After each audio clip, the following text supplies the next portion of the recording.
very first big-based event that year. We're so happy for everyone who is here in person or watching online. To start us off, we already have some amazing donations. $25 from Dr. Rank, who says, Kasplat, put $5 each towards Cal for Mario Kart, and for Ocarina of Time for our name. Yeah? Yep. No Goma clip. Yes. Oh.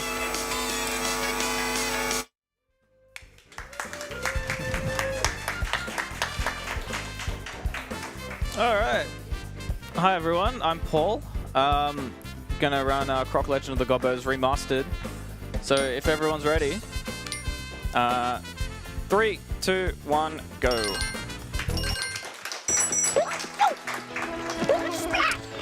So this is the remaster of the original 1997 game. We're doing any percent, so we're basically just gonna get to the end of every level as fast as possible. You may have noticed that Croc can fly. That is an unintentional glitch from the original that was left in the remaster. Basically, you jump, you tail attack, and then you jump again. And it's a 3-frame window to get a hover at all.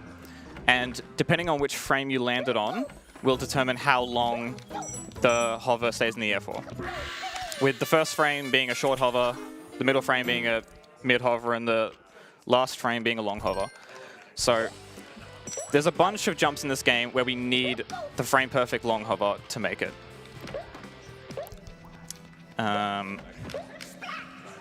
And yeah, it's faster to be in the air, so I'm going to be spamming it the entire game. So jumping on that to just, instead of waiting for the platform to come down. So that's the 3rd level done, and then we're going to do a boss level. The game's basically 3 levels, a boss, 3 levels, a boss, and that's 1 world done, and then there's 4 worlds. The first world is very fast. Lots of short levels that are pretty easy. Also, right now I have 0 crystals. Crystals, or damage in this game works like it does in Sonic, with like Sonic rings. So because I have 0 right now, if I get hit by anything, I'll just die. But this boss is pretty easy, so I probably won't. It would be funny if I did, though. But yeah, generally, it's good to have at least 1 crystal, at least 1 safety crystal in case you get hit by something or fall in lava or something like that. And most of the boss fights are pretty easy in this game. This dude, you just got to run away from him for a while until he stops. And that's that boss done. Oops, that's fine. So we do a long hover here to skip climbing up the thing. Also, it's faster to move diagonal in this game, so I'm holding like up and left or up and right like the entire game, and then using the sidestep buttons in the air to turn.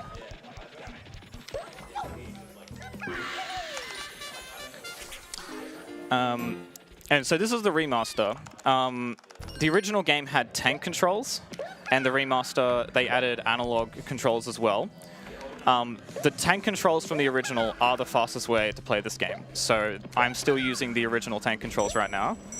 If you're playing on controller, it's just on the D-pad, but I'm playing on keyboard, so if I want to use analog controls, I have to touch a controller, which is why I have a controller right here, because it'll be like, oops, restart. There's a handful of spots where it's slightly faster to use controller, so that's why I have it on hand. Something new in the newest version of the remaster is they added that restart level in the pause screen. And that will restart the level with the number of lives you had when you entered it. So if you ever just die in the first room, it's better to press restart so you get your life back.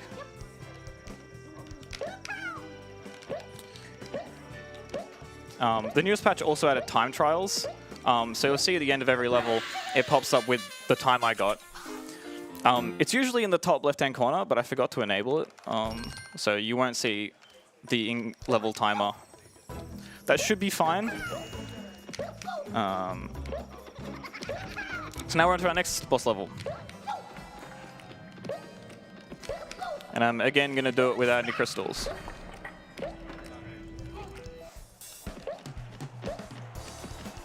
So we just got to bait this guy into like trying to punch us.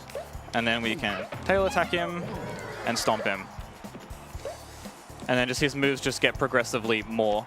So now he goes for the smash and then the punch.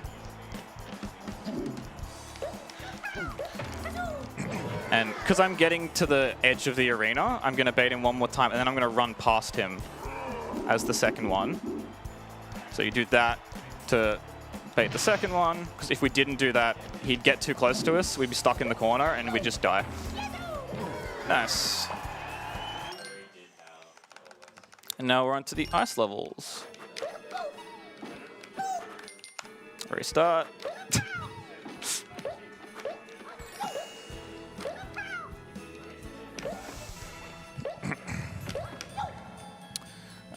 This room has a really fast skip in it, but it's really hard, so I'm not doing it. Pretty sure that was found by the Rixar when he just randomly decided to run this game for like a few weeks. We can skip this entire room by just going in here.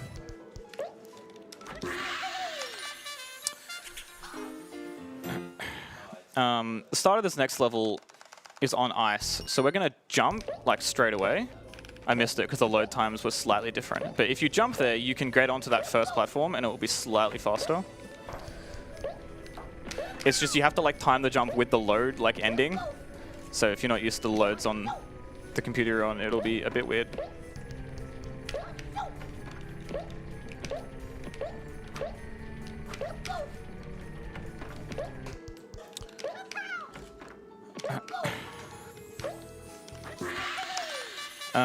This next level is a big loop, and it's like 2 seconds faster if you do the loop backwards via a long hover here.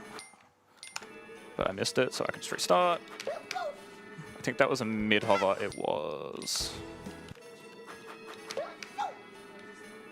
All right, cool.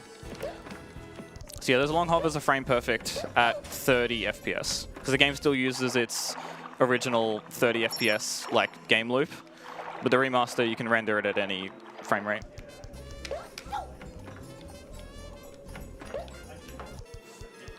And now there's a button on this side, so we're just gonna, if I can press the button. And we have a golden key, which we're meant to use to go into a door so we can unlock a different thing, which does a different thing. But you can just skip that whole section by just dropping down, and it doesn't. It's just much faster.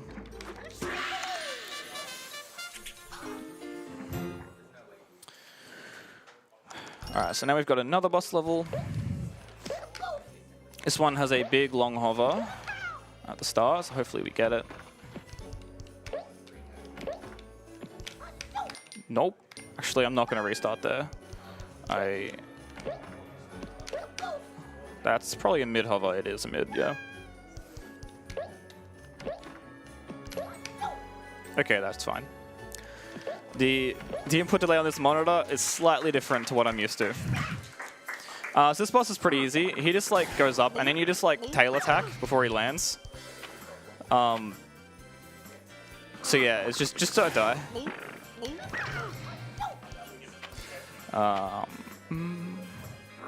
He's meant to be like following you around and everything, but if you just stand under him, he just attacks instantly.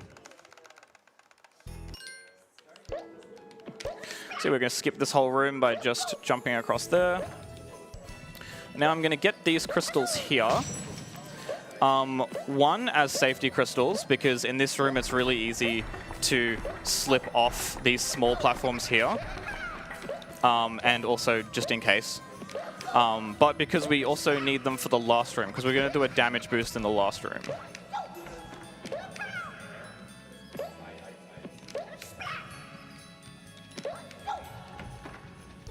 So right here, you're meant to press that button on the left there, but you can just jump up the waterfall and damage boost on it, and there we go.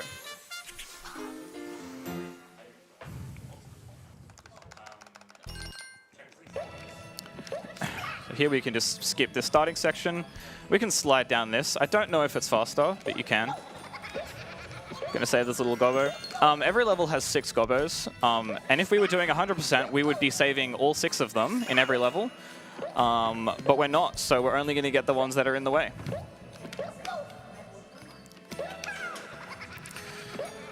In this room, we're meant to be pushing a box on our left, but you can actually just do fancy movement there to get up instead.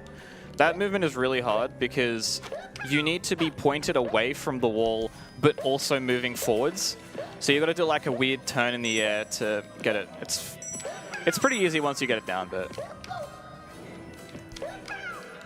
Oops.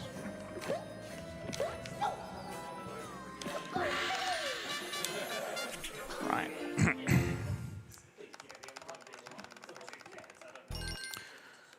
This level is called License to Chill, which is pretty funny. You're not going to see any of the names of the levels because I skip it way too fast, but...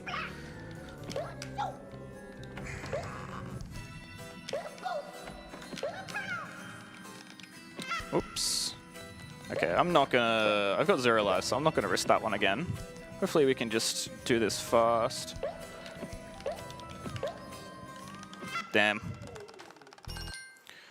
Ledge grabs are weird in this game and don't work all the time. Especially on those platforms because they have like weird edges and like half of it you can't grab and half of it you can.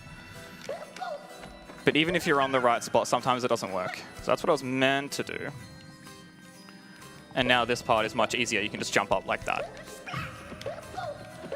You're meant to press that button to make a platform here come down, but you can just do a mid-hover instead. Long hover across it or a mid-hover and you damage boost with the crystals that you got. That's the nice thing about these early levels, is if you don't make the hover like that, the hazard is a thing you can bounce on, compared to the end of the game where it's all bottomless pits and you just fall and die. With the exception of this level here, which is one where you will fall and die. So we're going to do another big long hover to skip half of this starting room. Blind through the dark. Lovely. Gonna get these crystals here. So if you jump on this platform and you turn around, when the thing hits you, you'll drop your crystal behind you, and so you'll pick it up. So it doesn't matter if you get hit, because it'll just keep picking the crystal back up. Because I need the crystal for this last room. So we're gonna bait him into the corner over here. And which, that's a bit weird. Okay. They went to the wrong spot. That's fine. Because you want to try and get them together. Ah, that's annoying. Can this guy... Can you look at me? Look at me, bro. Please. Okay, there we go. Yeah, ideally, when that happens, they go to the left and the right, and then they come towards you, and you hit them both at the same time. And you can just, like, chain them all. But that guy went the wrong way for some reason. You can skip getting this key by doing a really, really difficult long hover in this room here. But it is really hard, and on PC and the remaster, it only saves like 2 seconds. On the original PS1 version, it saves about 17 seconds, but that's just because it skips going into that room, which has 2 load screens, and the loads on PS1 are massive. In the original game, the PS1 version and the PC version, the runs are very, very similar, with the main difference being that on PC, the loads are almost instant, and on PS1, it has like 10 minutes worth of loads across the entire game. And the other main difference is that there's a lives glitch on the PS1 version where you can get 10 lives in the first level. So a lot of categories are a lot easier on PS1 because you have so many lives to spare.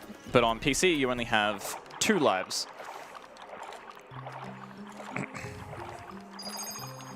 Gonna aim for this gap here, and we can skip waiting for the electricity. This gobbo here, you can save him just by sticking your head into the cage. So that's a good strat for 100%. This room is dark, and you're meant to pick up those those jars of light so you can see. I don't need them. I just get that one because it's in the way. Because it would normally look like this, very like dark and...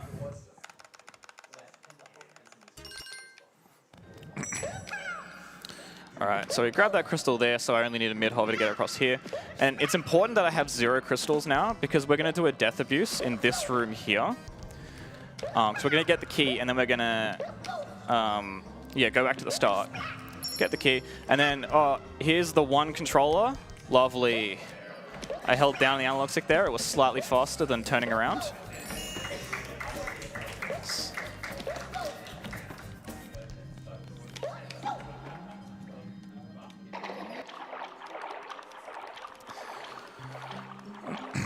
Just gonna get this key here. In this next room, there are 3 platforms that you jump on, and it's really hard to jump on all 3 of them without ledge grabbing. So, unlucky. Hopefully we can... Nope, okay, I got one of them. That's fine. They're just placed at like just the right height where it's annoying. So this boss is underwater. Water in this game sucks, by the way. It's not very good at all. Especially on the new, like modern controls. I find it so much harder to use. But yeah, so I'm gonna, again, get to the right height so I can dodge waiting for that. We can dodge that guy. Now we have an underwater boss. So I'm gonna go close to him and turn around and bait him into punching. Whoops. Okay, I stuffed that up. That is fine. We can recover this. So yeah, you just want to come close to him like that so he gets baited into punching, and then you do that. With the last one, you do 2 swims downwards, and he'll shoot you, and it will go over your head, and then you can just swim at him and tail attack him, and he's dead.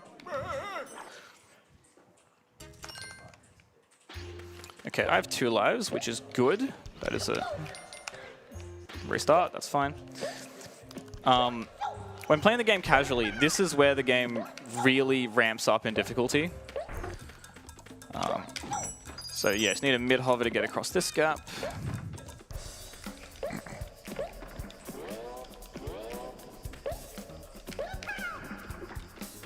Also, I didn't even mention, the edges of these lava pits, you can stand on them. It makes a lot of movement in the desert world trivial when you can just stand on the edges of all the pits.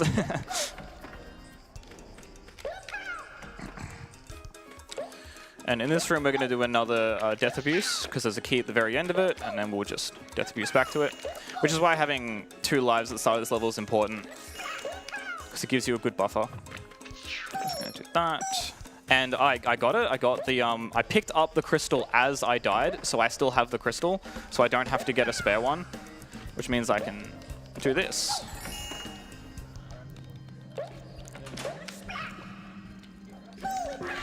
There we go.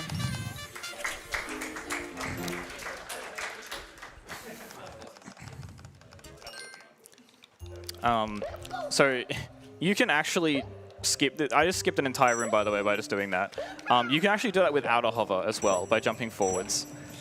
So in this game, we have we also have hoverless variants of all of any percent and 100% if you don't enjoy spamming a frame perfect trick the entire game. So there's a whole bunch of really tight jumps that you can do without a hover.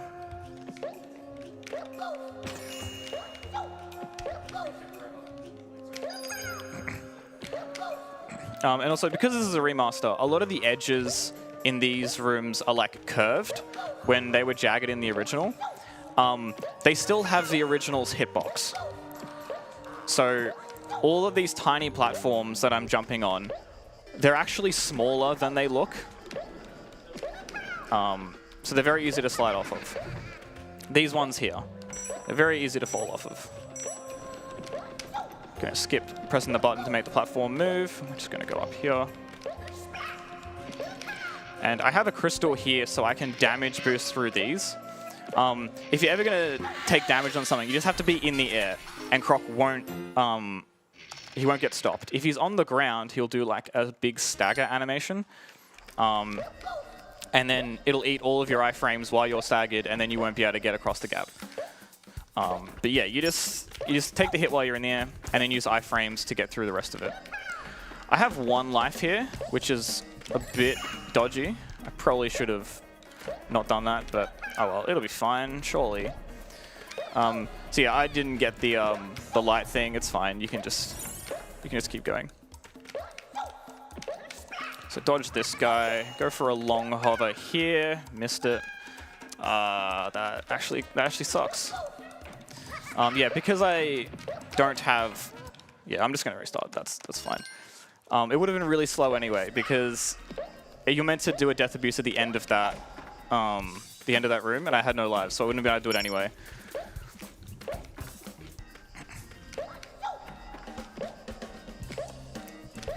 See, the thing is, it's really common to enter this this level with 0 lives, and then you just do a game over abuse to get all your lives back, but I had 1, so I was like, oh, I'll just risk it. It'll be fine. So yeah, dodge this guy. Surely this time we get it. Nope. Alright, I'll just do it normally. Dodge him. Dodge him.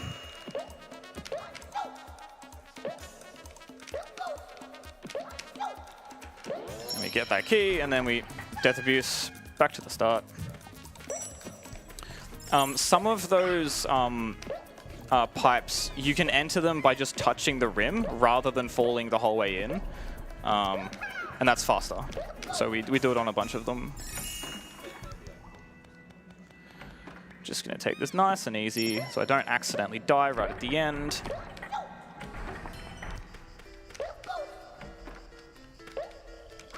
All right, nice.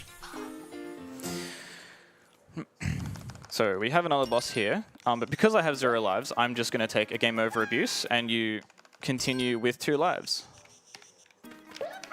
And then this start of this level also has 2 free lives in it. So we get to enter the last world with 4 lives, which is very good because the first level of the next world is very hard. You can get an early hit on him here if you just time it right. There we go. And we get a crystal because we're gonna stop him there. Hit him. Let's grab this crystal again. He's now gonna spin at us. We wait a little bit, and then we get hit again, and then we tail attack him. Lovely. I have no idea how that boss is supposed to go. It doesn't really make any sense. Yeah, we skip waiting for the platform there by doing a long hover.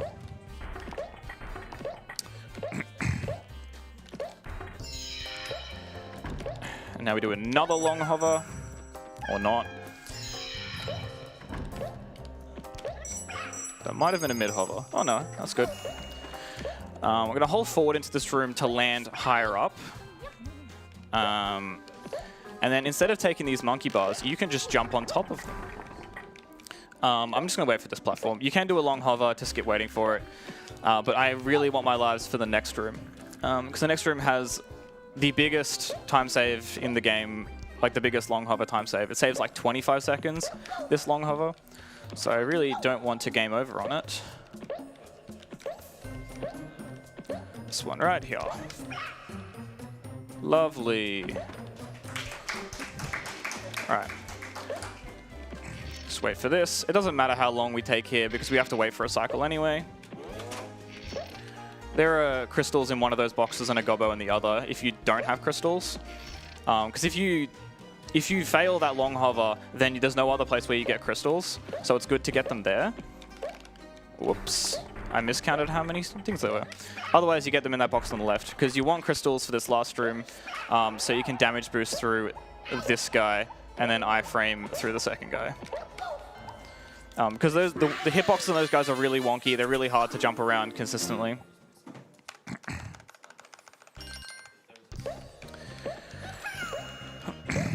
Alright, so I'm going to grab this crystal, and we're going to do another long hover here. Or not.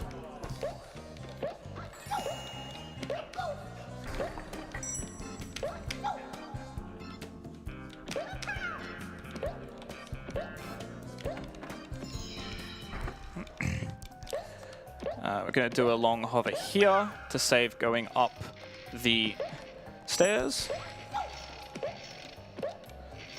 If you see this crystal at the end is lower than the others, that's because it's the green crystal in disguise.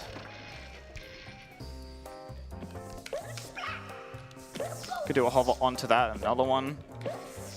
And then because I didn't die there, I have a crystal so I can damage boost through that. So then we can get another crystal here. Save this little guy. Oh, really? Damn. Okay, so now you get to see what it looks like when I can't damage boost through the thing and you have to wait. Yeah. And also on these stairs, you need to stick to the left side of them because the hitbox for the other thing does extend into it. Okay, I have 2 lives, so I can go for this long hover, or not. I'm not going to risk that again. You can just go around.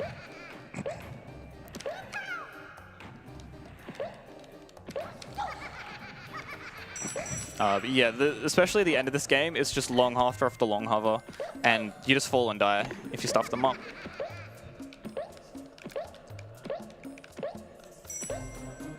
Yes. Sorry. I've just been talking the whole time.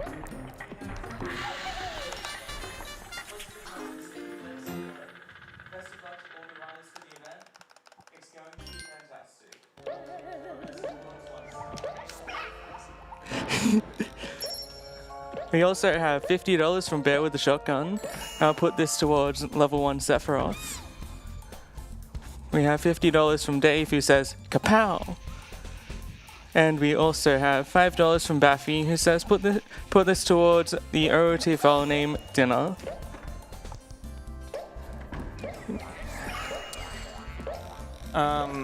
This whole level is just a bunch of mini games that at any percent we can skip. There was that box puzzle one that we had to wait for. There's only 3 possible patterns, and I think one of them is faster than the others, but it's just random. This dude, we're gonna sacrifice him.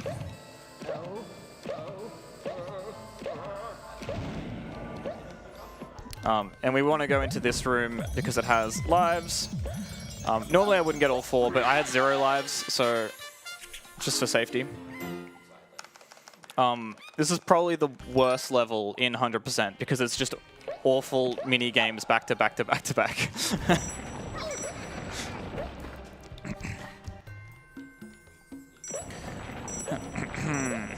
So this is just another boss level coming up.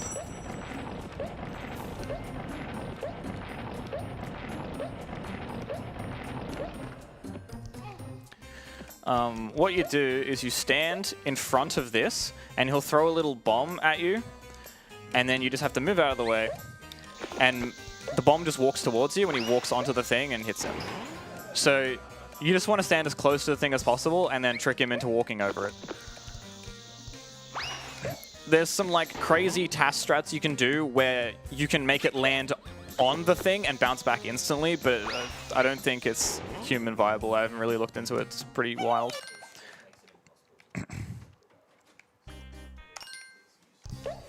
Oh, we can skip this whole room by just doing a hover there. And we're meant to go into that room ahead of us to get a key for that door there, which I need a long hover to get to. But you can actually just hover around it.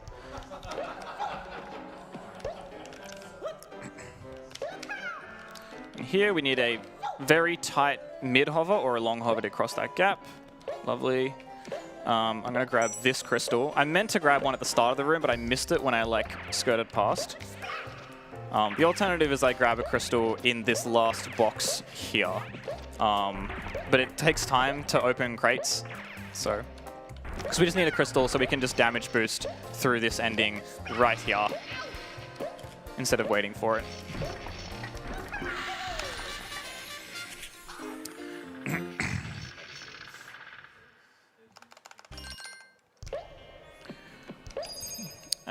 So this is a nice auto-scroller where we just sit here for 34 seconds or so. I forgot to put the timer in the corner because there is a skip you can do right at the end of it where if you very carefully timed jumping off at about 33 seconds. But it's fine. It's like a second loss to not do it. The important thing is the next room, because there's another one of these, and we can skip it. And what we're going to do is we're going to go into the room, we're going to hold up and right to miss the platform, and we're just going to fall all the way and skip the whole thing. Just hold up and right. Once we skirt past that invisible wall, you just turn in the air, and you can skip that. And it saves like a minute or something like that. And that's because there's no death plane there, because you're meant to be slowly going down on that platform. But normally the game would prevent you from doing that, because when Croc leaves the ground, it starts a timer. And when that timer like exceeds, Croc dies. But because you spawned in the air, the timer never starts. So you can just keep going.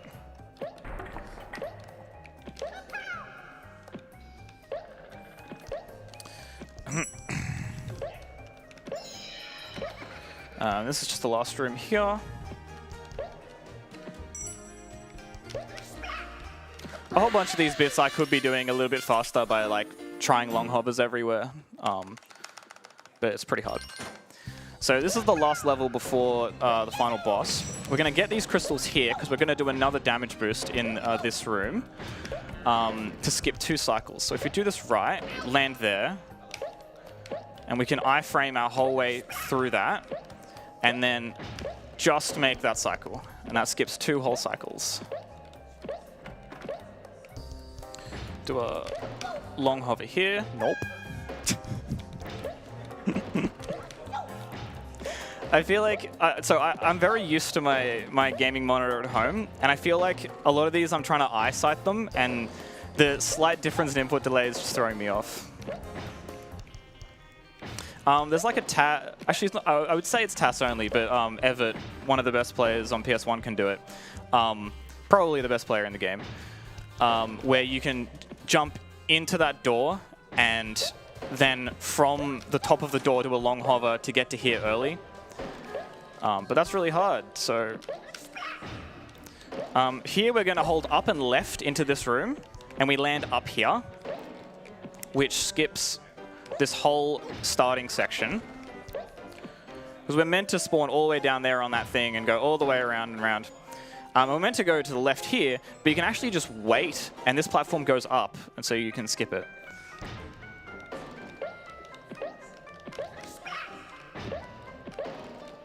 All right.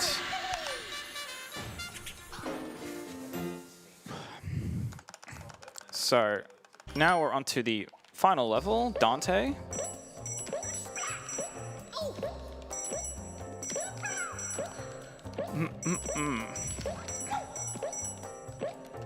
And Dante has 3 phases compared to all the other bosses, but they're all pretty easy.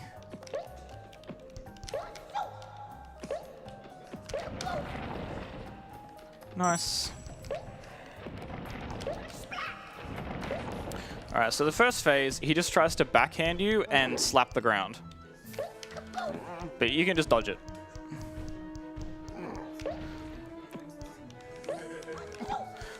The second phase, we're going to try and do an early hit on him if we time this correctly. Nice. Okay, I got him. And now we're going to walk backwards, and if we time the hit with him hitting the wall, nice, he skips his animation. Now we're going to go to the other side of the room, so he doesn't have to turn around, and we're going to just jump up here. Normally when he gets to the center, he will very slowly turn to face you, so we go to the opposite side so he doesn't have to turn. And as the last phase, it's really easy because you can just stand under him and he can't hit you. So time will be coming up in like 20 seconds.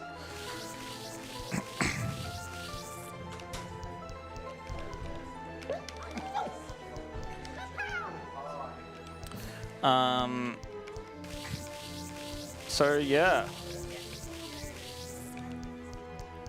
And time.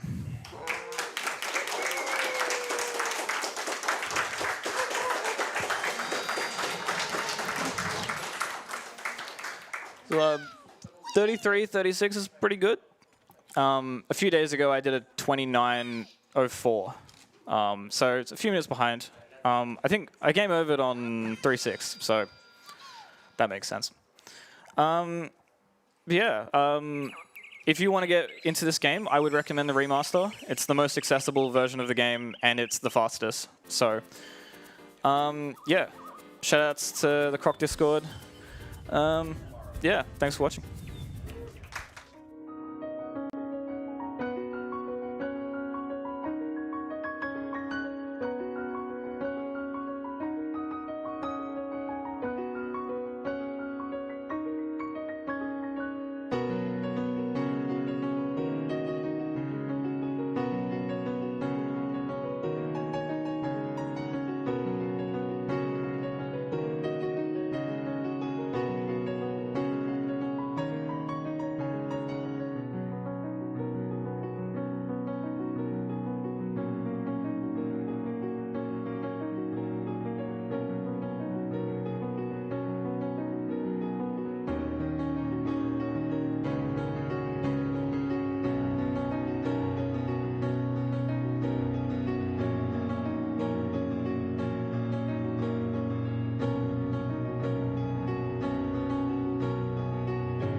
we have some amazing prizes as a part of ASO 2026.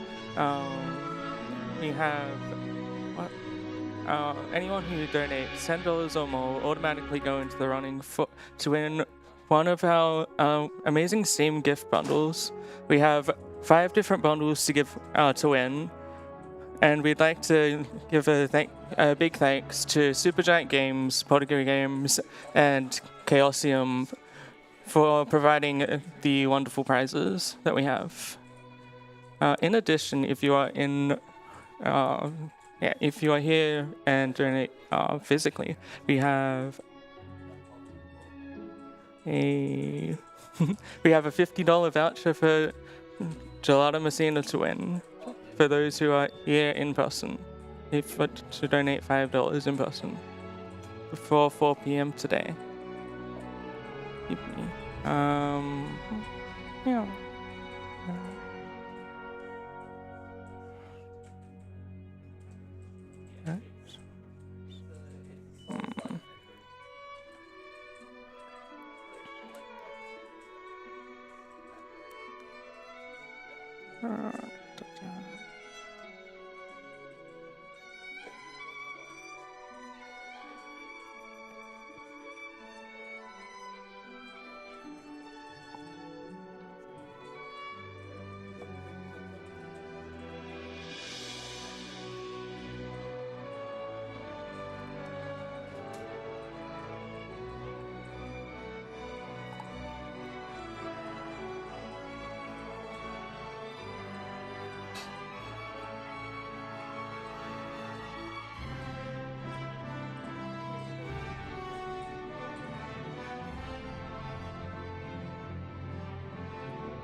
looks like we're ready for the next run. Zebulon, A Lost Cat by Nikasa. Take it away.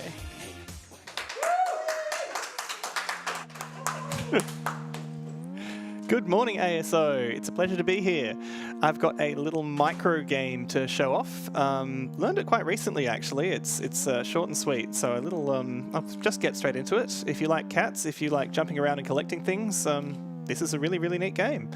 I've got Alley Cat joining me here on the couch, and yeah, we'll be done before we know it. So I'm probably just let's go. I'll count us in.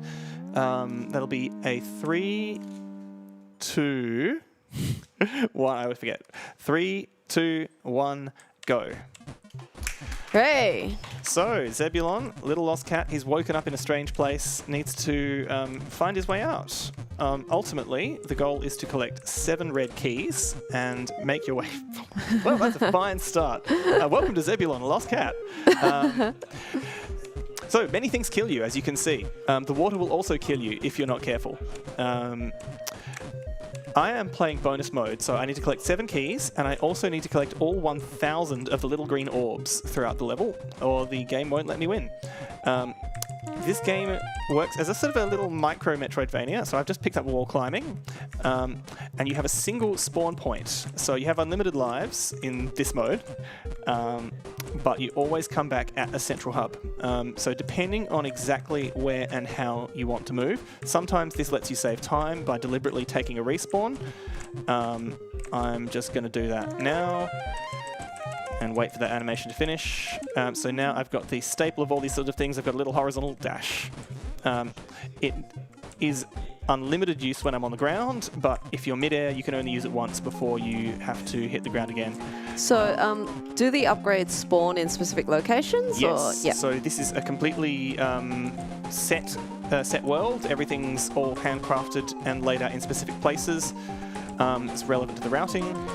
All right. So third power-up is destruction. So now if I dash, I can smash into these little blocks and it will reset my dash. You can also smash into them vertically. So that lets you get a little bit of extra speed. Oh, I've just failed that jump. That's fine.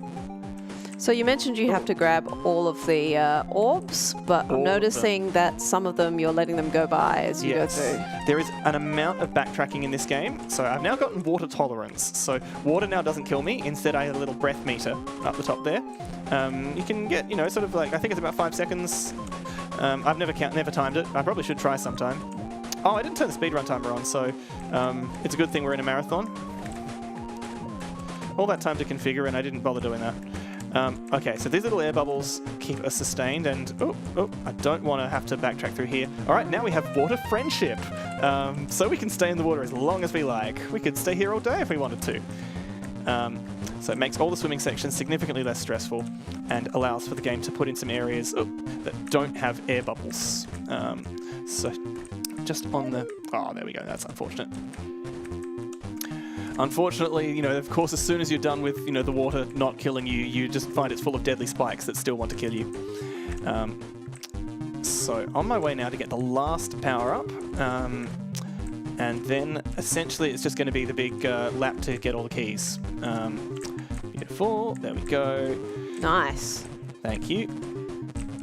There we go. And wouldn't you know it, I've got a double jump now. So the double jump, you do actually need to touch ground for it to reset. It's a weird difference with the dash. Being in water counts to reset your dash, but it doesn't count for resetting your double jump. It's actually marginally relevant for the run. So now we go into the first of several sort of little sectioned off areas with a key at the end. But, oh look, there's a secret door with some bonus points in it. We've got to get that.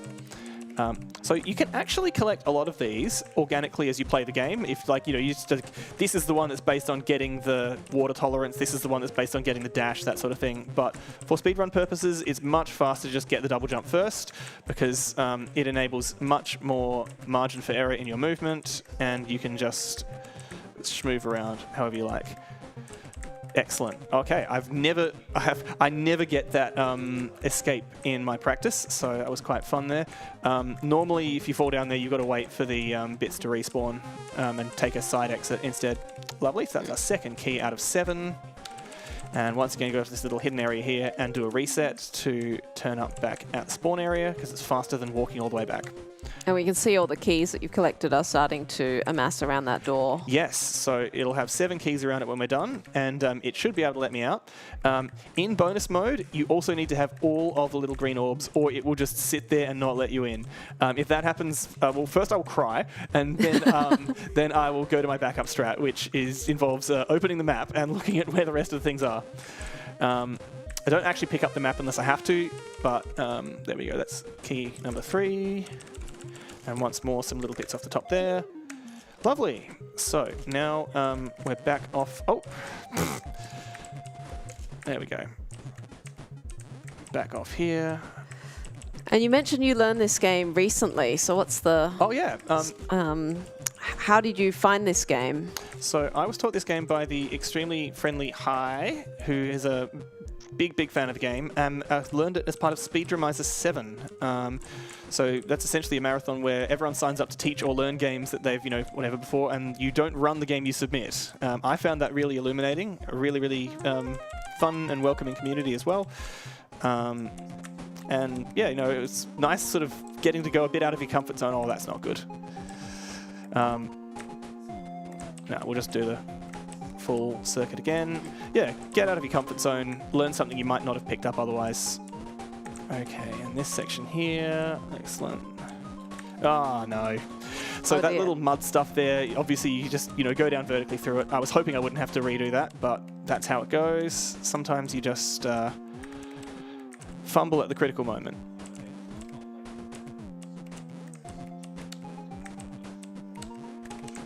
Yeah, I normally play with the in-game speedrun timer. I've got to admit, it's rather soothing not having it there taunting me.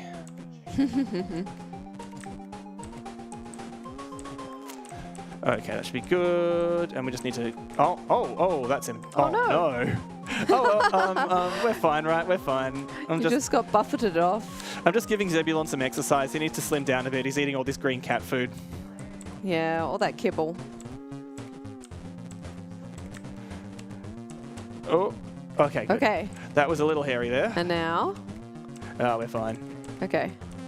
Excellent. And we'll just vamoose off the edge here. Lovely. All right, so now... You've got one up there still. Double jump takes care of that. Excellent. And yeah, so Good. now we are on the backtrack partly through here. Oop. So we can see some that you missed before. And these ones actually you can't get without double jump. They're just there to taunt you the first time you get through the area. That's evil. Yeah, no. When I played through the game blind to start with, and I was just swearing up and down, like, why do they put these things here? What am I supposed to do? And then I realized, oh, you just come back later.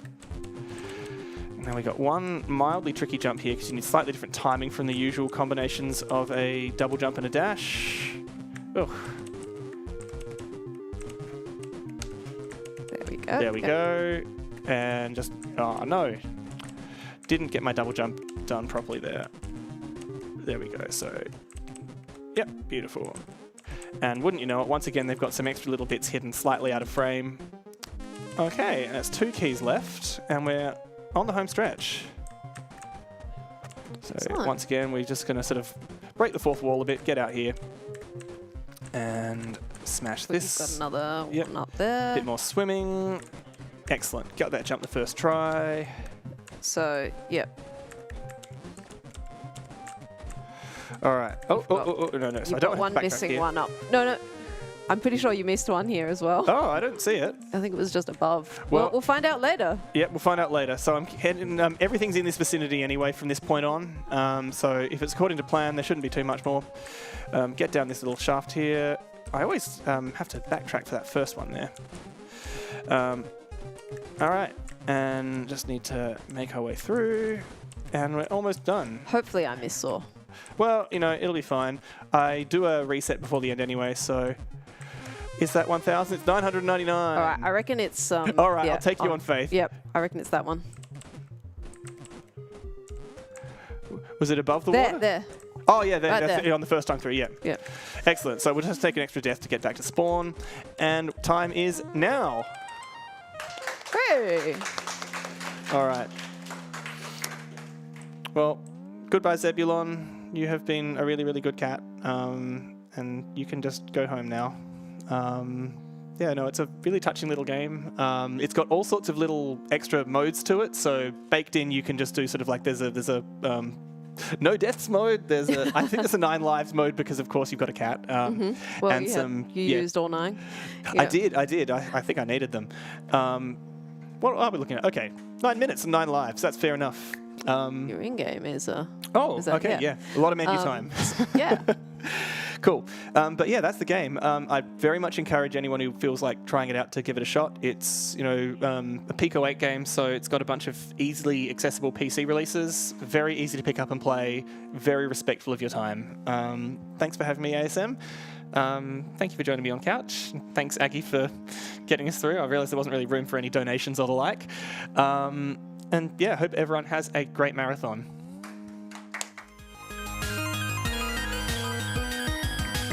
Thank you so much for that incredible run. Up next, we have Mario Kart DS from ASO.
how we going, ASO? We have coming up Mario Kart DS All Missions Run by Hyman Host. Take it away.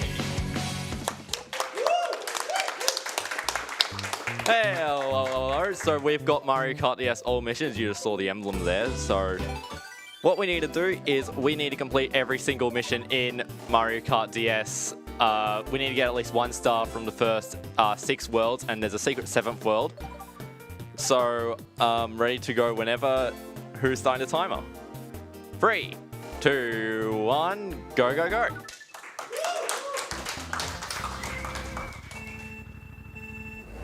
So obviously the mission mode's obviously a fan favorite of Mario Kart DS. I just hit the wall. I'm so good at this game. So obviously the first missions are slightly basic. You're going to notice I'm doing snaking, even though the standard Mario is not the best kart for snaking. It's still very much applicable to the game.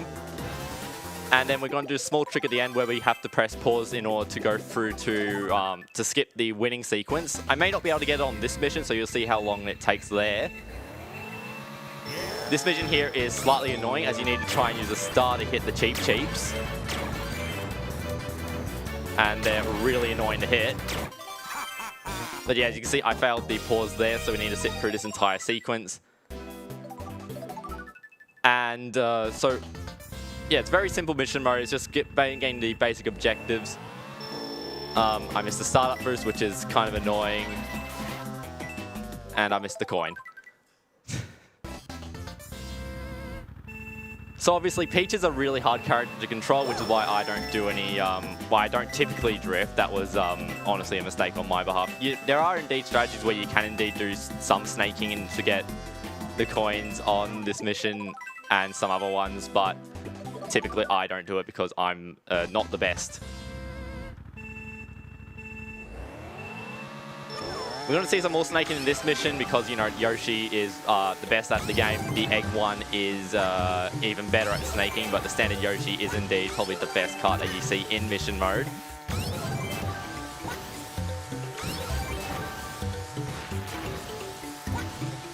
Just concentrate making sure I get the boxes here because sometimes they are a bit annoying to try and align to.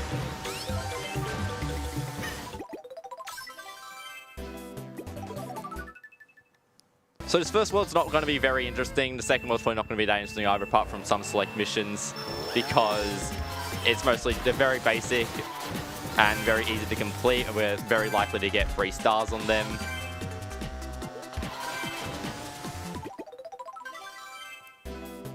And so with that pause cancelling trick, it's very important to try and do it as early as possible, because then you get the most time saved, but you want to make sure you do indeed get the objective during the time. You may notice that this mission here was to get 4 drifts, and we are absolutely knocking it out of the park here because snaking is just very overpowered. So we typically don't need to worry about the drift missions very much.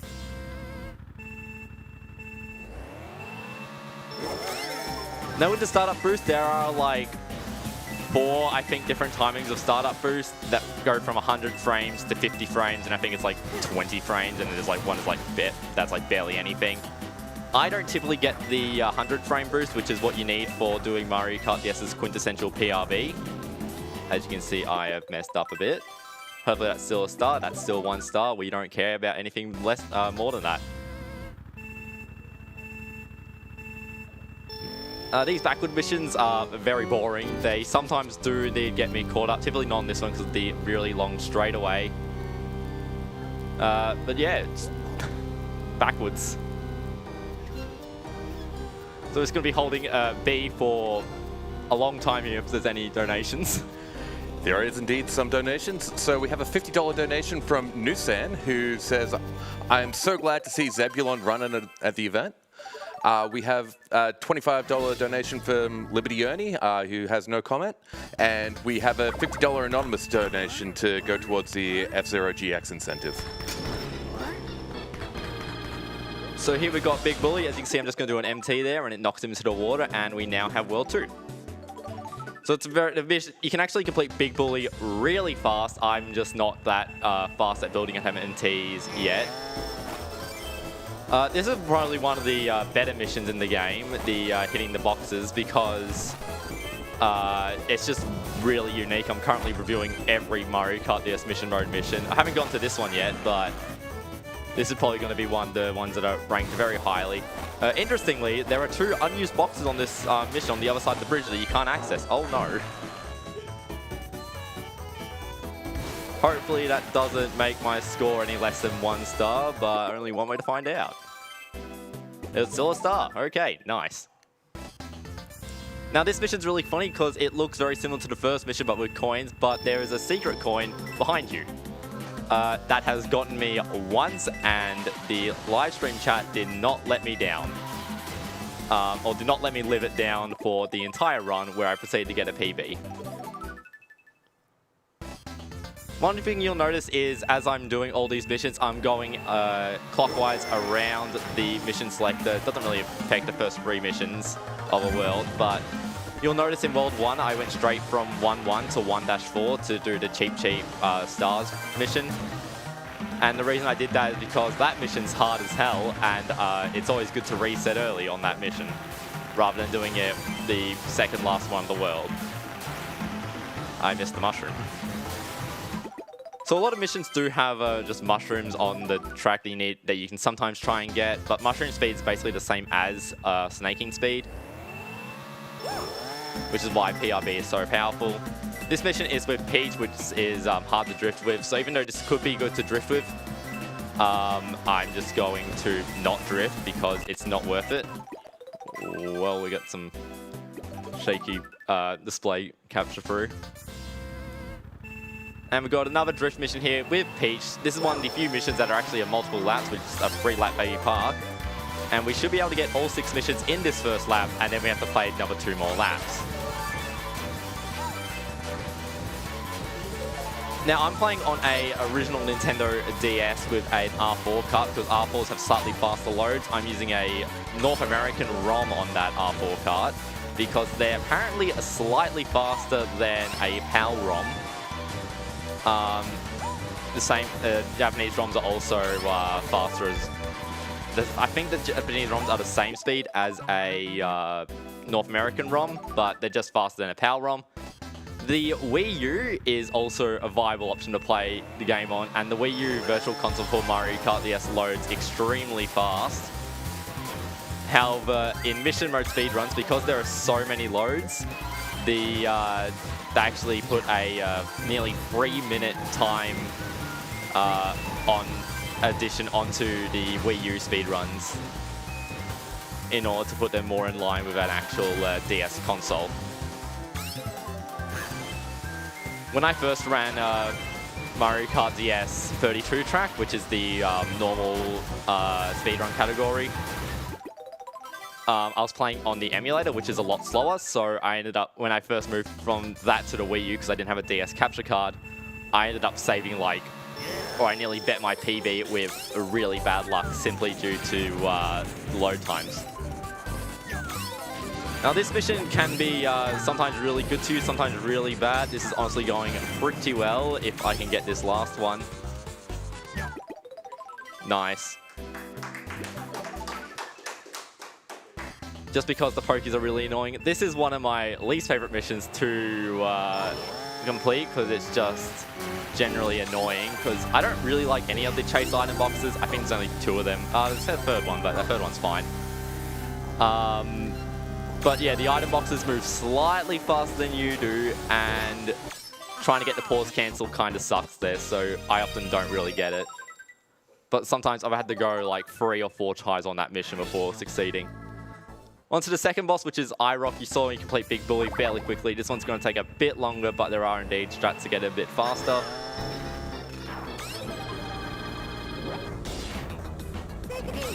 Have I got him? Yes, I have. So you can't hit him during that in-between phase, but I think you can indeed literally just go there and hit him like that immediately, which is always fun. And then you just have to wait a while he does this attack.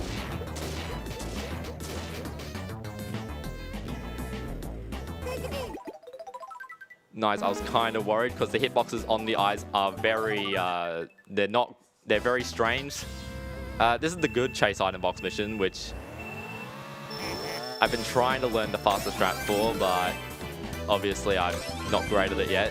Though this mission is so forgiving in terms of its stars that, like, I don't even know if I've ever gotten less than 3 stars on that mission. Here we get to admire the glorious backwards Bowser model. The DS certainly has a unique charm to it. Don't worry, we get to see DK's mission, DK's model soon, or later down the game, which is even better. Are there any more donations to read off while we hold B more? We've got a $5 anonymous donation who didn't leave a comment. I did want to take the moment to acknowledge your beautiful Oz Speedruns emblem on your Yep. go-kart right there. Yes, I originally tried writing the doing the Oz Speedrun Open logo, which is just a lot of text, which didn't really go well because it just didn't really come through. Oh my god, I got that mission. That mission's really hard and annoying. When I was trying to first freestyle Mario Kart DS when I got the capture card last year, that mission took me like 10 minutes.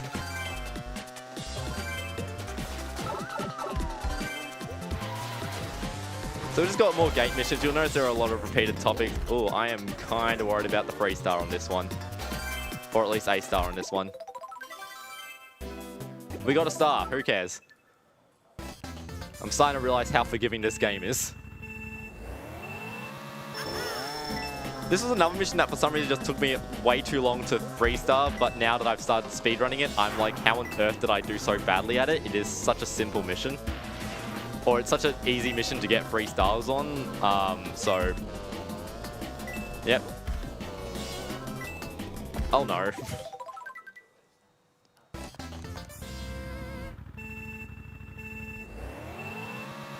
Maybe I need to lock in a bit more.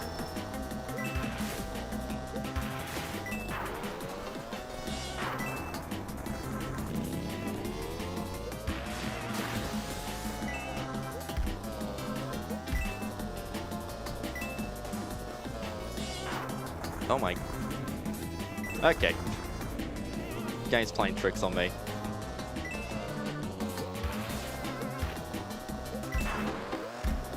This mission, even though it's like 20 coins, and you know, the coins are very like singular, they really decide to just, you know, give up and just have one room, have 6 coins in it.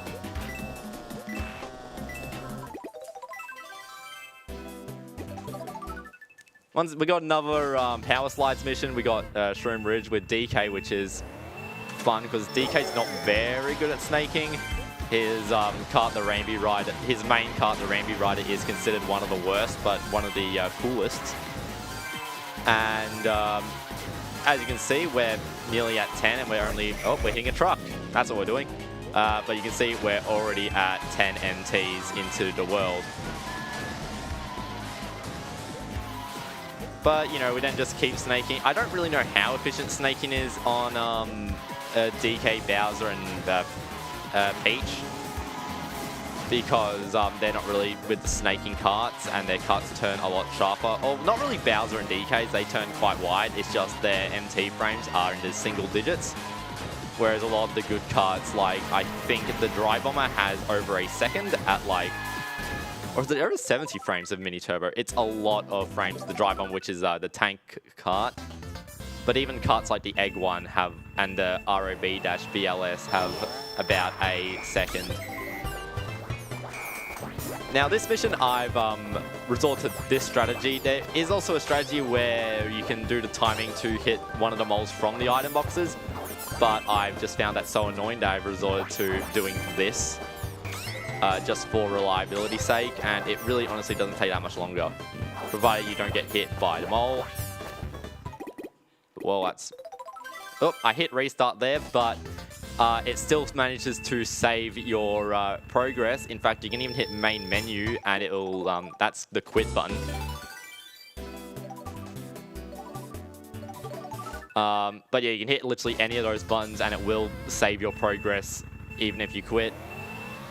Which is strangely only in mission mode. Time trials does not save your times. Here we've got a race mission against Yoshi. One mushroom, really game?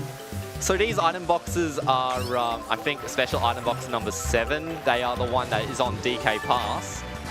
And with standard cards, they give you a 0.5% chance for a red shell, which is really annoying. I don't think I've had it happen yet, but I think I have seen some other runners get hit with the half red shell chance. This is probably my personal hardest boss, Goon Boss, because it's a race mission where you gotta beat him. And he can sometimes just be like really annoying because he's just a giant bumper, kind of like what you see in Waluigi Pinball, but even worse. And he runs at you, he spawns sometimes Goombas and sometimes mushrooms. As you can see, he likes bumping you into a wall. There's a fun fact about this, about Goon Boss in particular, is that this is his last ever appearance in a video game. So he dies. Thankfully, he does this giant charge up at the end. So even though I'm going to do pause cancelling, if you do play this mission or just look up like long gameplay of this mission, you'll find Goon Boss is just going to die. You saw him there. He was red. He was about to blow up. He's dead. We've got the better backwards DK pass missions. Strangely, both DK pass missions are backwards going. And you saw I bumped DK there. That's to make him crash into that snowman, which just gets him out of my way. Because he's honestly quite annoying for this uphill section where he can bump you inside the snowballs and things. Except then, for some reason, he then goes for that special item box. And without a speed item, so he just spends up forever. There is also a shortcut you can do on this track, which I'm not going to do because I actually don't know how to do it, where you jump off the wall here and you land on that lower section of the track. You also notice that I didn't go for the special item box. That's just because the hills are just too steep and too hard to land on. And you can see just a lot of snowmen in the area, but thankfully we get a star. We don't need to worry about them, even though they're honestly not that annoying. I just want to destroy that one because I hate them.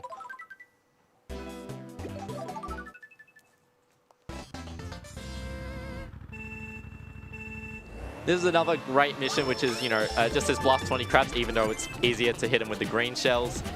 Another fun fact about Palm Shore, that is the only 3D tree in the game.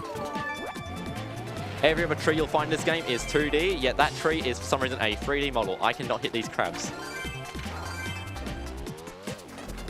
Strangely, even though the Mario series calls these guys sidesteppers, the mission description just says blast 20 crabs. So, who knows? Obviously, this mission is very up to chance. Like, there's a single green, there's another single green. I don't actually know what the chances are. That would be interesting to see. I am doing poorly here. Okay, good. One, and... whoa. Please hit him. Thank God. On one of the... there's another mission similar to that one where you need to kill Goombas, and which is the second last mission in the game. And I failed the pause cancel on it, and that is such a long mission. Now, this is probably one of the more iconic missions in Mario Kart DS where you race the red car. This is the better mission of doing a lap of Shroom Ridge. Strangely, this is the first mission in the game that is 150cc. Every other mission has been 100 or 50cc, or maybe even some in-between value. I don't fully know. And honestly, I don't know why they give you a second set of mushrooms on this track. It is honestly like, there's no off-road to cut off.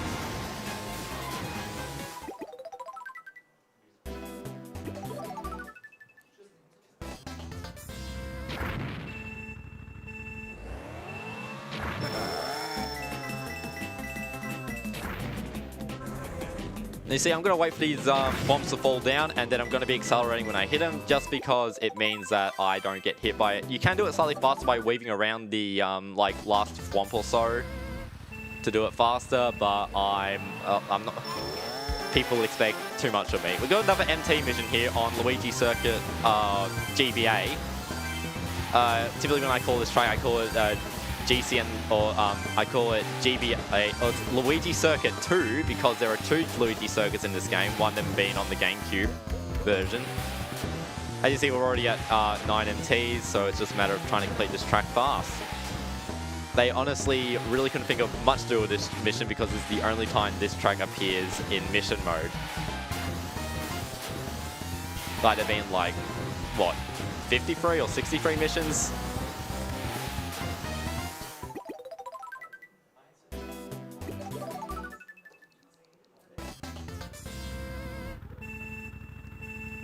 Got the other pinball, Waluigi pinball one. Interestingly, they only ever used the table part of pinball, of Waluigi pinball, for this mission. And this mission's also the only time where unnumbered gates are used, where you can do it in any order. Typically, when people play this game, they typically do a sort of figure 8 around the course. That's not the gate; it's this one.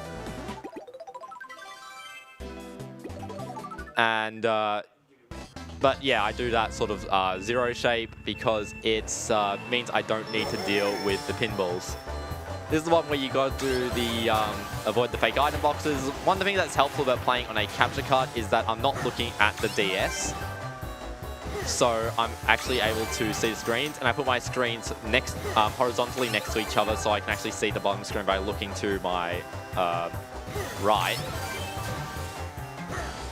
So it means that I can slightly easier see the which one's the fake one on the bottom screen, and it also makes the screen bigger on the thing, so I can see which item box is moving because the DS is at its original resolution. But if I was playing on like a on like emulator where it upscales it, it's a lot easier to tell which one's the real one because you can see them moving with way more quality. This mission, you want to make sure you grab an item box. And I missed the gate because this track is annoyingly slippery.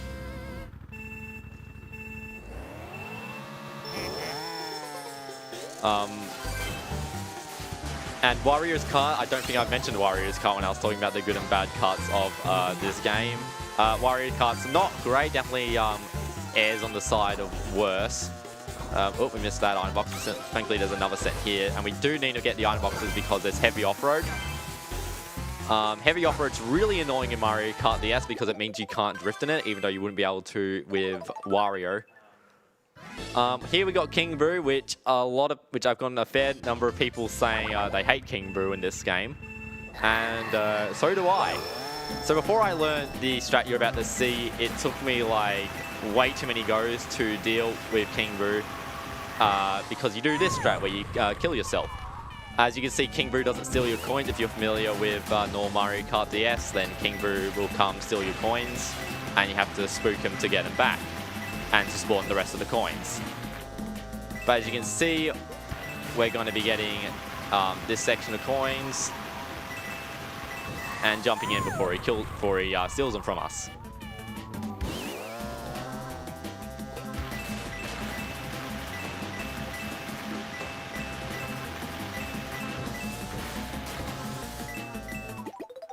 And we got it first try. Oh, press B, not A.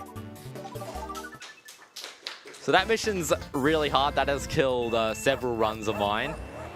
Because, yeah, just doing the circles. The circles aren't the perfect length for the drift. So, or for Peach's sharp drift. So you do want to go slightly wider, but not always wide. This mission against the Chain Chomp is the only time this Chain Chomp music is used. So even though a lot of people say, oh, the Chain Chomp music goes unused because the Chain Chomp item, which you can find in some early versions of Mario Kart DS, is unused, the music is still in this one singular mission.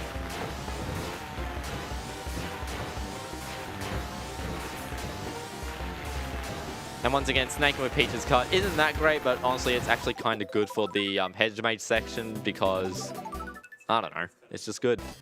We get to see DK's lovely model.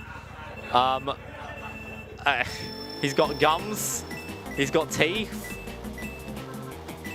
and it's very simple, just get some coins. I wish this mission was a bit longer to appreciate him. There are 3 backwards Bowser missions in this game, and they only gave 1 to DK, so I wish we had a longer one, but It's great that we get to see that winning smile regardless. Oh yeah. This is one of my least favorite missions because you've got to try and line up to the item boxes, which it seems I have managed to do. We got that first try, which really doesn't sell how hard that mission is. Because the track is slippery, it means it's really easy to overshoot or undershoot the boxes. And yeah, I just hate that mission. Well, car. So we got a backwards mushroom bridge mission here. We do get a lot of mushrooms on this mission for some reason, despite there being like one off-road section, which is really strange because in that one off-road section, which is just up here, they give you mushrooms. So, and they give you more mushrooms. Like that's the only off-road on this track, and.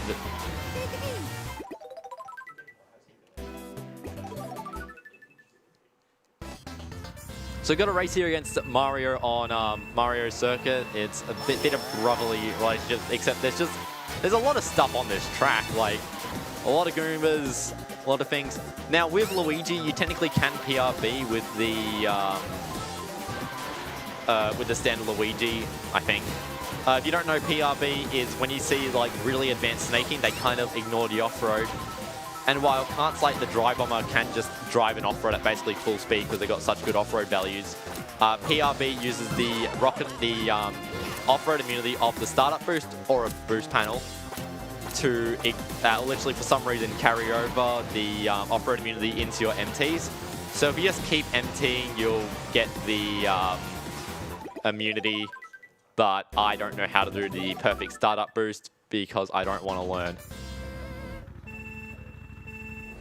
And it's like a free frame window or something ridiculous, like, nah. Like I said, this is the worst of the two backwards DK pass missions. Getting this boost sounds really annoying, like I let go of the A button there in order to actually land on it to get full speed. I don't actually know if it's useful to just hold A and just get more height, but not avoid the boost panel, but I do it, because that's my strat. And it took me way too long to learn to go really wide on this turn so I don't get hit by that small snowball.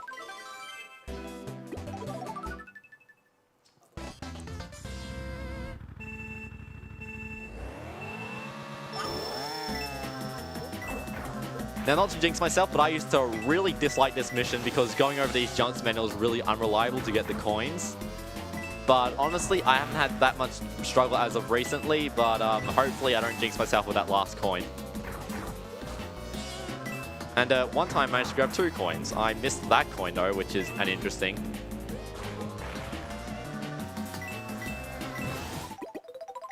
Okay, we got it. And we got a star. That's all we care about.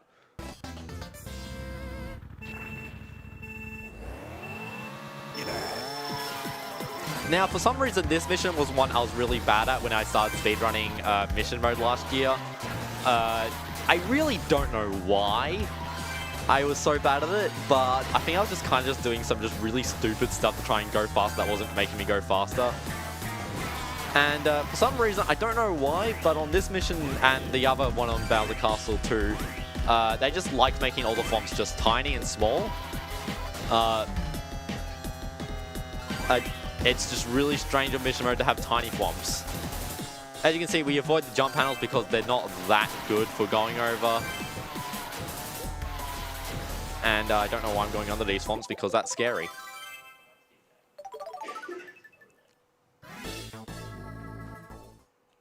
Now I've got King Bob-omb. I'm going to do a really stupid strat. There is a strat where you can get both these item boxes at the start and you make King Bob-omb blow himself up. Nope, I failed startup boost, so I'm going to have to go for this one to hit him like that. And so what he's going to do now is he's going to do a bit of walking around. Hopefully he doesn't throw a bomb at me. Okay, good.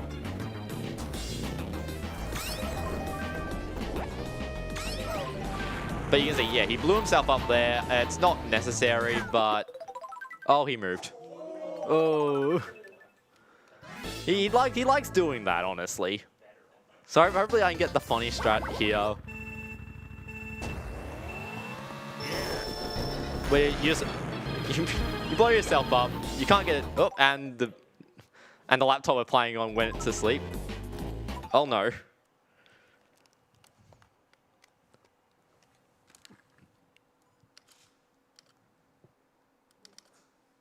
There we go. Oh, and the audio's gone.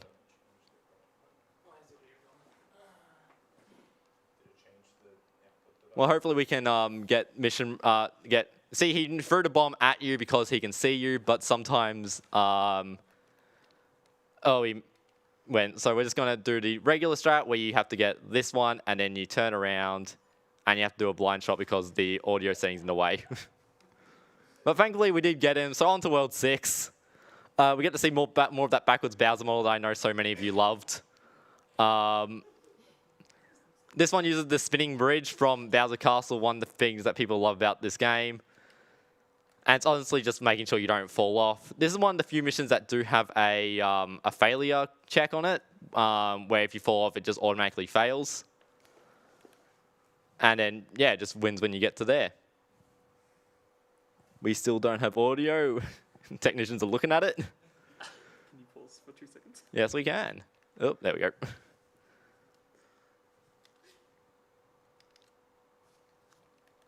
Now we don't have audio. So, oh, this mission's kind of annoying because it's got a very strict time limit where you got to try and do it. Doing it without the audio is actually going to be a bit hard because I actually need to hear how long the star duration lasts for. I really want to attack this guy. And so, yeah, we had some technical issues where the computer that is set up for PC speedruns, which is how the capture card works, it plays through a PC, didn't like the capture card. And so I brought my emergency Windows 8 Fujitsu laptop. So that's just the joys of the Nintendo DS. Because yeah, you need to get a external mod for the Nintendo DS to play it on a screen. Obviously, you don't need it if you just want to like speedrun mission mode, but for streaming it and broadcasting it, you definitely need one of these.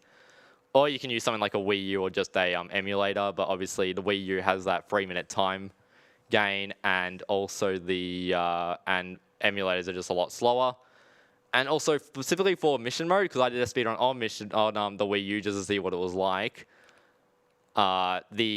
Using the joystick for mission mode was kind of annoying because you don't get as much precise control. I know the Wii U has a D-pad, but I don't really like the D-pad of the Wii U.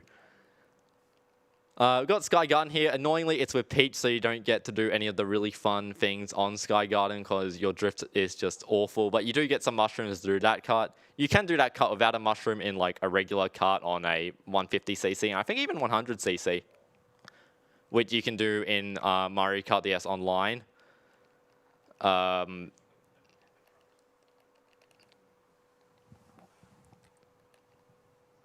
But honestly, it's not that hard of a mission. We've got backwards Peach Gardens here, which honestly,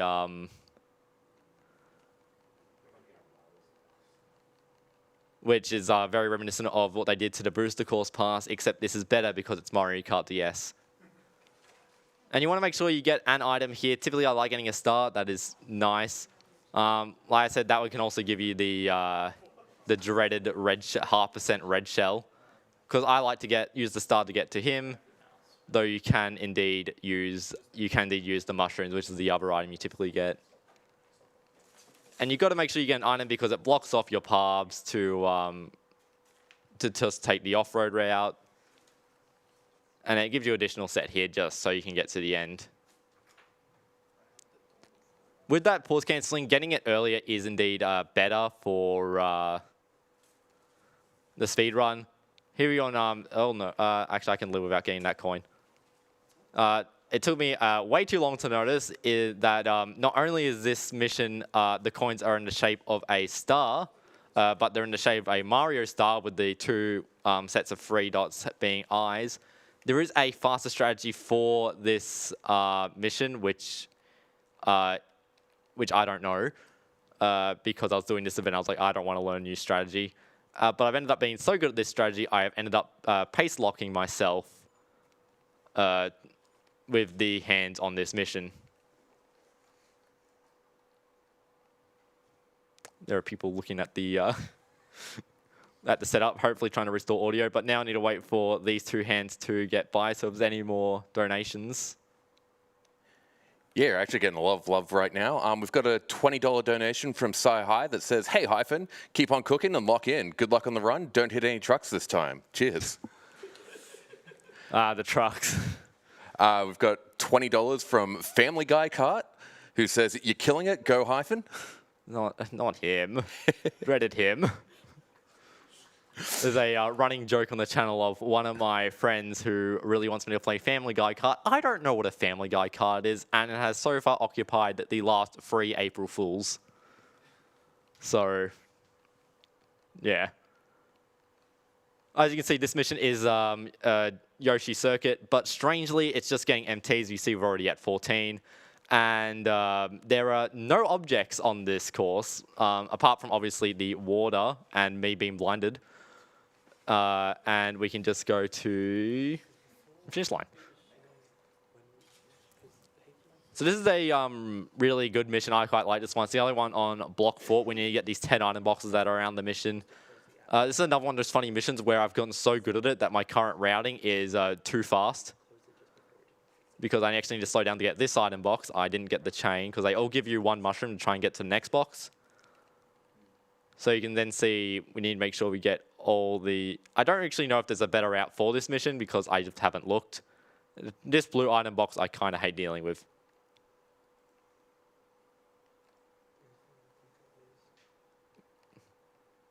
So you see there's 2 boxes left and one is on the yellow section. The other one's that one that goes all around the place. So it's probably on that bridge. Yeah, there it is.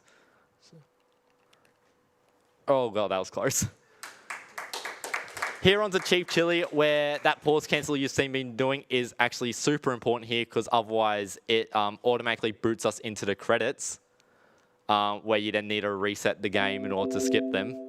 Oop, I heard Windows audio, but no game audio. Typically, you would want to try and get rid of that additional mushroom when you chain through the box because it makes it a bit more reliable, but it's honestly fine if you just mash the shoulder button. As you can see, Chief Chili isn't doing that bounce thing that he's well known for because I'm hitting him before he realizes.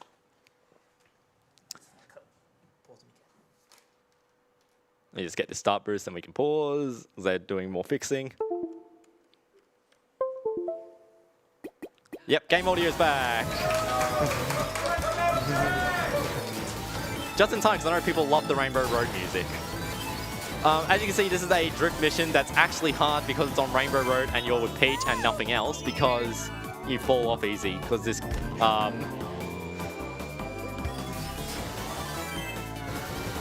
I'm doing hops up the loop because I've heard that apparently doing that is faster, but honestly, I did some testing and I don't know if it is.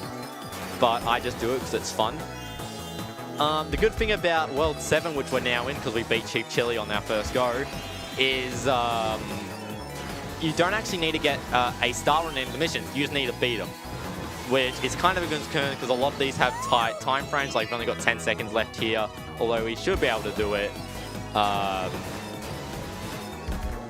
Whoa. Yep, you saw the big 5 there in a rank B, but it doesn't matter. When I first did a speedrun where I did literally none of the strategies, I was just like, I had just gotten 3 stars and I was overly confident to get 3 stars, to get a speedrun. I nearly retried that mission before I was reminded, you don't need to get 3 stars, or a star. Oh, that's not amazing, but like I say, we don't care about the star ranking anymore. Now, it's just a race against Bowser. There is a strategy at the end if we do get mushrooms for that last item set, but it is sketchy. I don't like it. No one likes it. It's also a strategy you do in normal 32 track, but it's a lot less sketchy there, even though you're doing it with a MT. It's just because there's a standard Mario with a 100cc. We've got to start here, so we're just going to do the little safer one, which is doing that. You see, you fall off and you get instantly walked back. The other strat is you go through the other little gap in the wall, and that one's a lot scarier. You get a lot closer to the lava, and it's a lot easier to miss the checkpoint. Here we got the only mission, or the only time 2-lap missions had appeared until like, what, Mario Kart Tour?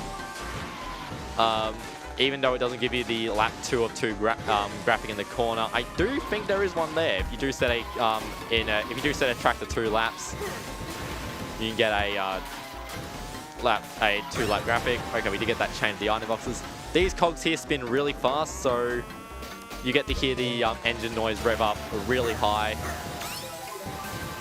which is fun. You see, we're getting the boost pounds because DK's MT is not that great, and we can save the mushrooms for this. Ooh. This track is annoying. If you're familiar with TikTok clock, this is not normal. This is a slightly harder version of TikTok clock where we've fallen off again. We should have plenty of time though. I think I've fallen off like 3 or 4 times one time, and barely completed it. It was like 1 second to spare. You can go through the other one, but you do get mushrooms, so I'm just going to ignore it. I'm going to shake the mouse to make sure it doesn't sleep again. Now this is one of my least favorite missions, so hopefully we can get it first try. Where it's collect 20 coins on Wario Stadium as Wario.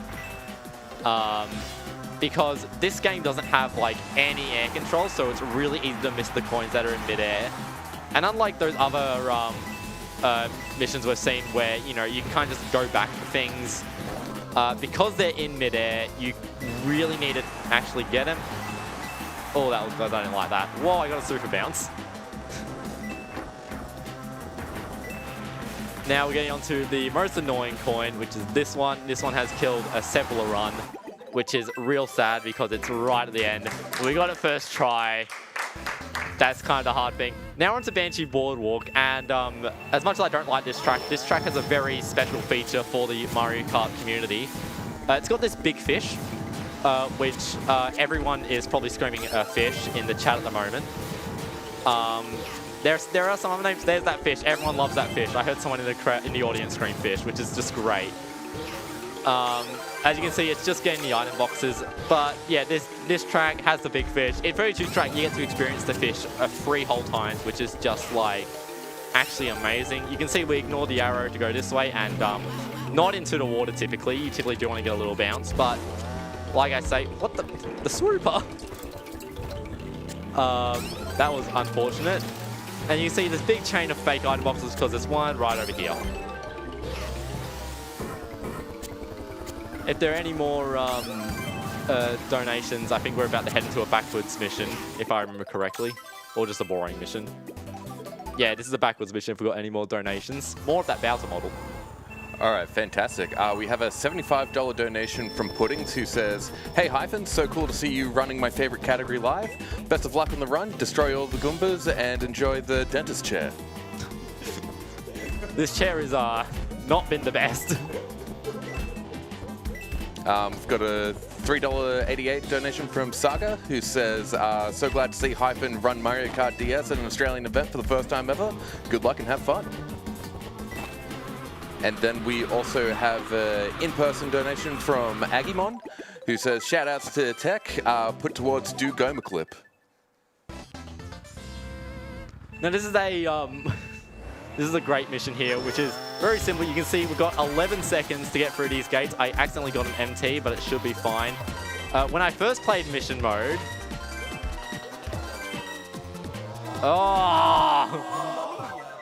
thankfully it does instantly boot you into that retry screen, so you don't need to worry about anything.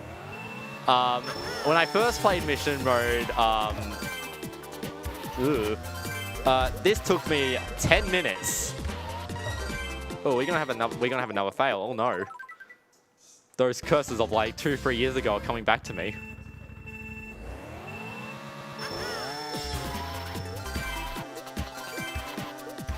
There we go. Now we're into the thing. Obviously, I think you can get MTs and it's slightly faster, but you can do it. Now, this mission is one of the best for playing on a capture card or just having a big screen because you burn out. But the Goombas, you can see the DS has a absolutely tiny resolution. And so basically what you do is you sit here. You typically don't want these guys to be passed. So basically you just sit at this item set and you just fire at them. It is a bit hard because triple greens in Mario Kart DS don't shoot directly in front of you. They kind of shoot where you're going. They're getting a lot closer than I'd like them to be.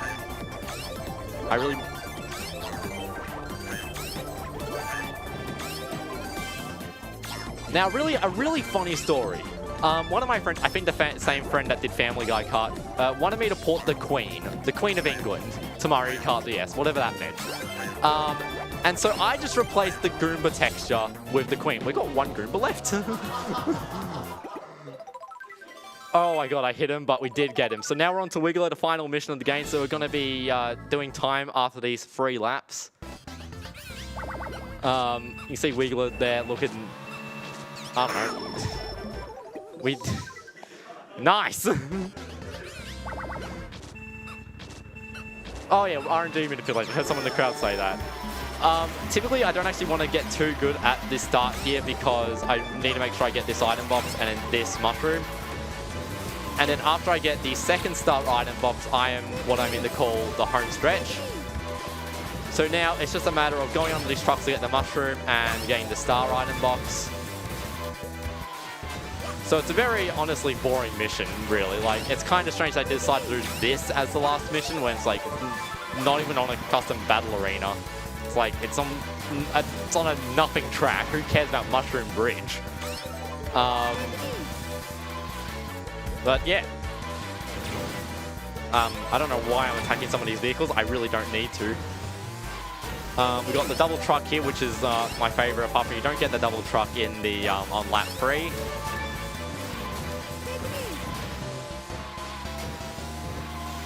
Oh, we missed the item box under the truck, but it's fine. And you can see we're also not going over the hill. That's because the hill's honestly not really that fast compared to these, you know, just going around and emptying. Like, this is just all about snaking. It's our last star item box and our last truck item box, which I'm just going to miss because I'm just that cool. And time is now.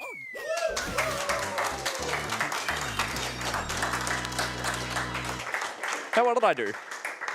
Ooh, that's a pretty good time. And so yeah, that's Mario Kart DS all missions. You can have a look at the staff credits, which just automatically boots you in. That's what happens if you didn't do the pause cancel on Chief Chili. It'll just boot you on this, and you need to press the power button and navigate all the way back to the mission modes, which isn't really that slow. It's just slower than just not doing it. Yeah, I don't think there's anything else to say. Any last donations? No more donations to read off at the moment, but I did just want to tell everyone that for ASO, we're raising money for Game on Cancer. Game on Cancer funds early career cancer researchers who are working across all areas of cancer research to make this the last generation to ever die of cancer. If you'd like to donate, you can donate at donate.ozspeedruns.com, or if you're in the crowd, you can go up to our front desk and make an in-person donation there.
I would like to take this moment to remind everyone that we do have donation incentives, particularly to this next run coming up for Mario Kart World Travel Summer. there's a choose a driver donation incentive where the current bid is between Rocky Ranch, Cow, Charging Chuck, Wiggler, Conkdor, Snowman, and Hokey. Currently in the lead is Rocky Wrench. If any of those other characters are more to your preference, get in now while you still have the chance to get your donations in for that.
All right, everyone. Up next, we have Mario Kart World, The Traveling Plumber by Mastodon. Take it away.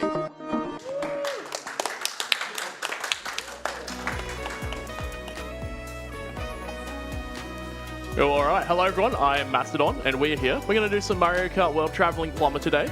We did have a character incentive here to pick before we start. Do we have confirmation on who that is? So it is currently a tie between Cow and Pokey. Whichever one that you pick, I'll donate $5 towards that to make sure that they win it. So if you want to flip the coin between those two, leave it up to you. I don't have a coin on me, but I think the Cow sounds like utter loads of fun, so I think we'll go that. And I've made the right decision, so that's, one good start. All right, let me quickly run through and set everything up here. Yep. Alrighty, so we'll set up and run through. Alrighty, time starts in 3, 2, 1, go. Alrighty, so to give a quick rundown on what the Traveling Plumber is, we start at one course and we basically run through what's new to Mario Kart World known as intermissions. They basically take you from track to track, and we go all the way through to Rainbow Road at the end. We do have one skip here. If we hit it or not, we're not going to go for it. Monty Mole is being a bit rude. I don't know what the beef is there with that, but we'll run it.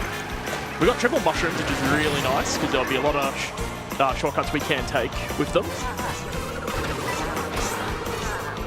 Really cool head bounce. Everything's going according to plan. Not really, but it's all right. So run through with mushrooms there. You can take the line much tighter, but the real racer that we pick for the vehicle, unlike most vehicles you'd probably see in your online lobbies, a lot of them really shine at handling. This thing shines at speed, because a lot of what we're going to be doing is just going, because we're basically going from point to point, most of the driving will be like fairly straight. So not too much in terms of like tricky turns or anything that we do need to do. So that's kind of why we're running that up.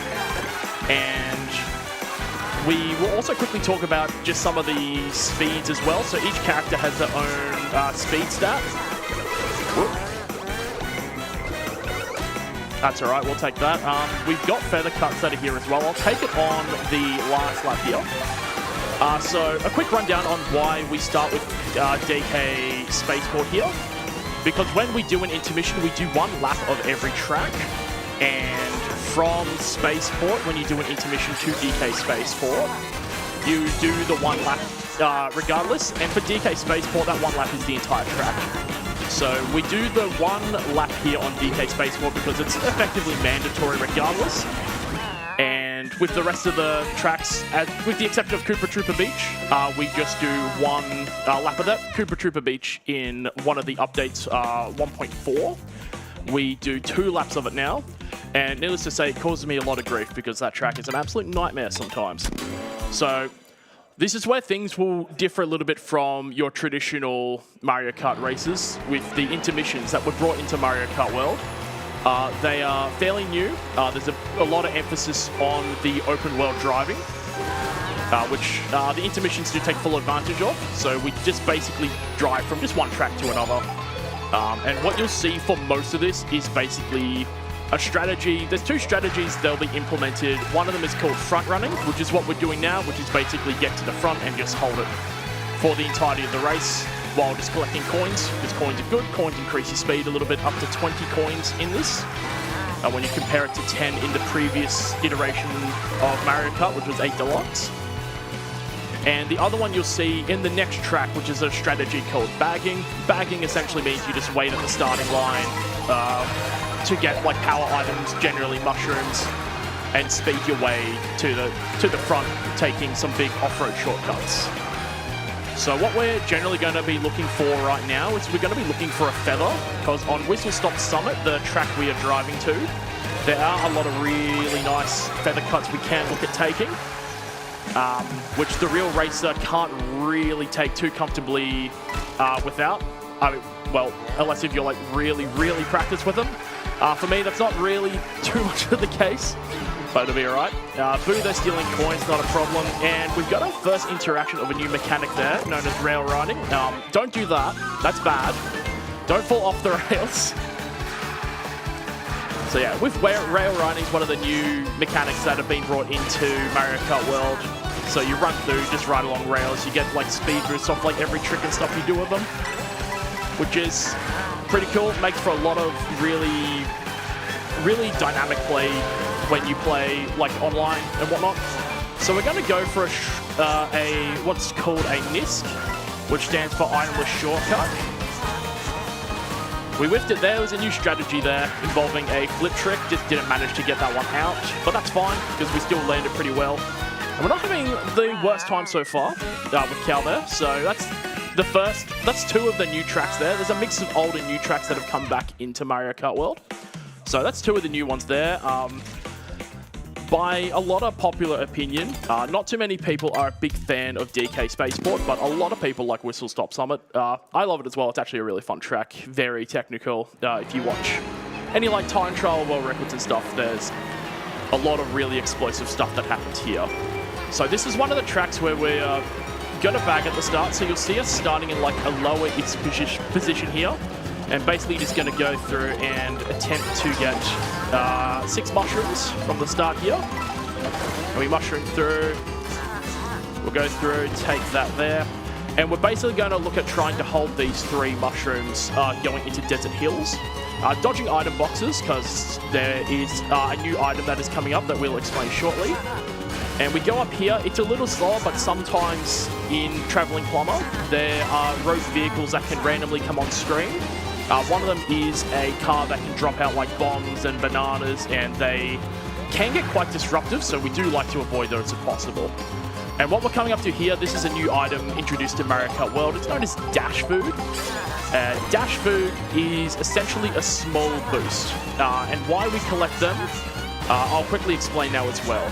So there's a new mechanic that's added into offline racing. It's called rewind. So when you hit the D-pad down, you effectively like rewind your character a little bit. Oh, we're going to dodge a blue shell here. It's going to be really exciting. Whoa. Very cool stuff. That window is very, very large in this game. So I'd love to say it's impressive, but trust me, I've failed it before. So we're going to go through, just take some of these off-roads here. We'll use the mini turbo there just to not lose any time here on that off-road. We'll do a charge jump here. Cut a lot of that off, and we'll use that dash food to get over the end there. And we've got a feather as well. Feather is another item that's come back. This allows you to take a lot of really nice shortcuts as well. Not really too much here at the end, but you see, wow, that was actually like really good timing. So when you're in the air, you don't lose as much like forward momentum when you are compared to on the ground. So me using that feather like an absolute clown paid off pretty well. So that was the best shock I've seen. Yeah, that was quite phenomenal. Alrighty, so now we're going to be heading to Mario Bros. Circuit. It's going to be another series of sort of straight lines, not too much there. This will probably be a good time because we've explained a lot of the new stuff. Any donations? We have a lot of donations for you. Yeah. We're going to cover the little bid war that we had towards the end there. We had a $50 donation from Nikasa, who put donation towards Cow. We had a $20 donation from Chili Pepper, who contributed that towards Super Mario 64 1 Star. And we've just had a $10 in-person donation. We had a donation from Dynahole, who said, excited for Traveling Plumber, make them play pokey. Smiley face emoticon. How'd that turn out, Dinah? Pretty poorly. Should have contributed more, Dana. A $5 donation from Splosion, who said, go the Mastodon. Oh, shout out to Splosion, man. We also had a $10 donation from Splosion, who said, Mastodon the goat. Thank you, Splosion. We had a $20 donation from Dr. Rank, who said, awesome run so far, $10 for the cow, $10 for Vegemite for Chicory. Thank you. $50 from Colton, who says, let's go Master. Oh, let's go Colton. $30 from Still on Runelight, for the Don. I know exactly who that is. Get off Runelight. Go on, what are you doing with yourself? And $10 from Chum, who says, up the Mastodon. Oh, let's go Chum. What a go. Alrighty, so this is the first iteration of when we do a course, not in the traditional way. We're doing Mario Bros. Circuit backwards. And we've got the dash route here as well, so hopefully, if things go to plan, so far they have been, it's been pretty lenient to me. Normally things go terribly at this point. We're going to run through, we're going to charge jump onto here, and then use the speed boost to knock the tyres down, take this really tight line while on the rail grind here, and go through. So yeah, good stuff so far. Not going to complain about it at all. Yeah, the cow's happy as well. So good work, everyone. We're crushing it so far. Up the cow. Alrighty, next track we go to Shy Guy Bazaar. This is a new track that was... it's the second of tracks that were added from previous titles. This one's really fun to drive as well as Whistle Stop. You'll see that when coming towards it, it's quite a bit changed there. It's going to be another track where we're going to look to try and get some power items there. Alright, so we've got single mushroom, that's okay. And what else did we get? Triple mushrooms. Okay, that's not too bad. We'll go get some coins.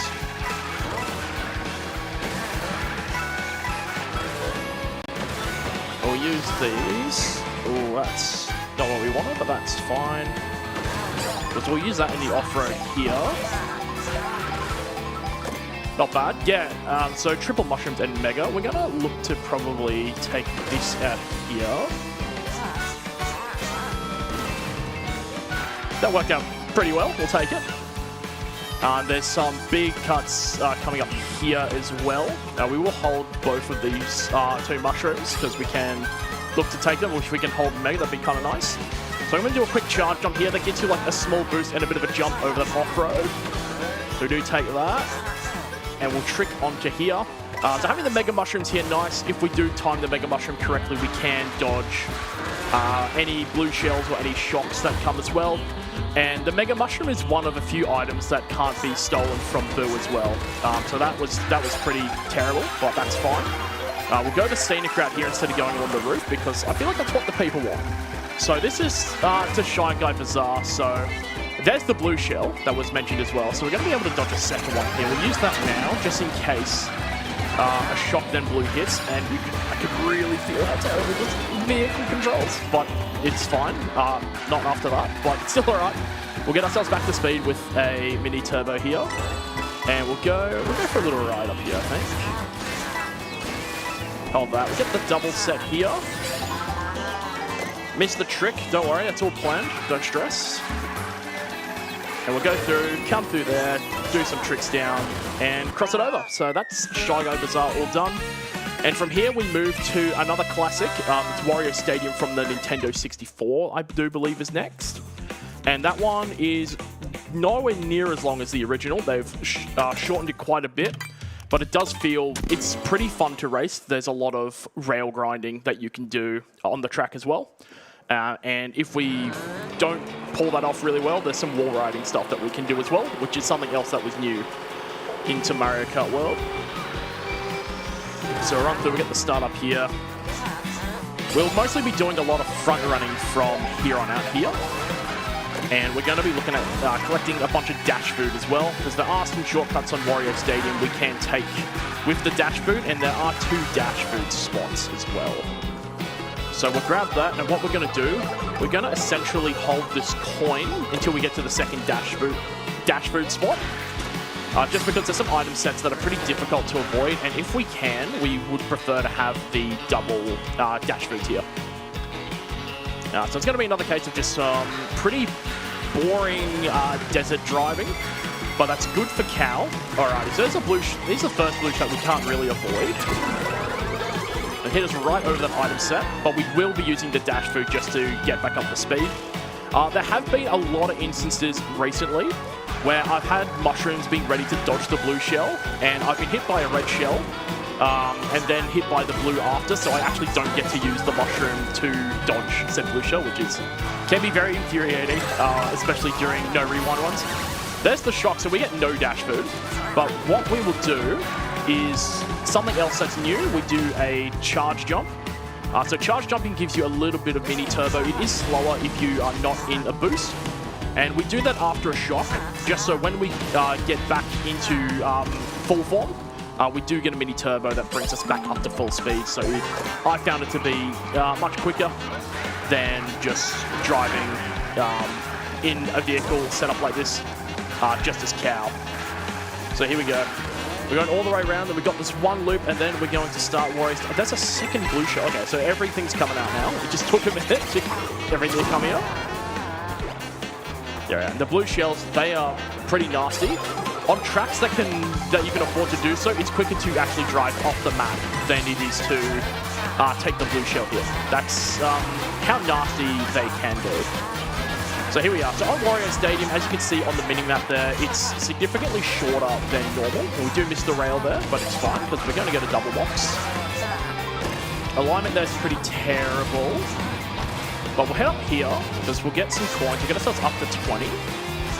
Do a side trick there. Do another one there.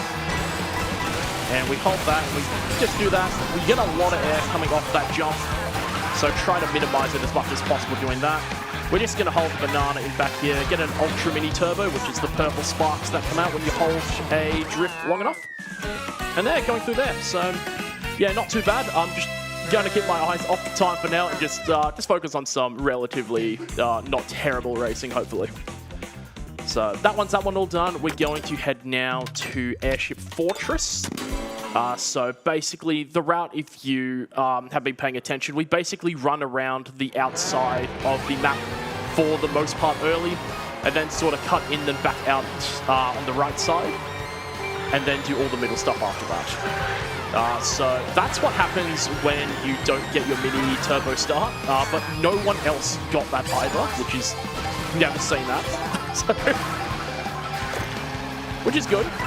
So coins early are good, because the lower coin counts are generally quite strong early in comparison to a lot of the later coins, so we do like to get many of those as possible, especially if they're on route. Having a feather here it's not bad, we'll take it. We'll tuck inside for that. There's a little dash food coming up here as well, so we will run through and take that.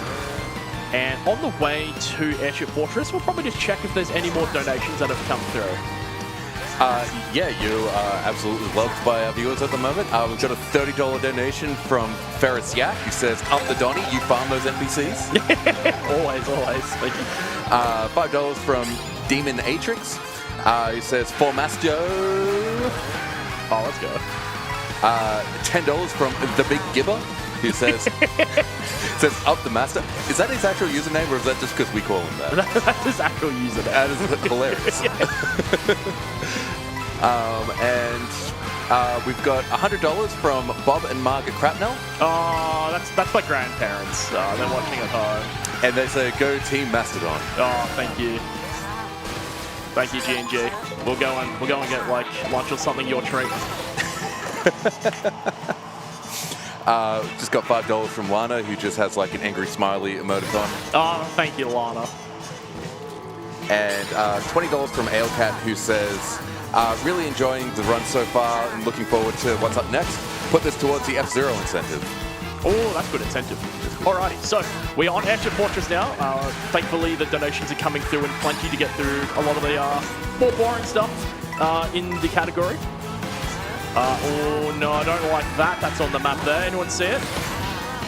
That little blue blimp. we don't like that very much.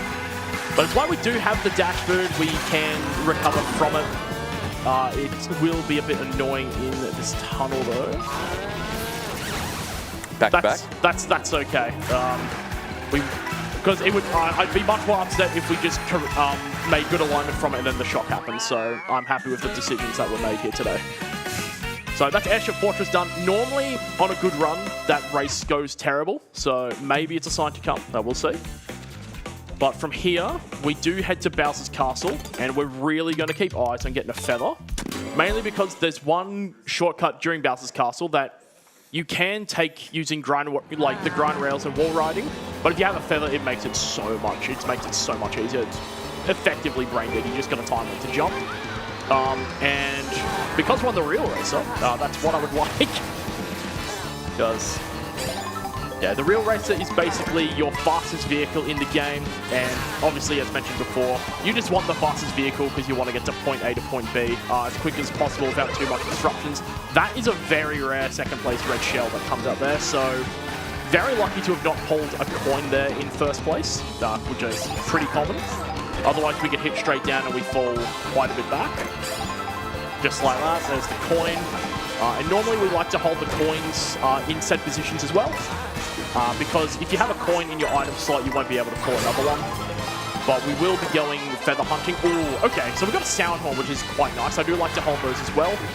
Sound horn is an item that was added in 8 Deluxe. It destroys blue shells, which is, you know, we do like that in these. And we got a coin block in pocket as well, so that'll help us get to that 20 coins. We won't really need to worry about anything else. We'll attempt to do some ground and wall riding over the shortcut that's coming up. And we might also potentially, you know, be shocked like that, but we had a bit of air, so not too bad.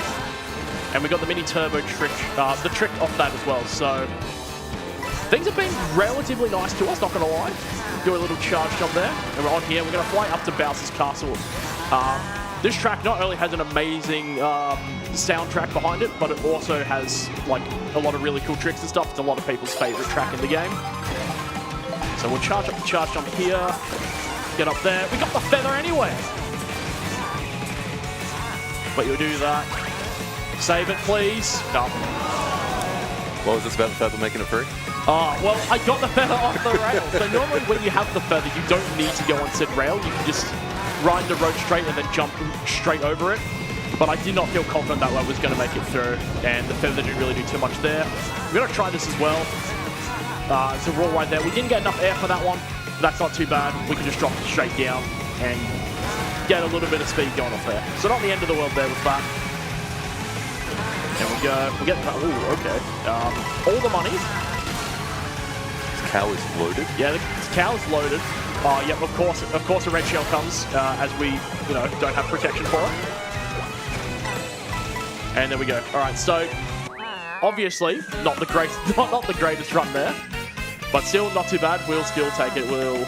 I mean, the cut that you missed, like, isn't it, like, even if you fail that cut, it's still faster than going all the way around, so... Not when you use a feather and stall in the air for half. I'm trying to give you it out here, mate. Like, so normally if you just fail the cut but do the cut quickly, it still does save time.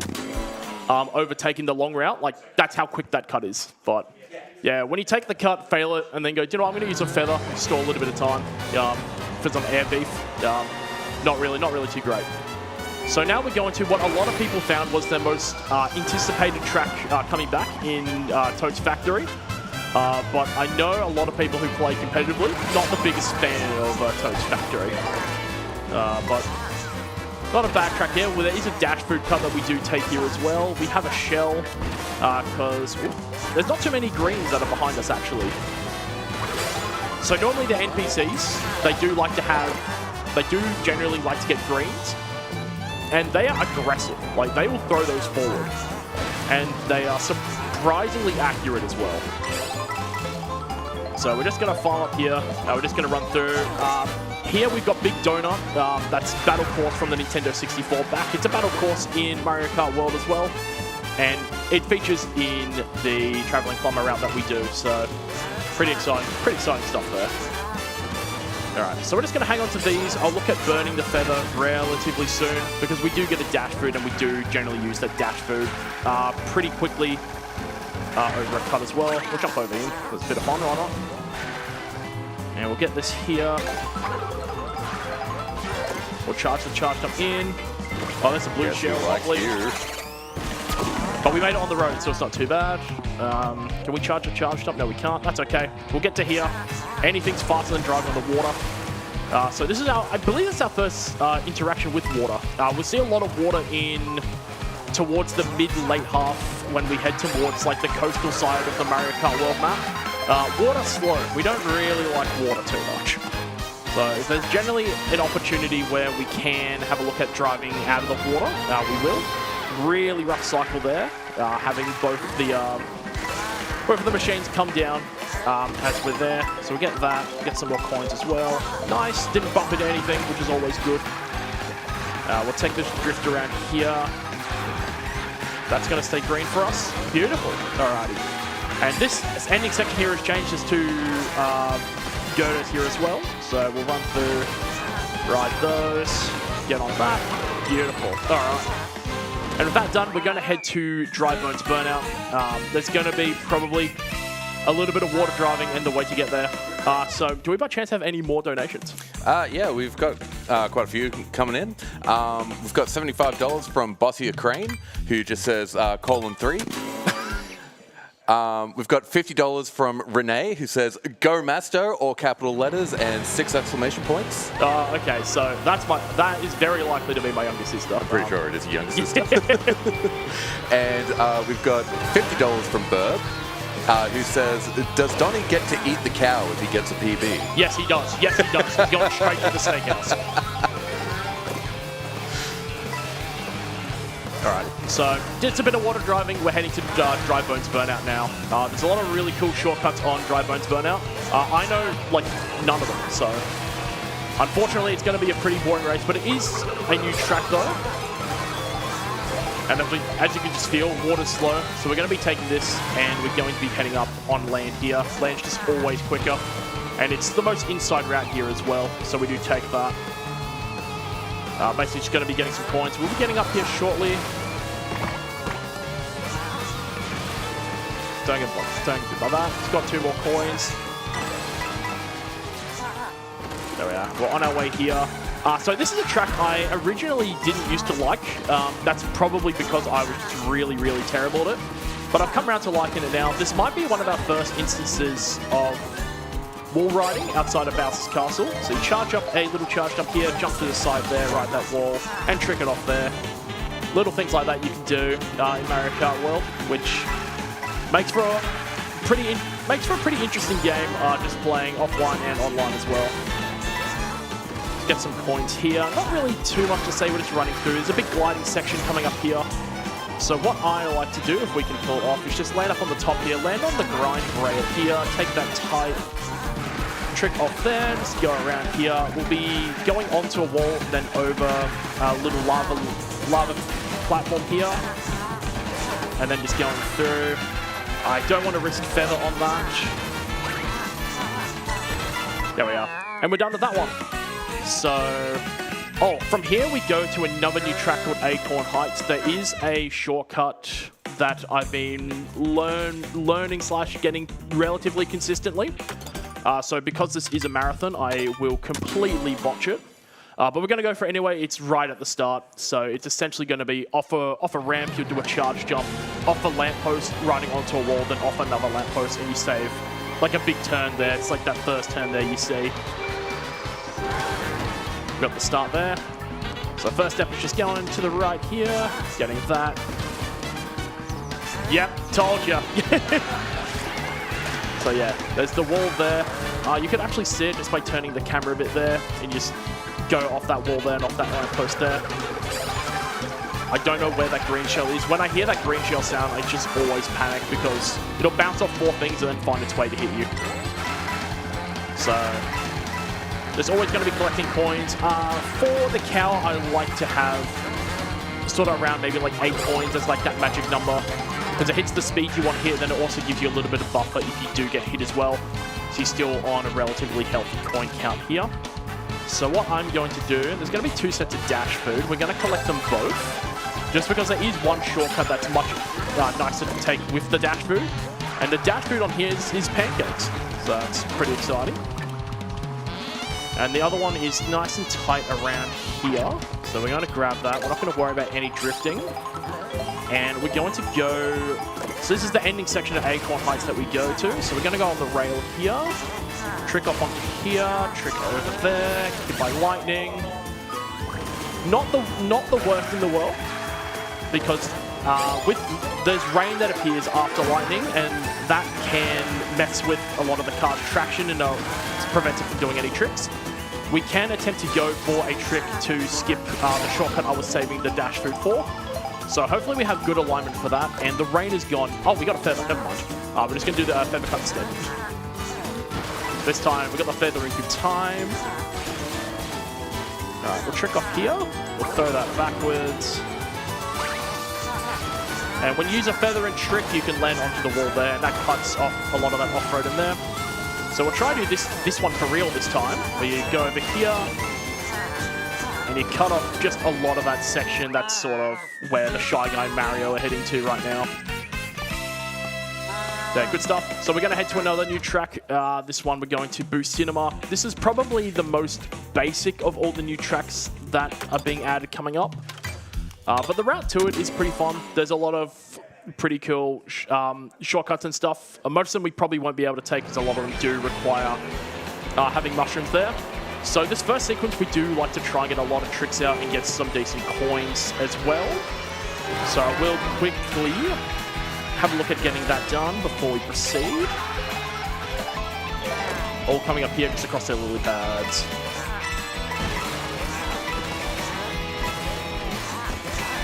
Missed the second lily pad trick, but all in all, not too bad.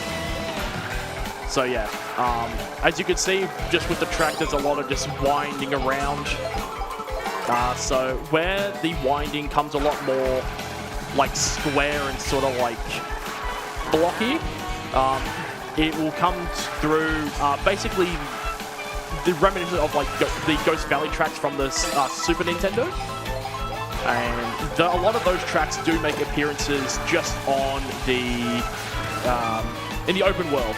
So we'll be driving through that. Now once we get through here, as you can see, the all the trees are starting to die a bit out here as we get closer to Boost Cinema.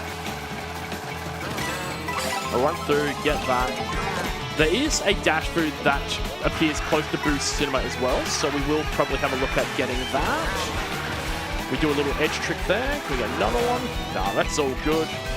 There's Swoop. Shout-out's the most annoying character to see online. Missed the double there, but that's fine. So we still got that there. There's big cuts over there if you've got mushrooms and stuff. Unfortunately, we don't really have those, but if you could pull mushrooms in first, you would basically want to just front run almost every race. So here's the dash route here that we get, and we're going to hold the banana just in case of like a red shell or something that does come out. And if we do get blued, we've got the dash food to catch us back up to speed. So not bad at all there. So we're going on the rails here. Here's Boost Cinema, and this is probably the most exciting part of the track.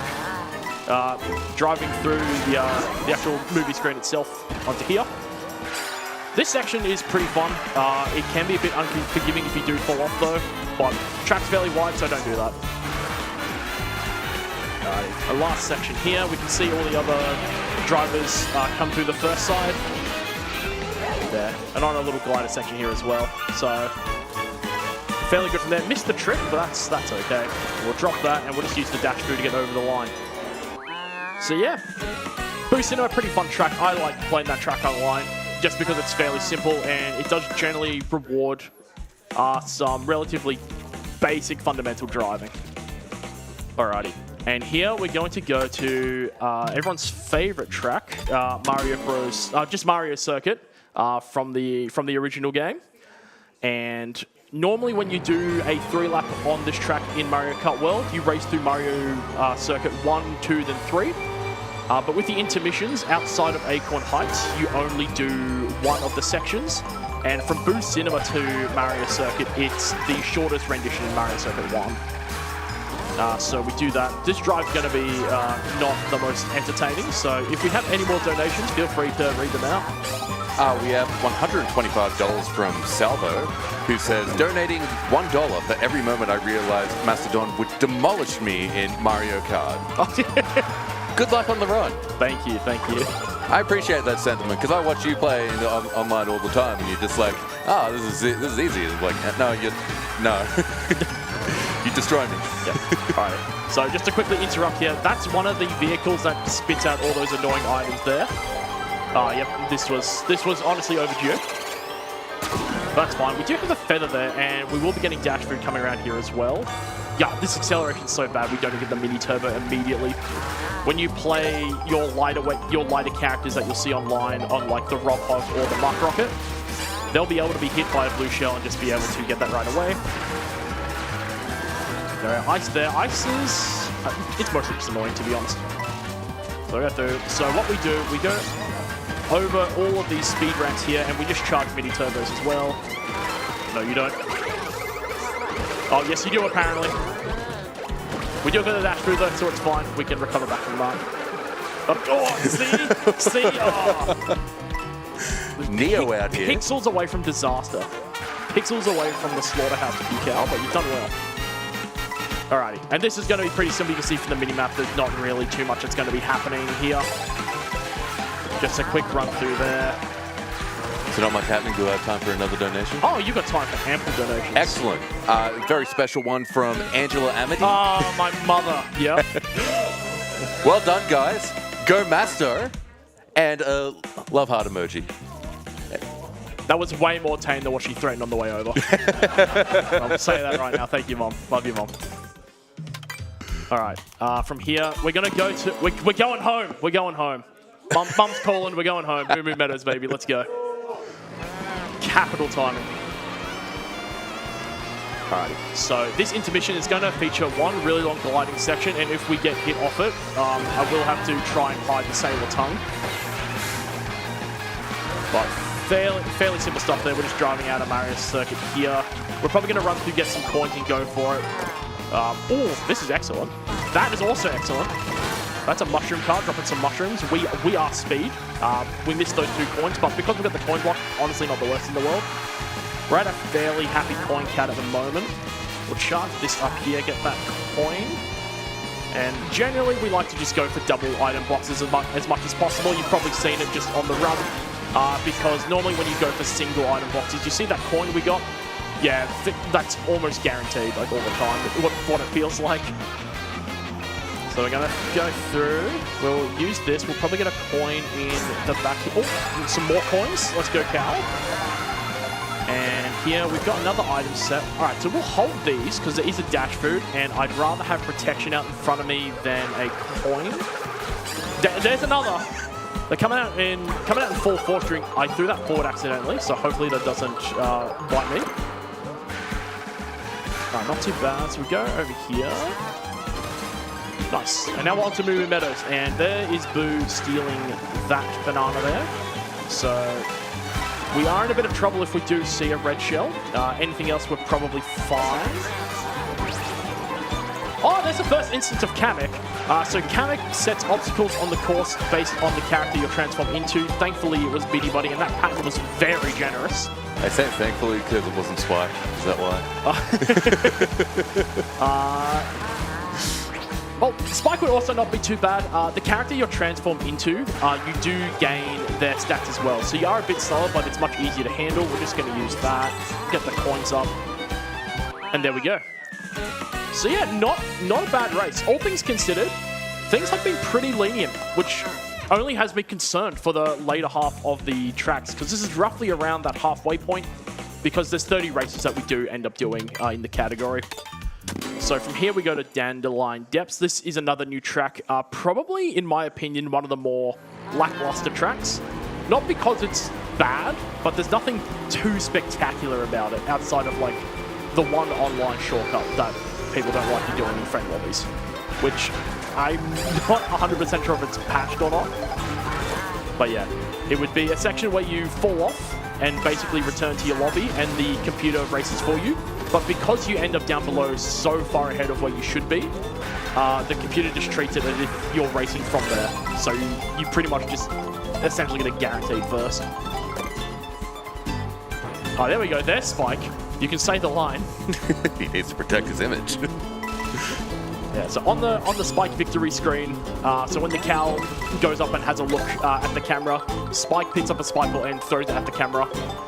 If we didn't have any donations going towards any of the characters, we probably might have done that just to see the spike ball thrown out 30 times. So we're going to go up here as well. This one takes more of like an inside route over the main course. It also gives us a little bit of protection because sometimes there is those nasty cars that drop like the bananas and bombs and stuff as well. And like, who doesn't love a cow grinding? It's exciting.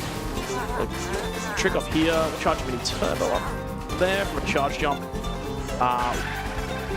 We will probably grab the second dash food and I'll probably just use it over like the first guy here coming up.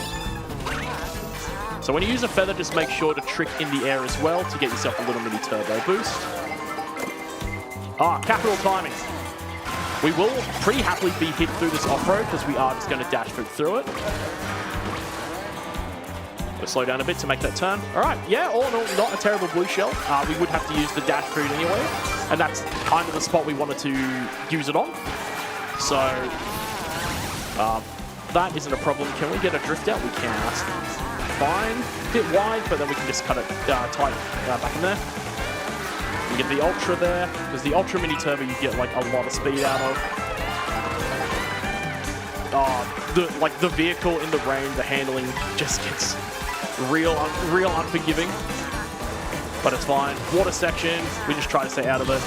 We just do as much tricking as possible. I get a double there. We'll run it up here. And what I like to do, just from here, just start a charge jump and kind of just release it on there so you don't get as much air, and it leads you into a nice little drifting circle around that. And one up there. So yeah, nothing too spectacular, but also like not completely terrible either. It's sort of just one of those tracks that's like, yeah, it exists, and that's basically all the acknowledgement it gets, which is, you know, it is how it is sometimes with some tracks. We're going to DK Pass now. So this one is from Mario Kart DS. We did see some missions on DK Pass. We saw a lot of those missions were backwards. Fortunately, we're going to be racing the track forward, so we do get both viewpoints on it, which is pretty exciting. Alrighty, and while heading here, there's only one main shortcut I'll look to talk about, which was something recently introduced into the route. So, by any chance, please say yes. Do we have any more donations? We have a singular $5 donation from Explosion, who says, the Lana Dono was actually me, just wanted to tilt the Don. It failed miserably. I've had like 3 Red Bulls. We're locked in. Yeah. Alright, the cut's coming up here. I did do some practice. The feather here is not really what you want. So basically, charged up here, jump over that, get that through, land on the roof here, land on that roof, and get on there. There we are. Cut off a lot of like that outside turn there. It's quite a bit quicker. So definitely worth doing on this route. That's all good. We'll do the up. Yep, awesome. Didn't charge it long enough, so we didn't get that little jump to get up to speed as quickly as possible. And now our cow's covered in snow. He's stuck in the freezer a little bit, but that'll wear off after some mini turbos. And we've got some pretty interesting wall riding here that I'm going to hope to be able to do. Nope, that alignment was terrible, and there's a Kamek, so everything was disaster. Yes, let's go. So Spike's here, and Spike balls are thrown out on the track. Not a fan of that, so we will take that wall right here and go around. Cut that through. We're not really going to bother with any items. We'll do this instead because it's a bit of fun. Right on the wall. Trick off tree 1, miss tree 2. Perfect. Hit the wall. Mini turbo up. And normally there's a really big cut here at the end, just through all that snow, but without any speed items, we're not going to be able to take that. So just the long way around here, get an Ultra, stay off the off-road, and yeah, finish it up. So in one of my practice runs, I actually got hit with 2 blues aligning and like 3 reds, and actually ended up coming second against the easy NPCs. Very embarrassing. Needless to say, that run did not see the light of day. So now we're going to another new track, more of a Rosalina themed track in Starview Peak, going up to what basically looks like the Comet Observatory from Mario Galaxy. And we're just going to go through. It's going to be another case of running. We don't really do too much bagging until much later. I think the next one would be Cheap Falls, which is another new track that will come up to that. Not looking forward to that. It's one of my least favorite tracks. But from here, we're just going to run through just some simple driving here. Just get some coins. We'll go through the item set. We'll probably miss that one. Yeah, that's not a problem. We'll grab that, use the coin. So we got red shell protection, and we got some dash food there as well. There we are. And dash foods do come in 3 different tiers. Should have mentioned that earlier. When in first... No, there's a green! Yeah, so when you're in first, you'll generally only get dash food of tier 1, which is really weak and only gives you a small little boost, but that's enough for what we need.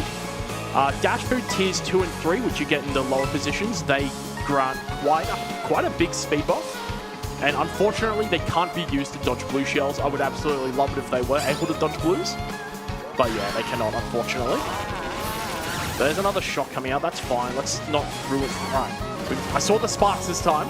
So yeah, we got that. We're back up to speed. And we're basically going to take this. This will shoot us all the way up to the observatory.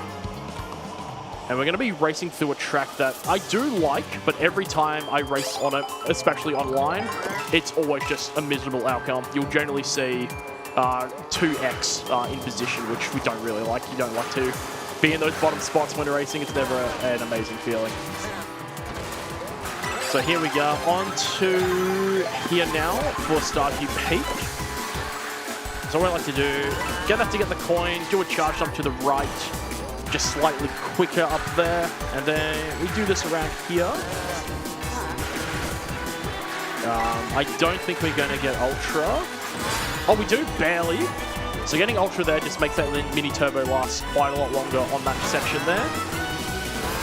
We're not going to throw any of these. I'm pretty happy with the double defense we've got here for Reds. And we like to go on this side section here. Because A, it's counted as off-road, and B, it's counted as a speed boost section. Well, by off-road, I should say like course or like a terrain, which is the speed value that cow gets a bonus on. Because, well, obviously, it's a cow. So, a fairly good race there. There was the one shock, but not terrible. Yeah, you're expected to have a shock or a blue every now and again in these races. Yeah, shocks have been surprisingly kind to you. Everything has been very kind to me, I'm not going to lie. Like the two like bad ones, you still didn't even have like a good item set that you were losing, so it's like kind of whatever. Yeah. Yeah, so normally in practice you'll run through and there'll be you'll be in like the perfect position, you'll be ready to go, the stars are aligned, and then it's a haha shock. And those happen, yeah, we don't get the best reaction to that. Ooh, hit a little bit off-road there, but we didn't lose our drift, which is good. Because if you go a little bit too far off-road there or hit it for too long, ooh. I'm clenching right now, not gonna lie. Just that sound, and then it just is zipping past you every time. I'm actually pretty impressed that none of those have hit yet. The one that was closest to hitting hit a green that we had in protection there. Another one coming. We're not going to get this item out in time. That's fine. Coin there. We do have a green for anyone coming up. Acceleration is a little slow, but not a problem. And get through that. We'll charge jump here. Get us there. Trick all the way down.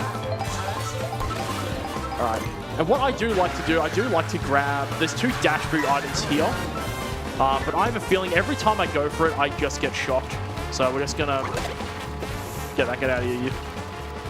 And we're just going to double item set. And if there's no shock, I don't know. I'll be upset a little bit, I guess. Money cow? Yeah, well, yeah. Good news is we're not poor.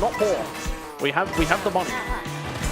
So there's 2 sections you can go on Sky High Sunday, a track that was featured in the Mario Kart 8 Deluxe's DLC pass there.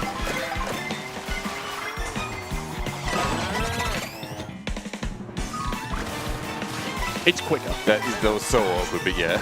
It's awkward, but it is still just quicker. Alright, so with the rail riding and wall riding and stuff, Sky High Sunday is much... Oh, thanks for coming up, Downhorn. I appreciate that. We do get a lot of fun. So big thing is just like this wall ride here. Cut that inside. Pretty fun track to drive. Use the sound horn. It just goes... Doo-doo-doo. And there. So yeah, this is one of the tracks that definitely is an improvement over the original in its respective track. I do believe this was actually a tour track as well. I'm not too sure. I don't really play tour too much. But now we're going to the track that I used to love on the 3DS, but I absolutely hate in Mario Kart World, which is Wario Galleon or Wario Shipyard. Why do I dislike the track? Well, it's full of water, and we're not a big fan of water driving. But driving to Shipyard is pretty fun though, because there's a lot of like waves and you can do a lot of tricks on there, so it actually makes for a pretty fun drive down that way. We do get dash food as well coming up. We do go a bit wide for it, but I always find it's worth it. I will drop that there. Go for there. I do like getting coin here first, because we just use coin when getting that dash boot, so we do just have that red shell protection. There it is. There's a second one, but we do have the dash boot. Oh, there's a third one as well. So that kind of works. Dodge the ice there. And we'll be out of that cycle for the second one. All right, beauty. All right, so we're coming up. No, please no. Please no. Oh, man. Rough. Okay. But we're coming up to this wave sector here now. Oh, there's a boomerang as well. Everyone's least favorite item. Because a boomerang you can't get rid of when you throw it. They've changed it from how it was in a deluxe, where if you throw it, it would leave your item slot and then come back to you. In this game, it doesn't do that. You just have to mash it to get rid of it. But there's nothing you really want. And if you get hit by it, it's always infuriating. It's just gone, oh, it's because someone's mashing a boomerang. But they're mashing the boomerang because they don't want it either. So here we are, into Warrior Shipyard now. We're going to do a little charge jump here and hit the tree. And ride that terribly, but not too bad. It's still generally quicker than going around. We're going to do a trick here. I will line to... Alright, holding charge jump up here. Get on there, side trick there, off the tree there. Normally from there, you'd be able to use a mushroom to cut over that little pile of sand there. We don't really have that option in first place, just because we don't really pull those items. And then coming up to the end here, we're going to hopefully grind on these rails. And there's a blue shell, so no thank you. Still quicker. And coming up to the end here, we can finish it, not even on the road, we finish on the side there like that, a little bit fancy. That fancy cow. How about that? Alrighty, next track we go to is Peach Beach. So not only has Peach Beach changed, there's also another new mechanic in Mario Kart World that we will be looking to showcase in this track as well. So while we're getting to all that, any more donations or? Yep, so we've got a rather threatening donation here, actually. I don't know if I can read, but $10 from the Green Shell that says, "You can't avoid me forever." That's true, it's true. And then we have $20 from Geo Lubred, who says, "Go Cow Go. Please put this towards naming Link Zelda in Ocarina of Time." Moo. Alright, missing all the tricks there, that's fine. We will use the coin just because we do like to have the coins. Once you like miss a trick, you struggle not... Oh my god. Yeah, well, you know what? Deserved, to be honest. So we could get a good item in third here from this double box. And here we go. One of the new mechanics that is added in the game is vehicles. So we get to drive in a big ship for about 5 seconds. So why do we go into those vehicles? Well, if there's a shock or if there's a blue shell, when you're in a vehicle, you dodge that. You also dodge red shells. You also dodge, I do believe, being hit by boos as well. And they're generally probably around the same speed, maybe even a little bit faster. So going out of that way just for a little bit of protection, definitely not a bad thing at all. We do take that. All right, so coming up to Peach Beach here, we're going to maybe grab a coin here. Nice. So Peach Beach from the GameCube, generally it'll be a small little loop around where you head to the right for 3 laps. Not like that in here. Sadness. We'll eat the blue, that's fine. Yeah, so normally you'd go this way and then over around, but Peach Beach has changed. Lap 2 and 3, you actually explore a bit more of the castle area here on the left. And unfortunately it is quite boring because it's mostly just straightaways through, and then your lap 3 consists of gliding in water, which isn't the most fun in terms of like wanting to really get through some good driving. So we go around the outside here, around that cut there. We go through, got some coins, and there we are. So they turn Peach Beach essentially into a 3-section track, which I know a lot of people don't like, but you know, it is what it is, we just deal with it. Alrighty, so hopefully something nice, like a green shell or something from this double item set. Feather's good. Because what we can do with a feather is dodge that instead of going over there instead. But we can charge jump and get on there, because anything's faster than the water. Take that turn relatively tight there, and it's kind of just going to be smooth, relatively smooth sailing, I hope, all the way to the finish line, which is just up over yonder. Got a coin there, might as well use that. Get that little bit extra speed on the final hit here. Alrighty, so yeah, that's Peach Beach done there. Not too terrible. Blue shell being unavoidable, and you know those greens are catching up to me. They heard me talking some smack to them, and they're out in full force now. So, got to keep the eye on that one going ahead. From here, we go to Salty Speedway. This track I do like. It's probably the only water track I do like, just because it's generally pretty fun, and you can avoid a lot of the water, which is good. So on here, we're basically just going to run through. Head to it is going to be along the beach here. We do like to be on the left there, so we do like to charge and we just jump over the other races like that.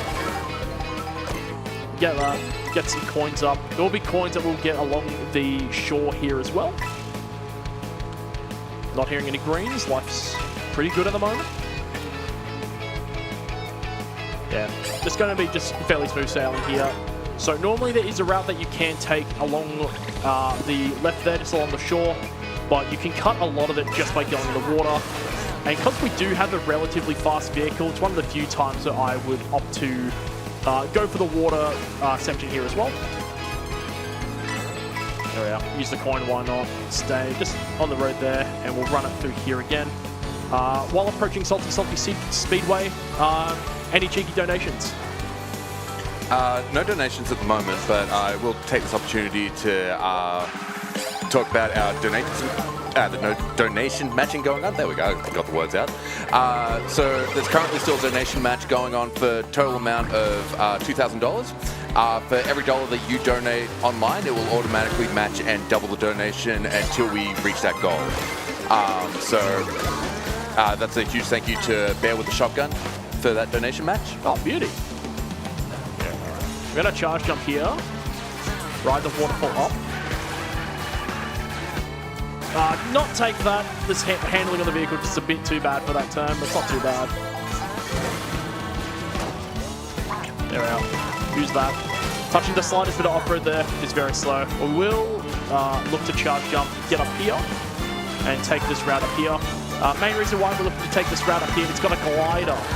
And so if there is a shock, we'll be gliding, which we do appreciate. But there's no shock, it's just a safety precaution there for that. And there we are. Just ride the wall to stay on the water. No, second blue, you're not coming here. Go away. And there we go. So yeah, there was the blue that was hit there, and then the red as well over the charge jump, going from like the one ledge to the other. A little bit rough, but you know, we'll take it. To Cheap Falls. So we're going to see bagging back in action again, because there's a lot of good shortcuts on Cheap Falls.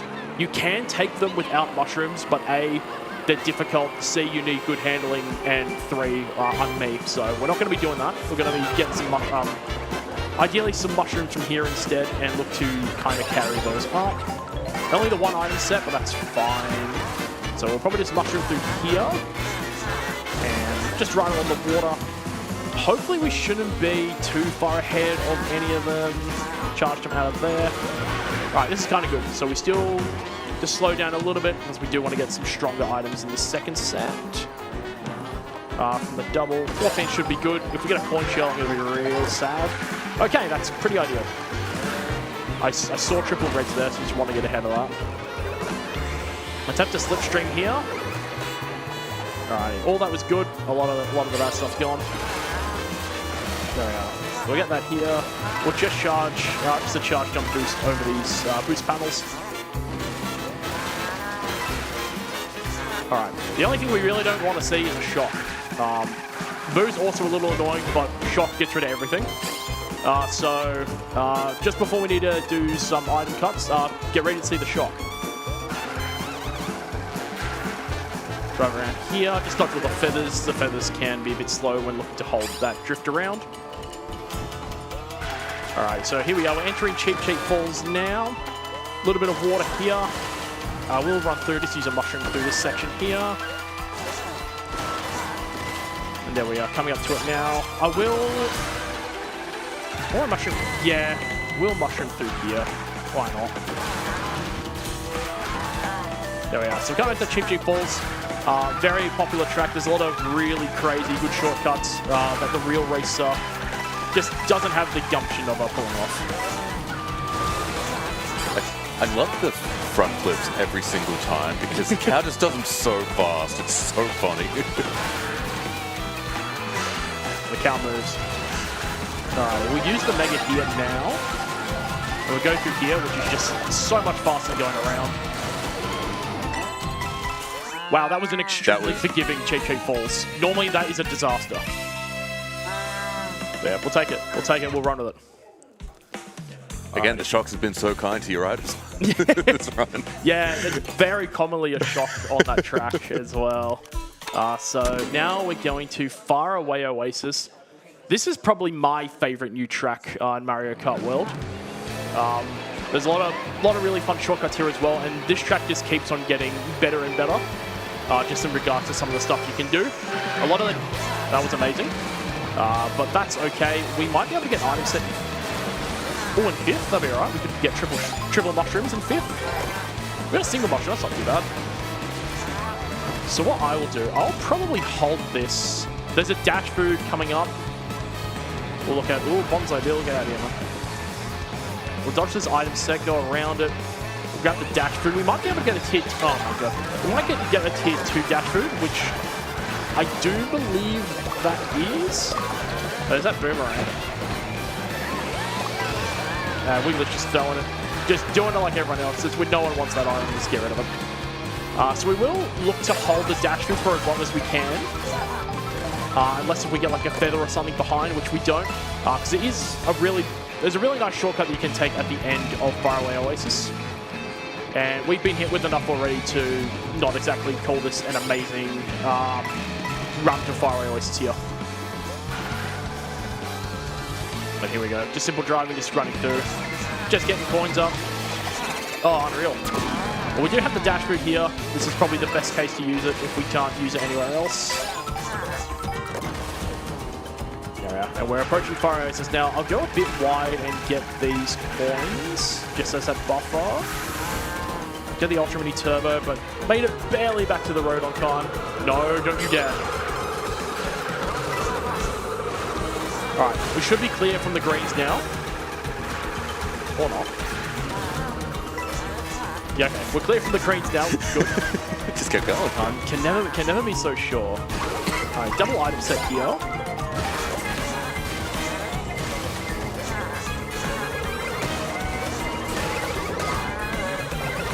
Unreal.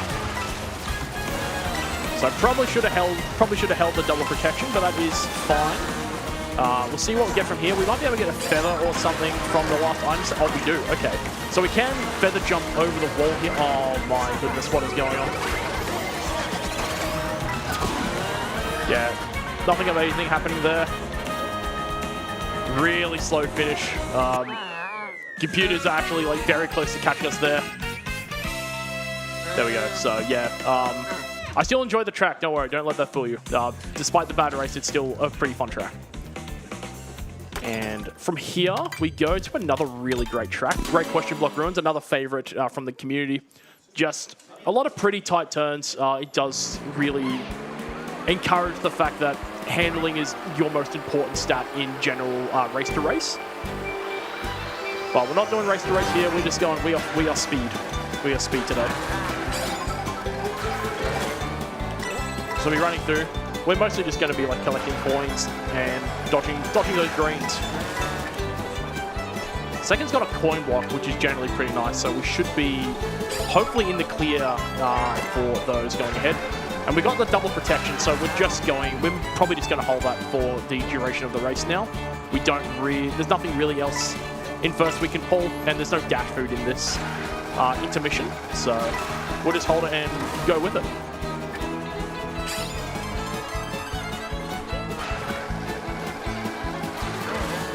Unfortunately, not really too much to talk about here at the moment. That's fantastic. I've got here's something to talk about. Wait! Where'd it go? It just left. Wait, where did it go? Oh my god. It saw you were leaving, it took the ball and went home. I've been trolled out here. It's crazy. Anyway, we're back to nothing to talk about. I can read off some donuts. Yeah, definitely read off some donuts. All right, excellent. We have another $5 from Explosion. I'm not reading his comment, but it does have the number 9 in there. I'm sure you can know what it was. Yeah, I've deciphered it. Yep. We've got $5 from Still on Runelight, who says... God, still? Still. Who says, more donos for the Don. Good luck on Rainbow Road. Thank you. $25 donation from Dr. Rank, who says, who knew that a Hamiltonian path puzzle could be such a fun speed run? Good luck, Mastodon. Put this towards the Transistor Play with the Puff incentive. And $25 from Nikasa, who said, the couch should know food isn't allowed in the stream room. Great run, Mastodon. Good luck with the tail end. Put this towards the F-Zero GX incentive. That's true. We are not allowed food in the speedrun room. Well, he broke the rules. He knows where he's going now. He's going to the silent S Laughter House. All right, we're going to do this. I was not going to risk that. I hit that cloud so many times, and it just completely ruins the line. So just going to use the feather just to guarantee safety through it. And yeah, there we go. So yeah, that's Question Block Ruins. So we got the first feather cut there. We hit a little bit of off-road on the way to the first tight rail, which is a bit rough. And we messed up the wall right there because for some reason, I think my alignment has just not been amazing as of late. I've always been hitting that cloud, and when you hit that cloud, it basically... You're in strife when you hit that cloud. So we're going to Dino Jungle now. I don't really know how many people like Dino Jungle, but I'm not a big fan of it. But it will be a track that I've started recently looking to get just speed items from. There's some good shortcuts on the way to it. Oh my god, power. Alright, we'll go for a second item set there for some good items as well.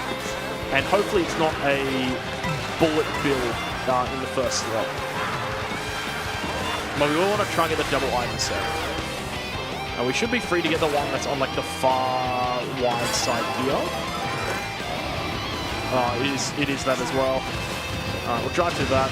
That's far enough. That'll get us through, coming all the way there, back onto the track. And we will have triple mushrooms. This will be nice to dodge any blues that do come. And there's a really big infamous shortcut on Dino Jungle coming up towards the middle slash end of the track. So here we are, we're approaching it now. Hopefully this looks familiar to some Double Dash players here. We'll take that round there. That's pretty bad, but that's okay. We can use one here just to go for a little bit of off-road. I have messed up going along the dinosaur before, so just not going to do it, just going to play it safe there. Alright, you charge jump because you need more than just a single mushroom to get through that shortcut. So the charge jump with the mushroom boost gets you that little bit of extra distance to make it over there without losing too much time. And we'll just use the last mushroom there because it's not really a better spot to use it. There we go. So, yeah, once again, another case of no shock on a track where you need to just run up those speed items to go through as fast as possible on those shortcuts.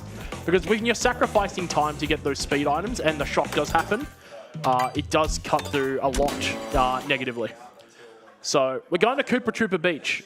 So this is the first of 2 tracks which changed the route of how things went. Because it adds a little bit of extra time because now we do 2 laps of Koopa Troopa Beach instead of 1. And we missed that start, which is pretty excellent, not gonna lie. So we do go for the dash route out here immediately. We're just... Cal's going to continue breaking the rules. He knows he's on his last legs. There we are. So we got dash route tier 1 in that low position, unfortunately. Oh, that's amazing. Thanks, Pauline. Alright. There. Bit of slipstream there. Maybe we can get something half decent in this position here. Single mushroom would probably be pretty nice. Bomb. That's also cool. See you later, Mario. Get out of here. This is Cal Kart now.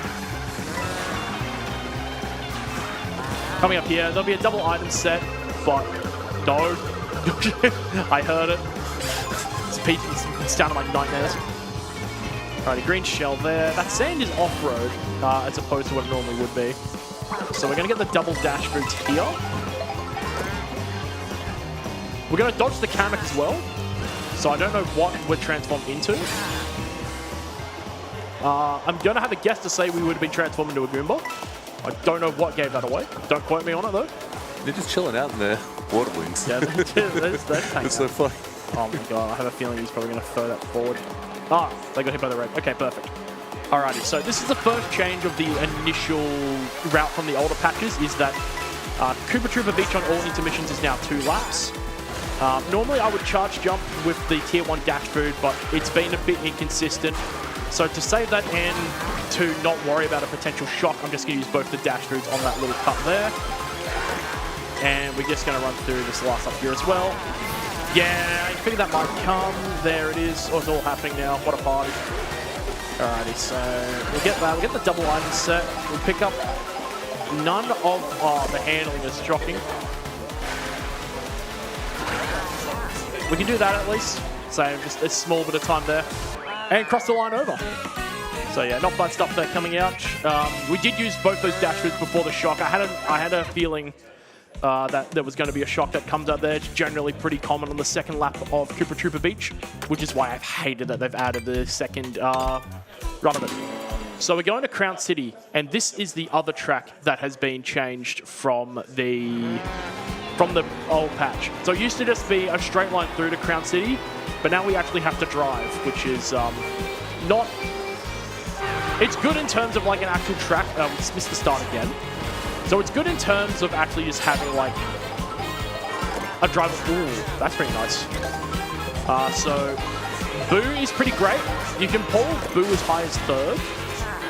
Boo gives you protection from stuff like Blue Shell. If you're in Boo at the time, it'll dodge shock as well. If you're in 1st, you're guaranteed to steal a mushroom. And yeah, pulling it as high as 3rd, this item is absolutely incredible. It's probably one of the best items to pull in the game. So I'm hoping something like a Blue Shell comes up before a dodge, so like a shock, so we actually can use this item. Yeah, handling is just so terrible, but it is all good. We won't complain about that. We'll keep going to the new section here. We'll use that just to dodge that red shell. There we are, and got that mushroom there as well. That'll be good towards the end. That mushroom will help us dodge a blue shell as well, so being able to carry that up to 1st to get that is quite nice. And we've got some fish and chips here as well. Pretty weird that a cow's fanging fish and chips, not going to lie, but you know, we'll run with it, not going to judge. And we're at Crown City now. So Crown City has multiple variations of its lap 3 depending on where you're coming from, because a lot of routes do lead to Crown City. This one we've got... we call it the beach route, really. We'll go around here. We could have cut through there. We will look at dodging this blue here with the mushroom. That works as well. We'll take it. We'll take it. Go, go, go. What are these shocks, man? Yeah, pretty nice, not going to lie. I'm not going to worry about taking that rail off. I hit it pretty inconsistently, so I just don't think it's worth doing. And we're going to go through. So, yeah. Thankfully, the shock came before the blue hit. So, not really punished too much there. But like, if it wasn't for that red shell, we still had that boo. That would have been pretty Olympic. Not going to lie. So we're coming towards the end of the traveling plumber trip now. We've got this run here to Choco Mountain, and then we've got a small trip at Peach Stadium, and then we've got the marathon that is Rainbow Road. So on the way to Choco Mountain, any donations? No donations to speak of at the moment, but just to give the usual spiel as to who we are and what we're doing. We're on speedruns. We're raising money for Game on Cancer. Game on Cancer is a charity which funds early career cancer researchers who are working across all fields of cancer research. And their goal is to make this the last generation to ever die from cancer. If you'd like to donate, you can either, if you're in the crowd, up at the bench there, or if you're watching online, or if you just don't have the cash on you, donate.ozspeedruns.com. Cool. Lovely, all right. So heading to Choco Mountain, it's going to be another case of us getting a second lot of dash food. Generally because speed is nice, and the chocolate on Choco Mountain can be quite unforgiving. So to avoid that unforgivingness, that chocolate there that basically looks like sludge, that will effectively act as lava, where when you go over it, it doesn't. You silently just sink in a little bit, and you don't get a lot of like speed or any sort of like control over it here. So we're going to attempt to do a little cut here with a mini turbo here, a super mini turbo. We charged it. That was relatively nice. I'll hold these going around. We'll use these for recovery more than anything else. Because there's nothing worse than going through like a spot where you're near that, near the chocolate, and then you get hit out and you don't really have a chance to recover from it. It's pretty nasty. Ooh, that was also pretty nasty as well. Recovery. I did attempt to get a bit greedy and try to go in front of it, but got punished for it. But that's why we have got the second one, so it does help in that regard though. Alrighty, so this is effectively the end of the Choco Mountain there. Not bad as well. Cow just running out doing some tricks down there. So only 2 tracks left. The run is almost done. The Peach Stadium split is relatively short, but Rainbow Road, that'll be like 5 minutes, so still got a little bit left. Rainbow Road's got a lot of cool tricks to it as well. The Peach Stadium split, honestly, not too much fancy happening there. We will be going through the one last round of bagging to get some speed items, because there's a big off-road section I do like to cut off, and I've always found it's been a little bit faster than going around normally. So that's what we will look to do here. And get those there. Oh, that's actually pretty nice, actually. Triple mushroom star. We'll run through. Good position there. We can use the Starlight as soon as we go through the double item set here.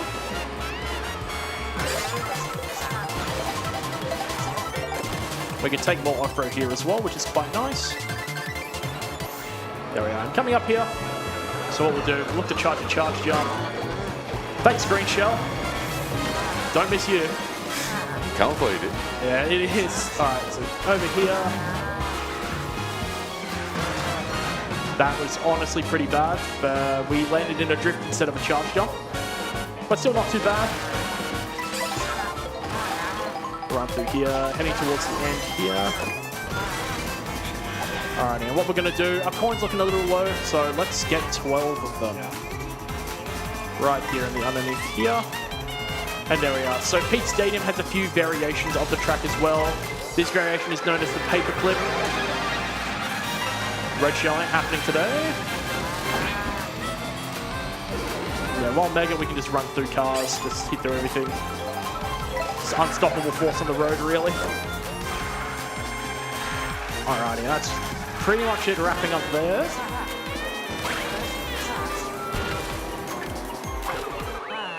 There we are. Alrighty, so down to the last race now, it's Rainbow Road.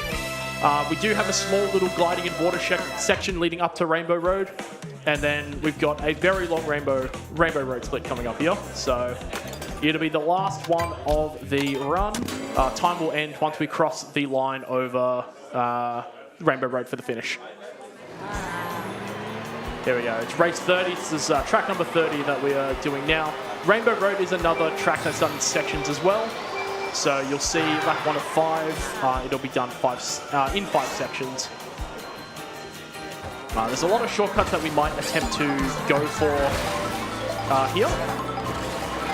Hey, Master, can I jump in and just bring it up? We have just gotten so many donations.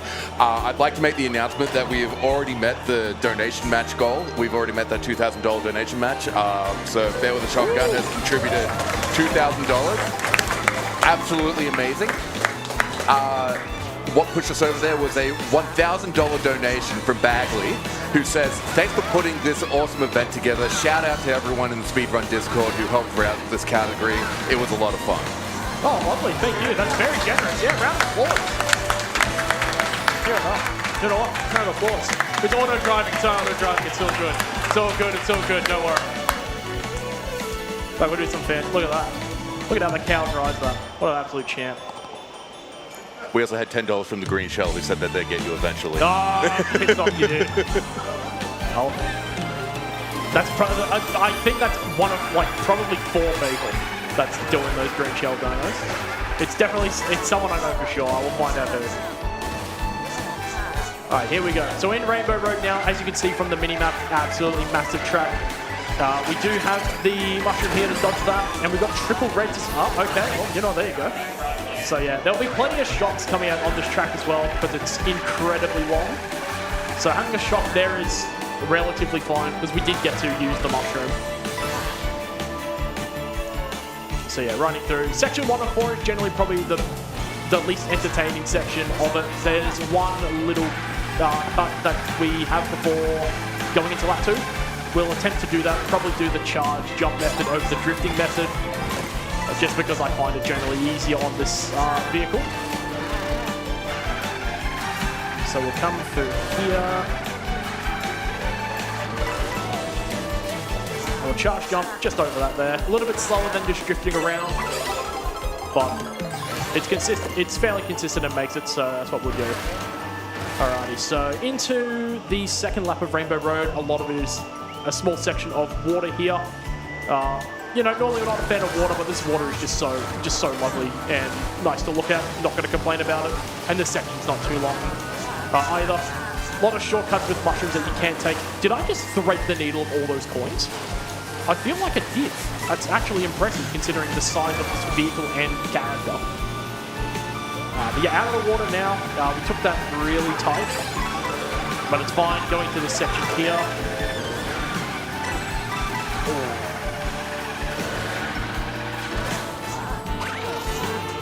Oh, we did it! Holy moly! Let's go! So that's the first time that I've done like long slide part 4, that feather cut, and actually nailed it. So pretty happy with that. Shock here These shocks! Yeah, These shocks are so good. So shock is perfect because we're on a set speed at the moment, so shock loses us literally no time there, and there's an item set like right here as well. So yeah, really nice, really nice. Can't complain about that at all. So now we're in section 3. This is mostly just the space station part of Rainbow Road. Because they ran out of rainbow textures for the Rainbow Road for all 4 sections, if you would believe that. Completely up to you. So going through here, this section's pretty nice, just avoid the flots.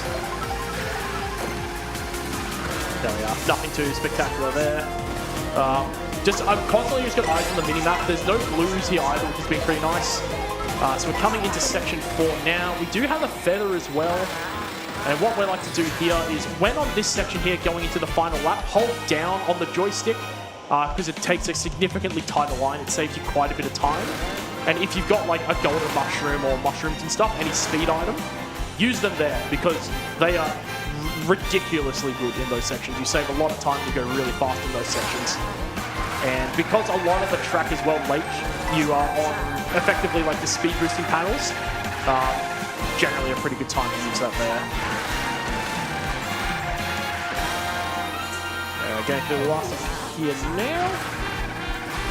Alright. There's one last trick coming up here, and it's on this glider section now. And basically we look to glide down, then sort of ride the wall, and then trick off a post here. So hopefully we can get that nailed. Nice! It does look like it gets like pretty close there sometimes. But yeah, we'll be looking good. Time will be coming up fairly shortly. The finish line is just ahead.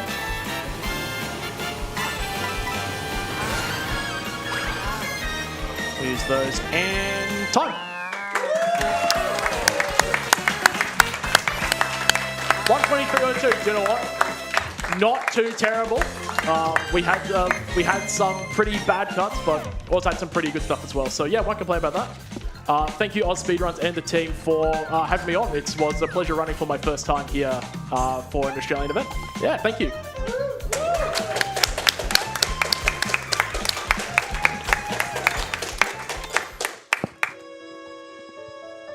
And with that, I just want to rattle off a few donations that we got towards the end of the run there. $5 from Dodzy, who said, I wish you were as good at Mons as you are at Mario Kart. I can give you free lessons whenever you want. No skip world record holding. Go Masto. $15 from Godly Effect, who has no comment. $10 from Matt Ando, 97. He says, glad I made it in time to watch the end of Masto's run. Always great seeing the cow being used. $105 from Perel Brown, who says, let's go gamers, put this towards the F-Zero goal. We also had a $50 donation from Bakami Hero in person, who says, put this towards playing for the pub in Transistor. $10 donation from The Big Giver, who said, amazing run, Total would be proud. $40 anonymous donation, and $10 donation from Baridon Enjoyer 9, who said, almost steak time.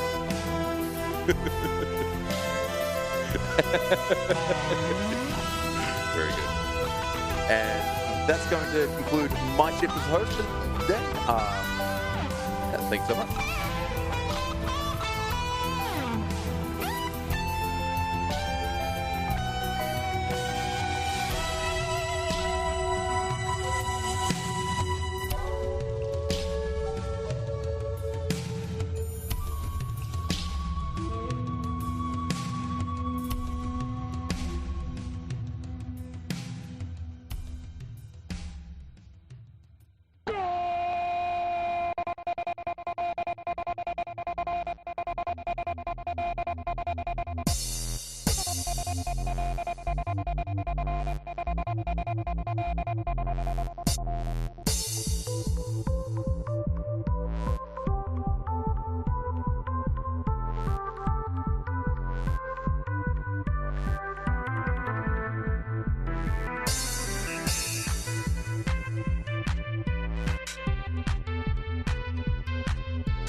Coming up now, we have F-Zero GX, all tracks, right?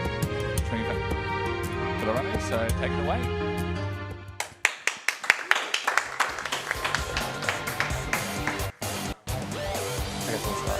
Hi everyone, so yep, this is F-Zero GX. It's the first time I guess we're doing a race together. I'm Baffy. I'm Falco. I'm Nikasa. I'm going to be joining Signal commentary. Awesome. And just to quickly clarify, so we're doing 4 tracks and we're doing a max speed setting, so you can see our max speed setting here. So we'll be doing all 26 tracks, and time will start. We'll do a countdown, and we'll both press A at the same time to start. So that's 3, 2, 1, start. Good luck, Buffy. Thank you. Oh, I forgot to do the thing. Alright, and we are off the races. So paradoxically, max speed, despite the name, isn't actually necessarily how you get all the speed. But we don't, like, at the moment we're not going there. As you can see, we're already extremely zippy. This game is definitely very normal with its physics. You can do a lot of things here that the developers probably didn't intend and perhaps didn't realize. So you can see already we've got tremendous speed even before we hit the second lap and boost comes into play, and it only gets faster from there. We're basically playing through essentially the tracks in order as you would get them on a naive playthrough of the game. So we're starting with the Ruby Cup, generally the simplest, most straightforward. Not too many obstacles, relatively kind corners, so you can just focus on fundamentals and go really fast. See here, we've got Baffy going a little bit a little bit too ambitious. But well, that health bar was going down. In this game, your health is also used as your boost. So you do have a significant amount of risk reward if you want to go really, really fast.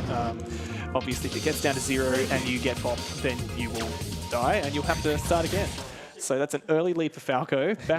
This game is very, very good at making you too ambitious, making you a little bit too greedy, because every little bit of extra speed carries risk. It makes it harder to control, more likely that you're just going to crash out and die. So 26 tracks obviously leaves plenty of room for this to remain a serious race. And that's the fascinating thing, is that sometimes you've just got to, be ambitious, sometimes you've got to be careful, and judging when is when, that's not trivial. So we can see Falco here is off on the second track. We've got the Casino Palace, and this one, you can go very, very fast. It's the first time we're getting to see the Fat Shark machine. So in the first track, they were played with custom machines. This game has a pretty robust vehicle editor, but the original, like I said, the character-specific machines, the baked-in ones, they are very, very powerful for certain techniques that get used. So Fat Shark has a very powerful boost, and it's got huge max, so it has a lot of momentum. So we're seeing a few... Oh, no! I didn't have enough, I guess, strength to get back on the track, unfortunately. So now it's all sync up again. So anything could happen in this race. You start the countdown again. You could lose like 2-3 minutes if you die in the last lap on some tracks. So yeah, it doesn't matter if our skill level is very different. Anything could happen. So I got it. Well, I lost speed, but. So yeah, this game has an interesting relationship too with going off the track.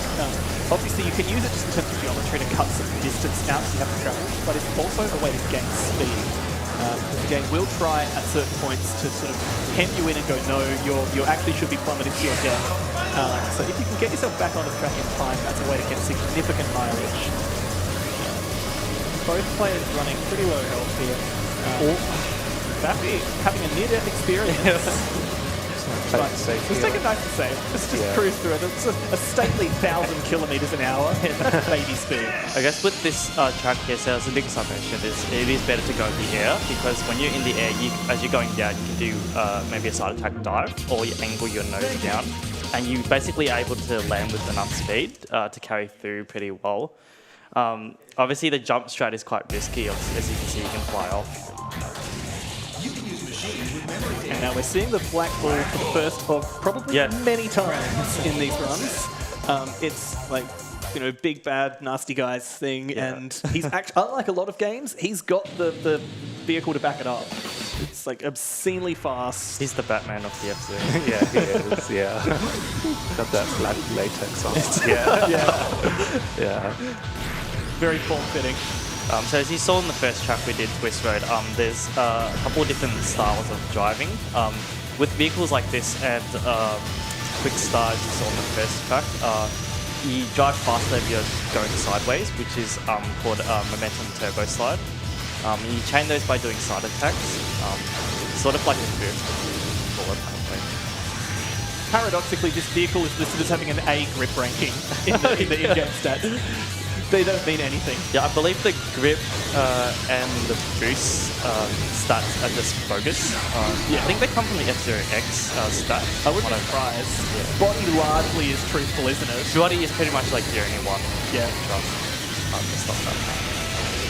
Yeah, this has got an E-rated boost as well, but it actually gets some pretty good mileage out of it. I believe it has, I think, the top max speed, the best top speed out of the non-customs.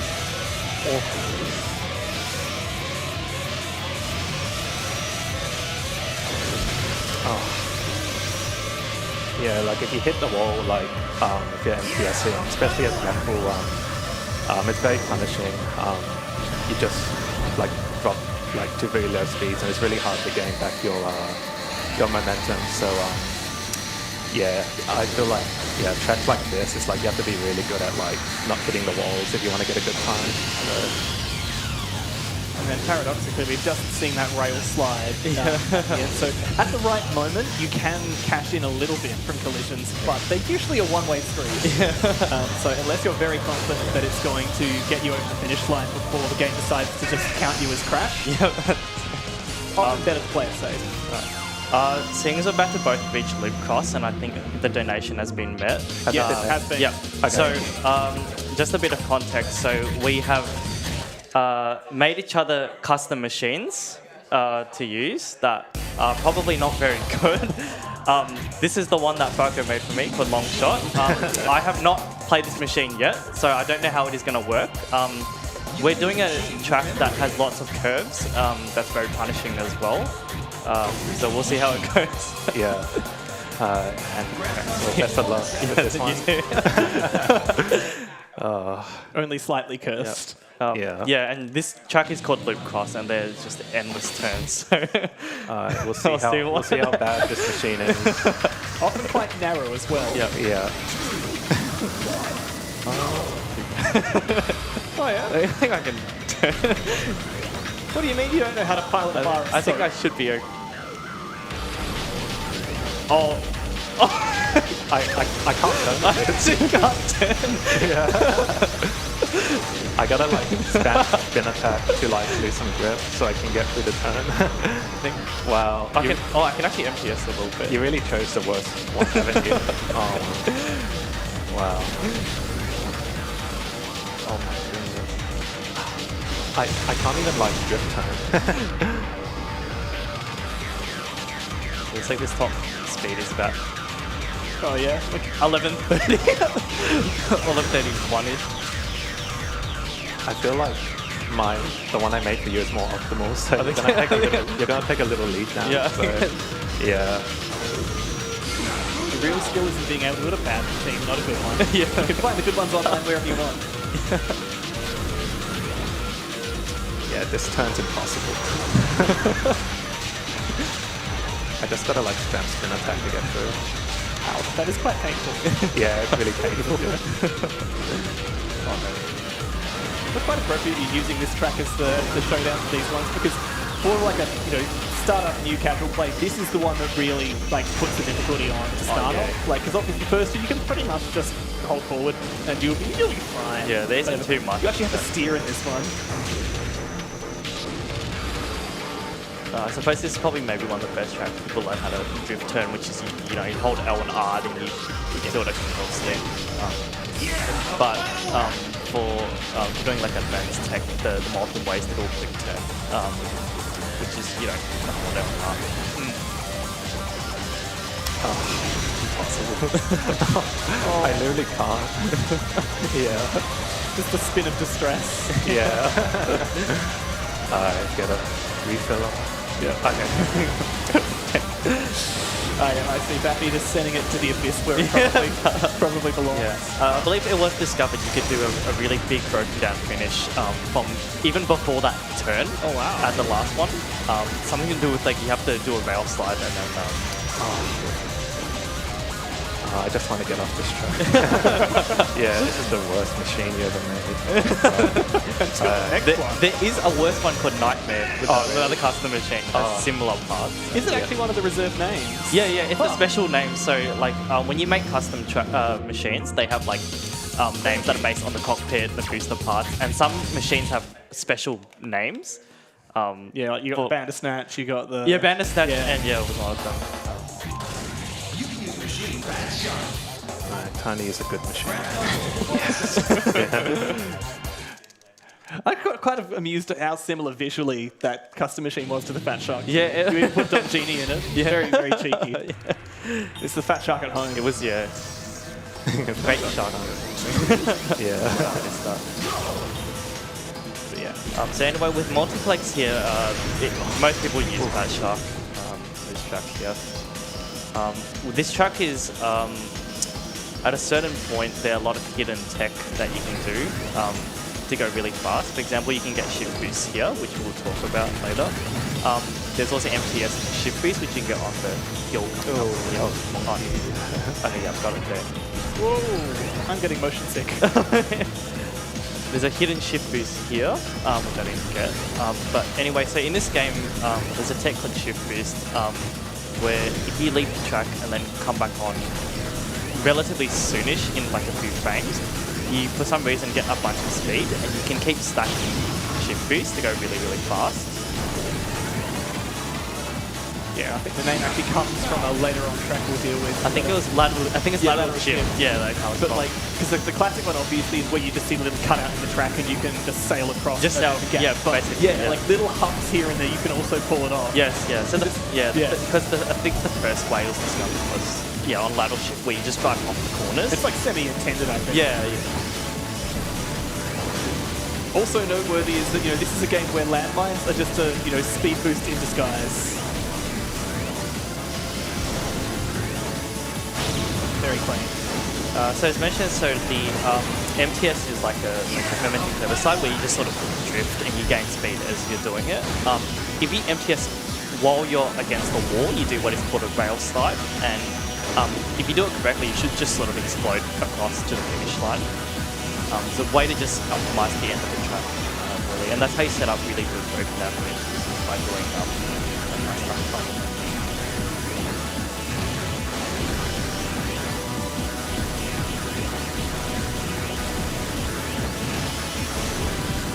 Alright, so big blue time. Yep. Back to sideways driving. Sapphire Cup now. I really, really love this map. I don't know. It's pretty cool. It would be another good contender for the custom machines. Yes. Well, because it's extremely demanding. Yeah. If you MTS in that tunnel and you hit the wall, you can actually fly up and hit a death barrier, I believe. Do they not have a roof there? Yeah, the roof no doesn't. collision? No, you just die and hit the roof. Makes sense. You shouldn't be doing this. Stop being naughty. I think there's like a spot where if you MTS into the tunnel, you could just insta die. Yeah, I think it's the second bit or the first one. Yeah. Well. Yep. Yeah. You shouldn't be blinking and driving. I know.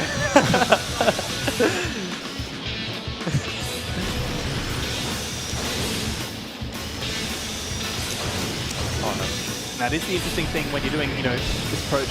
You don't get any recourse for successful laps if you don't hit the finish line. Yeah, exactly. So, you can be on great pace 3 laps in, and then if you crap out and you just got to start a whole lot again. Well, there's no one to fish you out of the abyss. Yeah. Put you back in the track. Yeah, there's no Nikita.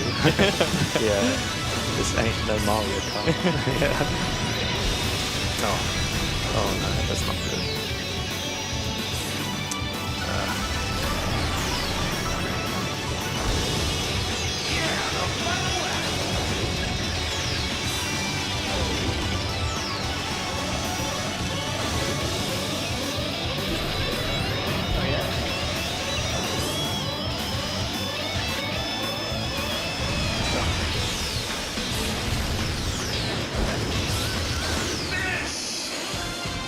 We're pretty close. It is looking quite close. Yeah.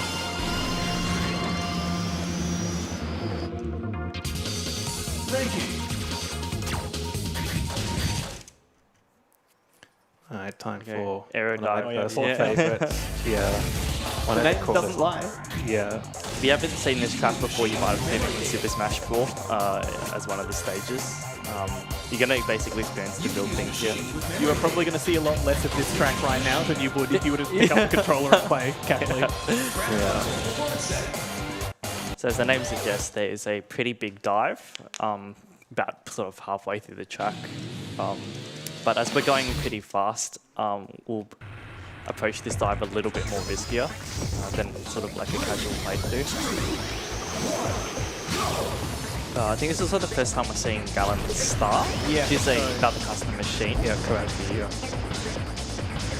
Very heavy. So we drive the same way, sort of Fat Shark, we play in the same style, but because it's heavier, we can benefit more from dives like so.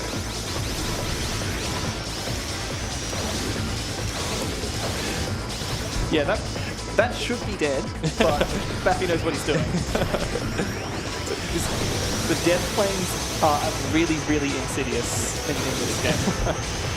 Something Falco pointed out to me maybe yesterday when we were playing together was that the really good thing about this kind of race here is you get to see two different styles of playing. You notice in this track that I take the dive a little bit differently than Falco does. I think Falco does the more optimal strat, which is the go to the right thing. I've just been used to saying on the right side of doing that. That'll cost you.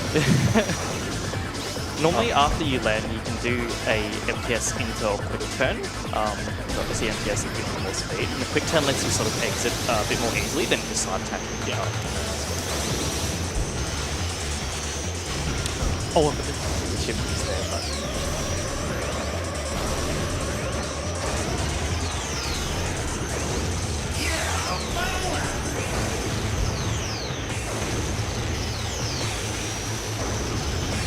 Really bad time to die now. Yeah, that would be quite awkward for you. Good thing I'm on 0 HP now. No, you don't need that. You got to pit stop right there. Yep.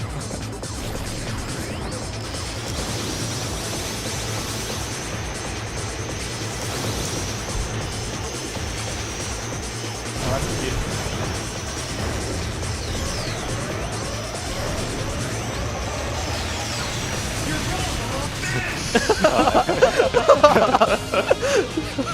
Yeah, my rail slides are pretty jank. I apologize. So we're coming up to Mobius Ring here. Most people, I believe, use Gallant Star, the custom machine you just saw. A very select few of us actually use Black Bull. Just because it's a preference thing. When you have a track with a lot of turns like this, I personally like Black Bull. Well, it looks like you're 2 for 2 on that one. Yeah. Yeah, we both like Black Bull. Yeah. That turn is quite dangerous. If you MTS and you hit it the wrong way, you can just fly off the track. We're like, because in 3D, this is actually track's turning over itself, so half the time you're upside down. Like, eventually the game just realizes, no, gravity's pulling you this way. Pretty much, yeah. And the law basically applies. If you go too fast and you actually lift off the track, you can just die upside down. Yeah. Very embarrassing. And you see that in this track, and there's double grand later on. Yeah. As well. Oh no. The other thing about mines is, on this track here is that if you hit a mine in the center, you generally get a really good boost at the expense of a little bit of health. If you hit the mine on the side, then, well, you basically die. You crash into a wall. In a PB scenario, you probably just reset if that happens. Here in this case, we just try not to fall off. Yeah, the other person's not going to stop us because you've had that day. Oh.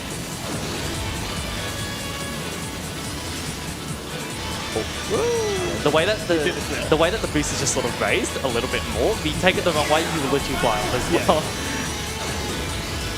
Yeah, what happens if you apply an incline at speed? Oh no, you just go off.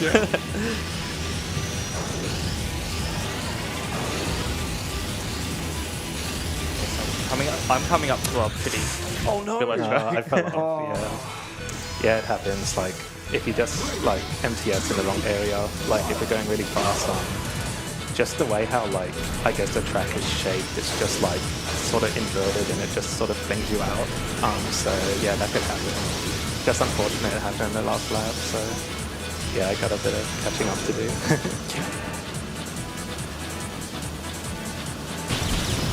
The physics pick very specific times to make sense versus not making sense.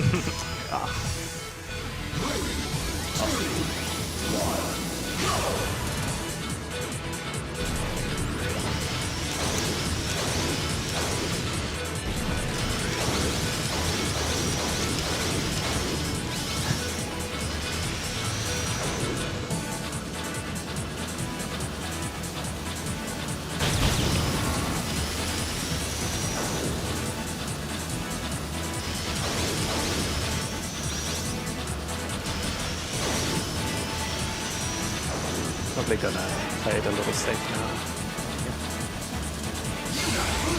Meanwhile, Bappy's exploring the first pipe level. Oh yeah. So it's a, you've got the game's got the upside down tracks, it's got the inside out tracks. We'll have the outside in tracks again later. Oh yeah, the outside will be silver not. Yeah. See you later. But So there isn't really much interesting on this level. It's personally not my favorite time attack. it's one of those ones where like you can tell when you're doing it badly, but it doesn't actually look that impressive when you're doing it well. No, your car is going really fast. Is that what they're supposed to do? Exactly, and they're really, this level and sort of the wave you see in the last up is, the main principle is just driving cleanly, which is harder than it looks to do, especially when you have to hit boost on the very edge to get that extra speed, and if you miss one like that, lose a bit of time. One other thing you'll notice is that every now and then you see the engines just switching off. That's a weird little quirk of this game's physics, where once you're past a certain speed, the game will try and slow you down by any means, because it's like you're going too fast, tear it back. And the physics it applies to slow you down with your engine on are more aggressive than the ones it uses when your engine's off. Yes. So once you're fast enough, you actually are better off just coasting and letting the momentum take its course until you slow down again. Yeah, and just to expand on what Nick was talking about, so that's called momentum throttling. So yeah, basically just let go A when you're above your top speed, and your speed will go down a little bit slower. So basically when you're holding A in your machine and you're just driving straight, you'll hit what is called your top speed, which is your speed will just kind of stay there, unless you boost or, gain speed any way. Every time you're above your top speed, you want to try not to hold A, unless you're boosting or doing a shift boost or anything that needs to be held with A. Okay, so playing probably one of the scariest courses in a very early cup. So depending on how Look this how goes. much track is not there in that mini-map. This track is just basically broken Lego pieces. It's just not connected. And it's so mean having this as the final track in a Grand Prix as well. Like, this is the one that introduces a lot of new time players to the game over screen. Yes, yeah. Particularly as well for us, people doing time attack as well. Normally you won't take the mines and just skip like a little bit of the track like this. Oh no. Oh no! Too clever by Okay, so what happened there was the game, there's checkpoints you need to hit throughout the level, and there's heaps of them. By doing that jump, you need to make sure you actually hit a checkpoint, like an invisible checkpoint, and by the time you land on the ground, if the game checks and finds you haven't hit the checkpoint, it will just instantly kill you, which is what happened there. Yeah, that's not normally what happens when you touch that part of the track. I think I hit it. Yeah. Yep, there you go. Oh.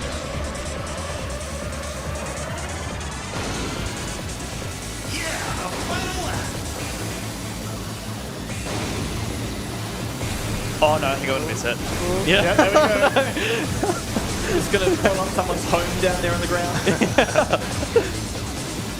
I have no idea why people live underneath an F-Zero. I do not know why, especially since this machines weigh about 2,000 kilograms. You'd never get in, sure.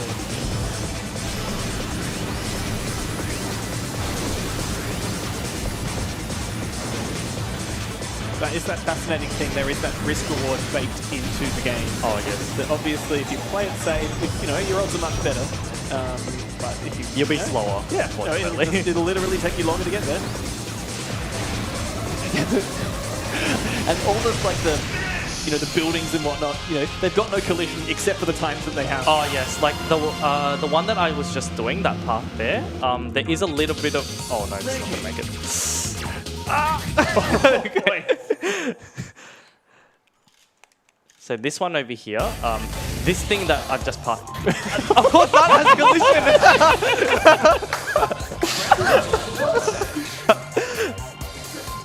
That's what I like to see. Yeah. I'm coming for you. The construction industry has it in for you. Of course, that little bit has collision. Yeah, whereas like a lap ago, you sailed straight through the solid building above it. A little metal ridge there will get you. Oh no. Yeah, if you take that mine wrong, your nose would just go down. And I think this is the first time you're each picking a different machine for the same track. yes, So besides Loop Cross, the Oh yeah, but yes, that's for the rules. yeah, but yeah, this is the first time. Yeah. Yeah, I don't know. I'm not confident with Gallium Star. I like to use Fat Shark because it has better air strafing, which is like I guess I'm more comfortable with in the jump plates. Like technically, what Batty is using is a more optimal and faster machine, but yeah, I don't know. I just want to play it safe and not die a million times, I suppose. But past a certain point, the speed is just giving you the freedom to make sure that you blow yourself up. So I think so far your results are showing. Yeah.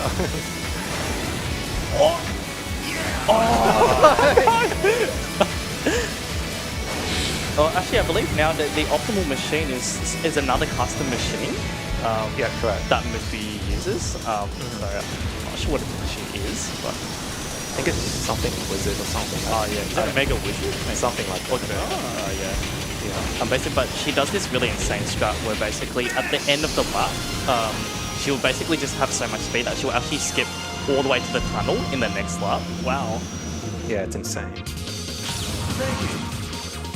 Like just sort of like Yeah, I so don't from need this. here, Wow, you just she'll fly in leave the the air, track and- cross the finish line, and she'll basically end up right here where I am. That would be tense. And we're just gonna break here as insurance. All right. Meanwhile, Falco's off to Emerald Cup. I think we got, I should know this. Is it double branch? Cylinder knot. Yeah, Cylinder knot. Yeah. No, I just yeah. scrubbed Cylinder knot from my mind. I hate it. I hate it so much. Yeah, I'll try and get the double shift boost in the part of the pipe that sort of inflates, but it's pretty tricky to get. But I'll try my best to get it. I do have to shout out Falco for showing me the strat for the double shift boost. Yeah. So when I was, about the time I was doing this run at ASM last year, didn't know about the strat where you had to hold forward over the big pipe thing.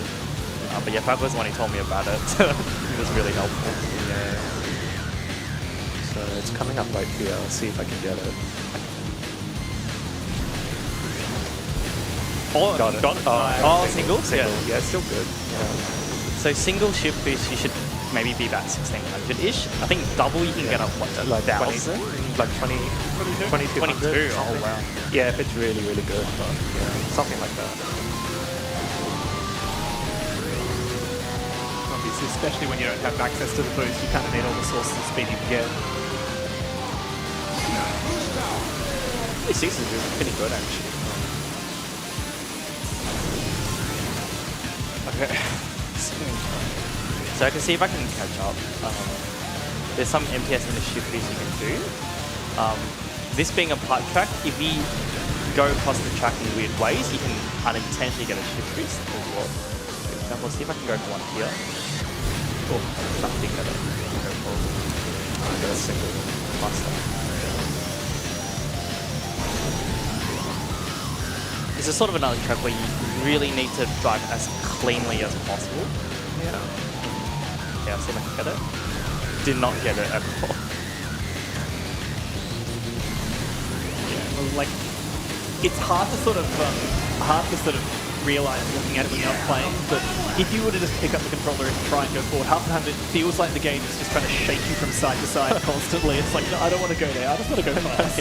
So you actually need to do quite a lot of work. It's almost like the Red Queen way, so you've got to run really fast just to stand still and go in your lane. Yeah, and as mentioned before, so the faster you go in this game, the less the gravity applies to you, and you can just literally lift off the track. I got it. Oh, nice. Alright, I saved it. Yeah, this track is very like good with the physics and stuff. Oh, we got one, really bad lump.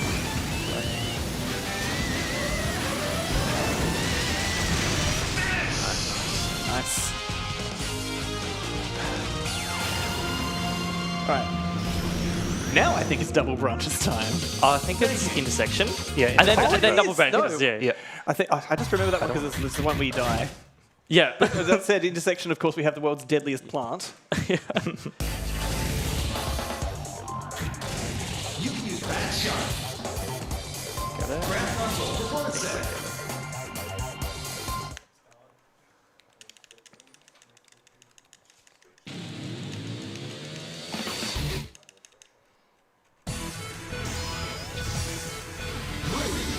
Okay, I got it. Nice. Nice, good job. So you have to hit the boost plate in a very specific. Oh no, the boost plate in a very specific way. You need to drive over the lump in a very specific way.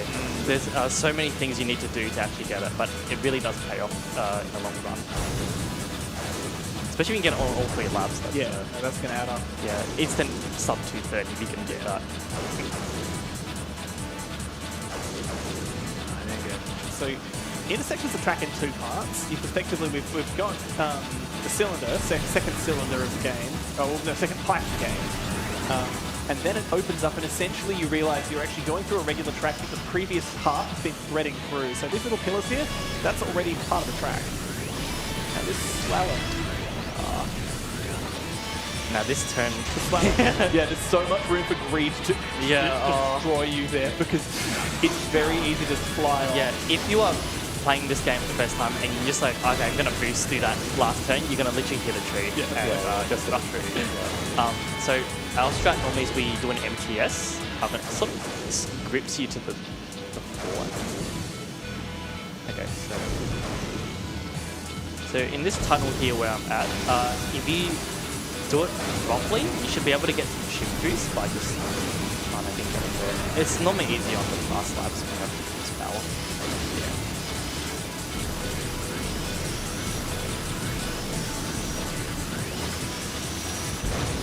Oh, that's beautiful. Yeah. Every time I see the slalom, I have trouble. I just look away. So MTS here. Oh, wow, nice.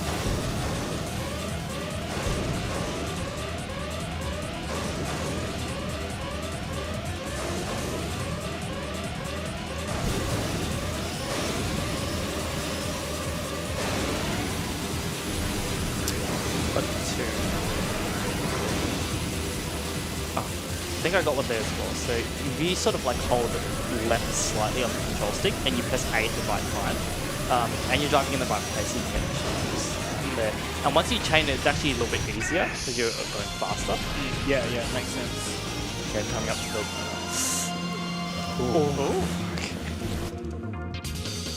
Ranking. Alright, time for double branches.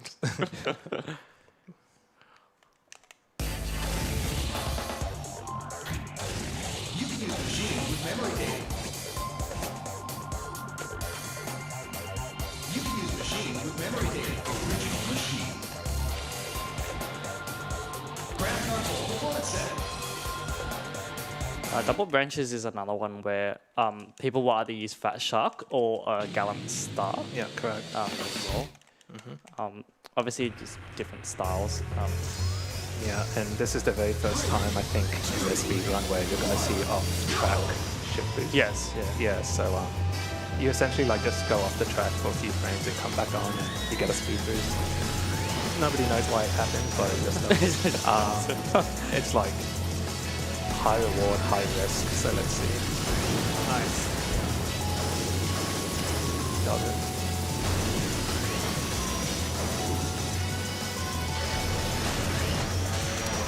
Cool. Yes.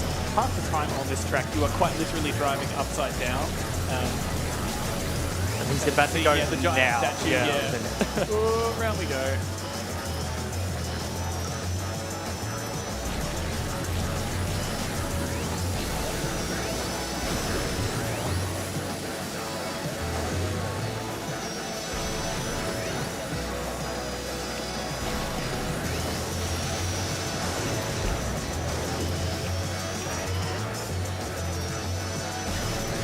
It's also worth mentioning, every shift boost you do has a chance to just die. Because you miss the few frames you need to get back on. And it's pretty merciless if you just don't know, you've just dropped below the level of the track and you can't ascend. Nope, that's it. You got there's a particular turn that I just came across there. If you're going above, I think it's 1500 or 1450, you'll literally just fly off the course. Because I mentioned, you're going too fast, you'll literally just fly off. Like playing in Grand Prix, the CPU players just constantly off themselves. Yeah, you in that literally see, section. as you're passing that section, you see the counter from 30 just go down. And Why you're are just there only 20 pilots on this course now? Alright, I'm gonna go for this. Oh, I end up on the other side. So, Well, it certainly could have been worse for you.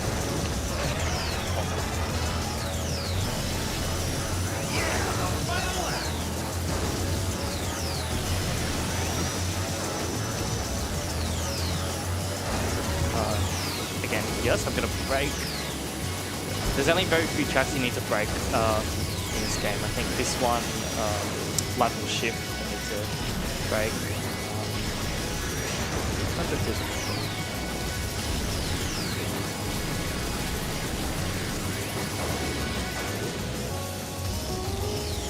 And jump plates as well. We saw one on multi-plates, but basically just another way to get into the air. Okay. Oh, well. I did remember last year. I was trying to go. At least you didn't. At least you know you're alive. Yeah. Could have been worse.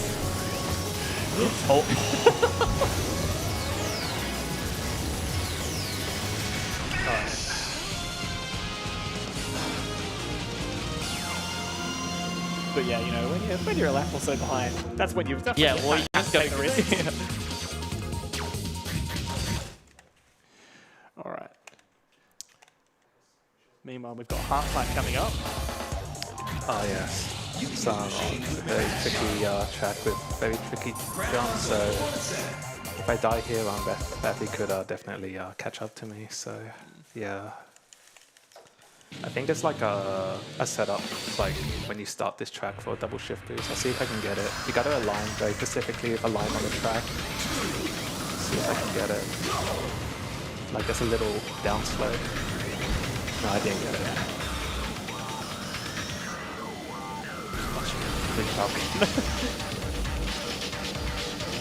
So I try my best to get it as well. The easiest one is to do it at the start because you can just reset each time. It is possible to do on lap 2 and 3 as well, but the setup is a little bit trickier.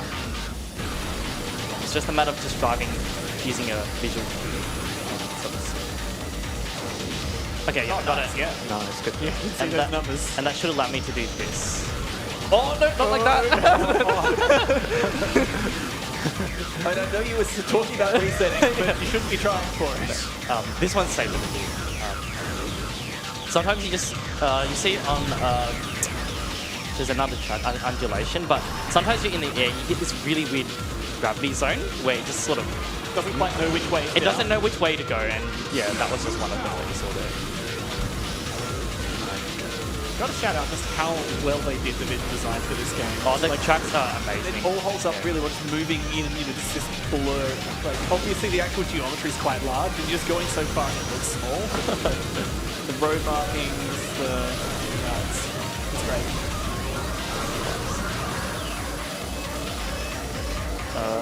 Oh no, you got it.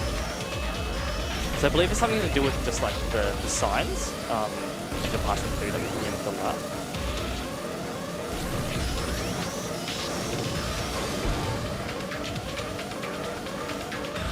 Especially when you're doing time attack and you're going for personal best, the way you take the jumps and the way you land is very, very important. You can get a shift boost just by driving over that lump. I think you can get it. Now this part's dangerous. fast. And oh no. Now these lasers here, they do cause damage. Like they damage, but they don't have any collision, right? Like you'll get There's hurt, no but it collision, doesn't that's slow right. you down as long as you don't die. Yeah, so like if you have 0 health and you're going through those lasers will kill you. Yeah. So you just gotta make sure you don't have 0 health. That's the thing to have. Yeah.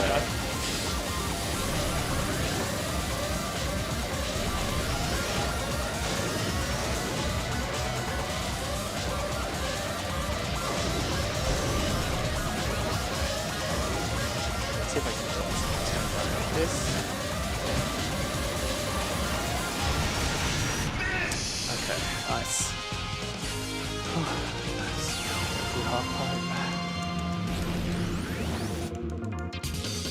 Thank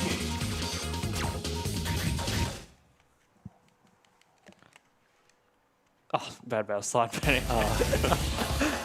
All right, well, last active Emerald Cup. Oh, deal. Yeah. It's a big ordeal. The name is pretty truthful. Yeah, so this will be another gallant start track for both of us. Yeah, you can lose so much time if you like miss a jump on the final lap. This is like a pretty long track. Yep. So there are 2 skips each lap to do, plus 1 broken down finish that we'll both go for. If any single one of those mess up, it's a reset. That's what, 7 chances for things to go pear-shaped? Yeah, anything can go wrong. Although both of us, I don't think, do the skip on the first lap, the one that I have to just drive across.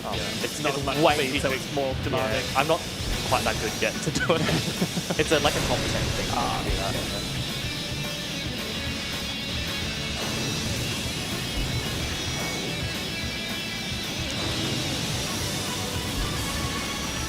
I hit the corner.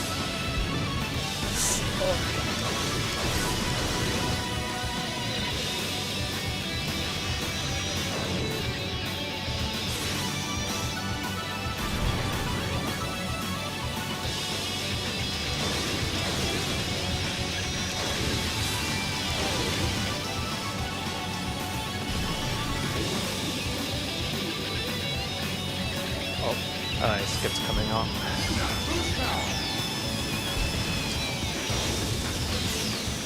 Got it. Nice.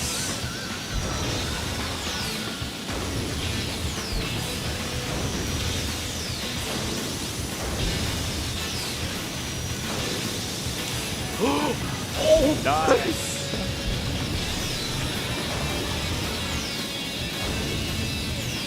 Oh my goodness. You're going, you're going.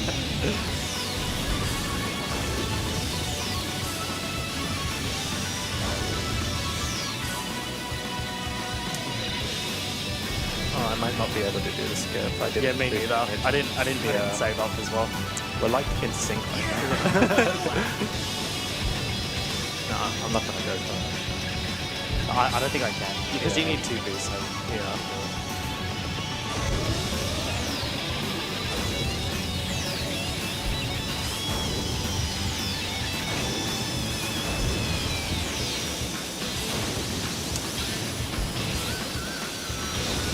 Ooh, That's too close. I was half expecting to put my head in my hands. There.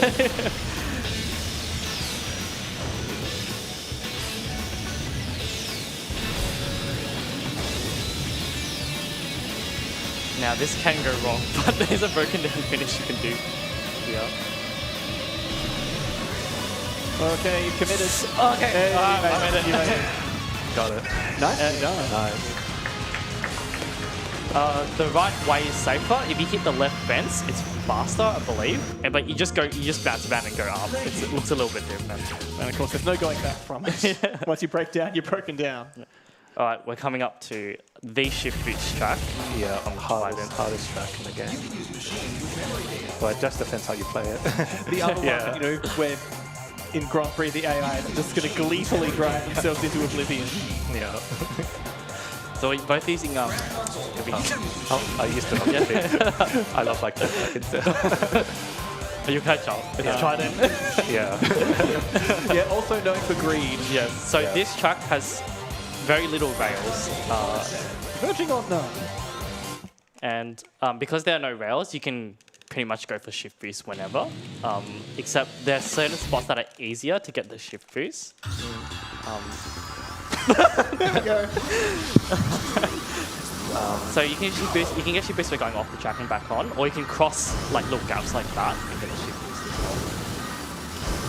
Just want to say, reminder that Sub-2 Cosmo Terminal is free. Shout outs to the F-Zero community Discord. Just want to say that.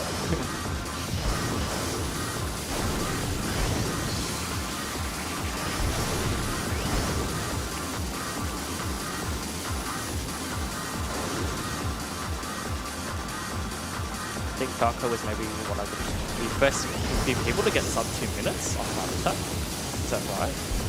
Yes, correct.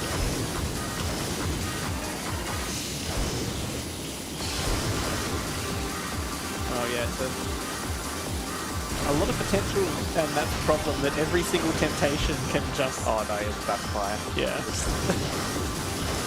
Yeah, like there that. we go. Like that. Yeah, I got too greedy. Do we need to get the whiteboard out? Yeah. Yeah. I'm on 3, I think, for this track.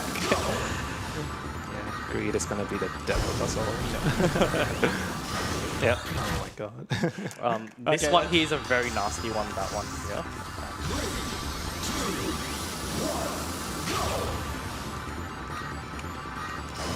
Uh-oh. I believe. There you go, you're fine. Oh, 3000 is not bad.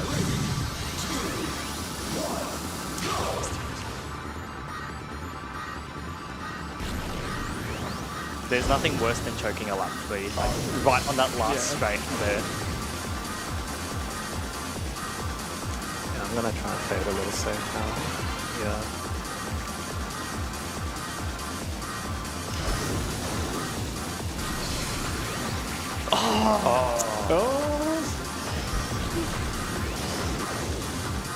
I think that's 7 between the two of you so far. Yeah.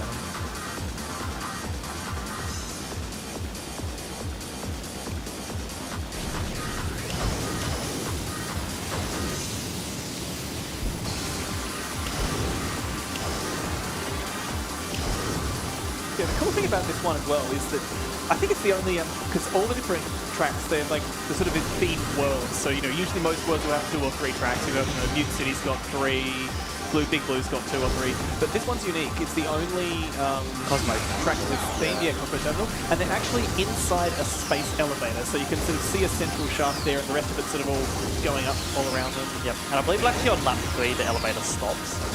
Yeah, very good detail. Oh! So it's going upside down, hit the wall, and that's it. Yeah, that'll do it.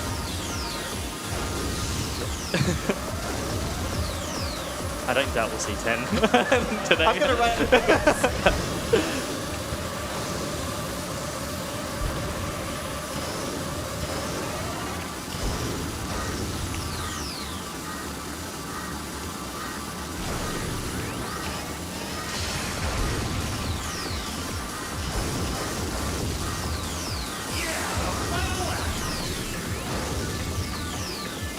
My hot dog very safe.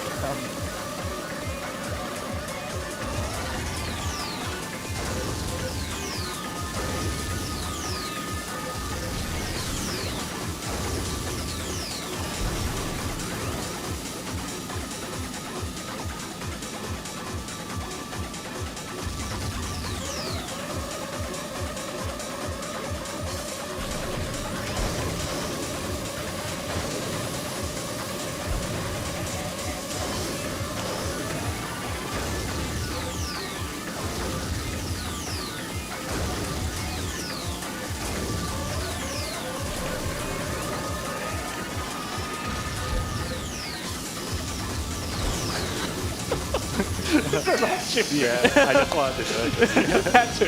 Yeah. But I guess it paid off. So. Yeah. It did like almost no benefit to me. I just wanted to do it. Yeah. Yeah. All right, well, we've halved our potential for... oh, wait, no, you're going on lateral shift. We've Yeah. got so many more, so many Yeah, more. Diamond Cup is pretty much like the shift boost path, Yeah. like Grand Prix. So yeah, So yeah, for all those fans of just plummeting off and exploding in a fiery wreck, we've still got lots more coming for you. Yeah. At least. Okay. I'm sorry, Murphy, I cursed you there. That's all right. Well, I was going to say at least we're just flying into the abyss and not into people's homes. You're not going to ruin any sandworm ecology. So this track is like, it's a little different. It's not like completely off, like off track shift boost, but it's more like you like shift left and right, which still has the same effect, which is a little easier, but still not easy. Well, especially for those little sections where the wall comes in right away, Yeah, because that obviously still has collision and can ruin your day. yeah, exactly.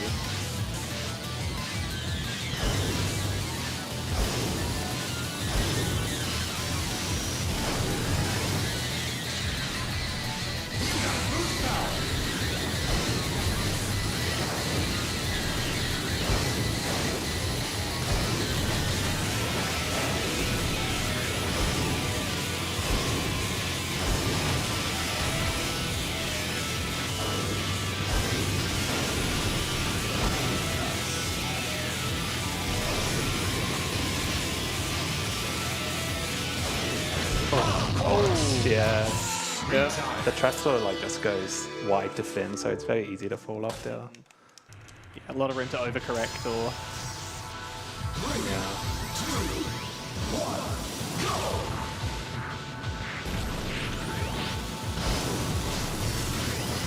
I need to put my relationship with shift boost on hold for now as I'm trying to catch up the Falcon. shift boost. Nah, don't worry, you'll catch up. Yeah. Oh, no, something will happen. I mean, you like shift boost. Shift boost just sort of always like you. Well, this game is an exchange between Murphy's wall and Yeah, there's not much sympathy to be had mechanically.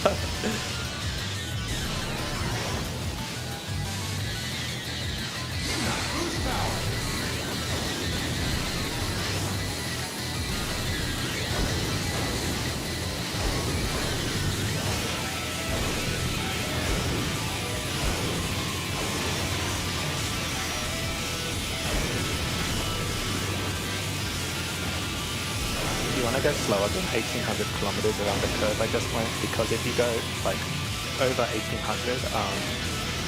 it literally like will fling you off the track. Like gravity won't save you. Yeah, you'll just crash into like I guess the sand and stuff. So It's sort of, it's got the 3D curve there, hasn't it? So yeah. Nice. Okay, you made it. Well done. Yeah. We kept it in the single digit there. On try. I really did think that last shift boost was going to kill me. And yet you still did it.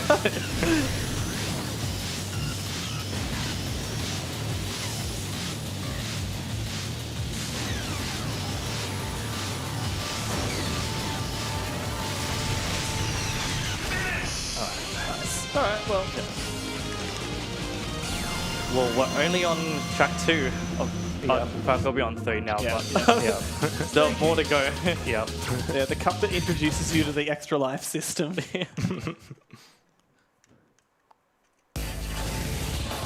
Yeah, undulation also, you know, not really letting up on the shift boost options. They're a bit different for... Yeah.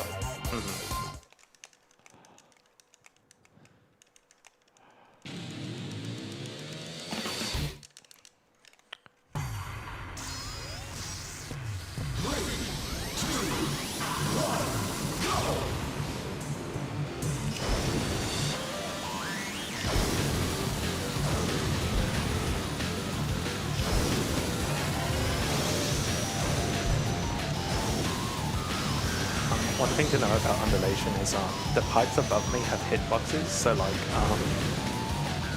in boost laps, like you'll go in the air, but there's a chance that like you can hit those pipes and it will just fling you into the lava and you'll die. I forget. Are they just an embarrassing, oh no, I've come to a grinding stop, or do they just blow you up and kill you? Yeah, like both could happen. Yeah, it could take you to a grinding stop, and it could also like just fling you into the lava. So yeah, I have to be very careful in the boost laps to not hit them. It is actually quite funny how relatively harmless collisions are at minimalist speed, as long as they're not into the death planes. Yeah. I agree. I got it. I guess playing this game like normally, like most people would never even hit that pipe in their life. Yes. Like, it's normally pretty good about keeping people painting in the lines. Just like, of course that pipe had to have collision. Yeah, of course.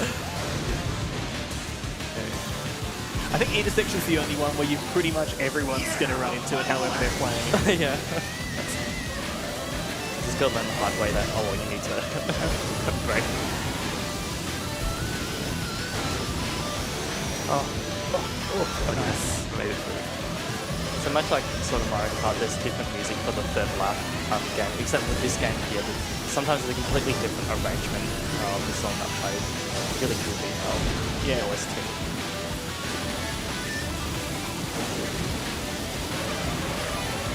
Good job with it. And the nice thing about the longer tracks is you actually get time to hear it. Oh yeah. You know, obviously doing the really early ones where you're finishing the whole thing in a minute, you haven't even gone through a loop before you're just done.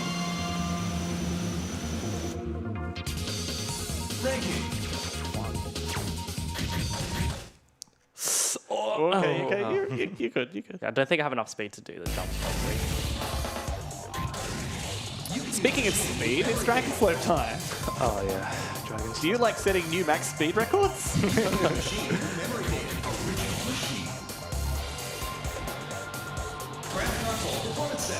Okay, we'll see. Once it loads in, similar to serial gaps earlier, you can see that the map. Yeah, that's what There we go. Yep. There's the hitboxes. Yep. Yep. But yeah, that mini-map's about as much air as it is track. Yeah. Um, It's like 3 lines there. Yeah. Yeah. not driving is significantly faster than driving, as it turns out. Yeah.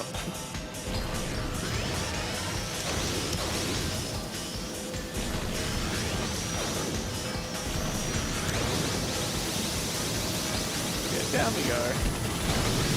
Again? I really don't like you. Yeah, the signs are terrible.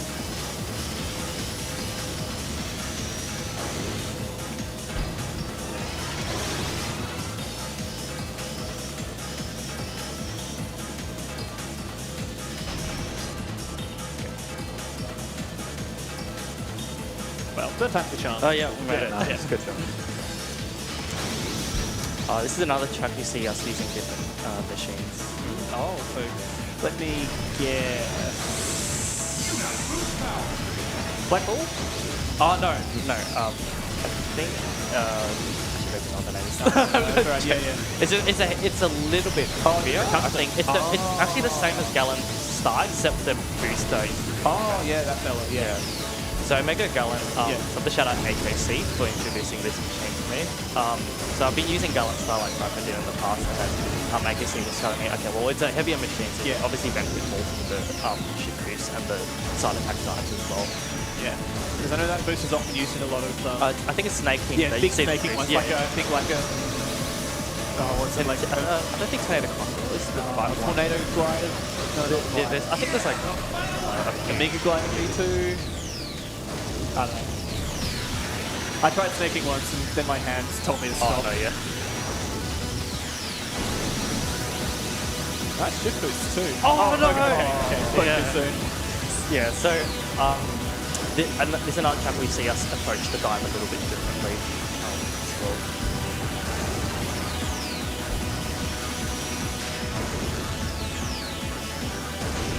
Oh no. Hitting walls.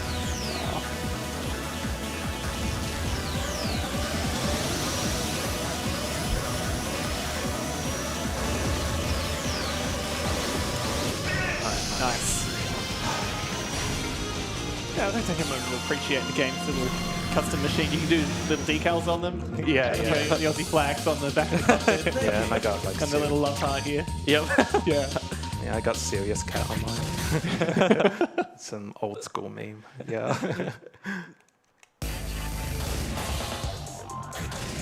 You can use machines with memory data. All right. Phantom Road time now for Falco. This is technically, I think for a lot of players, this might not be the first time they see this world because it's the same as the final level of story mode. Yeah, correct. Yep. This is significantly meaner than that one. Yeah. yeah, you can do a lot in slimline slits, but it's usually quite painful to actually accomplish it. Yeah. And it will punish you really, really hard.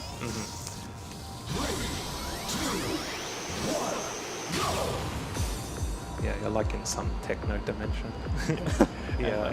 It's sort of this, like, the game really keeps on faking it out with, now this is the last level. So this is like the second fake out, because to start with, I think you only get 3 cups. Yeah. Then once you finish enough rankings, Emerald Cup's no longer the last cup and Diamond Cup turns up. And surely this is the last level.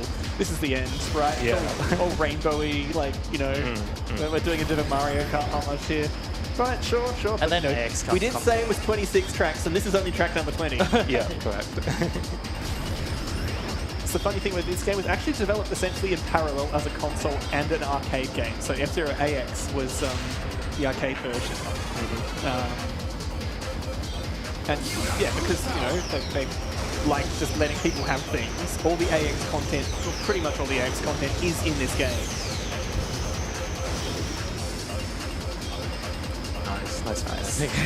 Well, I haven't been fortunate enough to play the AX cabinet yet, but it is an experience where literally as you're driving the machine will tilt. Yeah. I don't believe to this day there's a cabinet in Australia.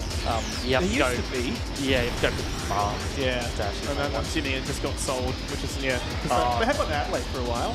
Oh, really? Like, ages ago now. Yeah, it was in Marion time zone. But like, this is like 15-year-old knowledge. Oh, so. right, yeah. It's probably private property now. Oh, I'm sure it's you know. In the garage or something. Well, I like to think it's got a loving collector. Yeah. The alternative of it just sitting in landfill is, Yeah. doesn't bear thinking about. Well, there was a guy in our community who actually had an AX cabinet, and he's Aussie as well. Who knows, might be him. Okay, so I remember this track last year. It's been a nightmare. That was definitely an experience. So I guess it's a question of how greedy you're feeling. Oh, yeah.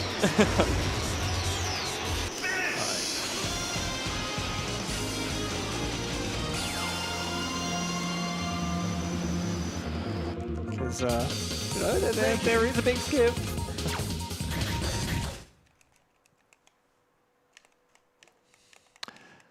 Yeah, we've got a bit of a palate cleanser now, starting off, because the previous cups, they're basically ascending difficulty in a nice straight line. But AX Cup is essentially like a tasting platter of everything F-Zero AX has to offer. So you start off on your back to a 1-star track.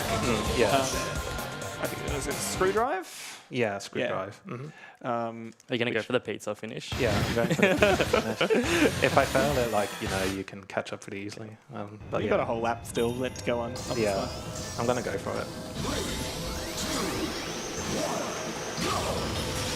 I guess I should explain the context why it's called a pizza finish. So at AGDQ 2015, I believe, when a couple of the American GX players did a that was the ASM 2025 special. Yeah. So there was a cult run, and basically one of the runners, I think it was AKC playing at the time, said basically, if you do this super broken down finish, you know, I'll buy you a pizza. And he pulled it off first go, and that became the pizza finish. Yeah, I think the Gloria told AKC, like, I'll Yeah, buy you a what? pizza. The Gloria. Yeah. And I think he did it. And he stayed true to his word and got him a pizza. And ever since then, it's been like, you know, something in the GX community, I guess. I'm going to go for it now. I'll see if I'll get it. All right.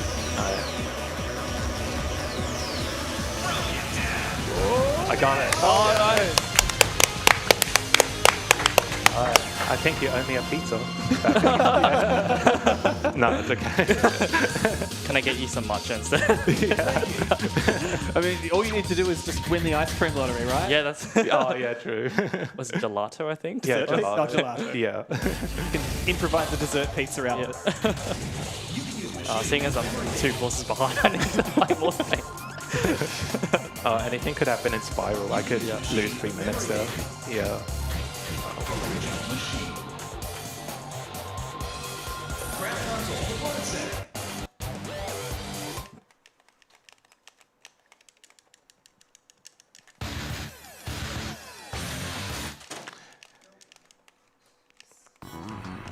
Oh yeah, Meteor Stream, another of the sort of the showpiece worlds. Where Yeah. Really pulled out the stops to go, here's a cool background, here's a bunch of like neat stuff for you to come and play on the arcade machine instead of just sitting at your GameCube. Yeah. I love the track design. The AX Cup is like, it was more designed for like, I guess, the AX like physics and cabinet, but like in GX, like I feel like it did translate well, but I feel like a lot of the tracks are way wider, I guess. Yeah. Which is, I'm not complaining. I need more space. Good job. Well, I wouldn't be surprised if a lot of it comes down as well, because realistically, no one's going to have the time and whatever to get the same level of control mastery for AX as they do for GX. You can't, you just the time constraints and space, whatever, is so much harder. So they probably had to put in a few more tolerances for people just not being very good. Yeah.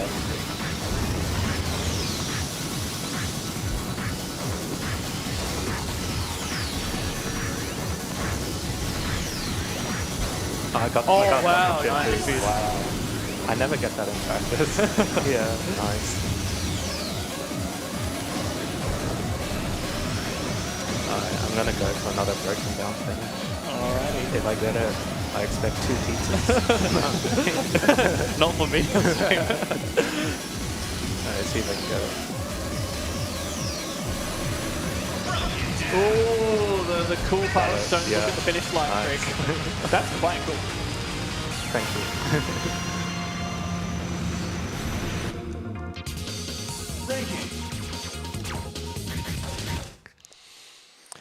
All right, Cylinder Wave.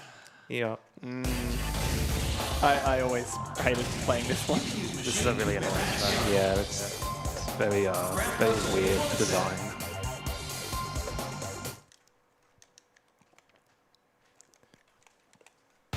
Are you gonna go for it? No. Too much energy to... Yeah, it's okay. I've done it before at other events, so... Yeah, it's all good. We'll go for the medium Yeah, that one is way easier. Yeah. The other really hard one is Think Drift Highway has one as well. Oh, yeah, we that just one. sort of MTS into the wall. Yeah, and you just shoot out the tunnel. Yeah, it's way too inconsistent for me. Yeah. It is not easy to do, and even if you think you nailed it, you'll just like something and just like that. I got it.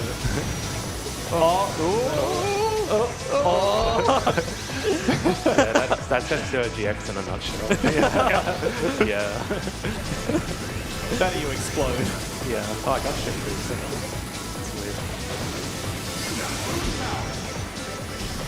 It's a shame we don't see more of these kind of themes in the game.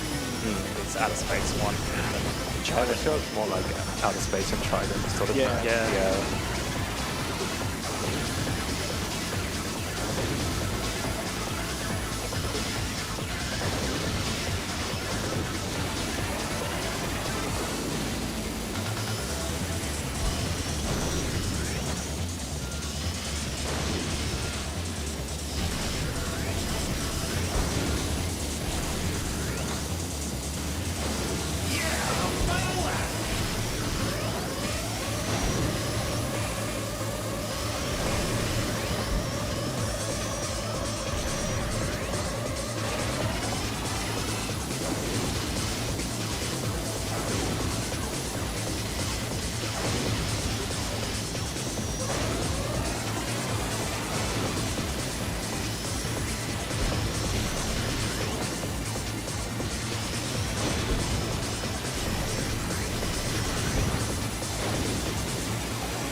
Oh, I think I have too much health.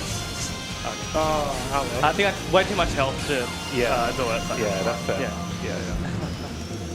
So I'm exactly one track behind. yeah. Yeah.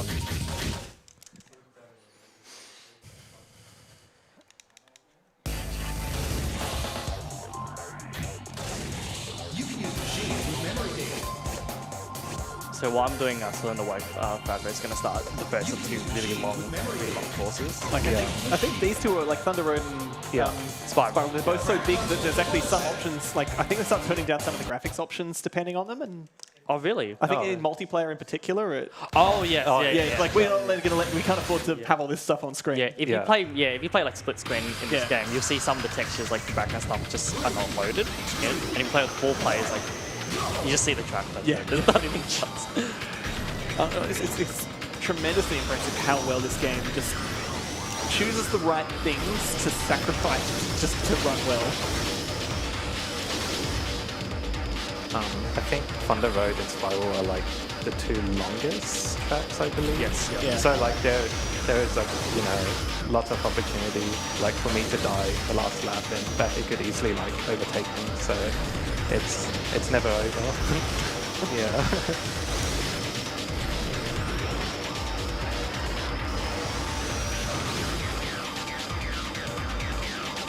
All good if I just read out the donation. Yeah, go for it. Yep, so we got a $10 anonymous donation. Shout out to Aiden, who I randomly met on the street, told me about this event, and showed me $10 the entry. A fun morning side quest. I'd also like to just remind everyone that we have several incentives going on for different runs over today and tomorrow. The upcoming one is for Ocarina of Time, both for the file name, which currently Zelda is in the lead with $20, followed by Dinner and My Boy, both at $5. And there's a wrap. You don't have to choose whether they do the Goma Clip and Void Walk or not. Currently, it is in the incentives for $50 compared to $5 for not doing it. Just make sure when you donate, you put it through which one you're putting it towards, so it's all through to.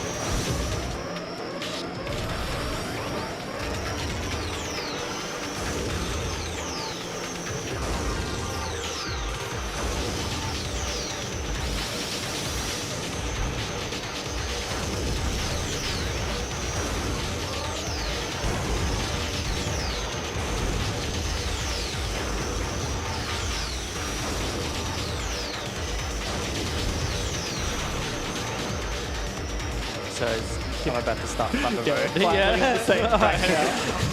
Yeah, that felt like 2 laps of Thunder Road. It's not that much, is it? It's not that much. Thunder Road isn't too bad compared to Spiral. Yeah. There are some places you could just fall off and die, but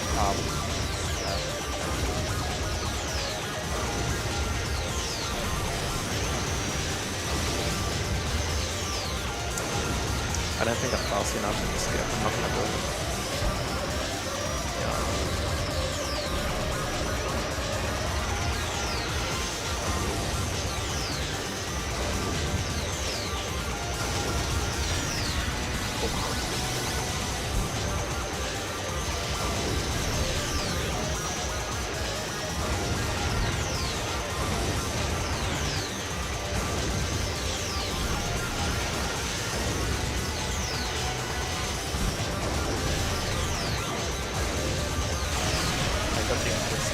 Nice.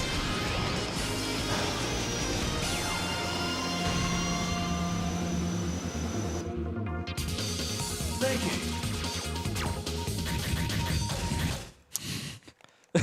Alright, time for the longest track in the game. You can use machines with memory data. You can use machines with memory data. Original machine. Graph console performance setting. okay, so I'm gonna go for the jump. Alrighty. Yep. Nice. Not enough speed to get the ship boost at the bottom, but that's okay. I mean, it's certainly better than the worst case scenario. I'll keep try ghost. Yep, got it. I'm gonna try and go for a little skip here. So, see if I can get it. I got it. Yeah, that's really fun.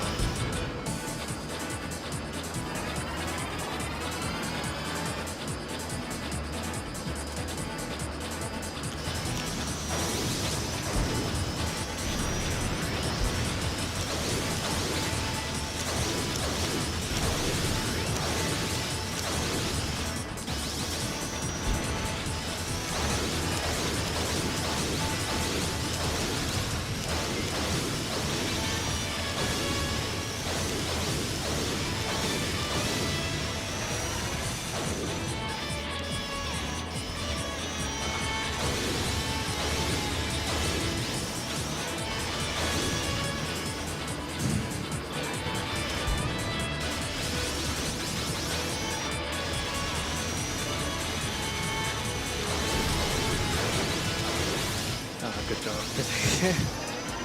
That really changed Shifu's at the hill before, yeah. I think it just all comes down to Spiral. Oh, I got top 10 times as well. Gotta love the like you're going so fast you go slow. This was the track last year if you were there at the live TV. There we go. You're not beating. That probably just cost like 20 seconds. Continuing what gets you. Should have slowed down a few more seconds. I mean that's important. Alright, I'm gonna go for the really big skip. If I die here, Baffy will be in front of me, so let's see if I can do it. I can't let it, I hit the wall. Not enough speed. I'll do it last lap. Yeah. Okay.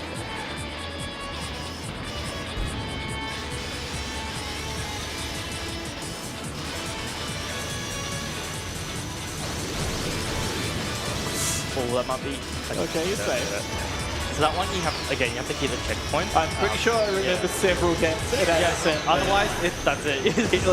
And it's deceptive because when you do it, it just looks easy. It's just like, It looks like you just perfectly fly off, natural, yeah. and I'm just gonna, move forward, fall down, and be fine. But yeah, not quite. that Not quite as easy, just landing wings. Yeah. Basically.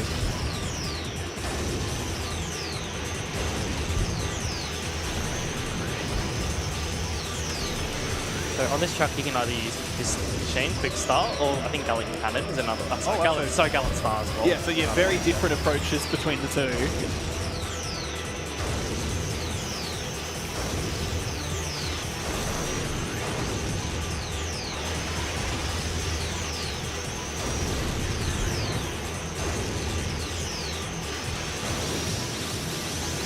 Got it. Oh, nice. Oh my god, I got it. Nice. Yes, that is the Spiral skip.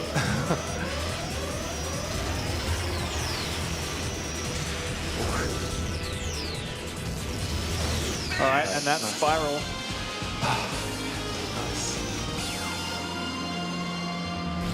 I don't think Sonic Oval's got quite the room for upset. No, that's it. But yeah, despite we've done the biggest, we've done the meanest course, that's all good. There is one left. Captain Falcon's training course. Yeah. Yeah, chapter 1, sorry. Yeah. Yeah, it goes from the longest to the shortest course in the game, which is pretty funny. Everyone's favorite, snaking practice ground. Yeah. I'm not as good as Falco. Oh, no, I can't get it. I can get nothing each other. You should try to, I think it's a full refill before you do the skip, so you can try to boost. I think. Yeah, need that much in the way. Yeah. All right, so time for Falco will be coming up when he crosses the finish line on this track. Yeah, on the third lap. Yeah.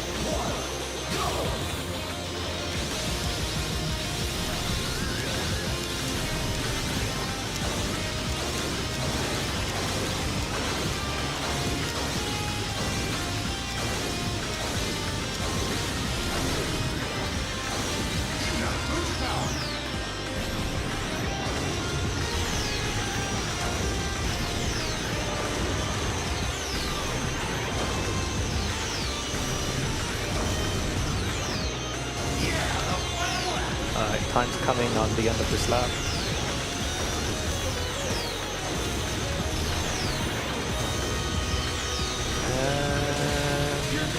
Time.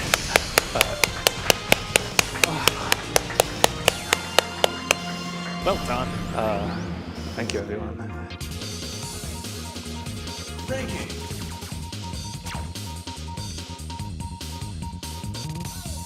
I didn't manage to get this bar skip. Oh, It's did okay. you? No, I didn't manage to Oh, get it. I thought you said That's you okay. did. No, no way. Good. Yeah. Oh well, but you made it. Yep. Yeah, you're so close. You've done the last Pretty track, right? close, Yeah. I think I took too many risks on serial gaps, I think, but Yeah. No, it happens. it's cool to show off the mine skip. Yep. Oh wait, no, what am I doing? So you play Black Ball on Sonic Oval. Alright, so the overall time will basically stop as soon as I finish the Yeah. line. I do find it interesting that this is technically it's a Mute City level, but all the decorations in it are from Casino Palace. Yeah, exactly. You know, the big, roulette table and the giant, dude holding a dollar sign.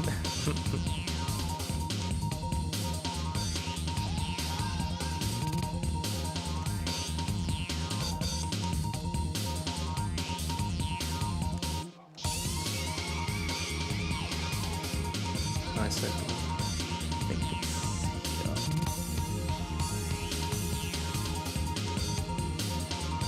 Isn't my capacity to do so. I'll go for the broken down finish at the last one, which is a very weird one. Kind of just do a barrel slide. I think I've got too much health. Yeah, too much. Oh, well. It's okay. Yeah, that happened. I think that either happened in 2024, 25, where I did the same thing. Bit too greedy. Yeah. But we'll go for a safe one so I can Yeah. just finish. Yeah, it's all good.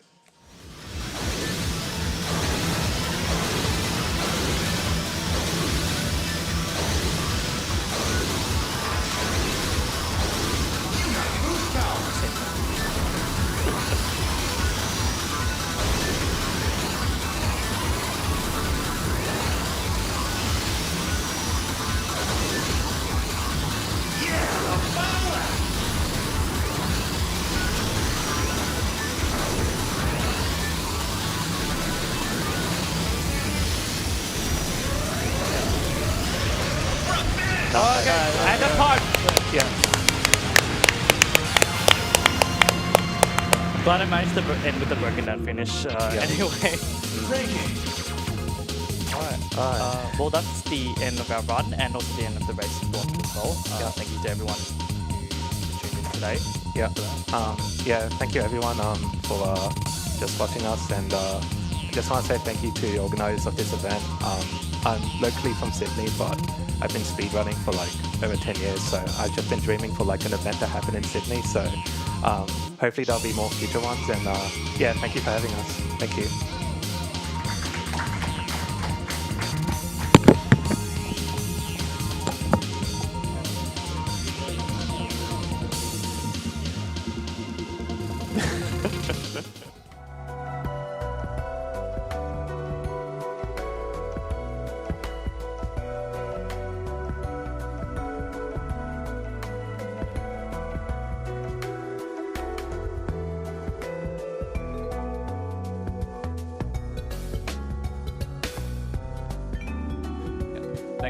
Thank you to our 0TX runners and the co-commentator for that illegal speed run, honestly, at this point. The speeds we were going at were very much not hurt anyone. But up next, we've got the world's hardest game 3. And just a reminder to everyone, we have ASO, we're raising money for Game Lung Cancer, so charity funded early career cancer researchers working across all areas of cancer research to make this the last generation of persons to die. Don't anyone to die from cancer. If there are any donations you would like to have, remember it's donate.ozspeedruns.com.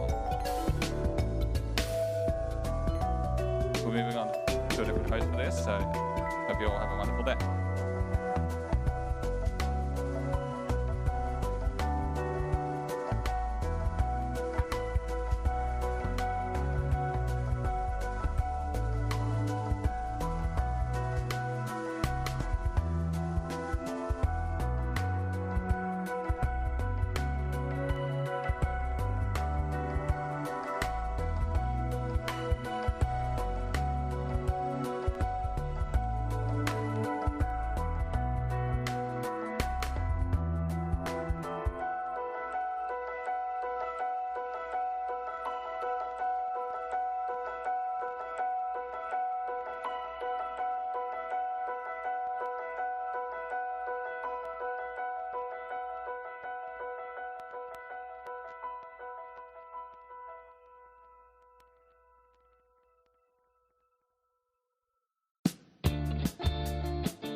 All right, we are ready to go with the World's Hardest Game 3. It's Danica.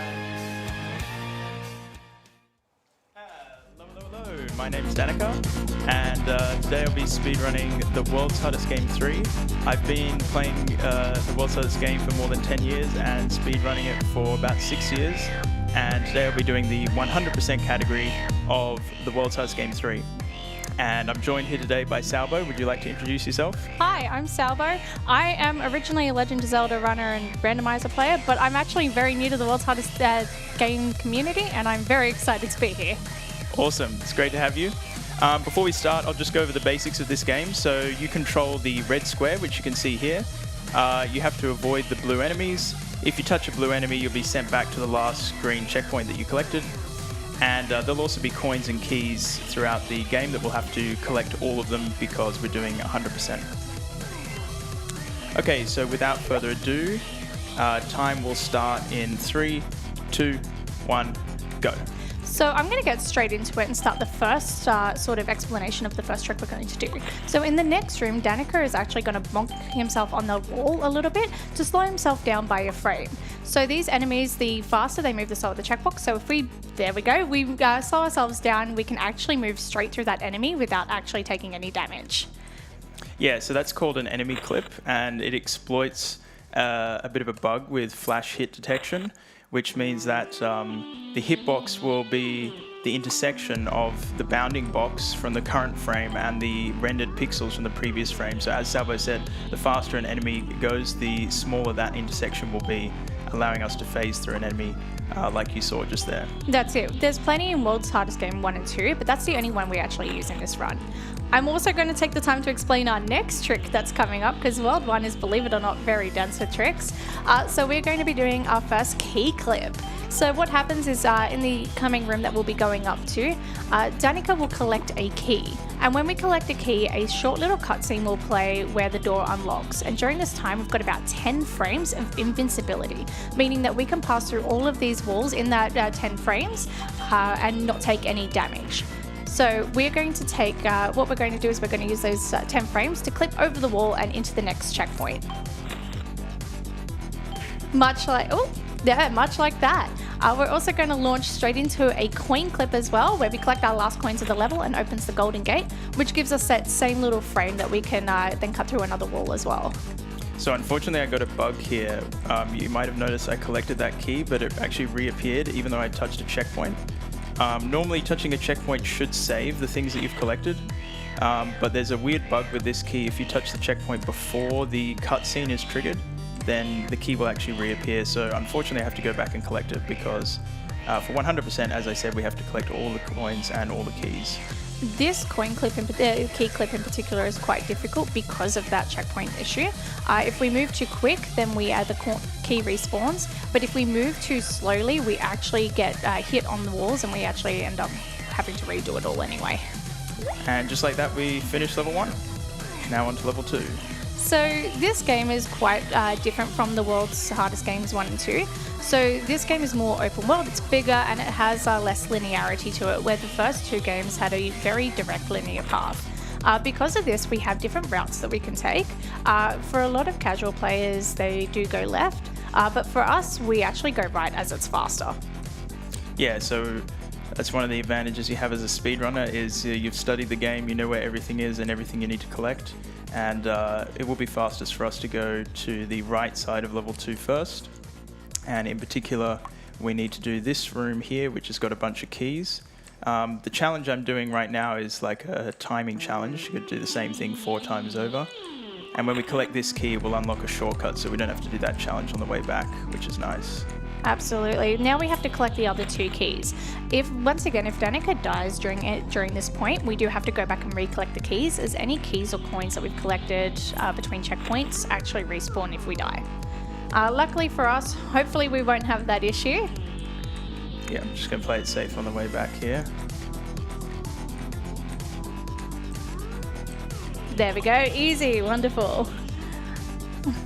So now we're heading up to 2C1, which is where we will find the next paint in the run. So maybe, Salvo, you could talk about the paints in this game. Absolutely. So for 100% completion, we do need to collect the keys and the coins, as we previously mentioned, but we also need to collect paints. So once per level, there is a paint, and you might notice when we started the game, Danica's icon was red, and we're now green. And that's because in the first level, although we didn't acknowledge it, we did pick up the green paint, which changes our color. We can change the colors anytime in the menu once we have collected the paint. However, this is purely cosmetic and slows us down, so we won't be doing it here.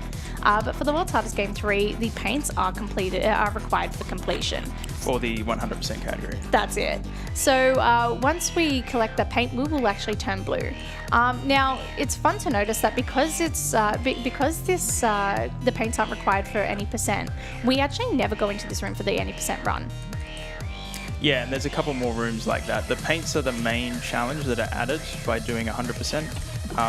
You always need to collect all the coins because that will unlock the golden door, which allows you to go into the final checkpoint.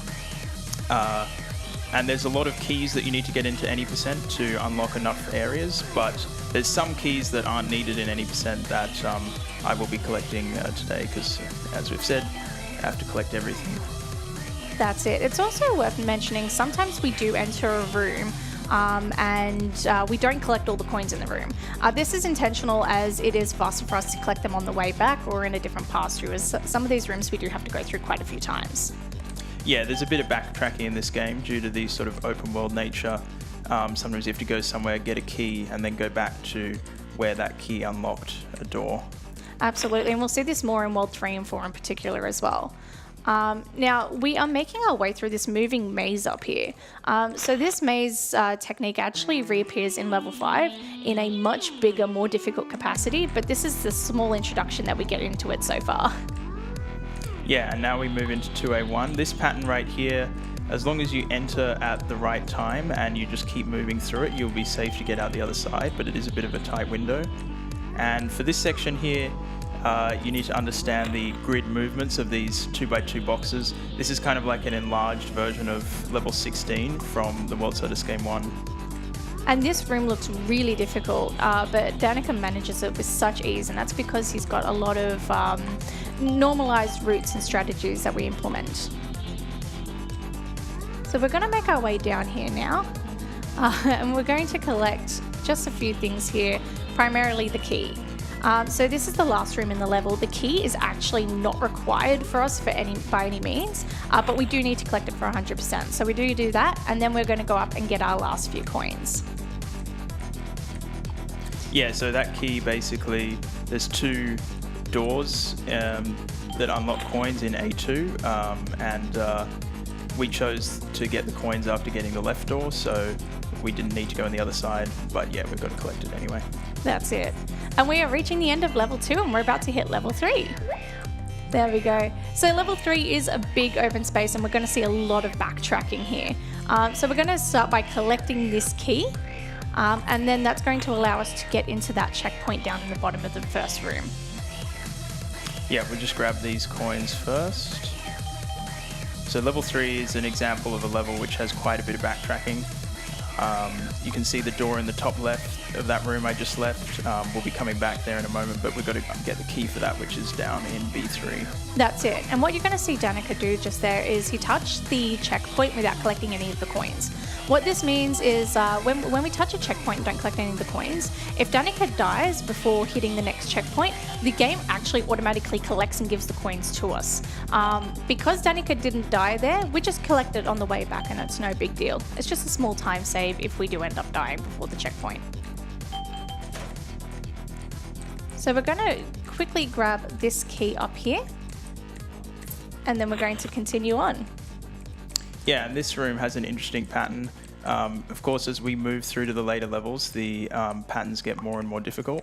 And this one, you're intended to sort of go through the middle like I'm doing here, but a good strategy if you want an easy way through this is you can kind of cheese it by going over the top, in which case you don't have to deal with the difficult enemies on the inside. That's it. Excellent. And as you'll see, we collect the coins now just on the way back. and then we can continue on down here to A2. So A2 is a fairly complicated looking room, but once you understand the patterns, it can be quite simple. So we're just going to collect the coins here and then continue on. Now, something interesting worth noting is when we enter a room, a cycle starts on a set pattern. However, if we die, the pattern does not reset and actually continues on. So Danica took a death there and ended up in the checkpoint in the middle of the room. And basically, because the pattern hadn't reset, we were on an unfamiliar pattern, and Danica basically had to improvise that movement there.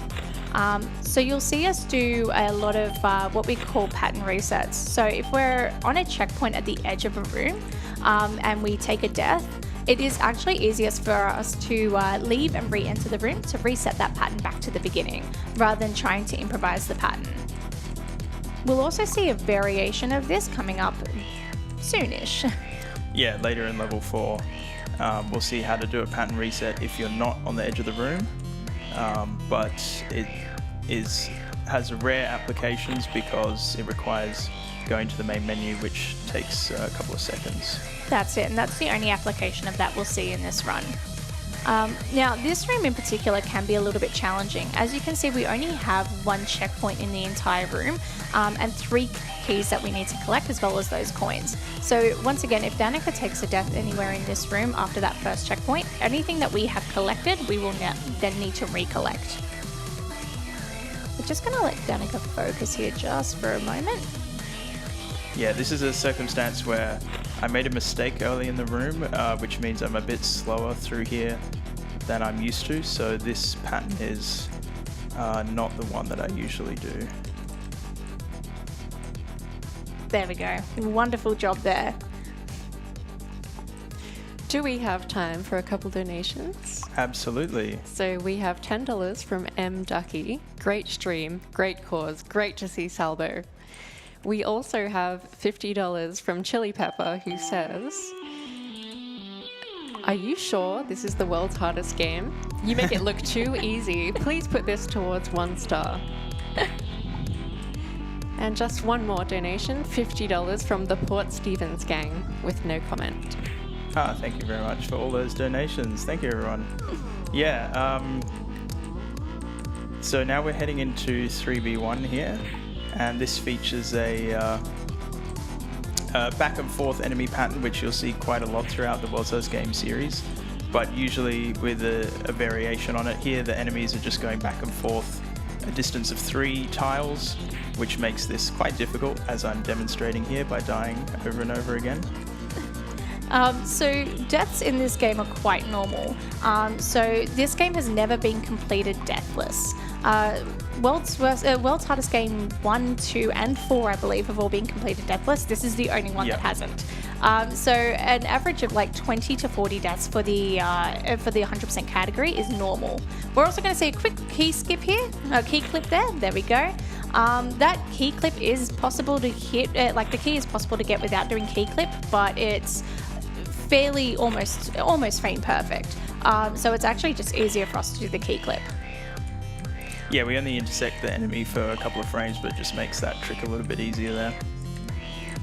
So down here we just have a bunch of keys and a bunch of coins to collect. Yeah, so this is one room which becomes a lot longer when you're doing 100%, because in any percent you wouldn't need any of the keys in this room, but for 100% we do, of course, need all of them. And what we do is we collect all the outside keys, and that will unlock all the doors needed to get this key on the inside, which I'm about to collect here. That's it. So once we collect this key, it's going to open up this room up here in in B1 there. Alright. Once again, you can see the precise movements really needed for this. There we go. And as we said before, taking deaths is quite normal. So 30 to 40 deaths for a game may sound like a lot if you've never played this before. If you have played this before, it may not sound like enough. And this is the combination of tens of thousands of hours. So I personally, the first time I played this casually, I think I had about 50 deaths halfway through level 1. So it is quite an impressive feat that these runners are doing. Yeah, the first time I played this game, I think I racked up about 5,000 deaths, and that was not even, I didn't even beat the final area with that. So yeah, it is a very difficult game. I guess to get back to Chili Pepper's question, maybe not quite the hardest game in the world, but yeah, it's pretty difficult. So you see that we intentionally leave some coins behind here. We will collect these back later. But for now, we are entering C3C, which is considered one of the hardest levels in the game and definitely the hardest paint to collect. It's because we have these really small areas that we can move in with really fast moving enemies. So if we move too fast, we end up hitting the enemy. If we don't move fast enough, the enemy will end up hitting us. And you saw Danica just do a pattern reset there, just to reset the room, get that pattern back to normal. And so we're going to collect the keys required for the yellow paint. Now, as I said, this room in particular is one of the hardest in the game and the hardest paint. So we are just going to let Danica take a moment just to sort of focus a little bit. There we go. So while we're focusing, do you have any more donations for us? I do. I have $10 from Tyres. I hear there's a gelato raffle.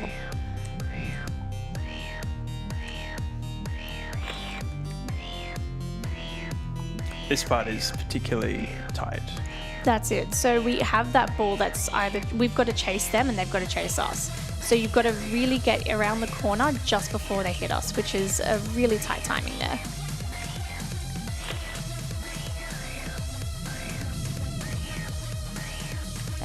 So patience is the key in this room, and I can tell you now, I don't have a lot of patience. So this room can be really difficult if you don't take it nice and slow. But Danica has made it through very nicely. We're now going to go up to C2 and just collect these last 3 coins on our way out. Oh, or again. Coins so nice, you have to collect them twice. We also get like a little coin clip here, which makes this a bit easier, although it's not necessary to get through the enemies, but it just makes it less likely that you die there. That's it. Alrighty, now we're on to level 4. So level 4 is where it gets quite a lot more difficult. You can see that the enemies are moving faster, there's more of them, and the checkpoints are starting to decrease.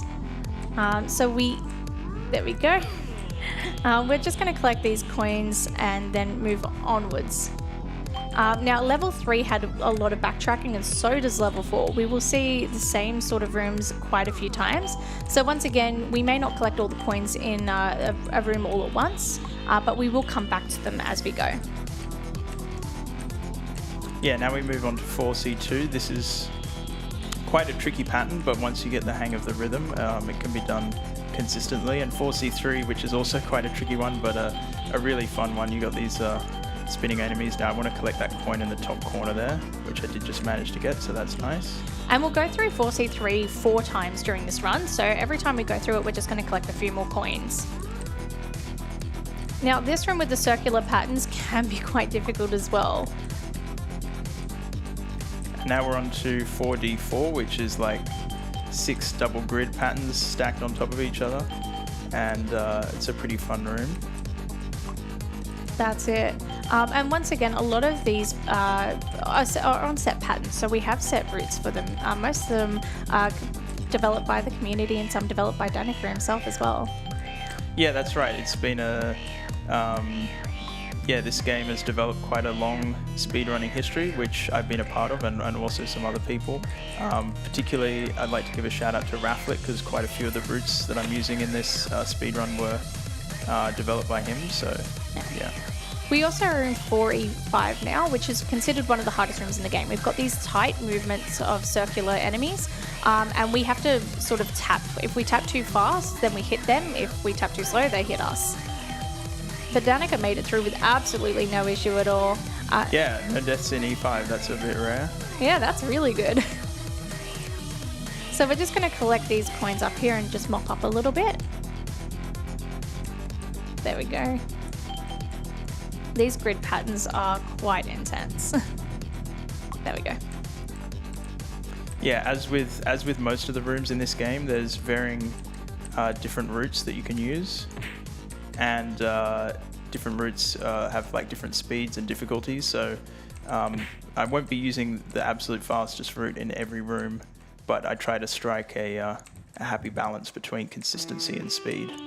Absolutely. So you just saw a few more pattern resets there by Danica just to get this room a bit more normalized. Again, improvising is a hard thing to do at the best of times, but these later levels can be quite can be quite difficult with this. Yeah, particularly in 4C4, you don't really want to be improvising that. That room's notorious for being very difficult for first-time players. Absolutely. So we're going to make our way through this room here. There we go. We're going to be making our way through this room here, and we're going to be reaching some really difficult rooms soon. Yeah, so we're about to go to 4D2, which is not too difficult, but the key in this is going to unlock 4B4, which is regarded by most people as the hardest room in the entire game. That's it. Now, Danica, is this room inspired by a previous game? Yes, this is inspired by the final level of the World's List Game 1, and it's like an enlarged version of that level, and it's also notoriously difficult, although one of the things that makes it difficult in the first game is that you don't have access to pattern resets in that game, which means that, let me try not to die here. There you go. You don't have access to pattern resets in the World's List Game 1 and 2, which means that if you die once, the pattern will be different, and that can make it very tricky to get through that room. Well, not that room, but in the World's List Game 1 room. Absolutely, and there's quite a few rooms in this game that are inspired by previous games. We'll point them out where we can. Some of them we might not, but where we can, we'll point them out. So we're just going to make our way down into this bottom left corner now. Yeah, so we go through 4C4 again, and now we're in 4B4. So 4B4 is one of the hardest levels in this game. So we have all of these really tight moving enemies in these really small passageways. There's quite a lot of checkpoints, and we're going to need them. So what we do is we rely on tapping. Once again, we have to keep a balance between tapping too slow or too fast. If we tap too fast, we run into the enemies. If we tap too slow, they run into us. What also makes this room a little bit more complicated is the game has a mechanic where it will sort of swoosh us around a corner so we don't get stuck on them. And this is really, it's a good thing in most cases, but in this room in particular, it can be a detriment as it can actually swoop us directly into enemy lines. So we just need to balance how fast we're, like where we're going around corners, and it can be quite difficult. Yeah, particularly this section right now. Each time I hit that corner, it's pushing me away. That's it. So that's the hardest section right there. Once again, we'll need to collect the key here, and then Danica's just gonna have to make his way back to that checkpoint. Luckily for us, this part of the hallway of the room is not... That was an example of a different place where a corner push can mess you up. So yeah, I pressed against that wall and then it pushed me upwards, which pushed me into the enemy. There we go. So as you can see, we did need to recollect the key. So once we hit that checkpoint, we'll be back into the hardest section of the room, but at least we'll have the key with us. There we go. Yeah, so now we basically need to do all of this again. We need to do the exact pattern in reverse. Once again, managing those corners and also managing our tapping to make sure we're not moving too fast or too slow. There you go, very nice.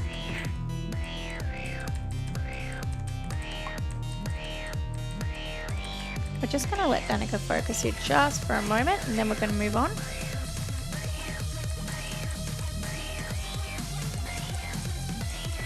Oh. Ooh.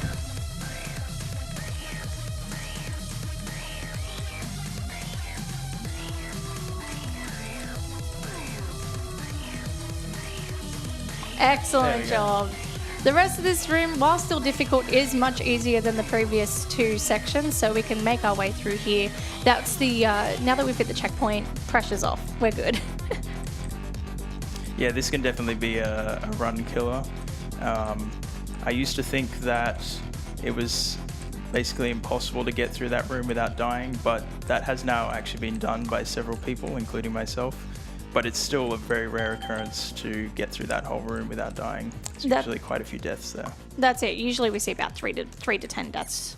And now would be a good time to mention that I'm going to be donating $1 for every death that I get in this run. And I will be matching that as well. Yeah, so hopefully I don't die too many times. All right, so we're just going to clean up this room a little bit, collect the coins here, and then we're going to be moving on to our next section. Oh, there we go. So, there we go. Now we're moving on to A2, and this is quite a unique level where the enemies move forwards and backwards in a set pattern. So Danik will also have to move forwards and backwards to account for that. Now, once you start moving into this room, there's actually no way back out, so you need to make sure you really collect all the keys and coins and everything that's needed before entering this room fully. And while we're making our way through here, we're going to explain what's about to happen. So the moment that Danica hits the checkpoint there, we're going to do main menu pattern reset, which we did mention before, but I'll explain now. So as we mentioned before, when you leave and enter a room, a pattern reset will occur. But if we go to main menu, the pattern reset will also be there. It is a little bit slower to do this, which is why we only do it once in the game. And Danica's also going to turn on speech bubbles there. So this game actually does have dialogue. There's a little speech bubble that appears in the main character and other characters in the game that can occur periodically. So for example, if you take too many deaths, the speech bubbles will actually mock you. So we turn these on for a particular thing that we're about to hit. So you can see we still have a key and a paint to collect. And these key and paint can be quite time consuming to collect. So what we're going to do is we're going to actually get to the end checkpoint.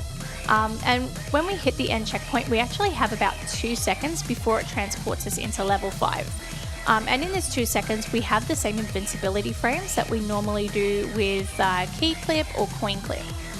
Now, 2 seconds isn't quite enough to get over to the paint and the key. So by turning on speech bubbles, a little speech bubble will come up, and that will actually give us an additional 2 seconds of invincibility, bringing us to 4 seconds, which is just enough time to swoop over and get the paint and the key before we get taken to level 5. Just like this. There we go. And just like that, we are on level 5, which is the last level of the game and the longest with 16 levels, as opposed to level 4, which has, I think, 11 rooms? Yeah, I think that's right. Yeah. So the trick with level 5 is while level 4 probably had some more difficult patterns, level 5 has less checkpoints, significantly less checkpoints, which means longer stretches without any guarantees. So any deaths that we incur here will actually cost us more time in backtracking and just a bigger time loss. Yeah, there's a couple of particularly big challenges. Even what I'm doing right now, it's been a little while since I got a checkpoint, and it's still going to be a while before I get the next checkpoint. But later on in this level, there's some particularly long and difficult sections where you can lose a lot of time if you die. That's it. So as we're making our way through this room, we're going to collect that key to open up that checkpoint, just so we have that ready for us. Now, this room in particular is also inspired by 2 previous games. So the left side of the room is, I believe that's level 11 of World's Hardest Game 1, and the right side is level 50 of World's Hardest Game 2. So as you can tell, the creator likes to put in quite a few references to his previous games. And it's wonderful to see. We love that little nostalgia throwback. There we go. So we're going to be making our way through here. Again, we're just collecting the coins and the key here. You could do, there are some routes that use a key clip with that key right there, but the route I'm doing doesn't use it. But yeah, that's another place where you can do a key clip. Actually, we will have a key clip coming up shortly. But first, I just need to sweep up the coins in these bottom right corridors because I'm not going to be coming back here again. There we go. So we are going to see our next key clip here. We're going to collect this key up here, and then we're just going to clip through to make our exit a little bit easier, just like that. Oh, not quite the right spot. That's all right. We're going to attempt that again. And while we're doing that, do we have any donations? Yes, we have $50 from someone named Watching from Tokyo, Japan. Oh. And while I have you, I do want to remind that in addition to donating, the Twitch revenue received throughout the event will also be given to Game On Cancer. So that includes your bits and any subs to the Oz Speedruns channel as another way to support Game On Cancer. Wonderful, thank you. Fantastic, thank you so much. Yeah, so now we're heading into 5B3, and this is like a more complex version of that moving maze type thing that we saw in level 2, but now it moves diagonally. That's it, and we just saw a small key clip here. What we're going to do is we're going to go back down into the previous room and save at the checkpoint, just for marathon safety. If we're on good pace for a PB or just a great time, we normally won't come and do the checkpoint here, but for marathon safety we do, as this can be quite a difficult section. As I just demonstrated there. That's it. Yeah, these corridors are not very wide. If you deviate to one side too much, then yeah, you will hit the enemy, and they're not particularly forgiving. No, they're really not.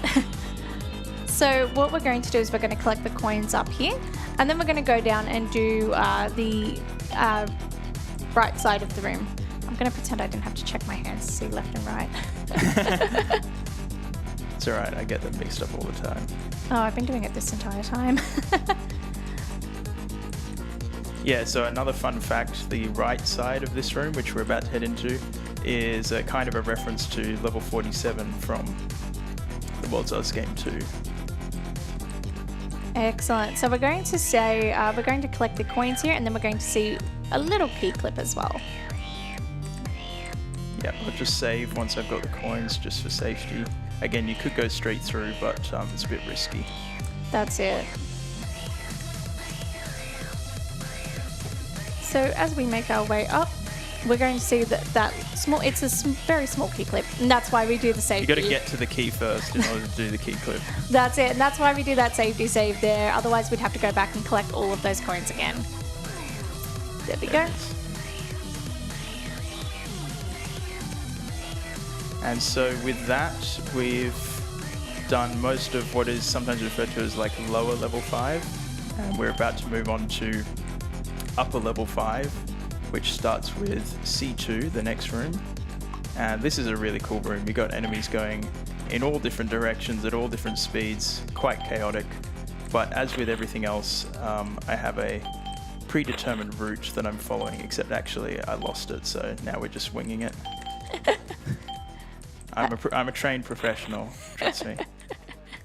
As you can see, the level of improvisation here is absolutely incredible. So this is once again quite a difficult room, as we have all these keys and coins to collect, but no checkpoint.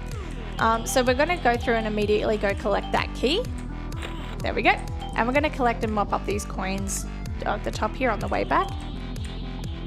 And we're going to hit that save. There we go. That's a nice checkpoint to get, because I had done quite a lot of stuff before then, since the previous checkpoint, so you can lose quite a lot of time if you die there.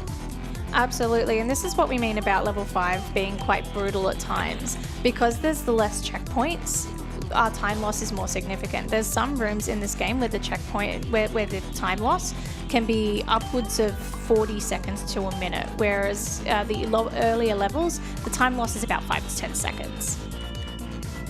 And we're coming into 5D1, which is another one of the more difficult rooms in this game. Basically, around each of these, each time I go around a corner, I have to do a fairly narrow dodge between these enemies. And also these sorts of timing moves are also quite precise. That's it. If we hit it at the wrong timing, these enemies intersect and there's no way of dodging them. So we really have to be careful of which way we're going and what timing we're at. Now, on the right side, we will be going and collecting our level 5 paint. Now, because paint's not required for any percent, a lot of the times most all times the any percent route doesn't go down the right, but we do have to. Yeah, for any percent you would only go so far as the coins, those 2 sets of 3 coins, and then come back.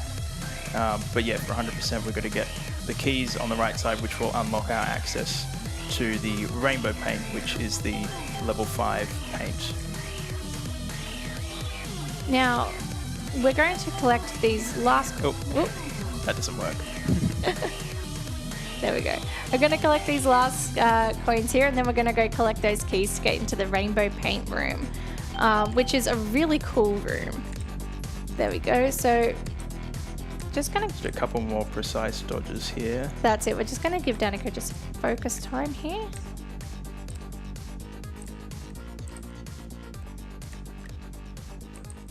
Once again, this game can look really intimidating at first go, and especially if you're watching this as a speedrun, because of how precise Danica's movements are and how impressive it is. But it is a fun game to get into, and I can highly recommend, as a newer person to the community myself, it is a really fun game to get into, and although it looks really intimidating, it is something really fun to try. Yeah, and if you're looking for something a bit more entry level, the World's Hardest Game 1 speedrun, you could probably get a time less than 10 minutes after a couple of weeks or days of practice, and the world record is sort of around the 5-minute mark, so that's a shorter category, but I like World's Hardest Game 3 because it's my personal favorite in the series. Absolutely. So now we're in 5B2. And 5B2 and the adjoining room, which we're about to enter, which is 5B1, are sort of almost one giant room with a zigzag pattern. Now you might notice that you have to enter the rooms at a very specific locations, otherwise you will immediately hit an enemy and die. Now we did see this in level 4, I don't think we made note of it, but we did see this in level 4 earlier, but we see it more extreme here. It's about knowing which square to enter on, really. And you do sort of get that hint by looking at each room. What we're going to do now is we're going to collect the rainbow paint, and we're going to take an intentional death. So what we have never mentioned is, although we lose coins and keys when we die, we don't lose paints. Once we collect those up, those paints are ours to keep. So dying in that room is actually faster once we get the paint, so we don't have to do the lengthy section out of the room. Speaking of lengthy sections, this is actually probably the longest room in the game outside of the final stretch, really. And we'll be seeing the final stretch soon enough.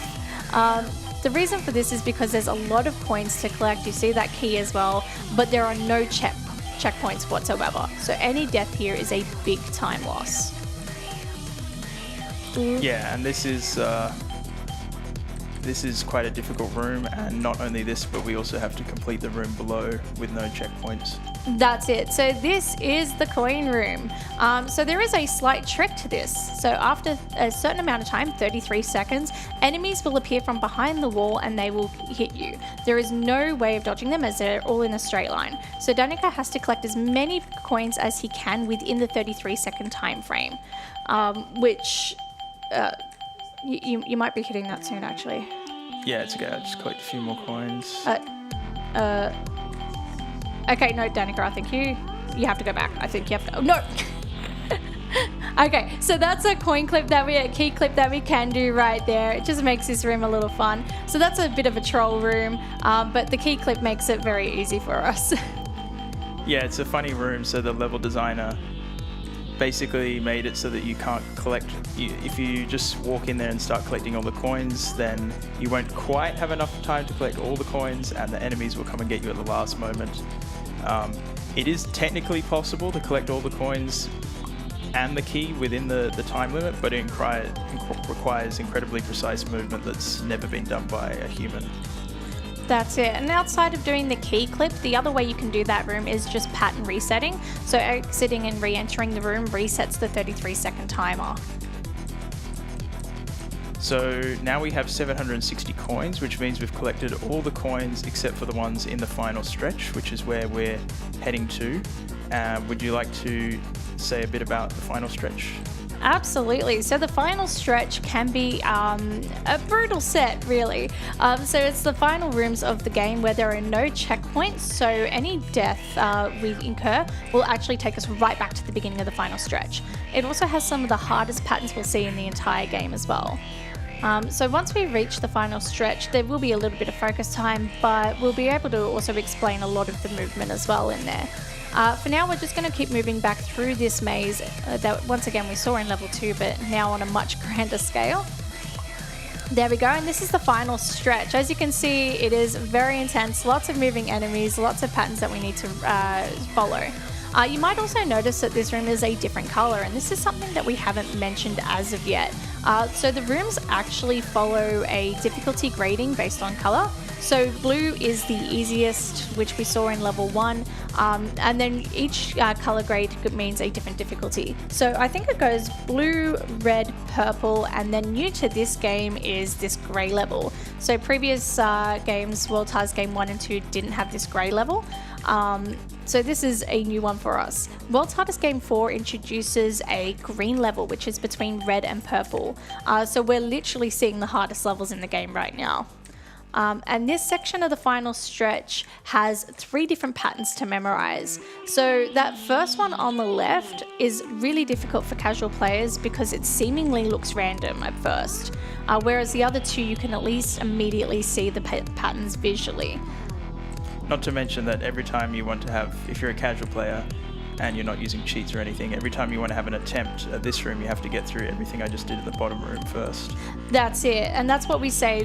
That's why we say this is a brutal set, is because the moment we take a death, we have to redo this entire thing again. But provided Danica makes it through, there! We did it. So now we just have basically a 1.5 minute cutscene to the end of the game. There's nothing difficult from here, so the run is basically complete, but I'll just take this moment to do some shout outs. So thank you so much to ASO and all the volunteer staff for hosting this event and having me here. Thank you to Salvo for being my co-commentator. Shout outs to Stephen Krytov, who made this game, and also shout outs to Snake, who composed the awesome soundtrack that it has. And also I'd like to give some shout outs to some other World's Game runners. So some other World's Game 3 world record holders, such as Qrab, Jacob Meisner, Pirulon, and Raflik, who Raflik currently holds the world record for any percent and 100% in this game at the moment. And also special shout outs to Jacob Meisner for being the first person to do a 100% speedrun of this game, which is quite an undertaking. And if you're interested in this game or you want to join our community, you can join our Discord server, which was started by HS Blue. And you can join, there's a link at twhg.info/discord. Or just for general information about the World's First Game, like how to download it and play it. Also, you can look at twhg.info for any info you need on that. So yeah, thanks for having me. Time will be coming up in a moment as soon as these enemies leave the screen off to the left here. We just got a bit of a funny dialogue here where the player tricks the enemy into thinking that he's his brother to get past. So time will be now.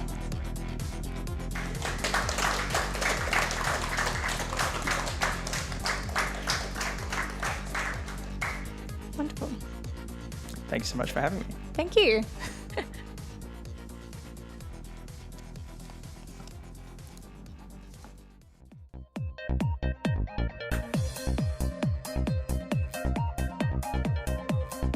Don't go anywhere. Up next, we have Celeste Classic Any Percent by Feetballer. And shortly after that, we'll have Ocarina of Time Defeat Ganon Classic Kakariko Route by Mikami Hero.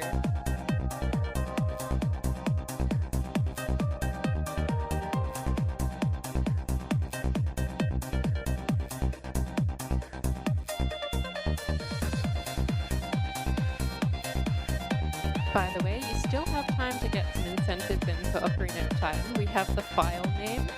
Zelda is currently winning at $20, Dinner at $5, and My Boy at $5, tying for second. There's also the route choice, a bid war between whether to do the route with Goma Cliff and Void Warp or not. And currently, Do Goma Cliff and Void Warp is winning at $50. Not doing Goma Cliff is at $5 right now. So make sure you get those incentives in if you don't want to see Goma Clip.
We have $25 from Comfy Panda. Pet that pup for the Transistor Play with the Pup incentive. We're getting close. We're only... That's it. We've done it. We met the Pet the Pup Transistor incentive. Amazing.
Falco GX.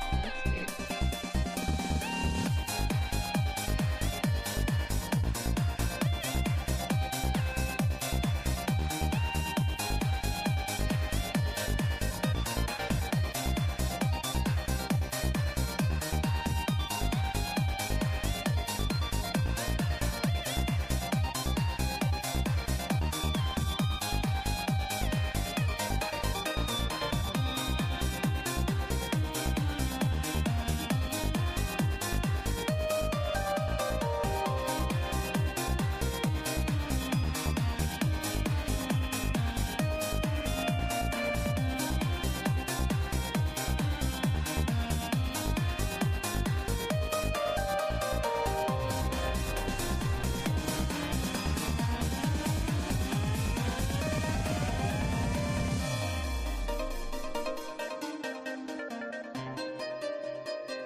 Okay, we are ready for Celeste Classic by Feetballer.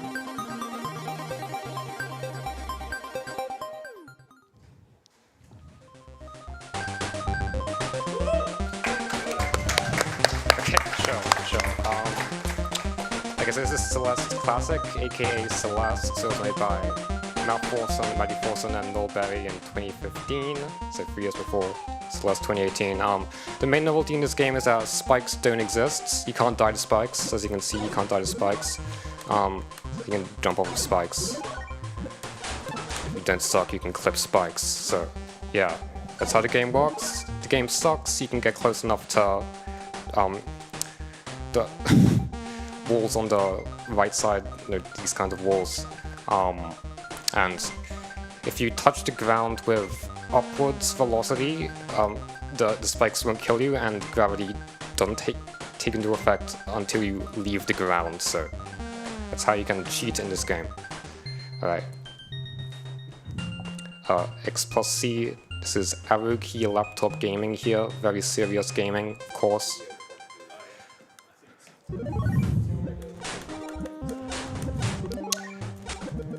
Fuck. I can't pop the jumps, guys, I suck. Oh my god, I'm so bad. Okay. First spike clip, P. That's good RNG, but I'm bad, so... There's balloons of RNG in this game, by the way. So... New West is... Celeste 2018 is famous as being like a no RNG speedrun.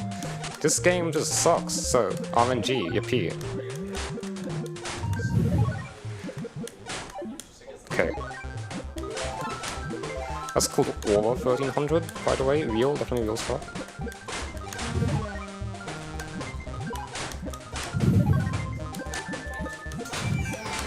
Okay. Yeah, this is going fine. Oh my god. That's called a Roundup. Fuck! That's called a Roundup 1800. After Roundup Gaming. Very cool. Alright, so it's the double dash room, we get the double dash gem. Yeah, you're green now.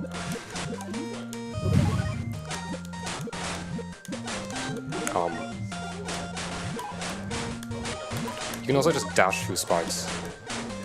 Okay, I failed strat here. It sucks. Surely you can save it.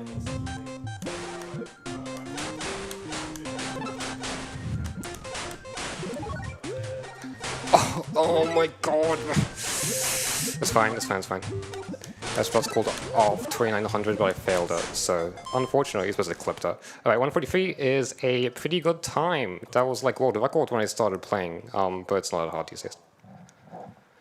Okay, so was I supposed to be looking at the camera? Because I can't look at the camera while playing. Yeah, shoutouts to, other good runners. Meep, Bacon Good, Lord Snack, Flying Penguin 223, Snoo24, and Beeb. I think that's it. Yeah, and shoutouts to all of my adoring fans. Alright, I think that's my yap.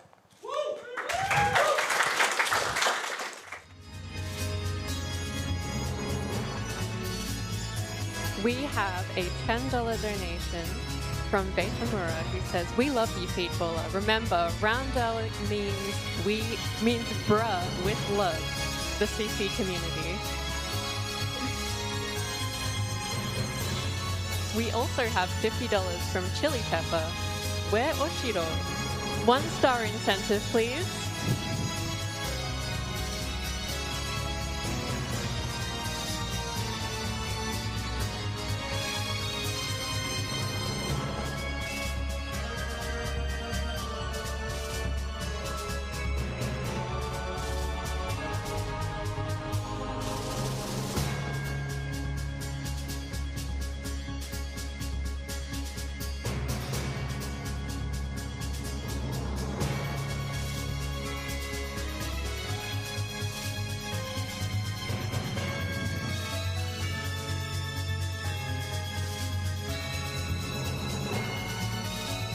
now we have a $40 anonymous donation.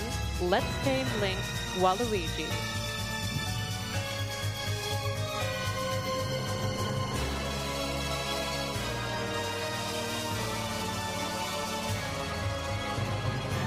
That means Waluigi is now winning for Link name.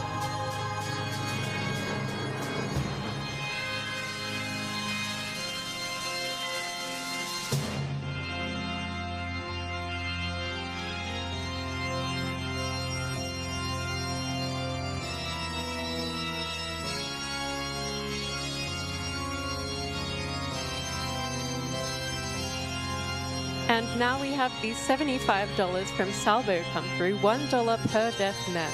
Big shout out to Danica for letting me yap.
A Rat Plus, another $5 towards giving the OOP file the canon name, Zelda. You're going to need to donate a little bit more to make Zelda the name.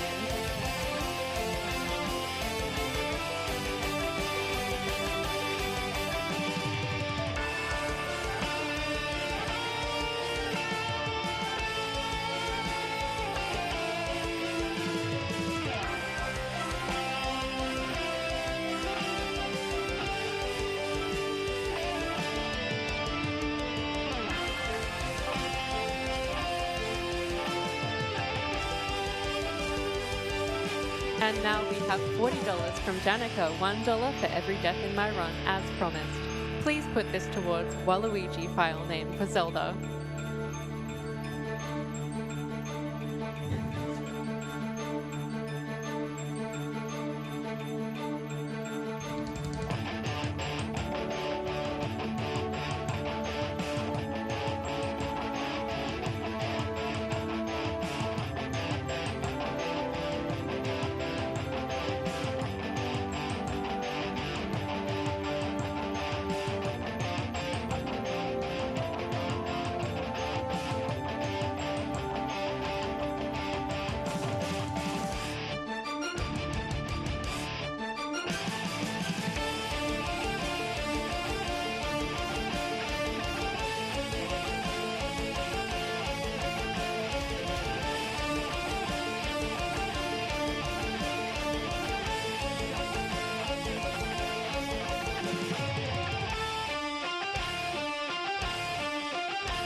Okay, we are ready to go with The Legend of Zelda Ocarina of Time. Take it away, Mika.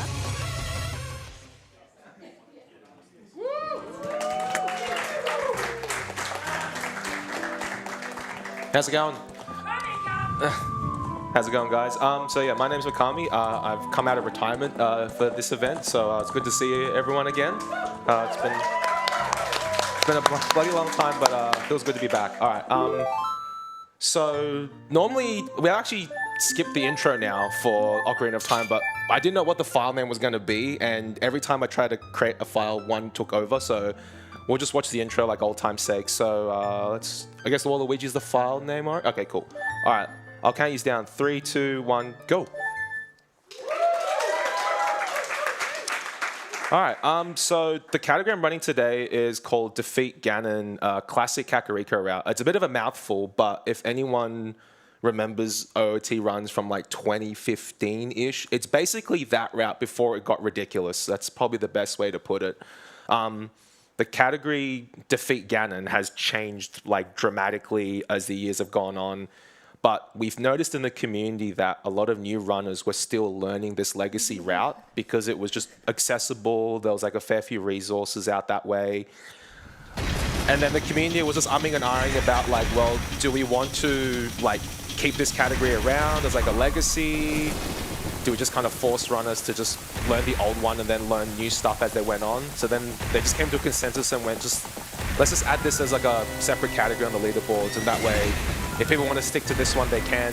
I'm very happy because I thought it just got, any percent just started to get ridiculous. You know, we've got arbitrary code exec now in OOT, so, you know, there's like a bug it's called stale reference binit, but for any of my fellow cybersec friends, it's basically a use after free bug where just basically a pointer into memory gets freed and then you're able to use it to write stuff to the heap. And TLDR, you can basically go, I'm going to write the credits to the heap, and then you enter a loading zone, and then next minute you're in the credits. So it's cool as a demo. I'd like to submit it one day, not as a run, but just as like a technical showcase where like I'll have like a memory watch up and just explain like, all right, we're writing this now to the heap and what's going to happen. But as like an actual speedrun, it's super unfriendly, like really unforgiving. It's like 3 minutes long, but it's like just not forgiving at all. At least with this category, you get to see quote-unquote actual gameplay. So yeah, hope you're all having a good day so far. I haven't watched the intro in like a very long time because we allowed skipping the intro, I want to say 2 years ago now. But we came to the consensus that you're not really doing anything in this 2 minutes 50 seconds. You're literally just tapping A few times to skip text. And so the community just came to an agreement of why don't we just skip it just to streamline runs and stuff. What they didn't foresee was that people's hands were starting to get way more sore much quicker during runs because they were just like, I just reset, go into it. My hands are fine, thankfully, but I had a few other runner friends in the OT community who were like, my hands are wrecked. I need to like sit out for like a week. I'm like, oh, how much are you playing? All right, so Link's been woken up by Navi, told to go see old mate Deku Tree. We're actually not going to see him straight off the bat. We're actually going to exit the forest early because we need to do some stuff in Kakariko before we come back to Deku Tree to perform like all the crazy shenanigans. So I guess one thing to note is movement in this game is a little bit wacky to like your modern games. I'm rarely just going to be walking forward. I'll be doing like a combination of like backwalks and side hops. For whatever reason, backwalking and rolling in this game and side hopping is just faster than walking forwards. If you tried it with like modern Zelda games like Breath of the Wild, you'll notice that backwalking is like way slower. I think that was just by design after they saw what they could do with like older games. So I'm going to get the sword first. So we'll need the sword to exit the forest early. Normally the requirement to exit the forest is you have to go to the Deku Tree. Sword and Shield beat Deku Tree, and then Old Mate Mida lets you out. In this case though, there's actually like a glitch we can do as we go through the Lost Woods to exit forest early. So I'll need the sword. You can do it with stick, but it's a lot riskier. And this category that I'm running, there is a swordless route where you, instead of getting the Kakiri sword, you buy a Deku stick and go from there. It does make the route way harder, in my opinion, and it comes out to be like 20 seconds faster optimally, but like I said, I've just come out of retirement, so not wanting to go crazy deep at the moment. Alright, so we are going to enter the Lost Woods now, because to do our first glitch, which is our Forest Escape. So there's this little, I guess, stone pillar thingy that you normally need the silver scale for to dive through and enter, but there's actually like a slight gap in between the stone here that you can clip through. Cool, and that little gap there. And the loading zone extends all the way up, so you don't actually have to swim under. If you can kind of clip through and trigger the loading zone, you can escape early, which is what we did there. Alright, so now we're going to make our way to Kakariko. Just going to be doing some basic movement here. If there's any donations, already go for it. Absolutely. So I wanted to apologize to Kenora, who donated $81 to put towards Mikami for Link's name. Oh. However, on the bright side, we have reached a donation total of $5,000. So thank you. Heck yeah. We also have $5 from Little Crochet. Hey, listen. Good luck, Mika. Thank you, Shay. Alright, so this trick here is called a Water Extended Super Slide. There's actually a slight position on the controller that makes Link shuffle in place effectively, but if you do any sort of thing where you take knockback, whether it's from like a sword slash, a bomb blast, Link maintains that knockback speed for a certain amount of time, and if you hold that position, you can pretty much hold it that speed indefinitely. Which is what I did there. I used the jump slash and got momentum out of the water and then maintained that slide backwards. The reason for that is A, it's quicker, but it's also to skip the owl that's sitting right above Kakariko. Even if you didn't do that water extended super slide to skip the owl, you could still make it to Kakariko before night. You're just cutting it pretty close.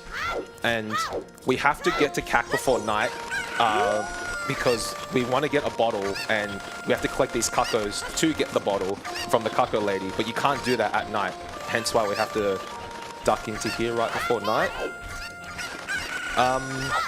Yeah, the cuccos here, they do move in a somewhat random pattern, but the one predictable thing is that they kind of start in relatively the same spot as you enter Kak, and you can kind of manipulate them based on where Link is standing, so once you've picked one up and chucked it, it will generally move away from where you're standing. But it's still a bit random here or there. And the reason it's called the classic Kak route is because the defining feature of this route is coming to Kakariko. Yeah, I like this route personally. I have a lot of nostalgia for it because it's the first route I ever learned.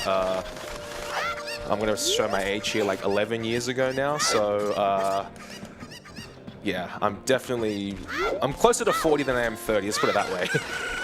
And when I learned this route, I wasn't even mid-20s yet. I mean, yeah, so shout outs to everyone who's over 30 in the crowd and in chat as well. Not many of us, that's a bit worrying. Yeah. Alright, so this is the last of the cuccos that we're going to get, and then we'll grab the bottle once this... come on, please, cooperate. I'm also trying to target the cucco before picking it up, because you can inadvertently talk to Cucco Lady and slow down things.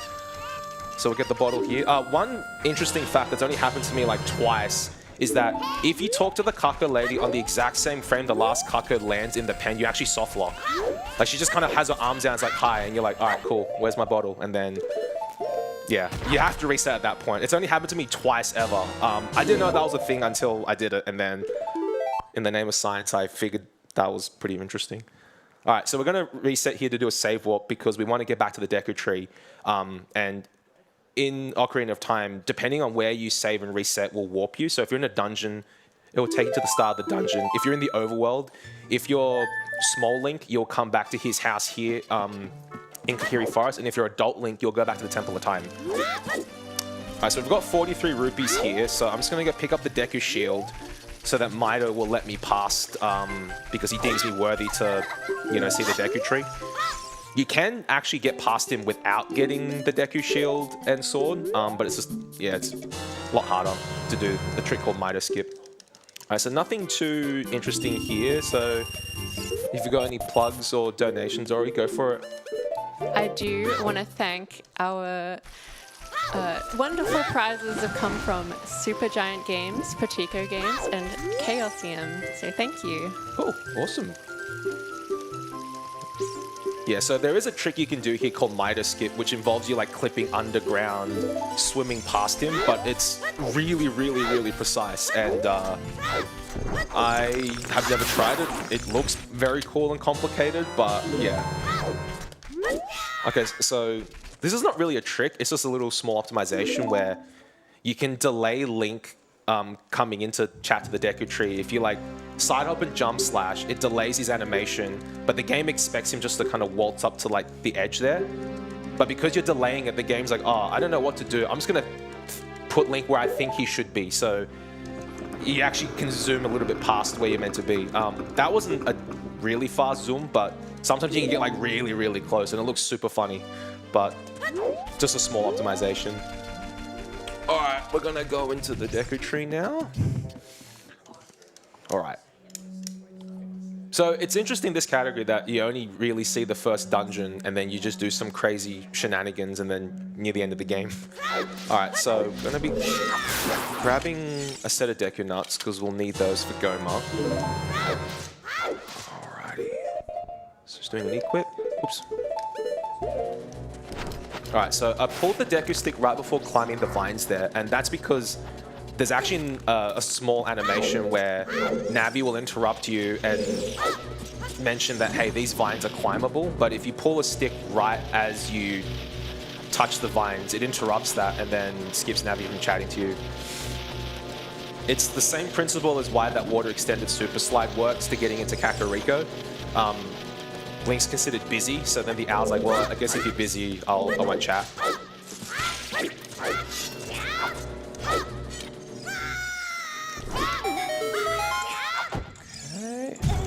Alright, so that was that.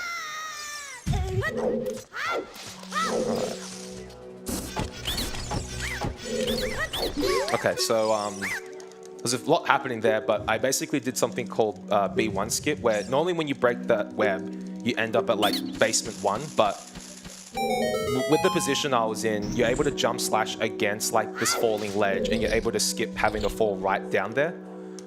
Small optimization. It's a cool trick nonetheless. And now we're gonna go fight Goma. The big trick here with Goma is you're able to, this stone slab that falls past you, with a much older route, you actually had to like, one of the optimal ways was to kill Goma and die on the same frame. That way you can come back, but we're actually able to clip through that with this trick that's been around for a while now. It's still annoying to do, but let's see if I can pull it off.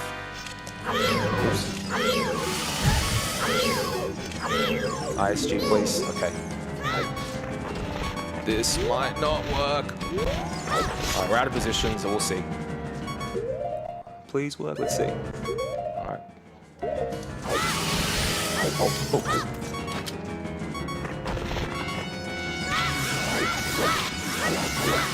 Okay, so a lot happened there, but I had to, thank you.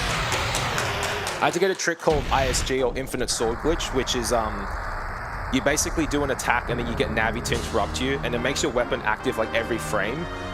It's got its perks, I'll use it at the end of the run, but one of the perks is that when you shield damage, you actually get a really slight hover.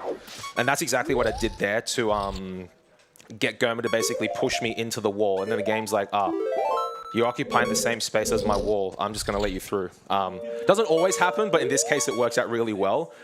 And the reason we do that is so I can go back through this door and come back in, and it removes the stone slab. And that's important for this trick I'm going to do later, or right now, called wrong warping. I'm just going to play this safe and, okay. I'm just going to play this safe and let those bugs burrow back in, and okay, this should be fine. Let's see if this works.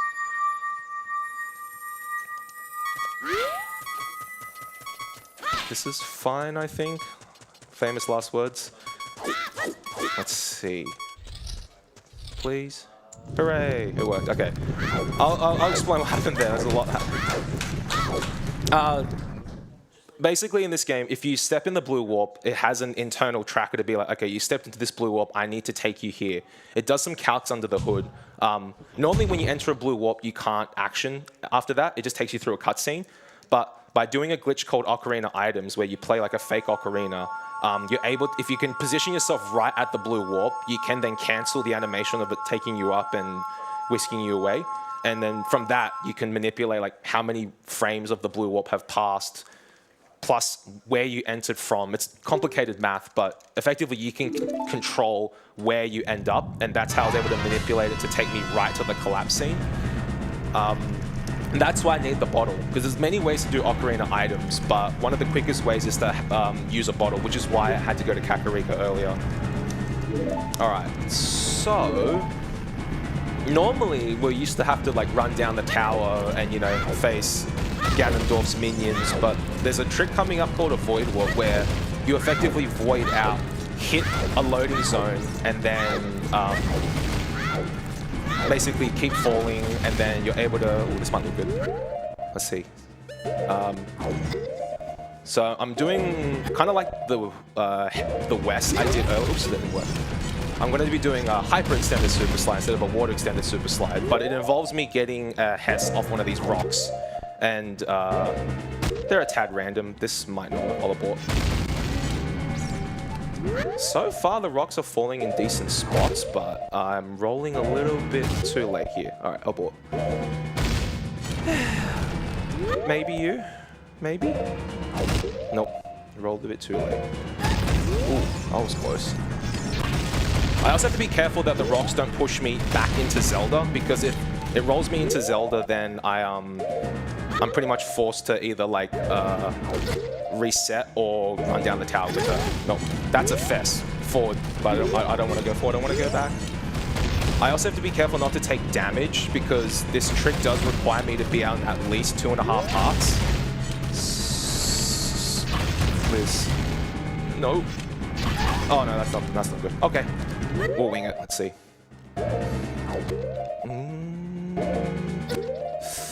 Maybe. Okay, that takes me back, but I'm being very careful. Yeah. All right. We'll just run down the tower then. My apologies. So that's what I was talking about, where like sometimes the rock can push me into Zelda, and in which case I have two options. I either just what's what I'm looking for? I either purposefully die to reload that spot to then go for the Void Warp again, or I just run down the tower. And I don't want to put us behind schedule, so I did account for this in my estimate that if I didn't pull it off, would I have to run down the tower, and I guess I'll run down the tower then. If you have any donations or plugs, I would love to. So we have $216 from ZooMeG, in brackets, Ronald, and his comment is gaming. We also have $5 from Lacy Stripes. Thanks to Oz Speedruns for hosting a great event, and good luck to Mikami. Thank you, Quick Lace. question, buddy. Snatchy wants to know what brand your microwave is. I have an LG microwave. That thing is really powerful. That's all I can say. It's very, very powerful. Very, very powerful. Like, I've burnt popcorn on it, put it that way. And time for one more quick one? Go for it. We have $75 from Anonymous. I'm always happy to see Mikami back with us. Oh, thank you, whoever that was. Alright, so I'm fighting these Stalfers at the moment. That's when I used ISG again, because fighting them is actually pretty terrifying. But with Infinite Sword Glitch, I can just kind of run up to them and wiggle-waggle the stick and damage them that way. I guess one other thing I forgot to note is the damage value of ISG takes what your last attack was. In this case, as Child Link, the attack that does the most damage is a Deku Stick Jump Slash. It actually has the same amount of damage as a full Master Sword Slash, so we pretty much abuse that here. Alright, so this is actually where I was meant to end up if the Void Warp actually worked. But you won't actually be seeing any of like this. It's like basically black, but this is effectively where you are. And one good thing is that these flaming rocks aren't loaded either. I have to be very careful as well because if I burn my Deku Shield, it's pretty much GG. You can still finish the run. Actually, no, you probably can't.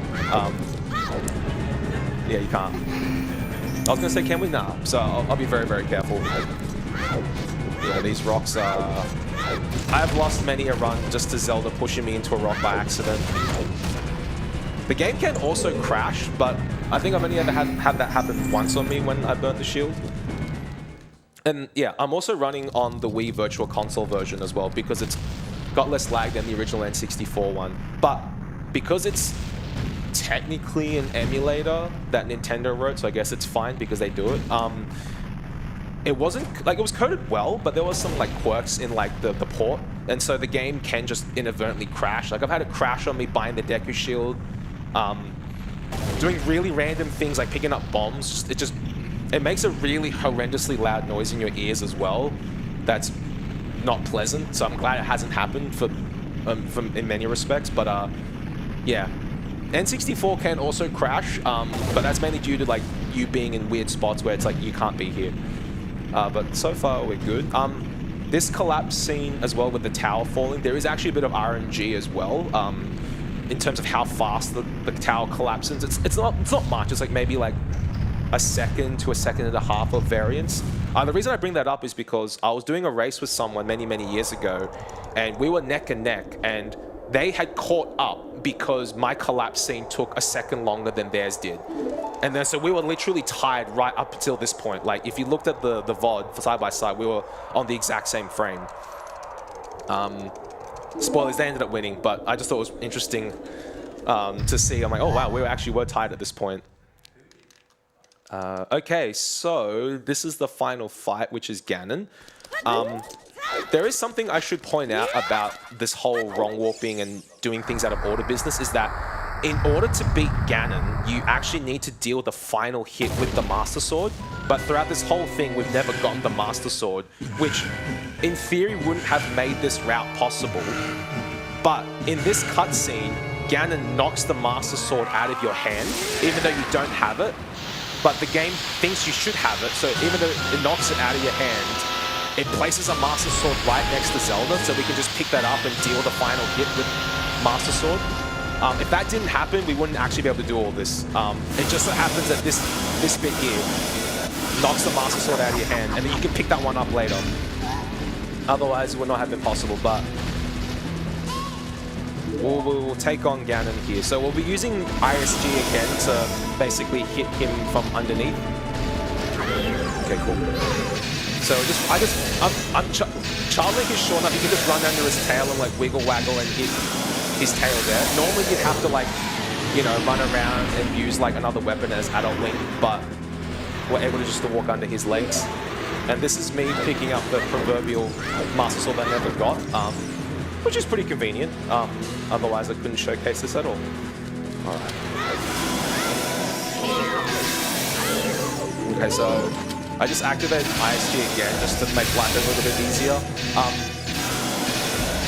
It's also pretty scary to fight Ganon because I've only got 3 hearts and one hit does 4 hearts of damage, so yes, I've lost runs here as well because I've just gotten hit. But time's almost coming up actually. So if you got any last minute ones you want to squeeze in there for Yes, it? we have $80 from Craigle Bagel. Great to see you back at ASM, Mikami. Good luck great. everyone on the runs. Put this towards 1-star bonus run incentive. Awesome. Alright, time is coming up real soon. Time.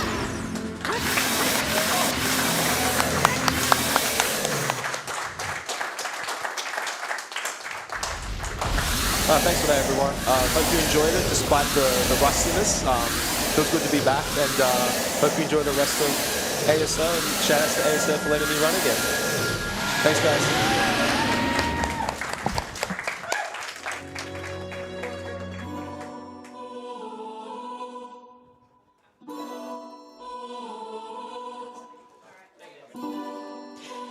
Okay, up next we have Donkey Kong 64 Randomizer, and that's going to be very awesome, so stick around.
Hello everyone and welcome back to ASO 2026. I'm Geo Phoenix and I'll be your host for the upcoming run. We've got a great DK64 randomizer run coming up. I hope you're all going to enjoy that. It looks like everyone is about ready to go, so we'll hand it on over to Spike. Good luck and have fun.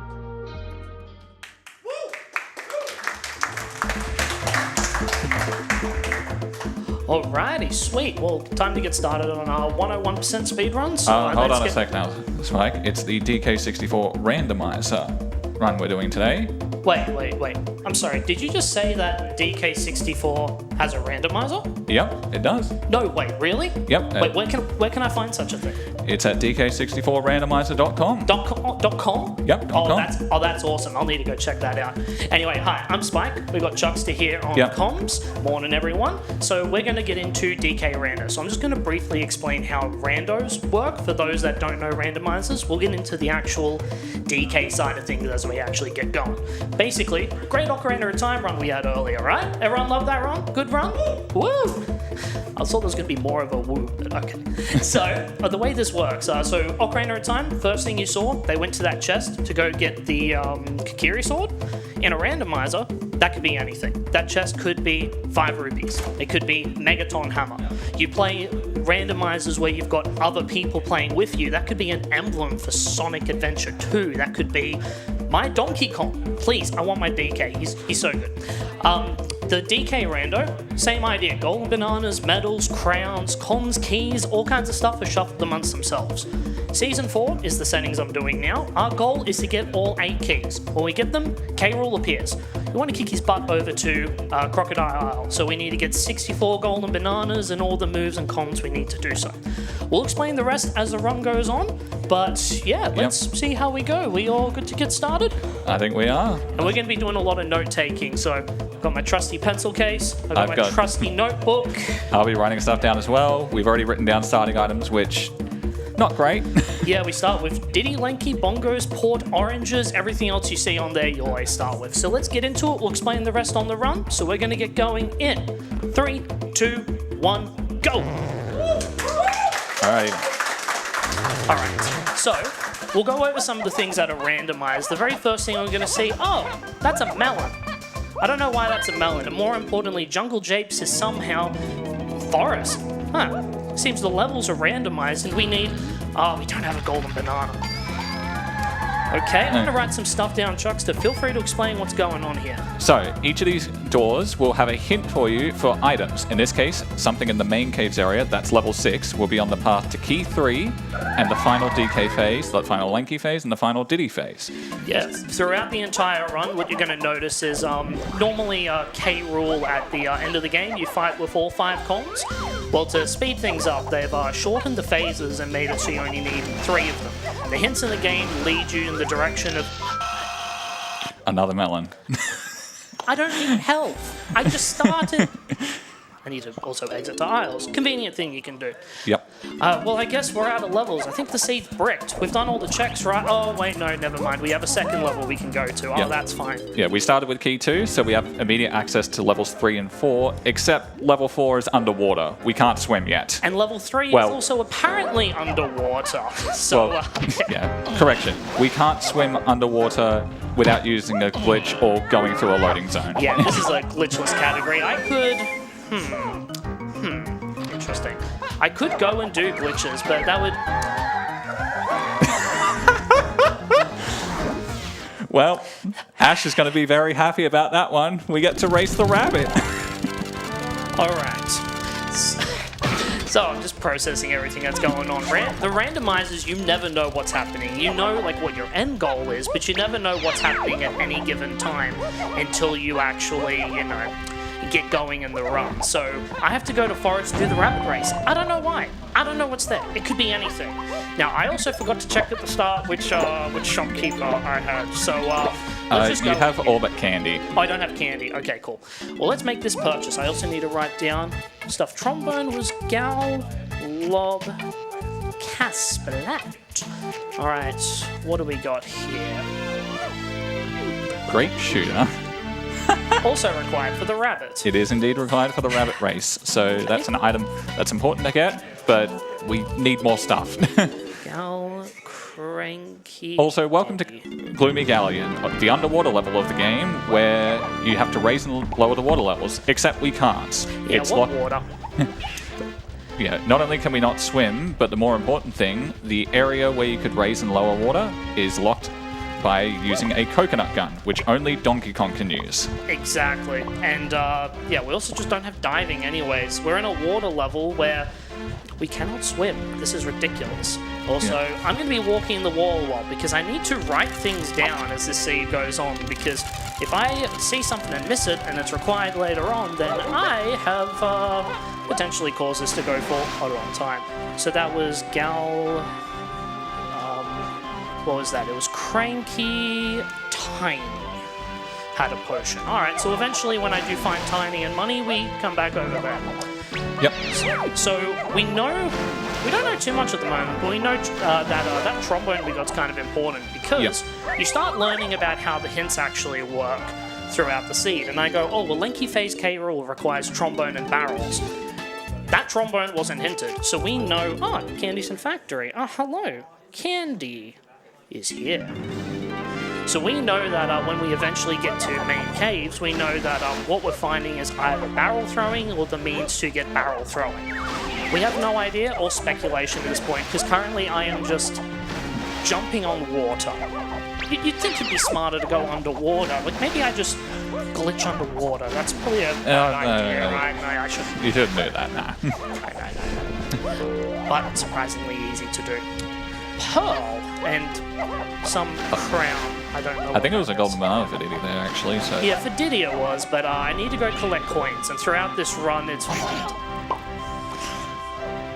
We're not talking about that. We're not talking about what just happened.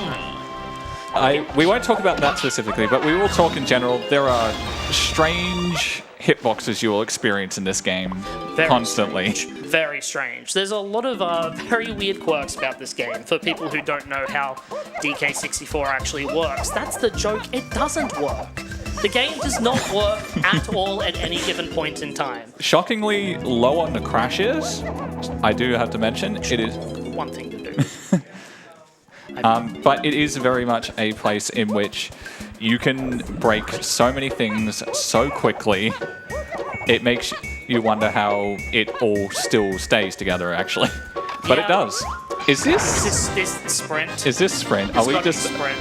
We are just starting by... All right. So, to explain this, the Grape Shooter gives us access to the area where the rabbit is. Trombone lets us start the race. Orangutan Sprint is your fast ability for Lanky. And they are the only 3 moves we have. We have only found the 3. What is this? So much stuff. I'm getting everything so early in this run, and I guarantee... What is this? There's things all over the place. Okay. So I'm going to need to write that down as well. That is the dirt patch. There's going to be a lot of peeking. You'll casually just see me just like flick the camera to the side, see what's in certain places, because I might come back to that. Triangle. Okay. Triangle was sprint. Cage. Okay. Like, I'm glad I went back and checked that. If I didn't check that, then that'd be a problem. Yep, that is interesting. It was... This is normally a check that we don't do so early, but... and the revert checks are basically the locations of items. In this case... Yeah, it's one that requires 3 different items from Lanky to be able to access, as well as access to the daytime, which is simple enough. Welcome to Fungi Forest, by the way. This is... The whole gimmick of this place is it has a day-night cycle. Some areas are open in day, some areas are open at night. Exactly. In this case, the rabbit will only race you in the day. Yeah, and in the vanilla game, you would normally start in the day, and then you go turn it to night, and then... Oops, I might need that. Let me go make sure I get that. And... In the randomizer, there are so many different options you can actually set. There's a ridiculous amount of options. You can turn on some interesting settings such as like one-hit KO. You can turn on loading zone rando. You can make it so that you go in one loading zone, turn around, and it takes you somewhere else. So you can just keep going back and forth, and just keep going to a different place each time. Please don't do that. If you're going to go play DK64randomizer.com, then what you should do is actually go do some very basic settings to start, something like this. Yeah, this is currently the Season 4 race settings that are used that's in the DK64 randomizer Discord. So people will just regularly run this 2 times a week at least, I would say. Yeah, two official times, but people really like the races. You might go into the Discord server at DK64randomizer.com. You're going to hear that a lot. I'm not sorry. And go there, and you'll see a lot of people who will gladly race, gladly do even non-DK stuff. It's such a welcoming community. I love it. Now, we have something on, I don't know if you explained earlier, notice ghost doors. Basically, normally these wrinkly doors are actually only in the lobbies, but they're actually scattered throughout the game so you can get your hints separated to other places. So we've just learned from seeing that hint that Donkey Kong is in caves in a Kasplat. I don't think Kasplats are the official names of them, but what a Kasplat is basically, it's the enemies that normally give you blueprints. Yeah, those big enemies with coloured hair, those originally would have a blueprint for each of the Kongs, and you would have to go to them with a specific Kong. Which, in the randomizer for everyone's sanity, we just have it so every Kong is accessible with a simple press of the D-pad. Exactly. And more importantly, anyone can pick up these items for these settings. There are some settings, for the sake of this, anyone can grab it. Exactly. And the coloured bananas and the coins, each con needs to get themselves. So you see those yellow DK bananas? Yeah, no, they have to wait. We got to get DK to actually get them. We might not need to grab them, but they will give you checks. In the vanilla game, you need 75 coloured bananas out of 100 to get the banana medal that you normally get. As you can probably guess, that is not completely true right now. We actually have it set to 50 out of 100. It's a bit of a high number if you ask me, but it's what they're doing, so that's what it is.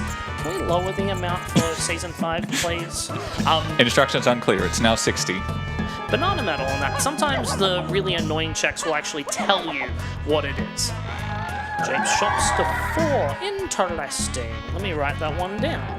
Now, when you see a hint like that, right, that's what's known as a single path hint. Basically, there is something in the shops that's only going to get you Key 4. Key 4 unlocks level 5 of the game. That doesn't necessarily mean it has to be the key. Now, Hello. Now, what color is that? Is that clear? I cannot tell. I think it's clear. All right. I'm going to write it's clear. So that there is the one of the most famous or infamous, I guess it depends on who you ask, checks in the game, the Beanstalk.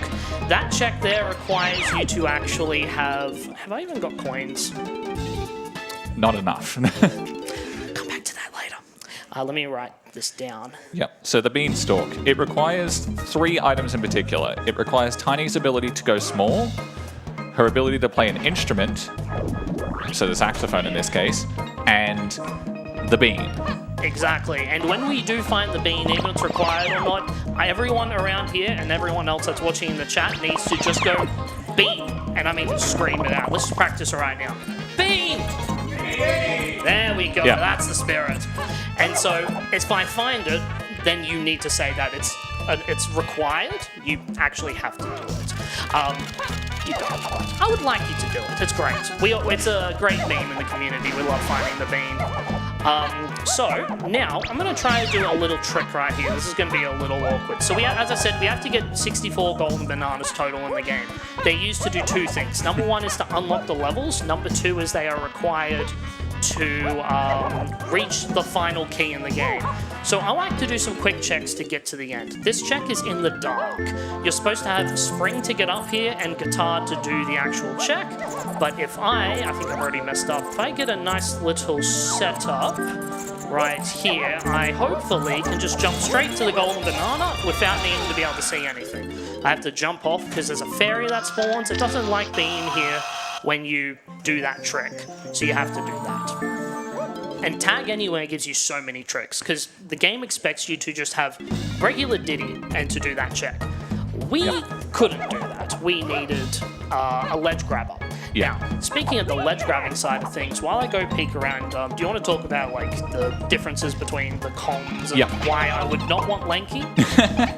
Okay, so for a quick explanation, each of the 5 Kongs all have different movement abilities, different jumps, different ledge heights they can reach, whether it's by grabbing or just their general height. So Diddy Kong and Tiny, for example, they have the highest jumps.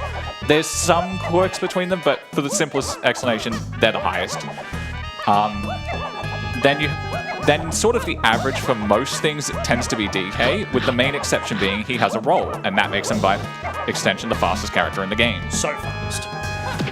Then you have Chunky and Lanky, who are both the slowest on land specifically. Lanky's the fastest underwater. Well, I know that. Thanks. But unlike Lanky, Chunky, for example, is amazing at fighting hordes of enemies, which is important in some areas. As well as that, he just tends to have better abilities. He does the most damage, so there's some checks he does much easier than others. So his gun, for example, is the pineapple launcher. Since it's basically a rocket launcher, it's the strongest. Whereas Lanky's the grape shooter, because it's kind of like a pea shooter, it's the weakest. It's agonizingly slow. What's also weird about Grape Shooter is, once it lets me tag, you see how that pipe goes all the way forward? Well, the grape doesn't start until the end of it. So as soon as an enemy just comes between the end of the pipe and you, the grape just keeps going. It's really weird. It's really weird. Don't question it. We question it all the time. We just get angry about it in one specific minigame where you need to shoot a bunch of enemies without taking a hit.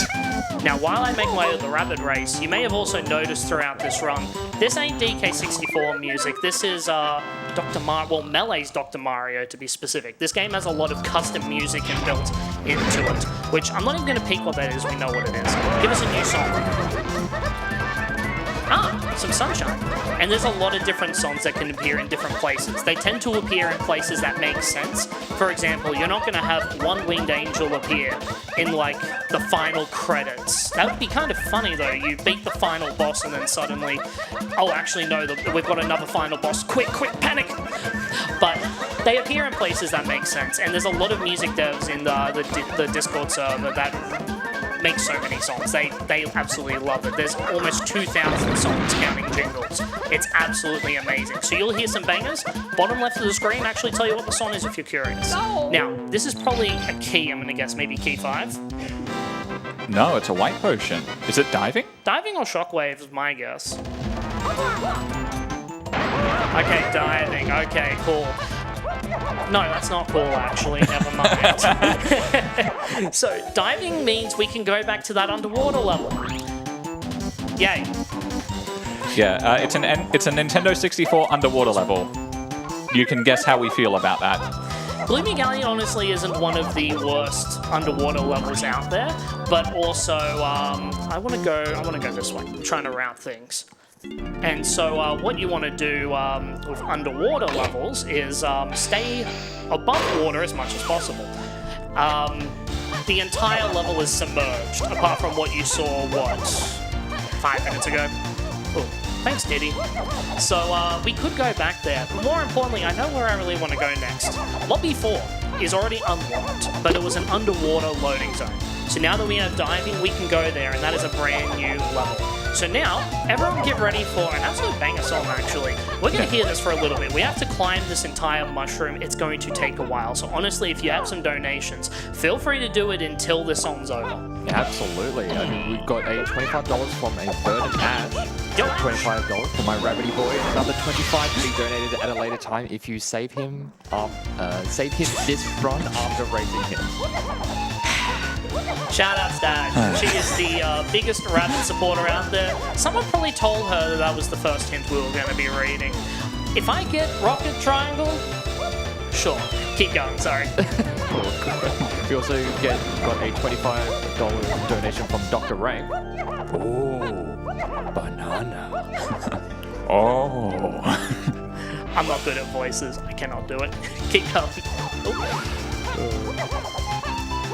We do not have any additional, but I do just want to give a quick reminder to some of the incentives that we still have coming up. We have the Super Mario 64 bonus run of the 1-star run, which is over half of the way there. We're at $275 of the $500 required for that one. And also, there is the donation incentive for the favorite food in Chico. We did get a donation earlier, an anonymous donation earlier, to have the favorite food be Marmite, the superior spread. Also, check this out. You can add custom images into the game. It's really neat. Oh, I made it. I see the error of my ways. We're going to come back to that later. Cool little trick I can do. Normally you need O-stand to get up here, but if I do this right, I can manipulate Diddy to do a little backflip to get up the top here without actually having O-stand. I can peek what this is. You normally need Rocker Barrel for this, but I'm just going to miss the trick. I'm going to go up here, do a... let me try that again. This is a bit annoying. I've got to go up here. No, I've got to do a slam. Diddy. Diddy?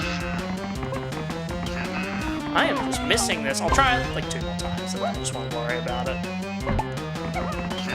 It's a bit of an annoying trick with the cons I have right now. There we go. Hey. Beavers! Oh, of course it's Beaver Bother. Of course it's Beavers. And yeah, we're supposed to be a Kremling. No. What are we supposed to be right now? Is it a Kremling? Yeah, it's normally meant to be a claptrap. A claptrap, that's it. Why did I say Kremling? But yeah, so Beavers. So everyone loves Beaver Bother. Anyone who knows of DK64 absolutely loves, and yes, I mean loves and not hates this minigame at all. They've actually changed it in the randomizer so that it's a little bit more normal. The best way to explain it is the idea is you're meant to bait them into the hole. The problem is, in the original, it was inconsistent on how it worked. So for the randomizer devs decided, what if we just made it like Twilight Princess's goats, where you just bait them in like a normal human being? There's a graph that I've seen where what they do is, I want to go to, hold on, get out of the way, actually I'm going to tag the Diddy so I can tag the Lanky and hit the switch. Yes, hit the switch. Oh! Close enough. I'm surprised that one worked, honestly. And I want to go to 10 o'clock of Lanky's face. Where am I right now? 10 o'clock is this way. There are 2 separate doors that open. One of them is a check that I can literally just walk in and just go, I did the wrong one. Well, that's fine. We'll just do this. We'll come back. It's not a big deal. Honestly, we don't really need to be doing anything up here. I'm kind of just doing checks early on because you want golden bananas. They'll let you get into the levels. I'm just going to do whatever checks I can early on, get the hints, figure out... thanks. Yeah. Figure out what levels I have accessible, how many golden bananas I actually need. I don't want that fairy. That door locks behind me. I actually need to exit. That's why I wanted to do the other way around. That's honestly fine. We'll go back and do the last couple of And checks. just to mention quickly, the reason why that slam didn't actually work is because if you jump too early, you kind of just cancel the animation too early. Yeah, you can. There's a lot of cool tech you can do in this game. You can cancel your slams by doing attacks, but you can cancel the slam before the slam. Yeah. I did just say those words. They are accurate. I wasn't losing my mind. You can cancel the slam before the slam. It's it's advanced animation canceling, we'll call it. Yeah, it works well for just speeding things up, but if you're too fast, you're too slow. So, yeah. Alright, I'm just going to go do one check here. I'm not going to do that trick again. Don't want to waste any extra time. Just want to get to the end. So we're just going to do one more thing. Have I got Lanky's medal yet? Yes, I have. Yep. So, let's go and do that arena check. Drop down and get the 2 Kasplats I haven't gotten here. I want to go this way. There are Kasplats over here that are around the outside. In the vanilla game, you're expected to make it night and use vines, but I don't have vines, so I'm just going to jump down right here and just go, hey, buddy. Hey, pal. You got a golden banana? That'd be swell. That is what you normally get from them, so we can't use that. Is this even randomized? I'm pretty sure it is. You know, you did get the ability to die from a rabbit of all things. I don't think that's how that works. Yeah, don't remind me. So this will be the last. Once I'm missing these. Hello, buddy. Okay. So now I'm gonna go. Diddy. Okay, that's fine. Oh, just a melon slice. All right. So there's nothing else really. There was that arena you still needed to do. Oh, the arena. So I'm going to level 4. Yeah, I was supposed to do that, thank you. That's fine. We don't know if we need to actually do that at the moment, but we can come back, that's fine. Sometimes it's a good idea just to hold forward because we go and get actual checks and hits. Caves, yeah. Jake's Hillside has a potion. Not bad, not bad. So now, we'll see what the golden banana requirement is for this level. It is, how convenient. Yep. And just to mention as well, that type of hint is basically there are areas designated in the game based on by the randomizers, and in this case, Jape's Hillside, it's the hillside of the first level of the game. There will be a single ability there, whether it's a Kong ability, a generic ability, or it could be a gun ability. Yeah, you have no idea a lot of the time. That's what makes the randomizers so fun. But yeah, you do know for certain that it is only one there. Once you get one, that's it. Exactly. Here's another example of something telling you what's there. It is a potion. Ooh, that's a move. So, we don't know what this is. We just know it's a move. That move could be extra health. We have actually no idea. So for the next 25 seconds, we're off just slamming this. And by slam, I mean not slamming. Alright, I'm not actually liking this. I'm a little bit of a loss right now. I just need to, just be quick. Come on. We're losing.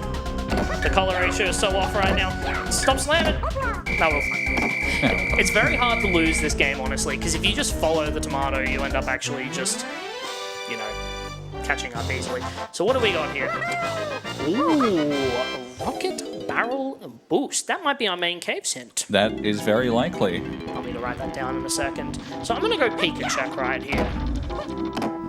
So, nice little jump I can do here. Lanky's supposed to get up here with Baboon Balloon, but Diddy can just do it himself. So that was Rocket, that was Caves Slam. Alright, that's another race. Alta, what have you done? What have you sent me? So, we're out of logic for this. That sprint we got, we knew was required for... Oh no, I'm missing that. This might be a bit sketch. We'll see how we go. The game's going to expect us to have Baboon Balloon to do this check, just because Tag Anywhere, an amazing trick, it's not in logic for anything. If you do this randomizer, watch people play it, and see people do Tag Anywhere shenanigans, such as jump with Diddy, grab with Lanky, that kind of stuff, or using another Kong's gun to do something, that's never in logic. This game has good old logic built into it, saying that this is going to be a beatable seed by doing certain things. It's never going to be unbeatable. If it is, report it. It shouldn't be. But doing that thing with Diddy isn't supposed to happen. So whatever key I get here, any hint that I see in the future that's on the path to this key. That is, ooh, yep, there we go. I want to be behind. Let me get past this bit of lava before I keep talking. Just, I can explain the race quickly as well. Okay. So the way races work in this game, it's a rareware game, so there's rubber banding involved. It's not even subtle in any of their games how much the game... Oh... Yep. So also physics when you're sliding are... They're Mega Man 1. If you've ever played that game, you jump around in Mega Man and then the platform goes out from under you and you just sink into the bottom of the earth like you just had 10 tons of weight just put on you. That's this.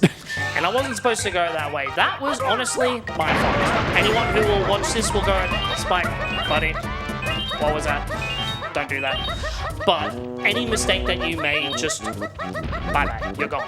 It's annoying, but that's what happens with a lot of these races. When you are familiar enough with it and know what shenanigans you're not supposed to do, you're fine. Because of this rubber banding that's going on, there are only two really simple things that you can do here. Number one is either be as far in front of the beetle as possible, or number two, don't overtake till the very end, which is what I'm trying to do. I'm purposely holding back throughout most of this, especially this lava. In front of these lavas, the beetle speeds up. And when you get hit, you lose speed. So when I'm dropping down this, if the beetle hits me just before I get to the lava, all that momentum just disappears, you go into the lava. And then one last thing about every single type of race, also minecarts. You will have to collect a certain amount of coins in order to complete it. Now, I don't know why you have to collect coins on top of winning the race, but here we are. I guess you just have to show you're just that much better than him. Now I've got to go to the right, not to the left. Go behind. There we go. And you'll notice it just flat out slows down once it gets ahead. Like, I slowed down there, and the beetle still almost overtook me there. It was insane. But now I'm at the end. So now if I do this right, slow down, and boy. So now I'm at the end of the race. I've got 51 out of 27. I don't think I win. Oh, there we go. So now I get a king. Let's see what this king is. Don't be something like 7. Key 5. Really? Okay. Okay, key 5. That is probably one of the best keys you can get, because keys are weird in this game, right? Keys, you would expect me to not fall all over the place. Thanks, game. Let me climb back up there. You would expect, I'll go this way. You'll expect, what was I saying? Train of thought, gone, I fell down. You would expect each key to unlock each sequential level. That's not quite how it works. Remember what I said at the start? Key 2 unlocks 2 levels. What does key 3 do then? Nothing. Alright, so key 4 unlocks level 5. Okay, that makes sense. Key 1 unlocks level 2. Yep. Key 5 unlocks levels 6 and 7. Okay, so what does key 6 do? Combined with key 7, that unlocks level 8. So you need 2 keys for level 8. And then... Oh, cool. Simple enough. Hey, buddy. Now we can move this way.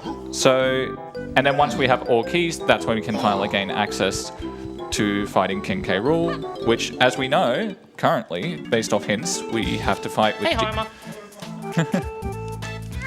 Yep, we have to fight with Donkey Kong, Lanky Kong, and Diddy Kong.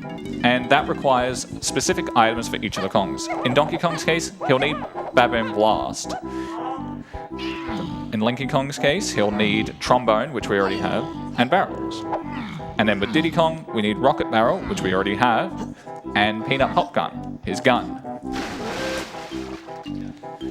Yeah, despite the fact that we're trying to defeat K. Rool, only one of them brought a gun to the fight. I don't know what they're doing. And more importantly, most of the time we are fighting against the camera and the physics and the lag of this game.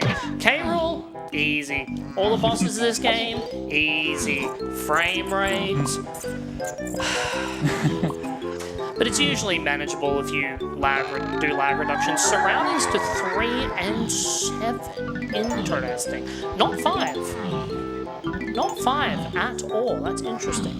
So that was surroundings. Keep walking into a wall, DK. Thanks, appreciate it. And I mean, yeah, okay, actually, what was that key 3 hint, actually? Because I don't think I wrote... How did I forget to write that down? All right. Anyone here know what it was? No? Oh, okay, that's fine. I'll go check the pause menu. The pause menu is... Sorry, I know someone was actually about to say. The game actually tells you a lot of these hints, which is kind of neat. It will keep track of any ones that you find. So in this case, main caves area leads to key 3, Donkey Kong, Lanky Kong, and Diddy's phases. So in those cases, since we have Rocket Barrel, we can consider, hey, is Rocket Barrel on that path? Exactly. And more important, and because of that, we then can ask, hey, what if Castle Surroundings is an item related to using rocket barrels? Which there is one. Exactly. It doesn't mean it will be, but it could be. So it's something we have to consider. And that's basically how you work the logic for this. It's a fun part about the randomizer, honestly. There's a lot of really fun parts about it, but one of the most fun parts is figuring out where you're supposed to go. It's a giant puzzle that you're actually trying to solve throughout the entire seed. It is. Yep. It's so cool. Although you might end up looking like a character from a sitcom after a while. If you spend too much time trying to figure it all out and it gets really bad. Oh wait, no, Aztec and Castle, not caves. So, there are 2 slams that you get in this game, which is your ground pounds. Oops, I did not want to do that. And with both of these 2 slams, it'll upgrade from green to blue and red. Doesn't matter the order you get them. If you're green, you get one, you go to blue. If you're on blue, you get one, you go to red. So it's a progressive upgrade that you get. Sometimes hints get a little weird when you need only one of the 2. So what the game will do is the game will tell you where they both are, just in case. Now, do you want to explain this room? Ah, yes. This is a notorious room. In the original game, for some reason, they just were like, go through this maze where you die in 2 or 3 hits while collecting bananas with no aid. Despite the fact that Donkey Kong quite literally gets an ability that makes him go invincible. This one. So the randomizer developers were like, hey, why is that not in here? So they went out of their way to add it to make it a lot more friendly. Because I'm only going to try this one more time. I don't want to waste time. But it's a golden banana. As you saw before, I took 2 hits to this maze and died. Oh look, there's one more hit. I'm 1 hit away from gone. The golden banana is literally there. And now I'm going to definitely use to go back to the start. So... Yeah. Yeah, it does feel less impressive given that the vanilla game wanted us to do it. Yeah, I don't know why they never added a barrel there. It is one of the biggest mysteries to this day of just why do they not do that? All the respect to the people who play the normal game for 100% do that, because it's like, yep, that is not easy. It is not. And in the vanilla game, unless if you're going for some shenanigans, right, you're probably going to be... Let me get this right. There we go. What you're probably going to be doing in the vanilla game is already have 3 melons. I only have 2, so I definitely struggled a little. Do I have coins? Yeah, I'm going to go grab this blueprint. Blueprints you exchange for golden bananas. It's basically a golden banana 0.5. Yep. Right now it's not classified as a banana, but if I go visit Snide with it, Snide will give me one. So I try to accumulate them over the run, so when I get to the end, it's like, oh, I have 50 golden bananas. I need to get 14 more. Let's just visit Snide, and he just gives me them. Yep. In the original game as well, an important part of Snide was that if you wanted an easier time getting through Hideout Helm without having to worry about a 10-minute time limit, which is actually pretty strict. We can actually make up for that. Yeah. It's pretty strict in the original game because there's a whole area you have to go through, 10 mini games you have to go through, 2 for each Kong. But in the randomizer, not as necessary. It's only 2. We only need to use 2 Kongs, as we saw before, Donkey Kong and Chunky Kong. That's what Snide was talking about before. You can't turn off the machine that will just insta-kill you without those 2 deactivating it. And what that means is we'll need Donkey Kong's instrument, the bongos, and Chunky Kong's instrument, the triangle. We already have both. There's also the very slim chance that if the game decides to be mean, Chunky Kong has one specific minigame that needs a few things. Yeah, let's hopefully we don't see that today. In the community, we call it getting 2%ed because there's a 2% chance of it happening, and it sucks. It at least used to be. I don't believe that's the case anymore, but we didn't feel like changing the idea. It's still funnier to call it 2%. Oh yeah, exactly. You get 2%ed, the minigame doesn't work. Or at least not with what you have. Now you probably saw in there I used grape shooter instead of coconut gun since I don't have coconut. Well, that's an example of that tag anywhere logic. If there was anything good there, the game would have wanted me to have coconut gun and homing ammo. Now here's a neat little trick. You're supposed to have balloon to get up here. I'm going to grab these lanky coins before I actually do the trick. Let's hope Lanky cooperates. Lanky. Oh, here we go. But if I do this right, I go over here, jump up, press the attack button, and suddenly I am up here. So I can do this check without that balloon that I needed earlier. And we even get an early hint because of it. Exactly. Let's hope I read the hint in time, because the door's on a timer. Easy. That's an easy hint. Caverns to Diddy. Caverns to Diddy.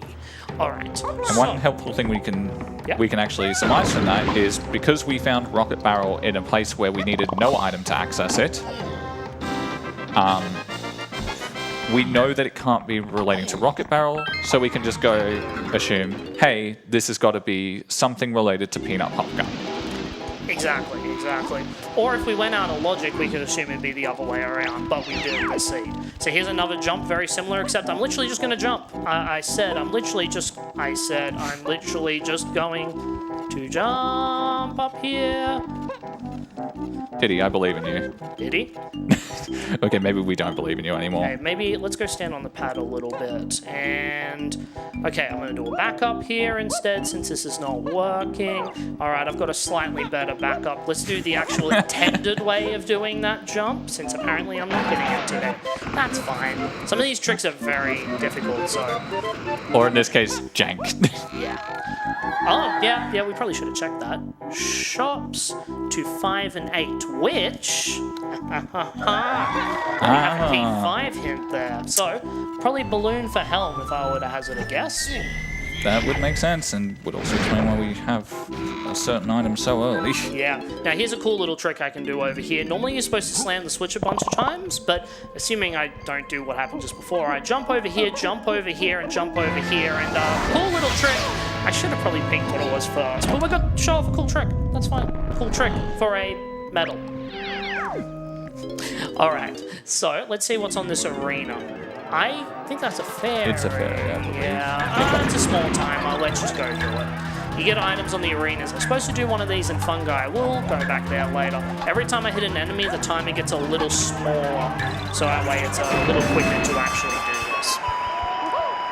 Okay, so what have I got left to do here? I have to go back, get that Kasplat that I missed, get Lanky's medal, get the Kasplat here, go back to Isle Shops. Yeah, maybe see if you can get Lanky's medal here, it's like a little bit easier. Yeah, I got grape, so that should be fine, especially with the out of logic shenanigans I was doing. Oh, money! Yep. So a rainbow coin, that gives every Kong 5 coins, which is very nice because sometimes trying to find coins is awkward, to put it kindly. Yeah, and we're constantly rounding this on the fly as well as the thing. It's not like a typical speed run where you know what's coming up, you just have to go do a little trick. I have to constantly on the spot go, okay, what am I doing next? With the moves I have, with the mistakes I made, with the things I forgot, what am I actually doing next? All that for a melon slice. Now, I'm about to go and try to do this mini game over here. If you've got any donations or any kind of anything that you want to bring up when I'm actually doing these mini games, feel free to go on ahead. Most of the mini games are just walking around for like 30 seconds, so feel free if you have any. Sounds very good. I mean, we got a donation a little bit ago of a $125 donation from Green Beans. Incredibly honoured and glad to call you a friend, Spike. Good luck on the run. We also got $29 from C64 who says, this game is awesome because it has Lanky Kong, and that's pretty cool. We'll see. Also, we got $64 from Barry95. It says, morning. Barry here. It's a lot of fun racing, watching your screens, racing, and just hanging out with the DK community. Good luck and have fun this run. Thanks, Barry.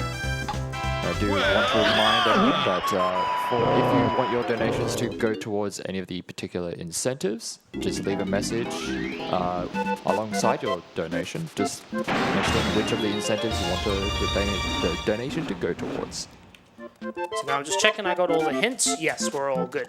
Caves is a level where it might be out of logic jumps. You can access every one of the hints, so it's good to just double check.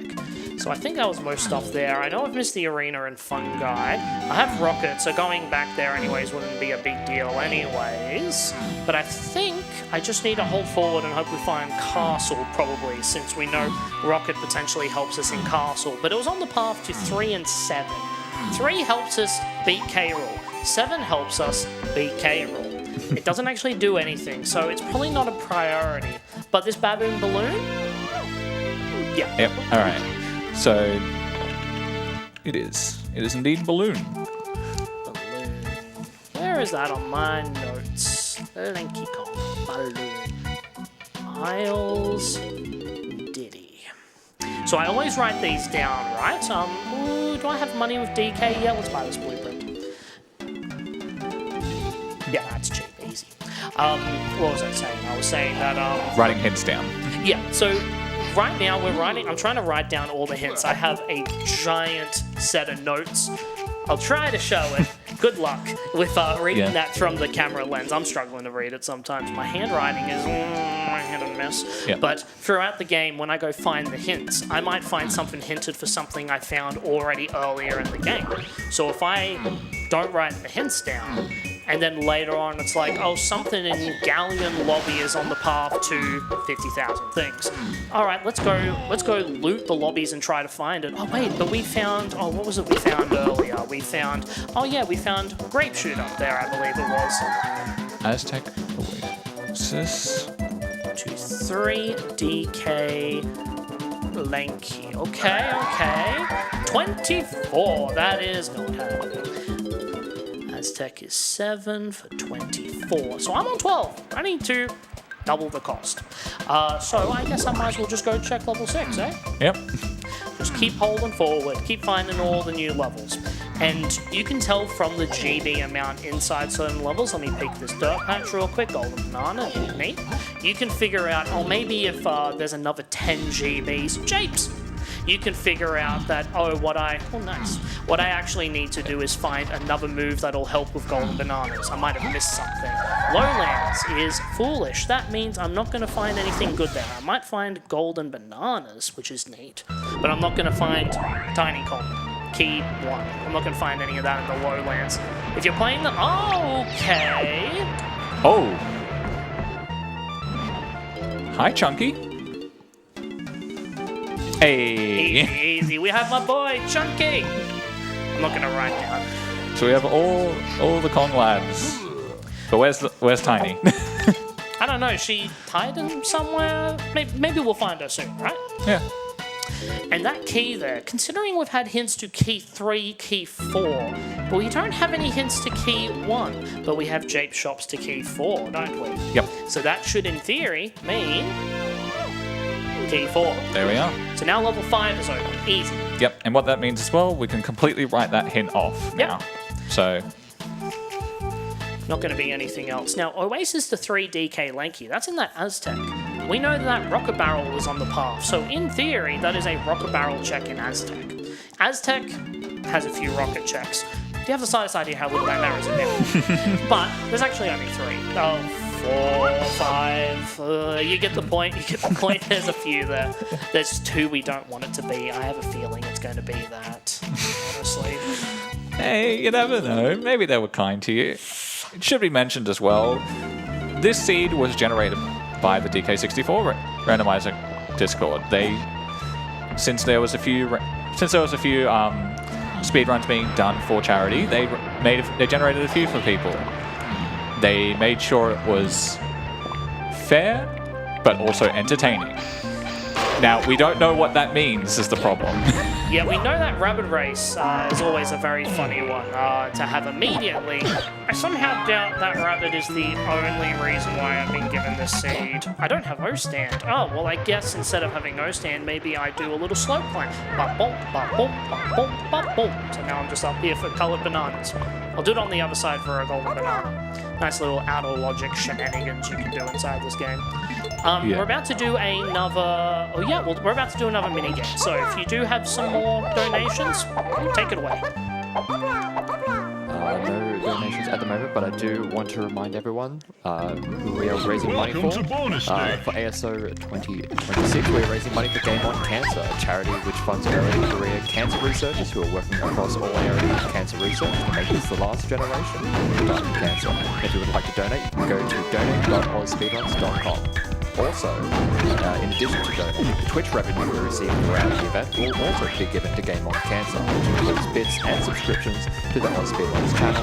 It's just another way to support Game On Cancer. It's a really good cause. Really awesome event going on here. Shout out to everyone organising the event. You've all done a great job. Awesome stuff.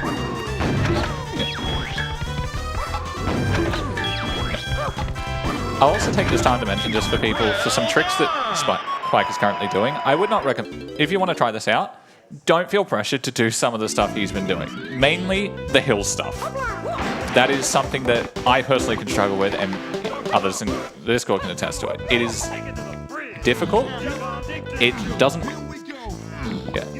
And it's not necessary to learn immediately. There's a lot more that can be very helpful to learn early on. I think the most important one is just knowing when to swap to Kongs, because it can really help just your movement in general. Just little stuff like that. I missed that coin. Diddy's got a good jump. Tag for DK so he actually can get the coin. Just little stuff like that. And like I said earlier, the logic never expects it, so it's very beginner friendly. You can start off by walking around DK aisles for 2 hours going, I don't know what's going on, I don't know where I am anymore. And then eventually start joining, let's do it with Chunky, so I can go I only did that for 3 bananas. But you, you can start off with all the basic stuff. Don't feel you need to do anything. Eventually, give it a little bit, practice, watch some of the races that people do, and eventually you learn the tricks, join the races, and win some of the races and tournaments people do. So I'm going to do a little peek over here. I can see that's a blueprint. I can see there's a hint there. I can see there's a golden banana there. I cannot pick the other one. But that is fine. That ain't a big deal at all. We were mentioning earlier about Dose Doors, how all the hints are on the Tropfenskopf locations. Well, this level only has 3 Tropfenskopfs. So what they've actually done is... Hi there. What they've done is add 2 custom ones to this level to make up for it. But they're in set locations, so it's not like they're random. You know exactly where they are at any given time. So I had a hillside hint, didn't I? No. Oh no, it was the potion was on the hillside. Hillside has a single potion. Now, I don't know if that's anything good. That could just be a health upgrade, an ammo belt. It could be coconut gun. You can fire in spurts. It can shoot you. It could. Not this. Alright, so... Also good to bring up now, banana medals in the current settings are useless. Completely. So whenever we see it, we are very upset. We just internalize it all now. No reason to grab them at all. Like, they're used for jetpack, if you know the game. Jetpack can have a check. It's turned off here. It's just going to be its coin. Coins are useless. Crowns are useless, as always. You don't really need most of the things, but you might eventually need to go and grab fairies. Fairies are definitely possible. Pearls and beam, but we don't know about that yet. We also kind of don't have a lot of things, actually. Oh wait, I want to climb this. There's a lanky fight back up here. Yep. We have no idea. Yeah, and there's a fun fact with the jetpack thing. That is back from where Rare was known as a different name, Ultimate Play the Game. I don't know why they called themselves that. Fair enough, though. It sounds kind of cool. I actually forgot about that. So I'm going to write that down. So that was Lanky Cage. Oh, speaking of useless items. Bye-bye. Bye. Say bye to the coin, everyone. We're leaving that there. Cranky Tiny. Okay, well, I mean, oh, actually, Tiny. Tiny. Where's Tiny? I want to go through this wall. Where is she? That's a good question. Yeah, I got no idea, actually. The hints haven't said anything yet. Yeah, and I definitely left one hint behind. Fungi Forest has a very annoying hint that a lot of people forget. Hi, that's me, I forget it. Where you actually need to make a day to do so, and currently it is the only thing that I would want to make a day for, aside from the rabbit race, which I didn't even know at the time I needed to do. So many blueprints. So I've done everything here except Blanky's medal. I'm going to take a little teleport, but I'm going to do a quick little peek over here. I can see Wrinkly's face over there, so I know there is a hint here. When I get Featherbow, I can come back for that hint. So let's go get Blanky's medal, and then I think that's... That should be James. Yeah, it should be everything here. We found nothing. So... I mean, we found key 4. Yeah, you're right. Yeah, we did in fact find key 4. Or I guess I guess Cranky found it. There we go. Right. Meant to be this tree. So, This tree. do I go to Galleon or do I go to level 5? I'm surprised you're asking me. Because I feel like for you it wouldn't even be a question. Yeah, you're right. Thanks for convincing me. I'm going to leave Galleon behind. Yeah, see. We're going to go over to level 5 that we just unlocked. Which we take a nice little cannon over here and...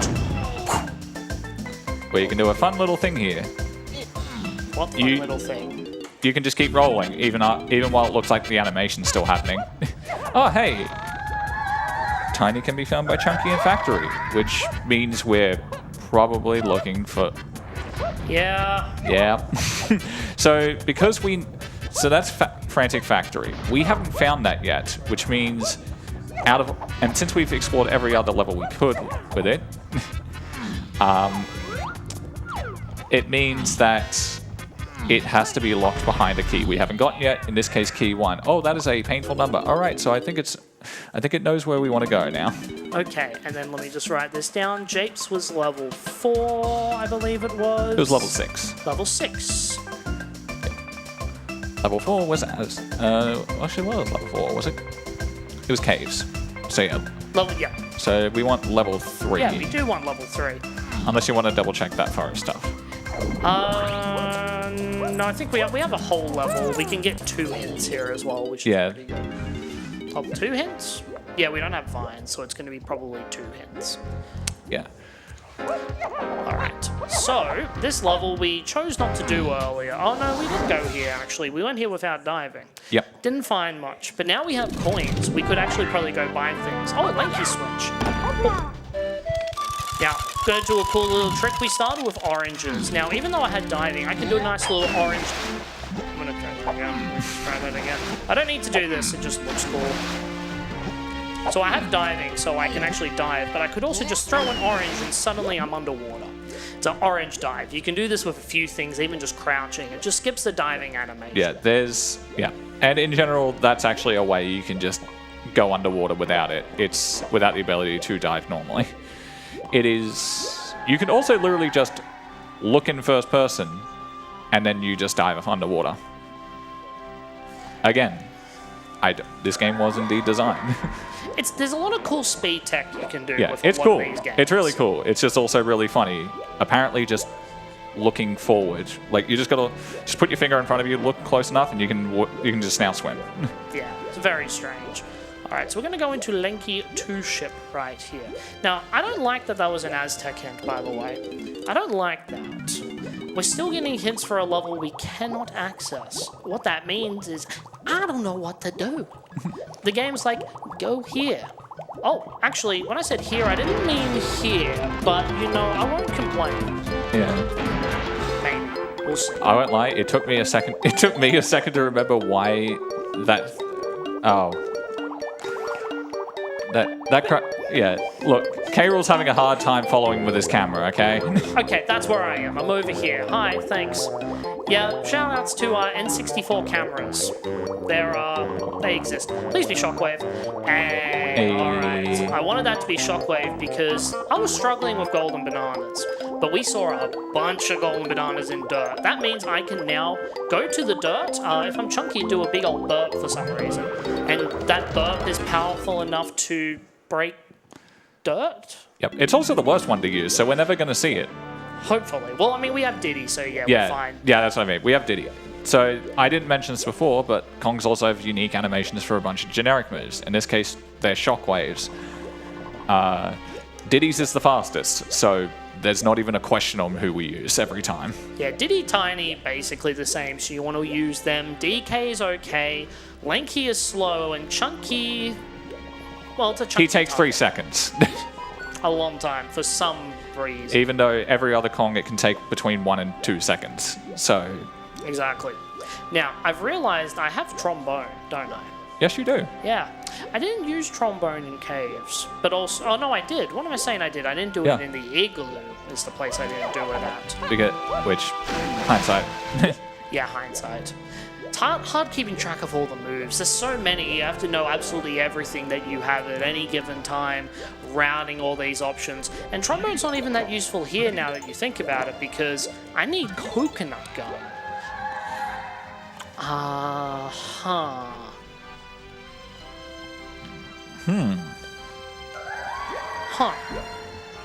So, CBs, or coloured bananas, that's just telling you... we'll go to treasure room. It's either a medal or it's the boss that will have something we need. In this case, for DK, for Donkey's Phase, which means more than likely it is either Baboon Blast itself or it's an item that will take us there. Exactly. You can never assume it will be the item unless you're like late into the seed. Yeah, and the thing is as well, bosses are random, right? It's not like in the vanilla game where... Jumps too high. Just a little too high. It's not like that in the vanilla game where it was Mad Jack that you fought with Tiny. The boss could be any of the 7 regular bosses, and more importantly, unless if it's a con-specific boss, any con can do it. So I could go fight Armadillo 2, which is the caves boss. Yep. I have Balloon, but I don't want to... Okay, never mind, I want to use it. And you normally would do that, but... That was weird. Let me just wait a little bit. And you might need to use DK for that in caves. But Army 2 might be in factory done by Diddy or Lanky. Yep. It's completely random, but you will see the con on the boss door when you actually go there. So it's not like you're going to enter the boss and go, oh, I needed Tiny. You'll see Tiny's face just smack bang on the middle of the screen. Yeah, we need golden bananas. Yep. It also is worth mentioning each boss needs different items to beat them. So this is an example of one of those 2%. However, we haven't, except we have the worst gun, so we need to hit bold times. Where are you hiding? Hey, buddy! How did that hit? It works. We'll take it. We'll take it. Shouldn't have hit, but DK64. Yeah. So yeah, some bosses require you to be able to throw a barrel at them, usually an explosive. Other ones might need you... Just give him a second, he just needs to... I was about to say a word that would be a big mistake to say. Look, Lanky's the one that inflates just like a balloon. This crazy con does dig that tune, but that was chunky. Doesn't make any sense there. Golden none. I might need to throw blueprints. I think I might need to actually give her blueprints. It does feel like the game is encouraging that. Yeah. Okay. We got it. More mini games. Welcome to bonus Slow mini games. Slow mini games probably just means feel free to interrupt me if you did want to.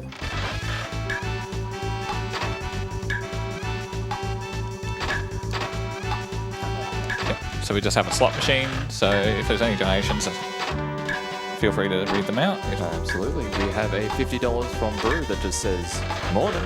Morning. And we also have $5 from Vichisuki who says, can you go back to the Wii Shop channel? We're vibing behind the tech desk. Where was that? Where was it? I actually forgot. Do you remember where it was? No. If anyone remembers, please tell us. We'll happily go back there if we can. Just hang out at the Wii shop area. I mean, why not? It's banger music. The music is so good in this. All right, let me just check. So 3, 4, 5, 6, 7. So we're on 17. We need to get to 24. So 7. Yeah, we can do that. It's been annoying. I obviously could go back to Forest and get some of that stuff I missed, but not looking likely, so I'm just going to go do this. Now, everyone knows what happens in this part of the game if you know the game. So we need to hear an O banana. I'll cue everyone in. Everyone needs to do it. It's going to be when it touches the com, all right? Oh, banana. There we go. A nice thing about the randomizer as well is it's just flat out all the blueprints at once. Exactly. Only the one time. And you don't see the full animation. Even though that animation is cool, you get to see just basically one item get kicked over, knock over a bunch. It's just a Rube Goldberg machine. It's like you can see all in the background. Oh, banana. Sorry. Yeah, you can see the entire contraption in the background. I think he likes making random things, including a death laser for some reason. I don't know why he made that. It's a rude thing, honestly. Yeah, I got no idea. All right, so we kept one with DK. So Tiny and DK are the two cons we want to get blueprints with now, just to save time. Oh, banana. There we go. Now, I don't like this golden banana pace. I really don't like it. We're not getting many. This is actually scary. Where am I going now? Aztec, which is level 7. I hope we find things soon, because you need golden bananas. That was the word I was looking for to beat the game. This is looking a little slow. I'm a little worried. Yeah, we are missing a level which normally would give us a lot. So there's at least that leeway for us right now. Exactly. Frantic Factory is one of the 2 best levels to get a lot of golden bananas because usually it's very quick checks you can do. Although not as good as it used to be, but still good. Exactly. So hopefully what we need isn't the one check we left behind. But we have more cons, so we'd be going back to that level to do more stuff anyways. We also have Shockwave, so... Oh yeah, I was supposed to go do Shockwave checks, eh? I probably wasn't getting that many golden bananas anyways, but I know there was a potion that might have had the goods. I believe it was in the K-Lumsy cage. Indeed. So we could go back there and go get a potion. It probably would have been a good idea to do that first, but we know that the game's pointing us here. It's giving us very clear hints to go find the coconut gun. Oh no. Are you saying the line, Maya, or are we just going to just... We'll just move on. Yeah, we'll just move on. Did it? Shockwave means you're going to do the shockwave, not just sit there. There we go. Now, do we have any hints for key 1? I don't see a hint for key 1. No. So, you know that means it's just on a Casplata in a shop here, right? Probably. Yeah, keys like to hide themselves sometimes. If they're on a Gigapath, then you'll have a bunch of hints tell you where they are. But if they're just in a shop somewhere, speaking of which, then you, the game's not going to give you many hints for them. Because why would it give you 10 hints in the game just to go, hey, by the way, it's right there. And as a fun little thing we can actually do, this is just one basic example of what we call negative information. Because we know candy is located in Frantic Factory, and Frantic Factory is locked by getting key 1, we know that candy can't be related to it. Exactly. So we can ignore candy for a bit in that regard. At least for now. Yeah. Now, we know a slam is an Aztec. Slams, like all light vials, are what's known as shared potions. What that means is when you get it, it's something every con can use. It's not like that coconut gun we just got, where it's only DK's thing. Yep. Slams and shockwaves, every con can use it. They're always going to be shared shops. Okay. Creme Island has 3 potions. Well, so far we've found... 3? Yeah. Well, we found 2, but we know where the 3rd one is. That was the one we were talking about just before, so... So to mention Creme Island, that was where we found that cage that had Sprint. We also found Triangle just inside.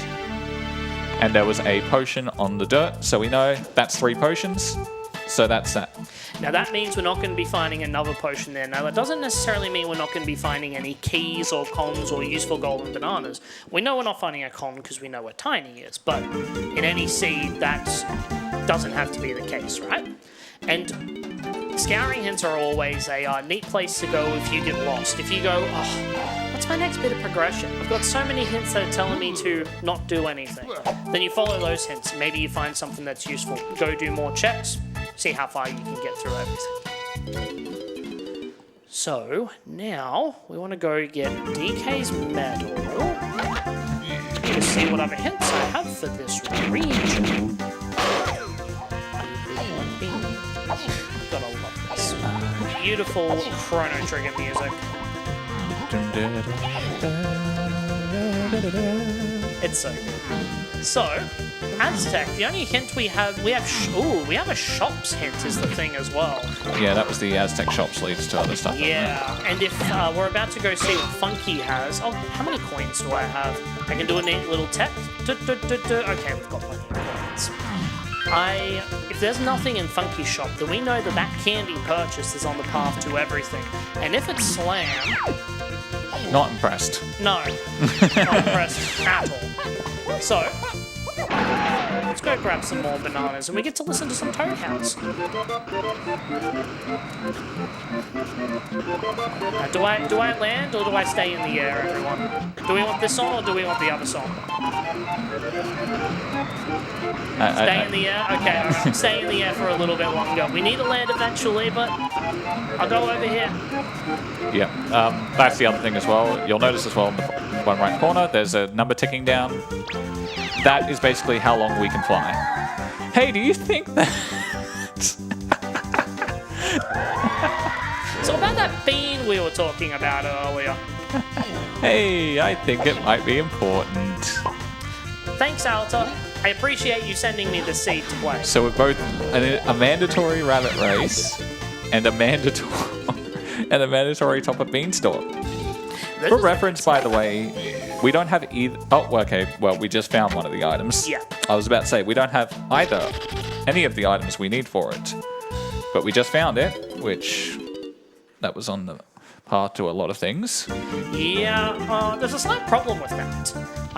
That's a tiny move, which means okay. Tiny temples on the path to Key 3, Key 7, and final DK phase and Linky phase.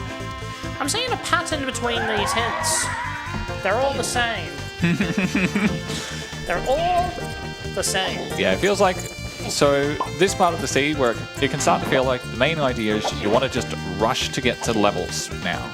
So Yes. what do we need? We need golden bananas. So it's kind of just a beeline for those. Really? And this is also the part of the seed where you might find we'd be getting hints for things we already did. Yep. Generally you'll still get useful hints, but sometimes you will just get hints. Our favorites are the ones where we just get an item, we go to the hint right next to it. Hey, did you know the item you just got is important? We call that getting dose-doored, where you go, yo, you just got hit with the hint right next to the thing it's hinting. You should have fun, actually. Our favorite is the key, because it's like there's no doubt in our mind that we needed the key. Exactly. We know it's there, but not only did the game tell us, we saw it. It's the only thing required to unlock K-Rool. You outright need the keys. So I'm just kind of golden banana hunting right now. We'll go loot vials in a sec, go after all those dirt patches, go for that vial. And we can also take advantage of having coconut now. Yes. I was thinking about doing DK's room, but I wasn't quite sure if I wanted to go do that straight away. So I'm going to go get DK's medal, do this check over here. Tiny Temple is hinted. That concerns me a little bit because we have what's known as level order slam. I forget what the actual check of it's called, but basically, if you remember the vanilla game, I was talking about the red, green, and blue slam earlier. Well, the thing is, the game will expect you to have red slam in castle, blue slam in, caves and forests? Basically, level 5 and 6 will require the blue slam, level 7 will require the red slam. In this case, Aztec has become level 7, so that means Aztec has a red slam required. So if we need both slams, which if I've written it down correctly, we Aztec slams and are Aztec and Castle, Yeah. which, well, we have a pretty good idea of where one slam is in Aztec, but the question we have right now is, where is it in Castle? Exactly, but we haven't really. I know Castle we haven't been to because we didn't have the golden bananas for it. Now I've just realised because I was rocker barreling all over the place, which good music. I left behind some golden bananas over here, so let me just turn back around. It was for the music, it's worth it. Now I get DK's melon. Yeah, that does. Let me check my notes. What does a melon do? Nothing. Yeah, let me just... I think I got an idea. One sec. Let me just write it down. The anticipation. Cool. It is a health refill. It potentially has the goods. It might potentially be able to actually do things when you're low on health, but otherwise it's like, it's not really used for much. Now, I can do a check over here. It's out of logic, but oh, I actually don't like my health right now. Potentially too, to be fair. Yeah, potentially. No, we're guaranteed to do 2. Yeah, guarantee it. Just this here is out of logic because there's no tag barrel in here, which means the game expects you to come in here with the intended comms. Okay, I'm gonna do a little trick where I kick here, grab the item, saxophone. Hey, Hello. That's in fact the hinted item. And I'm gonna come back in here though. That was a bit annoying. I did that, but that is fine. Yep. So that's good information for us because now we can kind of start working backwards on items. Because we know that the top of the beanstalk is required, saxophone is one of the items you need for it. Exactly. So now we can start going, okay, tiny temple, that's saxophone. So now let's figure out the items in between. So in this case, we know pineapple is somewhere because the game would expect us to have pineapple launcher, chunky scan to get in here. Exactly. Ooh, camera, face to face. There we go. Good boy, good boy. So the thing is as well, just like what I was saying with that, we now need to find the bean. The bean is now the most important thing we need to actually find. I thought that was the bean for a second. Yeah, no. We don't know where it is, but considering the way these hints are shaping up to be, have I got every hint in Aztec? Very important I check because I will probably forget we got them all. But I'm still missing 2 golden bananas. Shockwave will help us with that. Yep. What we know... Which we should probably also get that potion. Yeah, I'm on my way there right now, just in case. Don't want to forget it.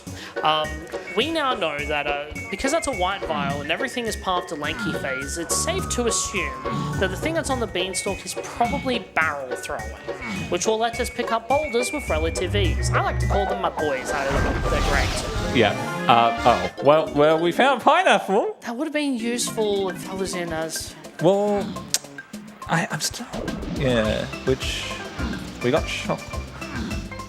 I don't think we don't have anything hinted for that one specifically, actually, huh? Not at the moment yet, but we also don't have a hint for Shockwave. Well, that's what I mean. Like, yeah, we never found that hint for Shockwave yet. Yeah, nor diving either. Oh no, we know diving's required. We know diving is required, yes. Which, given Shockwave, yeah. Yeah, exactly. We have no idea if we even actually need that or not. So I'm just going to go around and get some golden bananas. Hopefully let us actually go to where I need to go. I'm going to show off a cool little trick right here. Another out of logic shenanigan I can go do. So I'm going to get my 31st golden banana over here. This would let me go into Castle. And hopefully Castle has key 1. But the game expects you to do a bunch of things to get over here. But I can actually just jump over. And then, if I jump over here, jump onto the little ear here. Oh, DK. I can jump on top of this roof and shockwave this. So now golden bananas are not an issue. I now want to go to, what level is it? Castle, which is level 5, which is back where I just was. Yeah, we... Went all over the place just to go back to where I started. So now we go back here.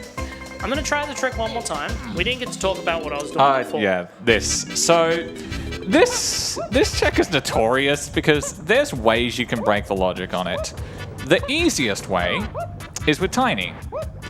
And everyone hates that. Like, everyone in the Discord hates doing it. Yeah, most people do. It's an annoying trick, and It's not easy, but it's easier to do with Tiny, Ponytail Twirl, or the intended method, which is with boulders. I don't have the means to do that. I'll grab this. Yeah, but you can technically do it with almost every Kong. But yeah, the one that Spike found out was Diddy Kong. Don't remind me that I discovered that. People still get annoyed at me for discovering that. Oh, we spawned here. Well, so Creepy Castle. This is a really cool level. I like it a lot, especially in the base game. There is one thing you kind of have to deal with, which will become much more apparent as we start to climb it. Well, luckily we have rocket barrels, so we don't actually have to do the proper climb, but we still have to go up the top. Yeah, as you climb, basically the game tries to load everything. It does not like loading everything. It turns out that the N64 does in fact lag a lot with that. Alright. Castle rooms to key 3. Really? Well, I mean, barrels is path 3, so it's based on these hints. So that could be Chunky Museum. It could be. But that means we do need a slam and primate punch for that. Alright, let's do a little peek, see what's here. Nothing. That's a tiny Ponytail Twirl check. You can always see on the bonus barrels what they actually are. Mostly what you've seen has been golden bananas, but technically you can reach it other ways, but don't. Don't. I have oranges. It's tempting. You could also just don't. Castle shops is useless. That was our cave shops. Which, we were in caves like an hour ago. We know. Yeah, like 45 minutes. Something like that. Yeah, the lag in this game's kind of ridiculous. We haven't actually spoken about the lag itself. It's more prevalent in speedruns than it is actually inside of the base game, inside the randomizer itself, but it is still a thing. Basically, I'm not the best at explaining this. I'm not big on the monkey science, but the way it works is lag was in the game because there's so much going on. They really overdid it with the console. It works, but sometimes it doesn't work as well as you'd like, so the game lags. What the devs did was went, okay, we know that the game likes to lag sometimes, so more money. We're just going to def abuse to take us back to the start of the whole area so we can go with the rest of it. And what the game does is goes, okay, you've lagged here. You are moving in this direction. To make up for the lag that we just gave you, we are going to move you forward. So the higher the lag, the further you go with a jump. Yeah, you basically move faster is the simplest explanation for it. Which is what leads to some of the most obscene shenanigans, honestly, that you'll see. Like, if you throw an orange at yourself, you'll explode, and the game will lag so much, you can just kind of clip through walls. Yeah. Which we specifically don't abuse because, well, I mean... glitchless. Yeah. Well... Okay. If you can avoid it, be as glitchless as you can. Things will happen. Sometimes you'll just swim through a clam. And nothing controls it. It's not like you're trying to do it. Like, if you do a race in this randomizer, or if you are doing any percent, 101%, doing any of the glitchless categories. I'm going to play bongos here to kill this Kasplat. That's down below. You'll see the item in a sec. The actual rule set goes, you're not going to be disqualified from any race you do or have your time forfeit for doing a glitch, because the game sometimes will just do it for you. As long as you... Ooh, golden banana. Yeah, there's some they've had to just outright tell people, like, yeah, we don't want you to do this by accident. So, for example, a really funny one I always remember of is Japes. In Jungle Japes, there's an item you're meant to get with Tiny, but you can get it with Chunky, despite the fact that the way you get it is by making him giant to jump on a stump that you normally go tiny, you go very small to get into. So, yeah. Avoid. And they actually had to patch it out because of how awkward it actually got. They had to make it so that only Tiny could get that item. Yeah. But you can sometimes just roll or swim. You can see right now the lag. Goodbye. Yeah, so cops If you get caught by them, you are forced back to the start of the level. And yeah, look, you get to see single digits for a bit. This is basically where the lag probably gets at its absolute worst. Yeah, such as sometimes eating inputs. So I'm going to drop down. Cool thing about routing this is you end up actually learning where everything is. Hey, Cranky. You just know where everything is. So if you have Rocket Barrel and you want to loot everything that's on the surroundings, you don't have to climb all the way or just rocket away around the outside and figure out where everything is. You can just go, oh, I just drop down here. Takes me exactly where I want to go. But yeah, the lag's kind of ridiculous at some of these levels. I remember doing a practice a few weeks ago, swimming in Galleon. I did nothing, I was just holding the A button and suddenly, oh, I'm just in Lighthouse. I'm just in this building from just swimming into it. It's just uncontrollable how that happens sometimes. Yep. But to go back to some hints now, we now have some information we kind of need to revise. We thought Castle Surroundings was related to Rocket, which it could still be, to an extent, but it always, in hindsight, probably not anyway. Yeah. Hindsight. But what we do know is that it could be related to other things. So, for example, we don't have information. We have some information on Mini Monkey being related to Key 3 and 7, if I remember correctly. Yes, which is all leading to the Beanstalk as well. But it could also potentially lead to an item here, depending on what we can figure out with Saxophone. Exactly. And that's the question you sometimes have to ask, is like, what are certain items leading to, based on what you know? Okay, we have one more hint. If that hint is not key 1, then I've got questions. Huh. I think that's the boss. I don't know. Did we find it? We didn't find anything on the surroundings, didn't we? No, and that... Alright, well, I'm gonna go get DK's medal. Otherwise, I think we have to go back to Forest. This is awkward. The game hasn't told us what key 1 is. And if it's that hint I left behind, then... Oops. Unfortunate. Which is a thing that can happen as well sometimes. Sometimes you will just... It is the inherent nature of a randomizer. There is just luck that will be involved. You can mitigate it as much as you can, but sometimes it just happens. We're just walking around the surroundings collecting these, so if you got some donations, feel free to take it away. Sure thing. We have a $15 from Nikasa. It says, gotta respect the Super Mario Land 2 music grab. So good. One of the...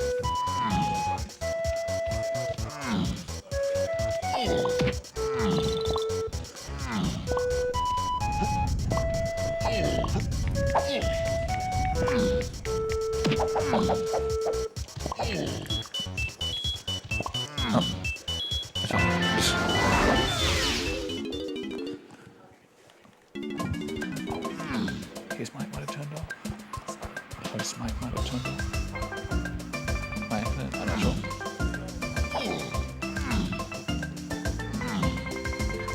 Alright, so we're just going to go to Forest now. We're going to go get that hint in that arena that we missed. Yeah. In the end, we had to push these golden bananas anyways. Yeah, it's hardly the worst, but also obnoxious. Because no tiny. Yeah, exactly. Now, I'm going to go do something real quick. I'm just going to hit the switch. This is a check we like to call the Check of Legends. If someone else gives you this, then you're wondering if I'm going to find something here. Okay. But that doesn't rule out the other one. Let's just pretend that doesn't exist. Not for now, anyways. Alrighty, Was so it I'm just getting going a quick to message go in? rush that in. Oh, yeah. I was just going to mention again that we are raising money for Game on Cancer. Game on Cancer is a charity which funds early career cancer researchers who are working across all areas of cancer research to make this the last generation to die from cancer. And if you would like to donate, go to donate.ozspeedruns.com.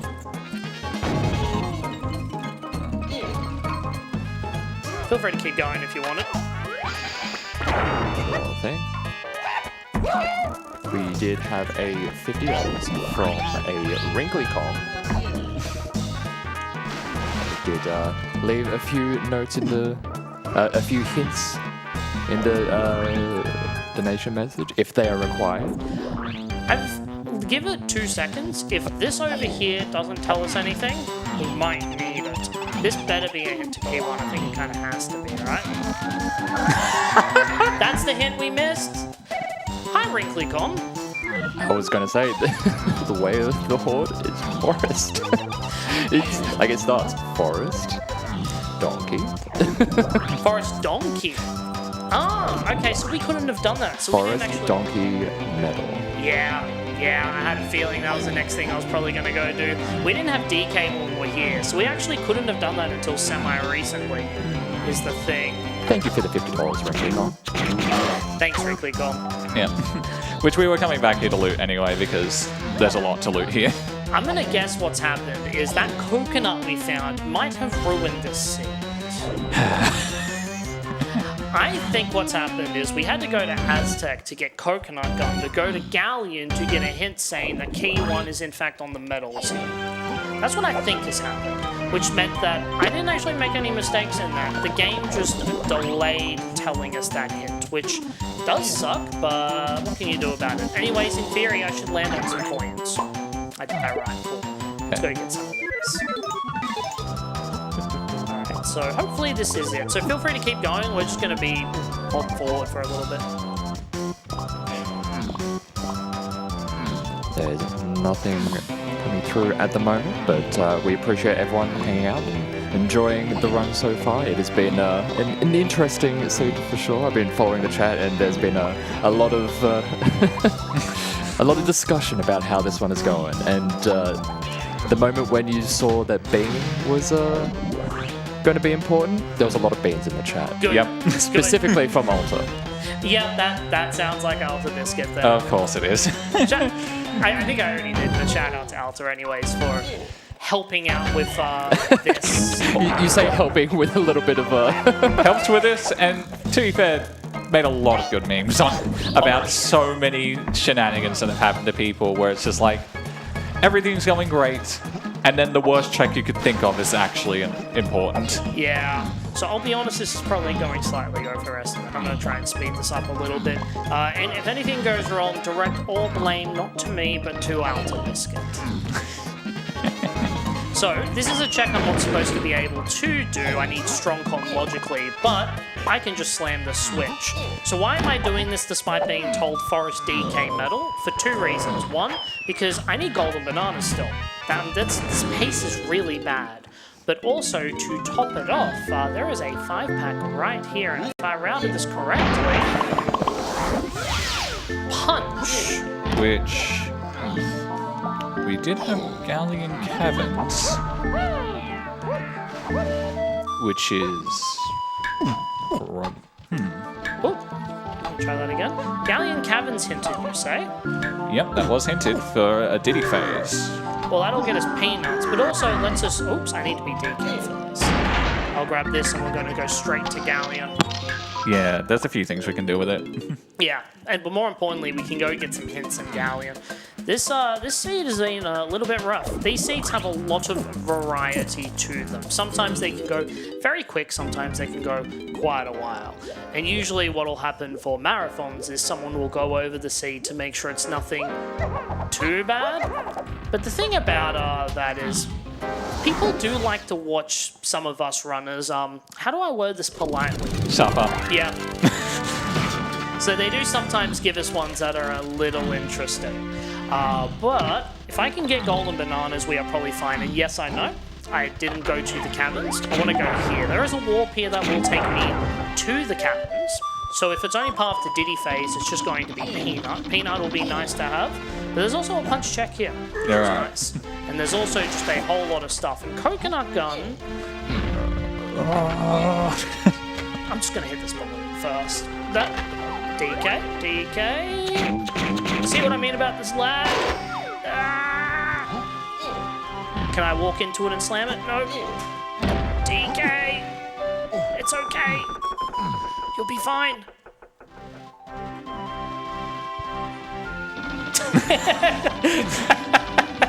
Oh, that is... I think there's 3 frames at that point. Yeah, shoutouts to DK64randomizer.com. For you also can experience 2 frames per hour. Alta has said that they weren't expecting you to be running on the lag machine. Yeah. That may have changed some expectations. We wanted to make sure we had the original hardware prepared for them. Yeah. I do not have a Wii U, which is the other way you can run this. Wii U is a lagless system for it, and it's on the Virtual Console, so it's something that Nintendo did give you access to. They made some decisions. More like they chose not to address the elephant in the room in that it's kind of intentional that you move faster when the game lags, because there's some parts were built around the fact that you did that.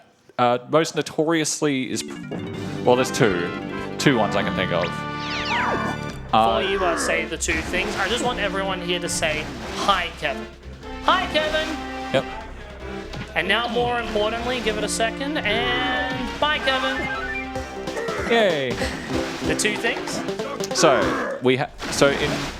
when Tiny has to fight K. Rool, she has to go inside his boot and shoot his toes. His toes are basically trying to squish you. Don't question it. But the game lags during that like crazy, so you can dodge it. When it's not lagging, you have less than a second to react. And he covers half the screen.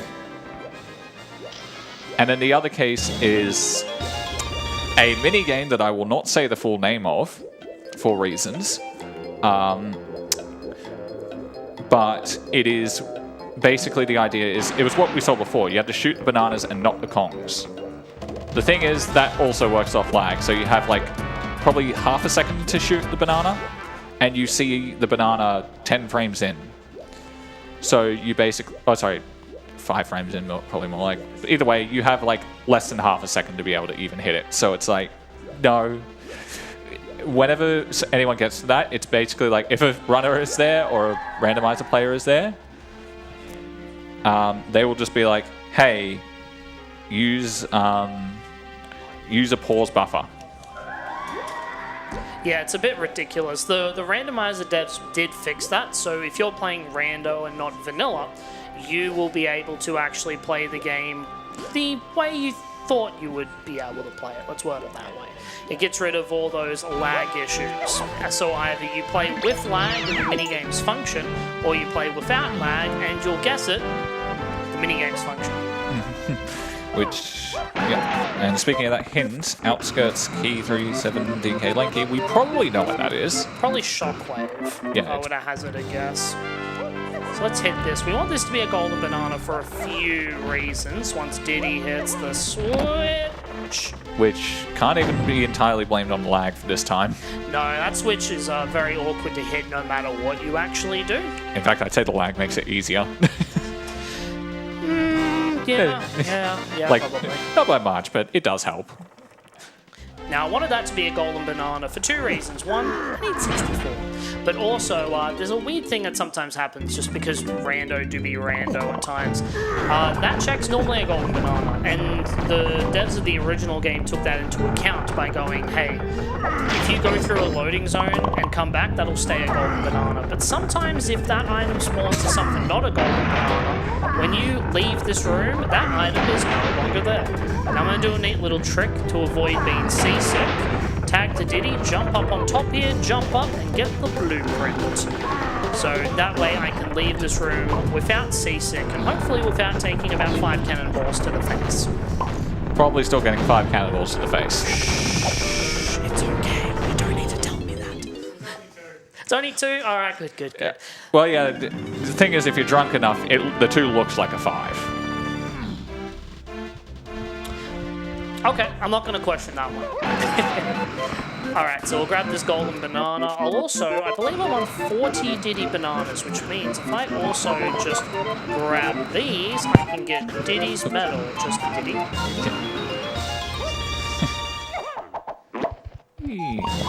Okay. So golden banana bananas are now starting to catch up, which is good. So now I'll take this one walk all the way back over here, and now we have Chunky Punch.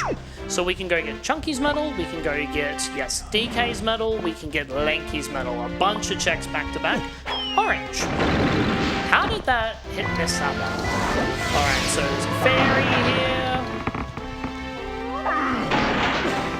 There's our peanut pop guns. So now Diddy Face is taken care of. I'm not going to worry about writing that down. Yep. So we can just cross off entirely.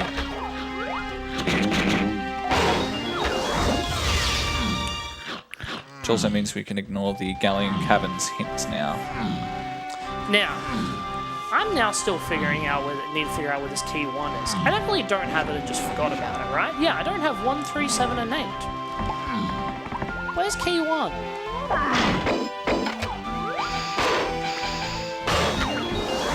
See, look, these golden bananas. We just got like 10 in a few minutes.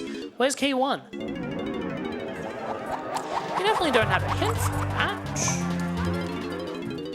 Or we do. What's that hint for outskirts? That's 3-7 DK. Do we have a hint for key 1? We're missing hints in Jungle Japes. Jungle Japes probably has a hint telling us where to go. Jungle Japes is level 6. So we want to go there and hopefully find a key. Yeah, well, Peanuts luckily gives us one of the hints. Yeah, Peanuts and Coconut Gun will get us the hints. Well... It'll get us all but one hint. We'll always miss one hint because we don't have Tiny yet, because that's the whole point of us finding this. Oh, I don't have barrels. Yeah. We're not getting barrels for a while. Yeah, we also don't have Featherbow. We have Mini Monkey and Sax. So we can do a few. Oh no, this is a slam level, isn't it? It is. But yeah. This does get some medals for comms. So we'll go get DK's medal. I have a feeling what's happening. I think we're getting what's known as either or. Probably. Yeah, probably. Do you want to explain what I'm probably talking about while I make my way over to this potential hint? Yeah. So in Donkey Kong 64, there's options, let's say, to be able to complete certain items. And if both of those options are available, the game will not hint it directly, because technically you could use one or the other. Exactly. So because you could use one or the other, it doesn't. It means, for example, say if you needed... There it is. Okay, well, I think I know exactly where it is, because I may or may not have left one Rocker Barrel check behind in Aztec when I found that coconut gun. So I'll probably go do that, but there's another hint I can go get, so I might as well grab it. Plus... Isn't that Punch in that case? Isn't that Punch that you got from DK's medal in Forest? Oh yeah, it was Forest. Yeah, you're right. So Punch is path to 1. So we got nothing in Galleon because we know Peanuts ain't path. So that's probably just Chunky Shed. It probably is, because Punch straight. Which is a bit of a funny one, because we have a hint for Castle Surroundings, but it's not for that one. Exactly.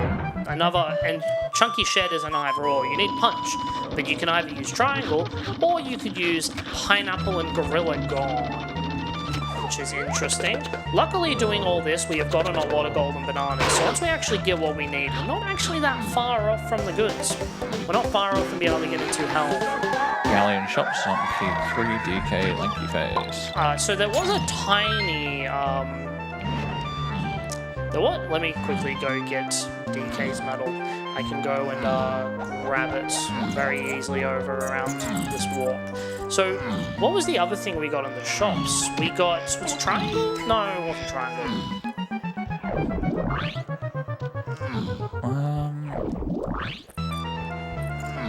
Was it Grape? Over here. Grape? Let me take a look. I'll have a look. We know that there is another thing, so that could be pointing towards that. We've got a lot of golden bananas now, so let's go to Castle. Castle is level, I believe it was 5? Yep, level 5. So, this is the fun part of the hints now, is we need to go, okay, so that hint was talking about Galleon shops, we know in Galleon shops, one thing I did get was grape shooter. And we can use negative information to know that's not the answer. Because grape shooter, oh, no, actually, grape didn't contribute to those other keys, didn't it? Yeah. To my understanding, no. So it could be grape, but it could also be the other thing. And we don't quite know that yet.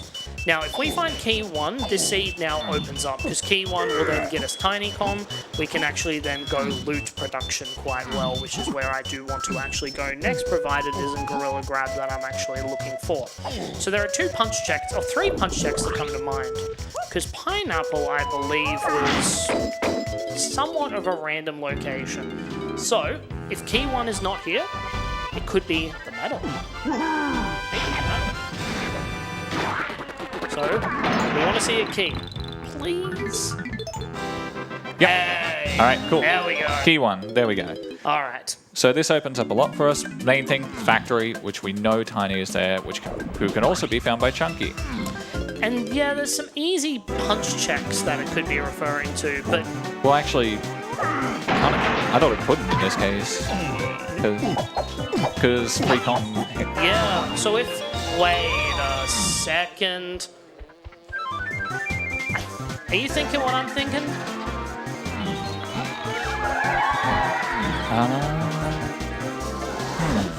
Chunky. I have a thought. A very vanilla thought.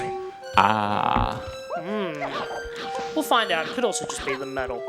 Could also be... No, it's not going to be the toy monster. I think we rolled a vanilla con is my best guess right now. But either way, we're getting close to golden bananas. We're now at the point where it's mostly just getting moves and keys. That's good because we had a production hint. So in this seed, we need to open production. To turn it on, we need Coconut Gorilla Grab. So we need to open up a really long cutscene to get us there. Does Diddy have... Yes. Let's go grab this. That's the one thing I was good about delaying key 1 at least, is we're now at the point where we're very close to actually receiving... And for what it's worth, we're kind of winding down on everything now. We have all the ways to get to key 8 once we get the keys. So it's just a matter of finding the bean, which... I'm honestly thinking that's what we're going to find at production. Maybe. It would make the most sense to me because it can't be a Kong. That's another thing to mention. Hints will outright tell you a Kong. They will not be, this Kong leads to this. It will be... So that's an important thing to remember. It will always be a move or an item in this case for the bean. Storage and Arcade has a potion. Yeah, so we know the area where you normally find Chunky in this game. That's the Storage and Arcade area. There is a check. There is 1 potion that's there. Now, 1 potion doesn't mean keys or coins. Now, one thing I should mention as well, since we're about to come up to 50 golden bananas, when I said earlier that we needed 64 golden bananas to get key 8, that's not completely the whole thing. Basically, to get to Hideout Helm, which is where your vanilla key 8 location is, you actually need 50, not 64. But, thanks. That's such a good hint. You know, the thing that we did just a few minutes ago? Thanks, video. Classic. You need 50 to get into Helm, and then if you remember at the end of Hideout Helm was the crown door and the coin door. Oh, it's not bad. It's probably just the metal then, which we can do by doing this. The metal or... We have Punch Pineapple Coconut Grab. That gets us most of Chunky's bananas. But yeah, we, what was I saying? We know that we, what was it? I'm not losing track of these hints. Is anyone following the hints? Anyone able to help? Anyone? No? Oh. Okay. That might be a problem. So, yeah, which one were we going over again? We were talking about... Oh. That's a really good song for production. That is a good one. Sanctuary Fortress. Well, either way, we are trying to find the bean. We're also trying to find candy, I just remembered, so it might actually be that we're also... Yeah, it could be, and then it's the shared potion in caves, which is probably a slam, since we need that. In Aztec. Oh, yeah, slam, the candy shop in Aztec, yeah. Yeah. All right, so we're really trying to find our friend. We're trying to find Tiny. I'm gonna go in here. Don't think the check over here is gonna be the thing, but we're gonna go get colored bananas. We're gonna go hit this. Punch. But Spike, it's platforms are spawning here. Don't you want to go and jump on the platforms? Why else would you spawn them? What are you doing? What I'm gonna do is go here, tag to Lanky. I said I'm going to tag to Chunky actually. Grab this and then jump backwards on these platforms to go grab the colored bananas. So in that way it's just a little bit of an optimization there. You know, there's another possibility. There is. Could be on our boss. Coconut gun. Alright, I think we got enough coins. But yeah, you're right. Because we know that punch is not path to what's known as free cons, which we never got to really see this seed, we know that a punch check cannot be tiny. Negative info is great. Yep. It can. The only way it could be related is if it was basically an either-or situation, which none of the punch direct items are either-ors. They require punch, no questions asked. The only exception I could think of is the metal. Yeah, the metal has a few ways, because there's a few balloons around, there's a few bananas up production, which we just went and activated. So now we're going to go for a slow climber production. So if you do have any donations, we are mostly just going to be waiting on a bunch of cutscenes. So feel free to take it away if you want. Alright, we don't have anything new just yet, but I do want to shout out the upcoming incentive for the Super Mario 64 bonus 1-star run. That'll be coming up soon. If you would like to donate towards that, feel free to leave a message in your donation stating that you want to put the money towards those incentives. Yeah, we're just hitting a few of these switches. Hopefully spawning golden bananas would be nice. Blueprints will also take. Also, just in case it's potential an item in production, also potentially requires us to get something else to come back later. But we'd rather not come back later, we'd rather just get it now. Yeah, hoping that's the case. Alright, so... Ooh, I might have got on that. Golden banana. So it might be the Kasplat in here. Could be the Kasplat. Could also be the Strong Con check. Yeah, it could also be DK's check. Yeah, which I'll do. Oh, whoops. Oh, that's fine. We've got to wait for the platform. Or I can just not do this, actually. This is very awkward when you don't have time. Weird thing that happens with tag anywhere in this game is when you tag, your character just drops like a rock. So if you have to do double tags, if I have to go, oh, I want to tag from DK to Lanky. Lanky is 2 slots to the right. By the time I do that, Lanky has already just dropped.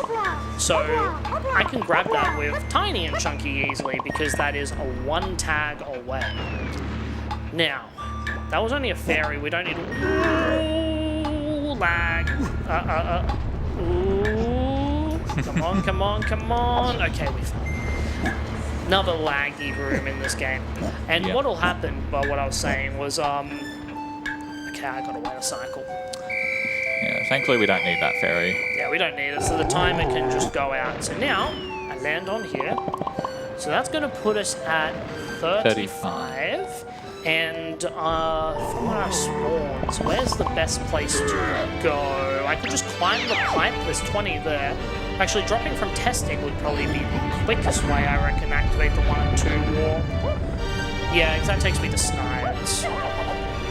But more importantly, I get a hint here. Hooray. This. Okay, give me a good hint. Huh?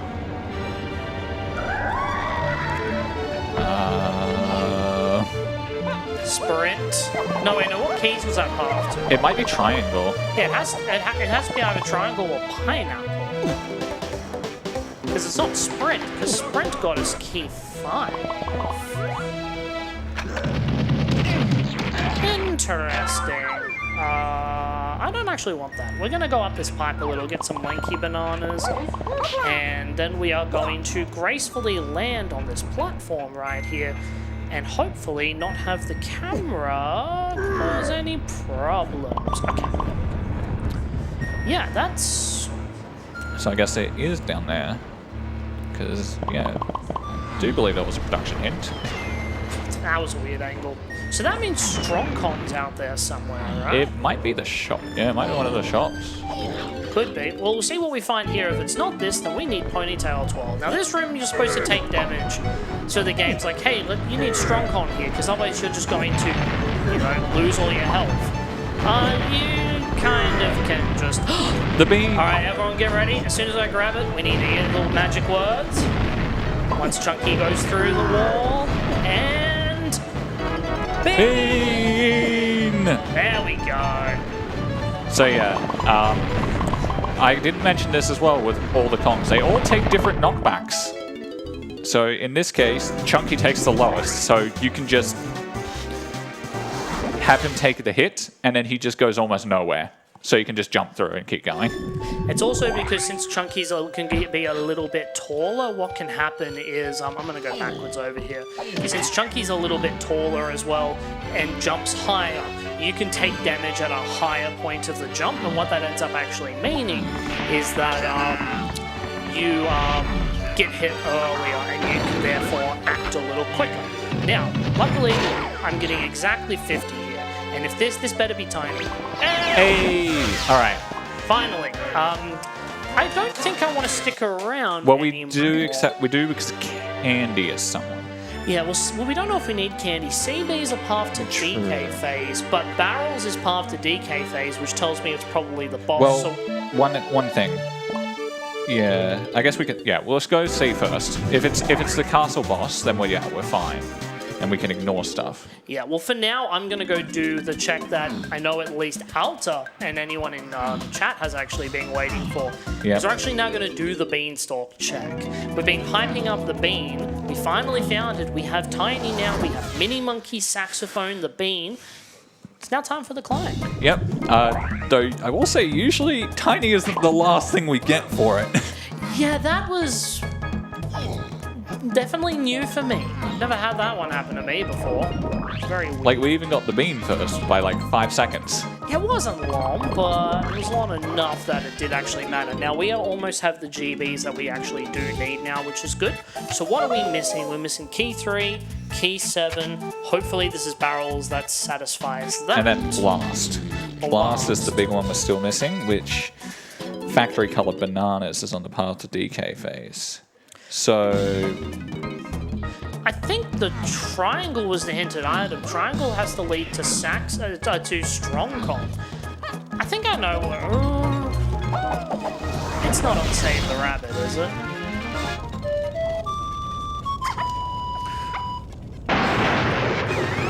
do we do it for posterity's sake? I might hear some words from Vern and Ash if I don't do it. I don't know, but also this marathon, this run's already been going on for a while. As much as I would like to go and show off a cool thing, I think we need to go push to the end of this run. Yeah. So, in theory, this should be barrel throwing, which, if this is actually barrels, that's two of my most favorite things in this video game in the exact same area. I love barrel throwing. It's portable platforms, it's great. Bean is a great meme. Are these my two favorite things in one? Let's Beautiful. go. All right. Yeah, Spike is known for taking boulders and just seeing what he can do with it. You can put them in some very funny places. He has climbed to the top of multiple temples by just dropping a giant boulder somewhere and be like, yeah, that should work. Don't know why I didn't grab these. I just grabbed the one. I think I was distracted. So, let's now figure out these last few hints. Hopefully we can get endgame going sooner rather than later. Alright, so I will grab this golden banana, and then I'm not going to push any more golden bananas for the rest of the run. Yeah. They might show up, but I don't need. Do we think it's a? Yeah. Do we think it's a factory medal or the factory boss for DK phase? Well, so we know for a fact that beam was on the path to production. Is that 3 DK Lanky? Or 7 DK Lanky? Could probably check the hints quickly. Yeah, we can check the hints there real quick. So we're after production.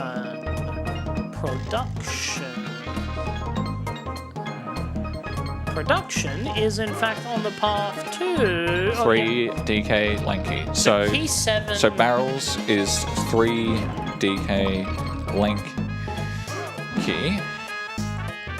Oh.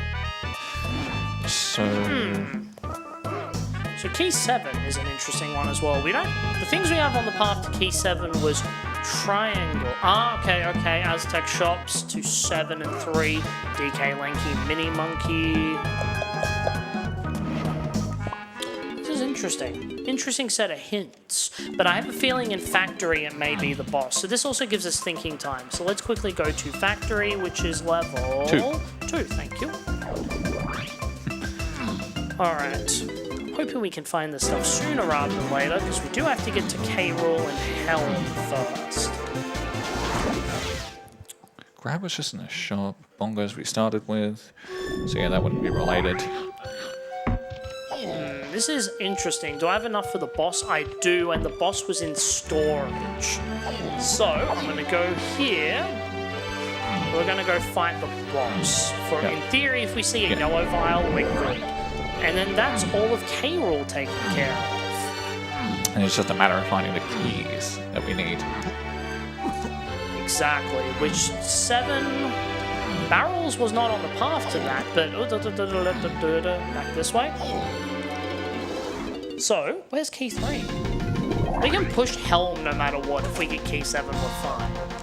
But it's got to be on a Seabees. Yeah, key 3 was related to Aztec Oasis, castle surroundings.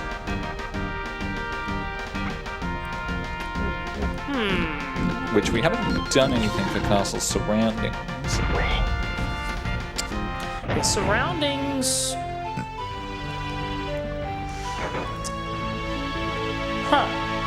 Well, I mean, I can check the mini monkey check. Yeah, that was my thought. So, in theory, yellow. Alright. So Alright, this... Surely. No way. This is just going to be a barrels boss. This is just going to be Army 1, hopefully. Yeah, it should be fine. Okay, Doga 1. Alright, so this is just a lot of throwing barrels, so if you have any more donations, feel free. And if any of them are by Wrinkly Con, for the sake of this run being done sooner rather than later, go ahead. Awesome. We did get a $50 from Joe Brett, which is said a 1-star run. Yes, please. Yes, putting that money towards the Super Mario 64 bonus of 1-star run. And there was a little bit more in that previous donation from Wrinkly Con. I was holding off on some of it just for your sake. And yeah, after it said where the horde was forest, donkey metal, castle, tiny trash can, factory, boss defeated. There we go. Castle trash can. So we figured it. We already knew. Alright, cool. Yeah. Hopefully that pushes us to the end of the scene. We do need to figure out key 3. I think key 3 is really the only enigma. Because we have all our Helm instruments, which means when we get to Helm, we actually can go and get things going from there. We just need to get key 7. Which in the... Okay, so if Seabees and Castle are path 2, 3 and 7... No, Seabees to 7, surroundings 3, 7. I think that means we are getting... Having blast. Medals. Tiny DK. Yeah. Very easy. Chunky requires 2 moves we already have. Lanky requires Slam. Oh, it's the Slam, I think, is what's going on. Yeah, I was thinking about it, I'm like, wait, Castle has a slam, so it might be we're looking for both. But then that might mean as well, so we're going to Castle level 5. Oh yeah, we're only missing 1 slam. Yeah, no, that's fine, that's fine. It gives us 1 slam. That slam lets us get Lanky Metal, which I already prepared. That's going to be key 7. We go to Helm, get key 8, spend that time thinking about key 3, and then the seed's done. But key 3 also has to be slam locked is the thing. So, our level 6 is Japes. Yeah, we knew there was a potion in Japes, like Japes' whole side. But that would be... Yeah, we know there was a red potion that was locked by Coconut Gun, which was the Oasis to 3. So red potion on the path to 3. We don't have guitar. I don't want to go this walk.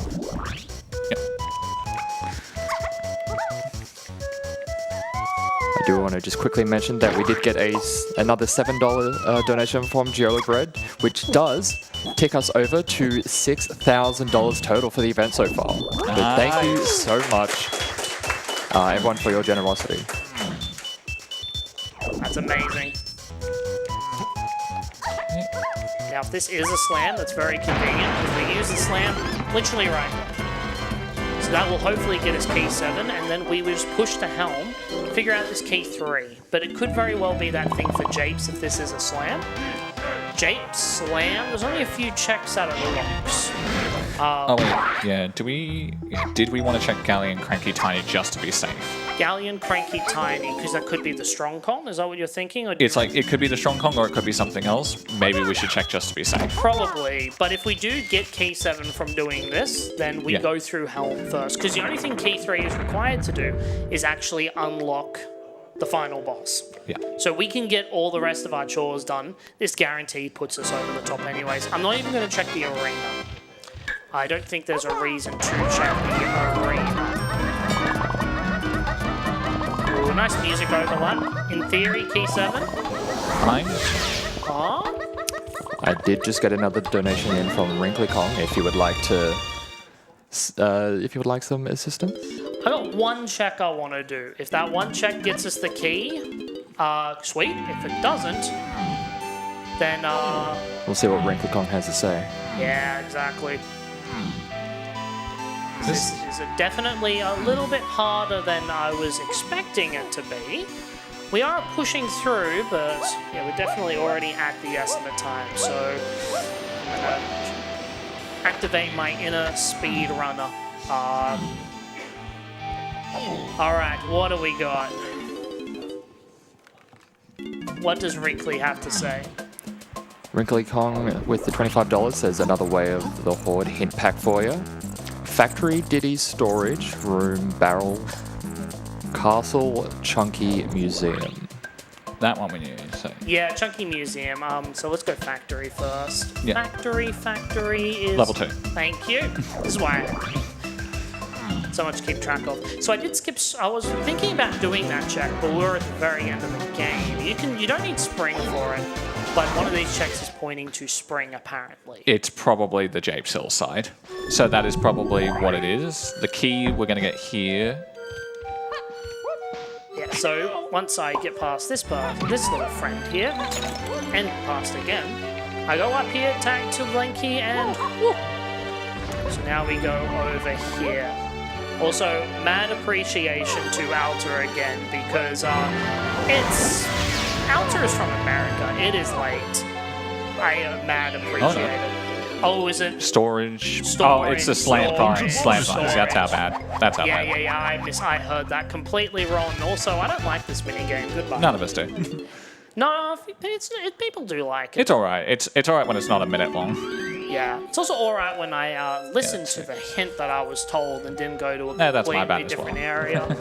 Nah, happens to a lot of people. There's so much information in this game. If you don't have a good way of writing down and keeping track of things, it's very easy to... So yeah, that's why Vines is needed. So that's leading to one of the keys. I think. Where do we get Vine? I'm trying to remember. Oh no, we got Vines from the metal. Yes. So the metal gave that. So is this because you needed Slam. You needed Slam to get Vines, not to do this. This is a check I could have done while I was here. The problem is, there it is. The problem is these are checks that you frequently peak, right? But what happens is when you know you're at the end of the game, you kind of just rush your hints. I'm missing all these. Some people here who know DK probably don't even recognize this minigame because this is not actually a minigame. This is one of the 2 animal arena games that you get in the main menu that has been repurposed to be used in the actual randomizer, which is very neat. It's point-based rather than time-based, so all I have to do is 5 points for these rings, 10 points for these in the air, and it's that. And the point timer, or the point counter didn't really like it when we were finished. It kind of just slowly faded away bit by bit. So this should be key 7. Oh wait, no, key 7? Or key 3? Yeah, key 7. So we know where key 3 is, but I'm going to go push to the end game real quick, and I'll go back and do that a little later. So I'm going to go and do my last set of blueprints. We need exactly 64. I believe with Diddy and Chunky, that should be enough to be 64. And then we push to the end of the game. Now, we're back here again. Everyone here knows what that means, right? Everyone remember what we're supposed to do? Alright, remember, when the golden banana touches... Oh, banana. I didn't hear that. That was very quiet. Well, we got one more attempt, and then everyone needs to go do that, alright? Yep, it's exactly the amount we need. Cool. Perfect, and it's a requirement, okay? We have to go and say it. So just give it a sec. It's going to drop down. Diddy's going to grab them. It's going to say 64. We've got to hear the magic words. Oh, banana. There we go. All right, so now this is how this end game works. So what happens is that normally you need keys 6 and 7 to get up to the top here. Same occurs in the randomizer. But in Season 4, to get to the top, you may not need monkey porch. You might need baboon balloon. Everyone get ready for this. This is so cool. Get ready. And... We have liftoff. Let's go. This does not normally work like this, obviously. It's so cool. So now the mouth is open here, and normally you need Gone and Vines to activate a switch here. That is swapped by an instrument, but also to save time and get rid of Vines, this warp is just active. We can go here into Helm. So our Helm phase is Chunky and DK. We don't need to do all 5 rooms, it's just those. We also spawn at the very end to save time. Chunky's room's this way. So we've also changed it to make it a bit quicker because Helm can take forever. We're going to go here. Why is there a white violin? Why is there a white violin, indeed? If I miss the cutscene, skip, I'll grab it. But only if I miss it. So there's only going to be one mini game in here. This mini game could be anything. Ideally, it's something quick. Welcome to bonus stage. Doable. These are just a bunch of mini games. Feel free to do some donations. What I will say before though is I'm about to try a cutscene skip. I won't talk about it yet. Feel free if you've got donations, go ahead. We don't have anything new coming in just yet, but thank you again everyone for hanging out with us this evening, or this afternoon, whatever time it is for you around the world. I just wanted to show everyone Coconut Gun, apparently. Yeah. I'll go and explain what the cutscene skip is. Was that another potion? Oh boy. Wait, what is this? Homing ammo. Yo! That doesn't help. It's good when it's hinted, because it only is used for a few checks. What does it get me? Nothing. Yep, that is another potion. Alright, so I'll explain what I was saying about cutscene skip earlier, because I missed it. Basically, there is a cutscene that plays at the end of completing the each blastomatic phase. If you play your instrument at a 2-frame window, you'll play your instrument, just like you'd expect, but it overlaps the cutscene. Now, this minigame's an interesting one as well. This is not in the original game. Anyone who played Vanilla would never have seen this minigame. There's actually a few minigames that were hidden in the game's code. So we can go move on to the Mario run. I'm looking forward to the Mario 64 run. Anyone else here looking forward to that run? Woo! Yeah, let me get this over and done with so we can go and watch that run together. I'm really looking forward to that. What was I saying? So a lot of these doors normally require crowns and coins. This door, as you can see, is not a door. In fact, it is a gap. There is no door. It is just there. Yeah, it just was kind of left open. K-Rool's just kind of rushed out. Yeah, he had to disappear in a So, hurry. and then it was like, I need to lock this door at least. I don't know, 64 bananas. Haha, you'll never get that many. What? How dare you? So now, there's golden bananas there. So now we have key 8. So now we have to quickly go get that key 3. We know exactly where it is now. Castle is level 5. And then we can go finish the seed. We are almost done this. So what will happen is we'll go to Chunky Museum, we'll go get key 3, and then we have 3 K-Rool phases, which are honestly the 3 quickest ones. Good. And those 3 will be DK, Lanky, and Diddy. So there'll be a few lag reduction strats I will talk about. Yep. Because basically what you do, most of what they do in the speedrun is what we... the speedrun in the normal game is what we do here, because there's not really many other ways you can speed it up. Yeah, it's really just trying to make it easier to well, what's the words I was looking for? Making it so that you go through quicker by hiding all the images.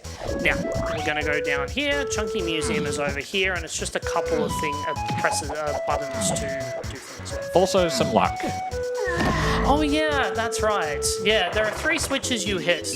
Even in the randomizer, completely random. You don't know which is which. You need to hit 3 in order, so it's just you have 6 attempts. Yep, and if you hit the wrong one, you get zapped. Exactly. Also, Hey Diddy. Hey. And more importantly, I'll show that one off in a second. You know exactly what I'm talking about. Yeah. You might have seen it a little distance. I'll probably show that off. All right, that's 1. That's 2. Good. Now let's see. Is it? Okay, we're good. All right. Speaking of shout-outs, shout-outs to Connor75. So, that's not a completely random thing. There was a race that happened at GDQ a few weeks ago, which was Connor75 versus Kuiper Don't Care. He cares, by the way. And they put my face on the screen. So, there you go, Connor. There's revenge. You got my face, I got yours. Although I picked a not embarrassing photo for you. Mine's, So anyways, K-Rool, we're at the end of the siege. So, K-Rool ship spawn 3 phases. So I'm going to go through some lag reduction strats. Basically, this fight is so lag, it's ridiculous. I do not want to look at K-Rool. So what I'm going to do is, first person, go over here and zoom in. So now, I'm looking over here. There are going to be 3 slams. I'm going to jump early to get into the barrel. 3 bounces. 1, 2, 3. Now I have to quickly turn the camera around. Do not want to look, it gets incredibly laggy. So now 3.5. Try that again. 1, I'll just do 4. 4 safe. 3.5, you can do it a little quicker. 4 safe.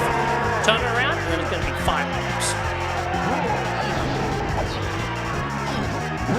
Also, shout outs to the music devs again. We have Battle of the Big Bridge FF5 playing. You can actually plan out music in this. This song, for me, whenever I play DK, this song always plays for the final boss. It's an absolute banger. I love most of the Final Fantasy boss music. That song is really good. Yeah, I give a personal shout out to Mega Man X5, X vs. Zero. It's my personal favorite one to put here. Oh, yeah. Now, to speed up everything, since I've gone a little over time, I'm going to give out all my shout-outs now while I'm in K-Rool. Lanky Phase is quite boring. K-Rool's going to slip over a banana peel 3 times. He cannot see as you can see. Yeah, as for why that happens, stick around. Now, so some shout-outs I want to give to the entire DK64randomizer.com developer team. You've got so many people, I'm going to miss names, but you have Tudos, Balam, Larok, Green Bean, Snap, Umed, Almost Seagull. There's a bunch of other people that have done some stuff, including your Bismuth, Xenonicus, I believe, has done some stuff. There's so many names to actually mention. You've all done an amazing job and keep adding things. You're all amazing. Thank you so much for making a random. The actual Discord itself, Discord at DK64randomizer.com, you're all amazing as well. An amazing community. We're always, I'm doing this wrong, that's fine. I'm just going to throw this on the trombone pad to make it safe. You're going to go diagonal, that's fine, and then you come back towards me. And that's Lanky Phase done. The community's great. If you're interested, join the Discord server. People there will happily help you with setting up, playing games. It doesn't even have to be DK. I've joined Trivia and GeoGuessr and Operator of Time randomizers inside that server. I've met so many friends and amazing people through there. So shout outs to everyone. We may have also broken a couple by playing Dokapon Kingdom, so don't do that part. And also, more importantly, shout out to my dad in the audience. He has been confused for the last 2 hours watching me actually play. He does not know what's going on here. And yet he took a train up here to come and see me. So I do appreciate you a lot for coming. So thank you heaps for coming up. Yeah. Also, thank you. Yeah, no problem. I'm happy to be on here. And just as we're going into the final phase here with Diddy, basically you want to shoot these targets, and you can do some funny things with these targets because for some reason you can shoot on the other side of the light switch, and you'll hit the switch. So it's like, okay, sure. And time will be coming up in a minute when I hit the next 2 switches. It'll be time. Yeah. So basically, once you see it land on his head. No, when it's falling. Oh, yeah, when it's falling. And time. Thank you so much for having me. This was great. I don't think this has really been showcased many places aside from America. So thank you so much for having me. Apologies for running late. So how about I hop off here and we get some Mario 64. So thank you everyone for watching. Thanks for having me. And thank you, Chuck.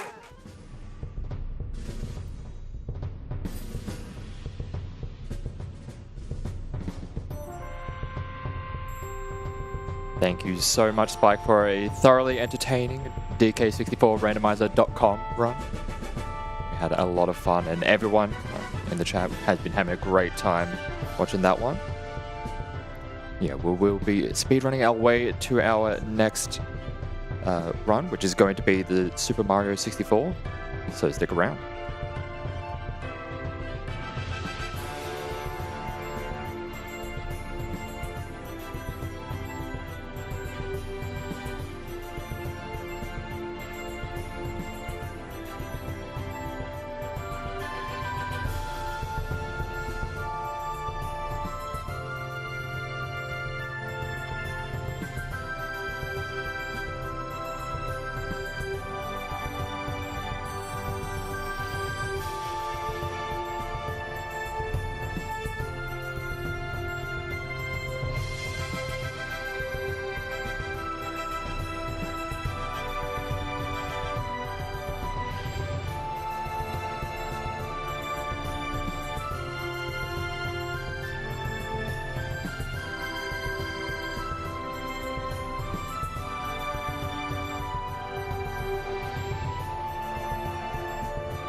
All right, hello folks. My name is Giolibred and I'm going to be sitting here in the host chair for the remainder of today as we round our first day of celebrations out with a Super Mario 64 run, which we're just finishing setting up for that, so sit tight. Or are we looking good to go? Cool. Just before we start, I want to note we've got a $15 donation from That Aussie Ghost who wants me to ask Logan what emulator he's using. Excellent. Alrighty. Well, with that said, I think it's time to get into our run. So I'm going to throw over to Logan. Take it away. As soon as I reset, we're pretty much good to go. There we go. Excellent. All right. When you're ready? Yep. All right. 3, 2, 1. 120 stars. Okay. Ooh. Mario. So this is obviously, or not obviously, this is 100% of the game. This is every star. There's a common meme that there's 121, but that is just not the case. We're going to be doing the LBLJ route, which means that instead of getting 8 stars and going to Bowser, we're going to be going there straight away. It saves you having to revisit Bob on Battlefield twice. I know that the game is very famous for having Bomb Clip at the start, but we're going to try and avoid that and go back and do that a little bit later. Ooh. The first trick you're going to be seeing today is Lakitu Skip. We're going to be trying to jump over a very small slither of the bridge to avoid talking to him, save about 7-8 seconds. The run estimate here is 2 hours, and when I first applied for this, I was very close to a 2 hour for a PB. Since then, we have reduced it by 6-7 minutes, I think, and hopefully we're going to be underestimated, fingers crossed. There we go, Lakitu Skip, love to see it. And this is where the alternate route comes in. So we're going for LBLJ, which stands for Lobby Backwards Long Jump. The BLJ, of course, being the most famous Mario trick. Oh, a little mistake there. You want to build up enough speed so you can launch through the walls, but too much and you pop out, so take 2. There we go, and there's a backup here, so hold up, it's very possible. I learned this from Bubsy as a blindfolded speedrunner. Unlucky. That is okay, touch wood, we have enough time that we can attempt an LBLJ one more time. Would have been cool to show the backup off, but once again.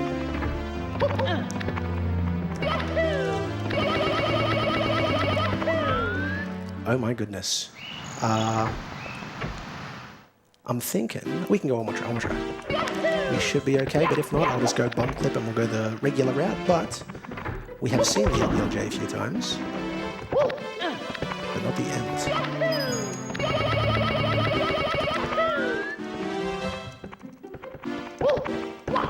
First try, there we go.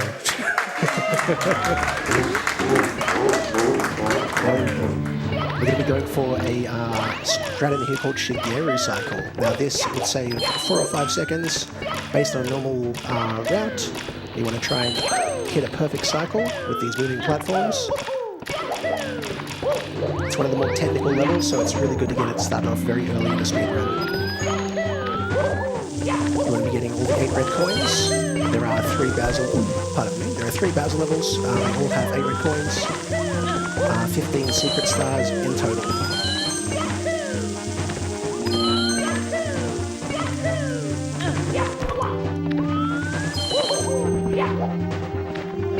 There we go. Whew.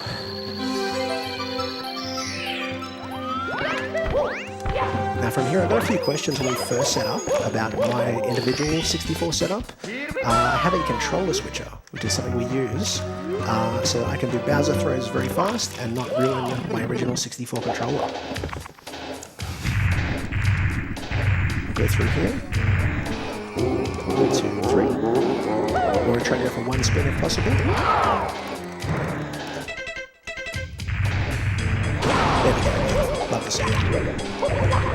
And from here, we're coming through, get the key. Technically, we could go downstairs, but in terms of routing, it is much better to go to Bob's first. Get a few of the hardest stars out of the way, clear lobby, and make our way down there.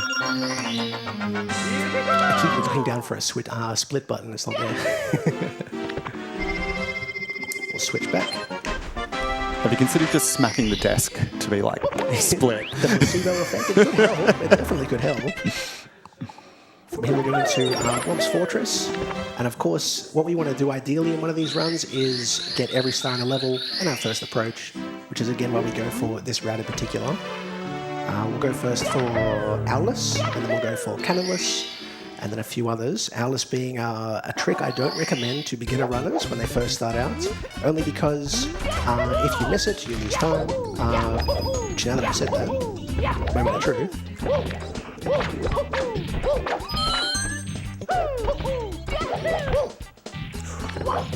Happy. If you do miss it, you lose around 7 seconds. So it's good to obviously not have that sort of time loss.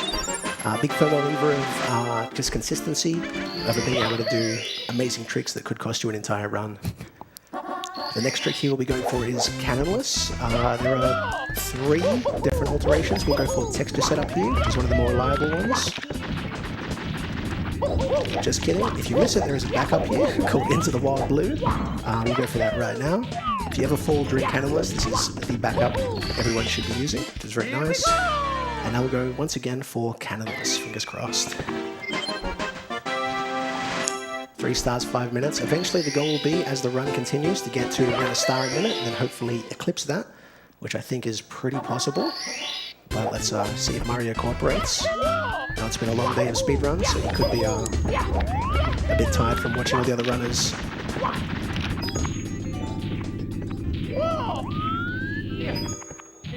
There we go. Beautiful. The next star here is going to be 100 coins. Now there's one for each of these levels. If there are any donations through this, by all means, go for it, and we'll try and get these coins quick as we can. Yeah, absolutely. We have had a $20 donation come in from Benny from the block, who says, "Let's go, Logan! Don't punch Toad." Which seems like good life advice in general. Don't punch Toad. Exactly. I mean, what has he done wrong apart from, delay the game by just hanging on to something you need? I feel like it's rude for him to just hold on to stars when he sees you working so hard to collect them. It's like, absolutely. Maybe come find you in the castle. We also have had a $20 donation from Brookster with no comment, so thank you very much for that. A reminder as well, we've got some incentives on the go at the moment, the most pressing one being the bonus 1-star Super Mario 64 run. So if you want to contribute towards that or any others, just make sure you're putting your incentive in the comment when you donate, and we'll make sure that goes to the right place. Beautiful, love to hear it. We actually got good RNG there. A very solid 100 coins, which is great to see considering. We also hit Half Cycle, which is, again, a lot of the tricks you find in Mario 64 are based on how everything in the level rotates as it continues, and oh, cool little kick. And we hit that, which is quite nice. That saves, again, about 5 seconds or so, but it's good not to have to wait for the platform. Now from here, there's only 2 to go in Womp's Fortress. We're slowly catching that star a minute very quickly. We'll fight the boss, Womp King. Thwomp King. We'll fight the boss at this level, and then from there we'll do the final star. But it's a very nice, easy star here. We get to relax for a little bit. Beautiful. Now, you'll notice the game is played in Japanese. Now, not everyone has to do this. It's definitely not a requirement. But the Japanese version of the game does have some very nice differences for speedrunners, I should say. There are 3 main ones. The intro cutscene that you first saw, where it goes, "Dear Mario." You may have noticed there's no voice acting right at the start of that. So that is not in the Japanese version. It saves you a second. There are also 2 stars in slightly different locations as well for this version of the game. They will be found in Jolly Roger Bay, which we'll be going to shortly, and also in Cool Mountain as well. This is the final star.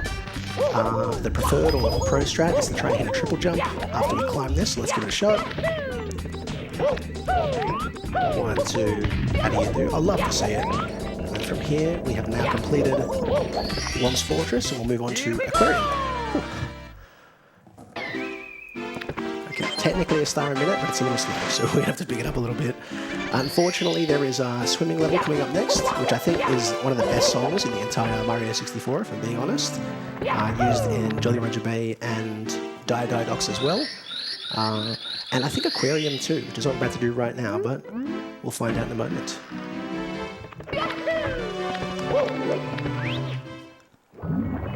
Here we go. This is one of the very easy stars in the game. I think anyone can do this. When a lot of people first start running and do 16 star, if they can't think of a star to do, they do this, which is cool. I think it's exciting that anyone's playing the game at any skill level, trying to better themselves. But it is low-key terrifying because there is no roof to here, and you're just sort of in a body of water to get a star. So, I mean, take that as you will, but I wouldn't want to be stuck in here, just because it seems a bit horrifying. Go for the last red coin here. There is a lag reduction strat we're going to do. We do a lot of these throughout the run, where we hold C up and C left here as we swim towards it, because all those fish right in front of the star, seem to slow the game down a fair bit. So we're going to try and avoid that wherever we can and try and actually find the star. Amazing, 10 out of 10.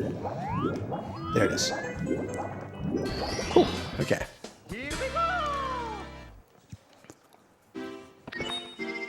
Now from here, we'll be heading into Jolly Roger Bay. You may notice the picture there is different. In the American version and Australian version, it is a ship and a shipwreck. It's just bubbles in the Japanese version. I think that's one of the only visual differences in terms of paintings. I could be wrong here.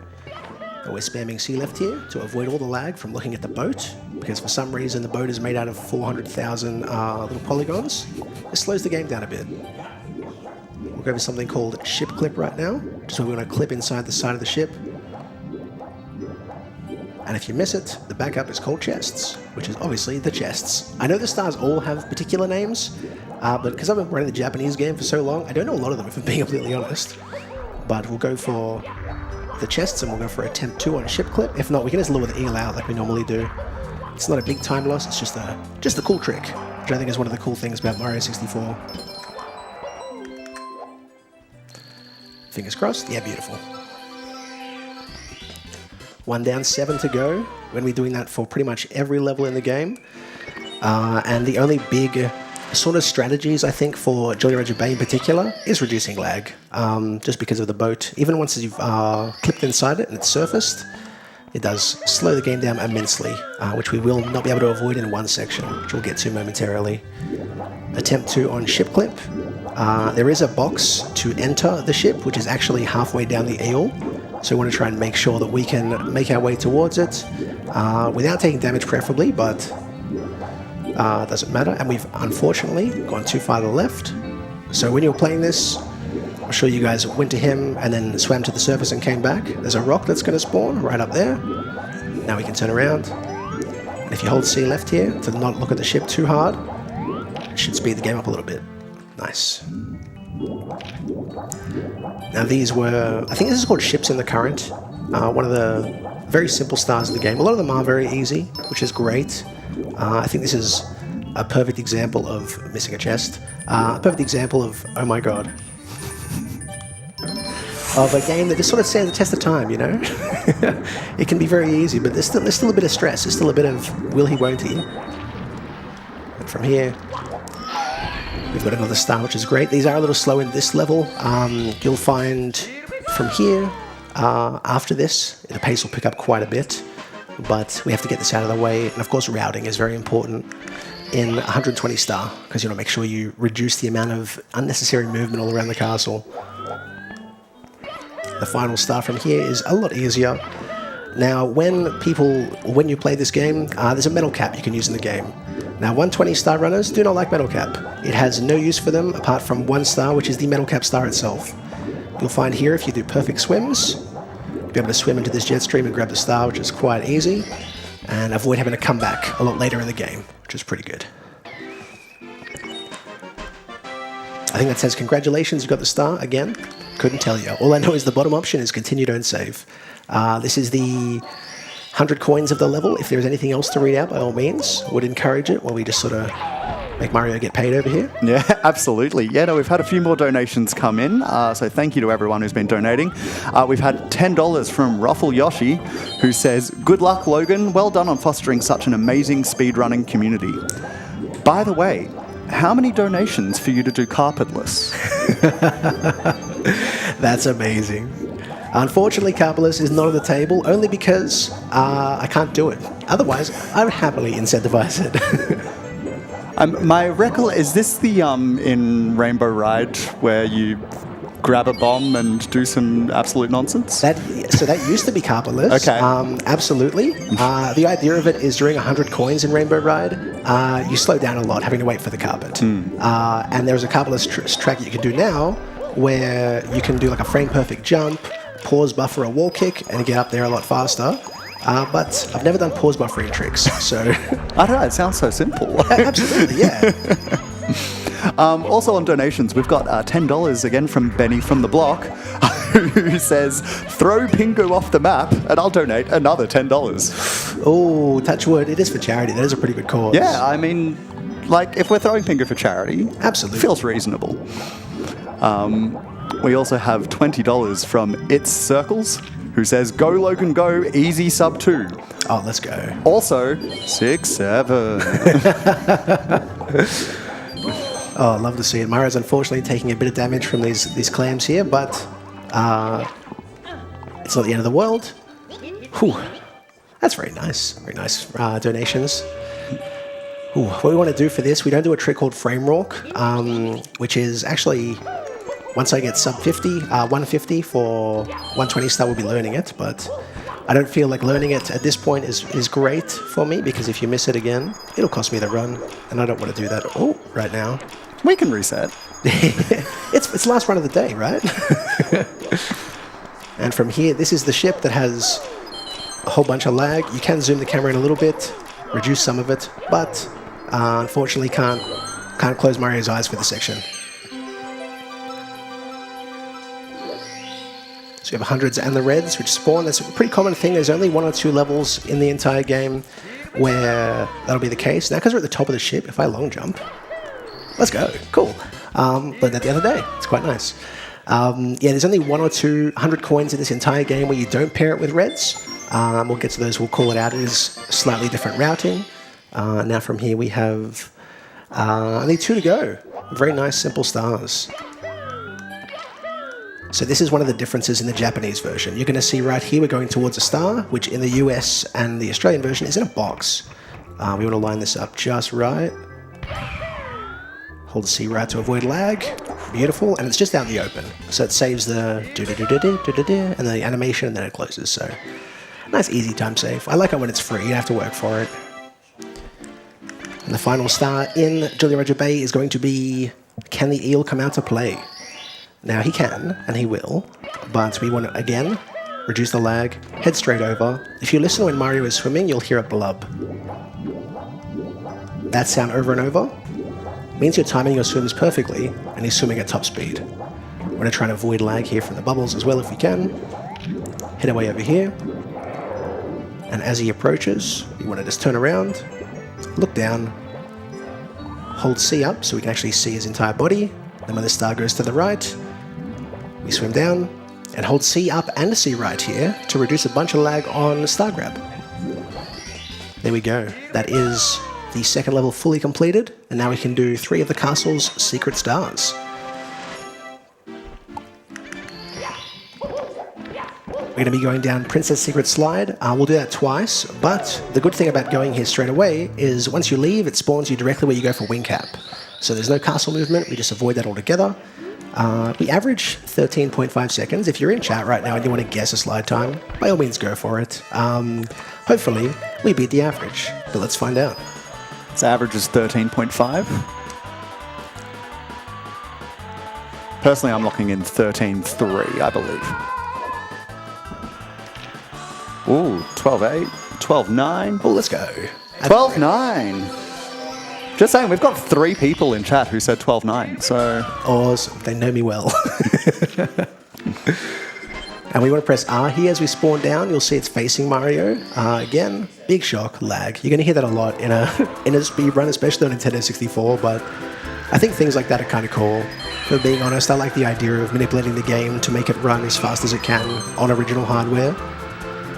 From here, there is a little trick we're going to do where we push the button and jump into the star to avoid the text of, you just pushed the button, congratulations, which will save a bit of time and send us straight back out. There we go. And we'll go for one more Princess Secret Slide before we make our way to Bubble Battlefield. Congratulations, 19 coins. We'll head our way straight back up and go for it again. One final time, if you want to have a cheeky guess at the slide, by all means. I can't say we average 13.5 now, it's maybe 13.4. And we'll go for it now and see how we do.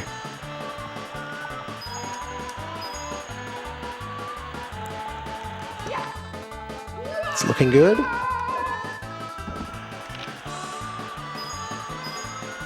Ooh, not a 12, which is unfortunate, but we've now finished this. We've got the quick star grab. We'll head our way to Bubble Battlefield, where we can do a bunch of the stars I played over and over as a child.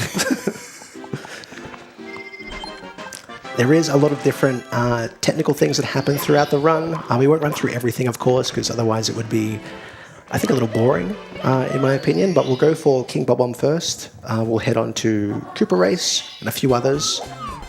You'll notice when we first spawn into the level, every time we're going to press C right here, because you don't want to look at the big mountain. Again, it's too big. It's too big for the 64. It can't really handle it, so it'll slow it down a tiny little bit.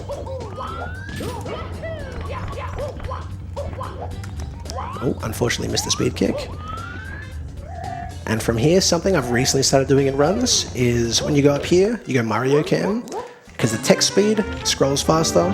You'll then head behind him in Lakitu Cam, and then through the throws, if you don't look at him, it doesn't slow the game down. So it's time save you don't see, especially in a lot of high-level runs, just because don't really think of it, maybe it's too many buttons, but it's a nice, easy time save people can do. And when you do it for Mario Cam, again, you get that fast text speed again.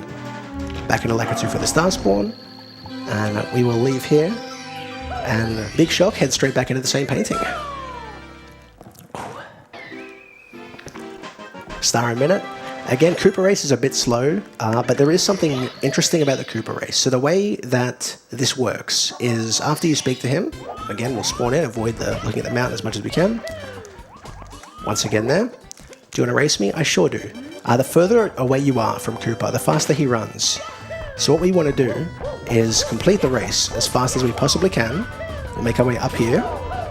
Now, something interesting about Cooper, if he watches you use a teleporter, he'll say that you've cheated and the race is invalid. But if he can't see you, he'll never know. So we'll make our way up here, finish the race, and then we want to head again far away from him as we can. So we'll go straight back to the start of the entire level, slide over here, super jump, preserve the momentum, and open the bomb, because we need to use these for the next couple of stars, and he's still going to be running up as fast as he can. So we should beat him twice. That is the goal, to try and beat him twice, so hopefully he never rematches us, especially not in Tiny Huge Island a bit later in the run, but we'll see. You never know. He's persistent. Make our way across here again, try not to look at the mountain. And we're going to hold down and just mash A and hope for dear life that we don't stuff it. Can we see him? There he is. Happy days. Twice in a row. Beautiful. Cooper the Quick is a very, how do you say, a very optimistic name. I think it's self-titled. There we go. Mario, how'd you do that? That's crazy. Well, I'm going to race you again, buddy. And that is the second star done. From here, we will be going for Bomb Clip, which is a very quick star, very easy one.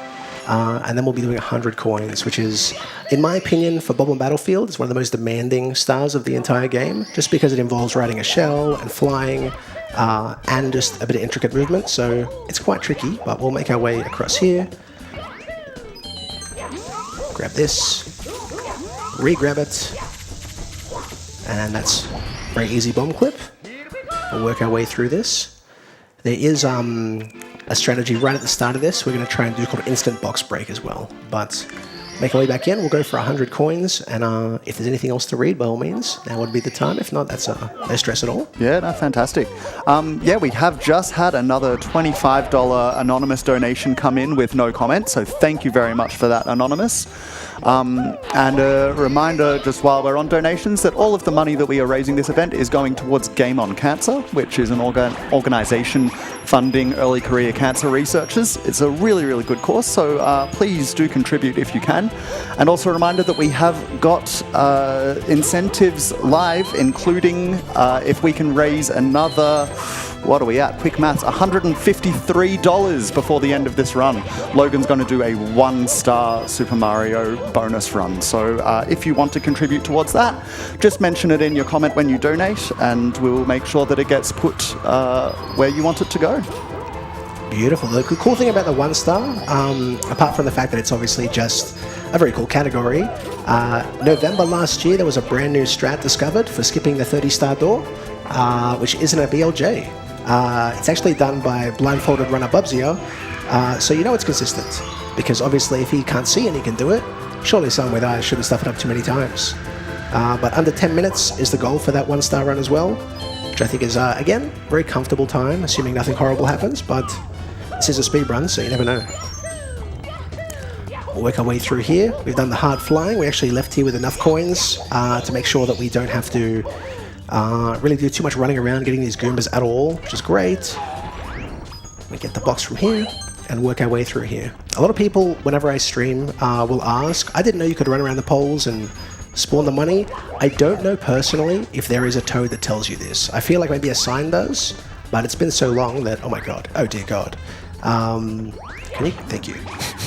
Yeah, I'm not actually too sure if there's an origin to this little trick, but it is quite simple. Nice easy way to get the last 20 coins of the run. And we're going to try something called double star spawn. So basically, if you touch the... Oh, we will not. If you touch the red coin just before the yellow and the last two, you should be able to do it, but unfortunately, we got bad RNG, so we'll just get them both at the same time like a pleb. There we go. And I think we're already ground pounding, so I have to touch anything for a second. Excellent. Little jump is good enough. Make our way across. We'll head on to the last few ones. This is what we needed the cannon for originally, so pardon me. There's a trick here called sky jump, which a lot of people do call island hop, but that is actually a completely different trick only done in 70 star. But we're going to use the wing cap here and try and get on top of that floating island without having to use the cannon. So make our way across here. We'll do a triple. We're going to climb this right here. Now if we slide down fast enough, 1, 2, 3, then we can fly up here, grab the star. Thank you, it's very kind. And then we will have to do that again one more time for Secrets in the Sky. Now I remember as a child playing this game, I used to think this is the hardest star in the whole game because it's hard to fly as Mario and it's very difficult. But there's a very cool trick, which I think if anybody here has a 64 at home wants to try this, you definitely can. It's so simple. It's a way to grab all 5 secrets without touching the stick at all. So make our way up here. And then you want to go neutral just before you touch the ground so he doesn't store any storage of his angle. And if you aim just down, hold down and to the left of this coin right here. Let go and just he will fly himself into all 5 of them. Which is nice and simple, and a cool little trick, I think. We'll just go down here and roll out into the star. And that is Bob-omb Battlefield now complete, which is great. 26, 27, very, very comfortable. I'm not stressed about this run at all. Gonna work our way down now to grab Mips, the bunny, which if you know 16 star, you're very familiar with him, or having chased him around the lobby or the basement a million times. We'll grab him, we'll go into Shifting Sandland and do some of the harder stars.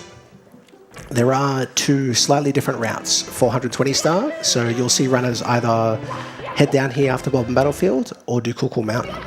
People like to head here first because there are harder tricks in here that could kill the run, so people want to try and get out of the way as fast as possible. I didn't know that when I first started learning the run and just have gotten comfortable with it, but I do kind of agree with the mentality around it as well. Something you may notice as well is we're never saving. So we're going to the bottom option every time after we get a star. This first trick is called Pillarless. Hopefully we nail this. It's very difficult. Unfortunate. There is a couple of backups here. If you just head over here, we can try and get the bird as a very nice backup.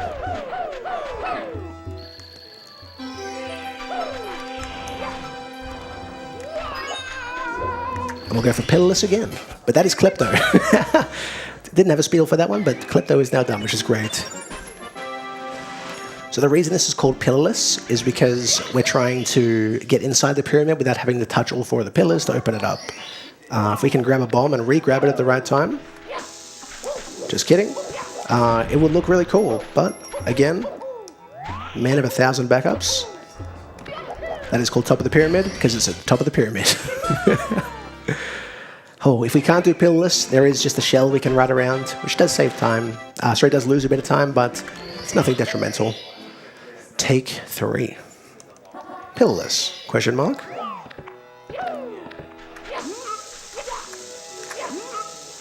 Too small. So you will notice when you grab the bombs, there are different sizes depending on how close they are to exploding. That was a little too small to make it inside there. So we're doing something called iRock, which is one of the bosses in here, which again you would need to normally get inside the pyramid to lure the platform down, but with this triple jump just here, we could hopefully make it on top. Breakdance and then make our way into the hole. Now, the further away you are from these hands when they start talking to you, the more predictable their movement is. So we shouldn't get anything like a hand dance or anything crazy that would stop or impede Mario. Just lose a bit of time for no reason apart from animations. This is a very tricky boss if you don't know what's going on, just because it can push you off the level. But that is now done. He's amazed, and he will donate a star to the cause.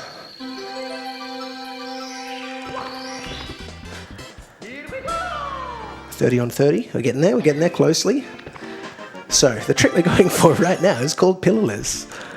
If we don't hit it, we'll go for red coins and we'll just do it the normal way. But it would be nice to hit, just because I don't believe I got this in the 70-star run I did at PAX last year, so...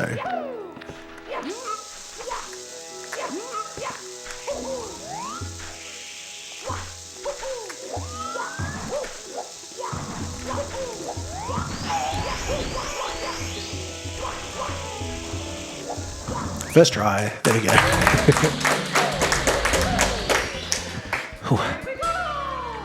And now from here, we're going to be doing 100 coins in Shifting Sandland. This is a pretty interesting 100 coins just because it relies on enemies. But it's quite cool. You start with a box, which is very unusual, and you need to pick star 2 when you do 100 coins. If you get good RNG, they will collide. They did not, but good coin RNG anyway. Make our way across here. We'll only be flying for a few short segments in here, basically just to get around. There are a few coins in the air, which we do want to try and collect whenever we can. A few camera movements as well to just try and reduce as much lag as we possibly can. And you would think this is paired with red coins, but this is one of the 100 coins which is not. Which are only because the red coins itself are a bit cursed, and in positions that aren't very... Oh my god. That is RNG. Aren't very optimal for Mario, so if we can avoid this.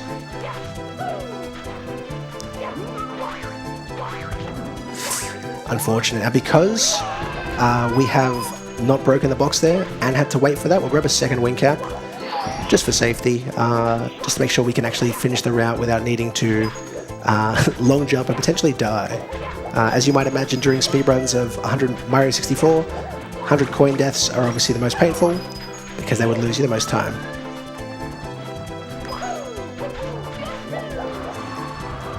And hopefully after this last touch of the pillar, we will have opened it up if we haven't made a mistake. There we go. We'll make our way inside. If there are any other donations, by all means, the second half of the pyramid is very difficult, so... Let's try unmuting and then I'll read donations, huh? Cool, I will, take the pressure off you with some of these. So we have got $10 from Falco GX, who I think this was with reference to the secret slide, says 12.7 reset.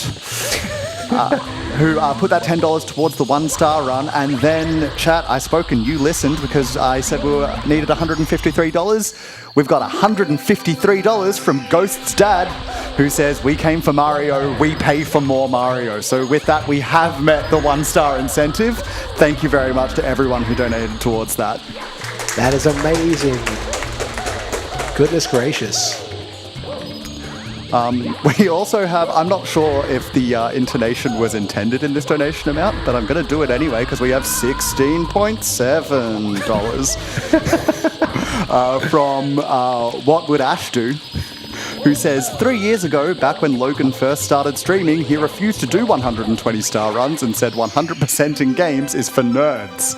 Look at him now. Oh, that is very true. That is very true. I will never do 100%. But here we are. Some would argue that there is overlap between the speedrunning community and the nerd community, so... Oh, without a shadow of a doubt. I like to joke a lot that speedrunning's for nerds, but I do it every night. So, like, the irony is delicious. But a special thanks to that incredible donation for meeting the 1-star incentive. That's awesome.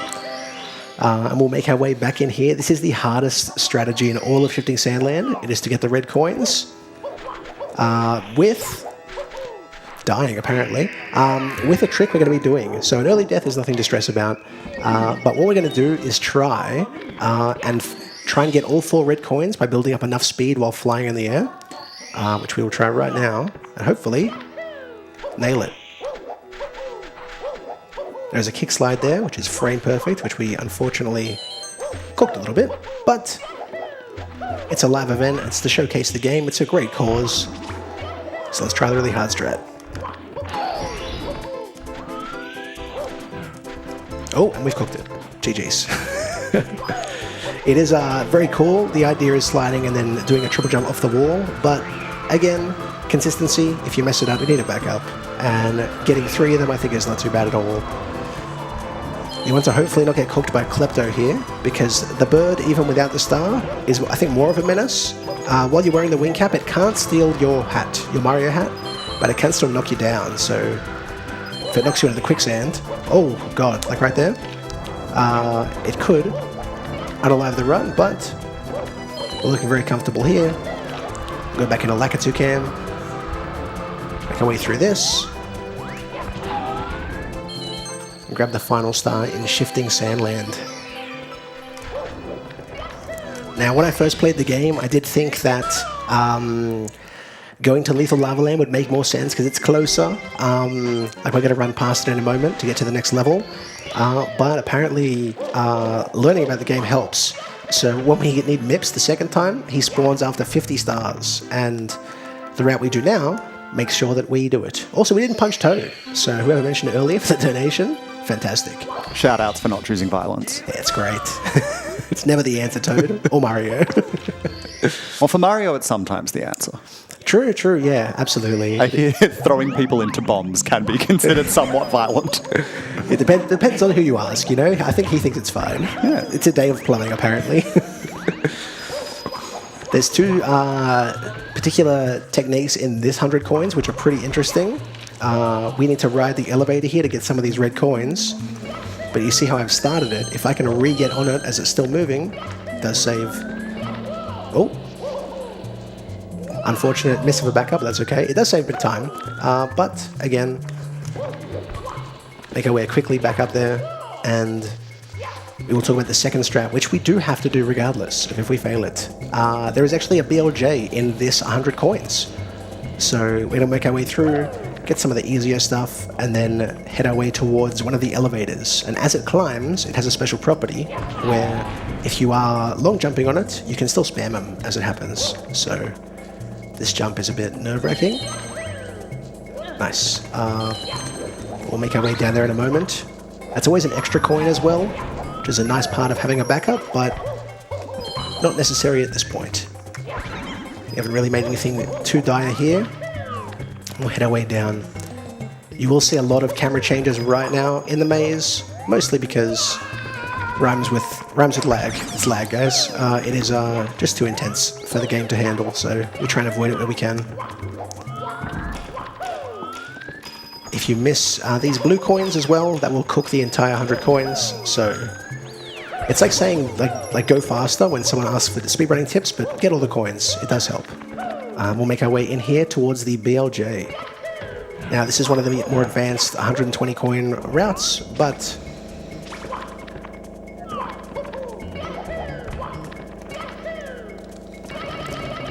if you don't make a mistake, you can make your way through these bars and go to the other side of it. Happy days. Whew. It's a little nerve-wracking, but we're okay. We'll head our way towards the last part of it.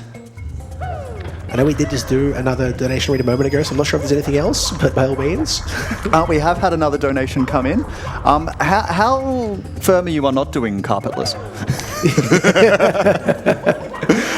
We've got $10 from Tessa Reeds, who says, please do carpetless, gorgeous, I believe.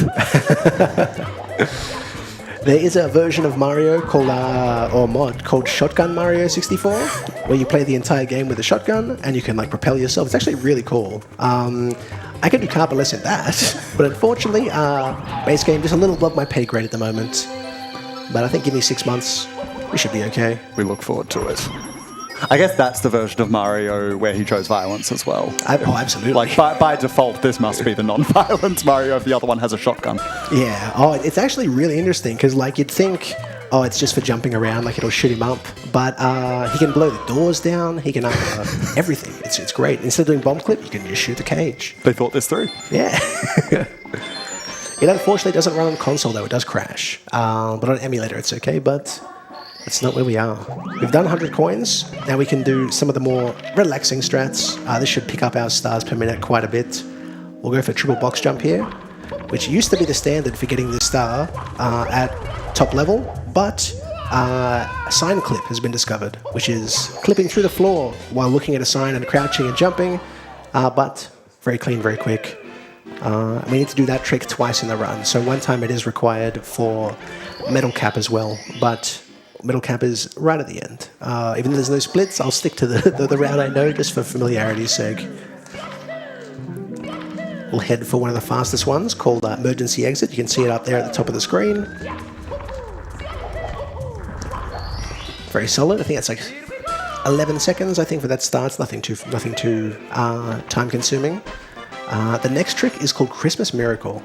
Now, this was called Christmas Miracle when it was first discovered by the Mario community because nobody could understand how the trick worked, so they called it a Christmas Miracle, which is great. And the name sort of stuck. But what we're going to do here is work our way over to this room, and once we go inside, we're going to do a triple jump and sort of jump over the loading barrier to make our way down the bottom. And if we have the right amount of height, we will push the switch, but we didn't. But there's a backup here. Pushing the switch as you're landing is the only miracle part, but it's still cool. It's a nice little bit of lore. Make our way across here.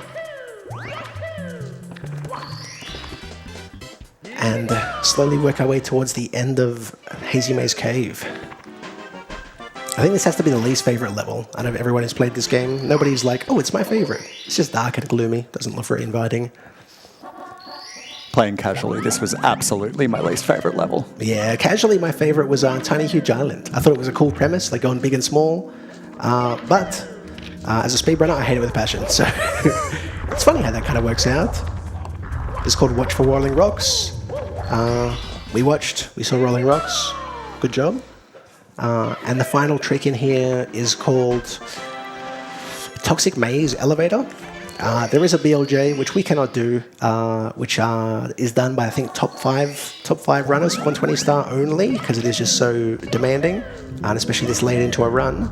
But there is another clip we're going to try right now. So we make our way up here. Oh, it flashed for a second, unfortunately missed it. It does clip you down to where this elevator drops. So it's not a massive amount of time save, but it is cool to do. And from here, we're going to go to the same elevator we did the BLJ on earlier. You'll notice when not getting 100 coins, it is much faster to get to. And there is one more very small skip we can do here to save a tiny bit of time. So if you look at this wall, as it all goes black, do a triple, wall quick, just get up there a bit faster. Now we'll make our way to the metal cap. This is the one I said we don't need to push the switch. If things go absolutely horribly, we will push the switch. But it's called single cap is the strategy. We want to get all 8 red coins before the cap runs out. And the last 4 are in the water. So it really is very time sensitive. The moment you touch the actual final coin, you have like a second and a half before the cap completely disappears. You've missed the triple jump there, which is okay. There are a bunch of backups we can do here. I'll go for the most simple one. So if you jump on this elevator, and you run over here and just push on this smudge. Just there. You'll fall through the floor, which is great. We'll see Lapras. We'll leave him. And we'll head our way towards Metal Cap. Here we go. This is, I think, one of the most difficult ones in HMC.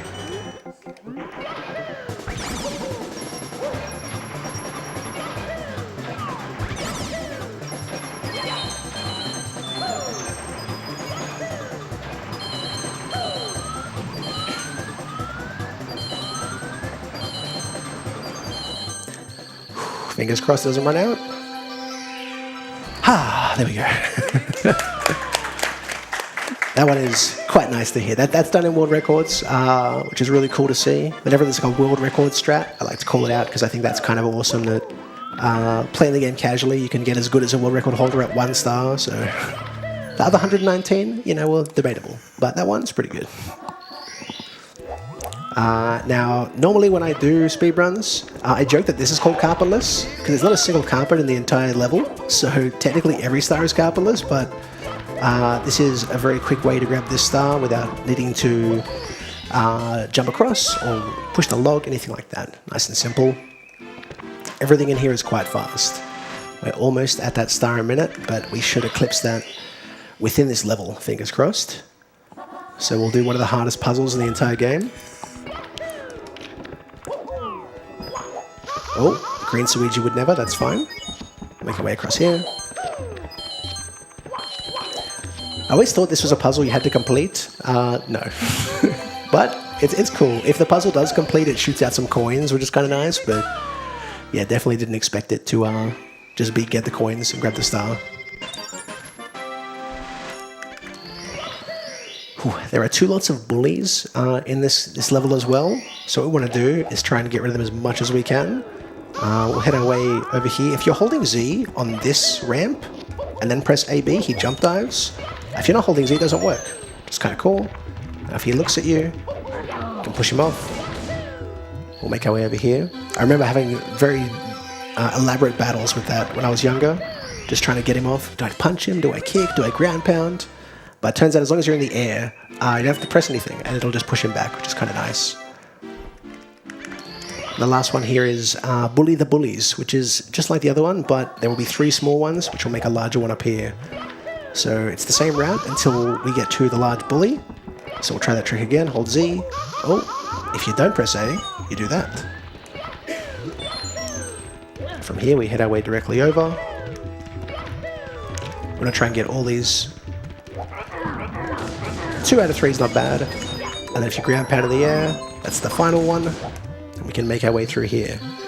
Now we're approaching the Tony Hawks of the game. We ride the shell for most of this 100 coins. And it always reminds me of Tony Hawks. It's just so cool. But if there's anything else to read, by all means, we'll go for it. And I'll try not to cook this too hard. Absolutely.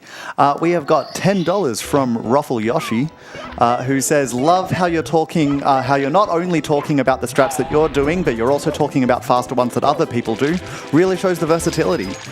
And I wholeheartedly agree. I'm learning a lot from this run as someone who has watched quite a few Super Mario runs. So. Oh, that's really cool. We've also got $5 from Perel Brown, who says, oh my god, this game took me weeks to finish. You really put me to shame. Wishing you all the best when you get to Rainbow Ride. Hashtag carpetless. Oh dear god. That's really cool. So to get these eyeballs to look at you, you need to be actually facing them as you approach. I used to lose a lot of time on that, just spinning around that, wondering I would look at me. But it's interesting to know that. And thank you for the kind words and the donations. That's very kind of you guys. We're 2 coins short. Now we're good. We'll make our way in here. Hopefully we can get a perfect volcano, which would involve not getting burned at all. But we'll see how we go. 1 burn is nothing too crazy. Falling is detrimental, but let's not hope for that worst. You know what? Somebody did. Somebody watching said, I hope he falls. We'll make our way up here again. It's again, nothing too crazy. We didn't die, so. And one of the more interesting things about this this area of the level is if you die here, you are able to respawn when you enter the painting straight back in the volcano, which is great for finishing a star. Horrible for 100 coins because we need to be outside there to do them. But there's 100 coins. Now we can die. We will not, but it's good to know we have the option. We want to change camera here, make our way across here, and head to the final star of Lethal Lava Land. This one is called something Elevator something, I believe. Sorry to get technical, but it is a very cool star. It's very simple. We want to try and enter the volcano right now without clipping onto the edge. Save a little bit of time. You know what? We still did it very fast. We'll make our way across here. Now, if you burn 3 times, this will show off the idea that when you re-enter the painting, it will enter you back into the level. The angle was a little bit cooked there, which is fine. But what we want to do here is skip the first elevator, get shot straight up here, hold right, just do a triple jump and dive. Little side flip there, and then We have finished Lethal Lava Land, which is great. Now we have Mips, which again, 50 stars, he's going to respawn. In the Japanese version of the game, Mips runs at the same speed, which might sound pretty normal, but he's pretty fast. But in the American version, or the Australian one, the first time he spawns, he runs a lot slower. And then as you get to the 50-star one, he runs faster. So there's a cool little regional difference there that people don't realize, especially when running 16-star. But we got a fast Mips grab there, which is lovely. We're going to go on to Vanish Cap, because we do need this cap, unfortunately. Discovering this, being able to lower the water outside, I thought was really cool. Finding out when to do it in a speed run is obviously very difficult, because a lot of, actually a few levels need it. I believe Wet Dry World and Big Bruce Horn, of course. But we'll get out of the way and hopefully we hit a really cool little cycle here. We don't need to wait for this to run out or anything. We just sort of get as fast as we possibly can. Make our way down. Grab a life that we don't need. Bonk for good luck.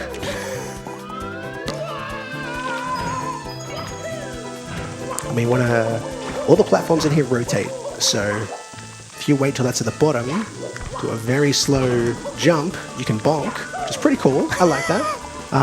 But there's a few cycles in here that you can do. We'll go with something nice and safe, considering we're a little... We cooked the start a tiny little bit. Make our way across here. And there is a jump here, where hopefully we can do the same trick we did in Wing Cap, where we don't... Oh, unfortunately we didn't touch the star, but we made it right next to it. Oh my god! I mean, like, I know you missed the trick. Oh dear. That is... You know what? That's okay. That's okay. I still believe in under 2 hours. I stand by that.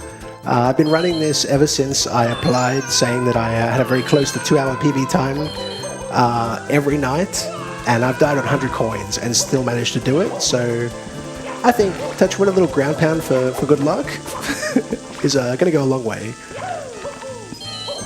Now you guys remember this star from a moment ago when we just did it. We will do, hopefully, the same thing again. Well, not quite the same thing again. That's true. Oh, we've already pushed the switch. That's right. Happy days. I've never made that mistake. How exciting. Would you say that's never happened before? It's never happened before. Now from here we will complete lobby. So we're going to be going back into Kukul Mountain, which is one of the first levels with a lot of really cool stars I quite like. We are at... Oh, we're still on 50-52. Great. Star a minute. Gotta make sure you're not zoomed into Mario during those transitions, because it will slow the game down. We're going to go for wall kicks will work, which, ironically, we do a very weird wall kick here for the pro strat, so we'll make our way down.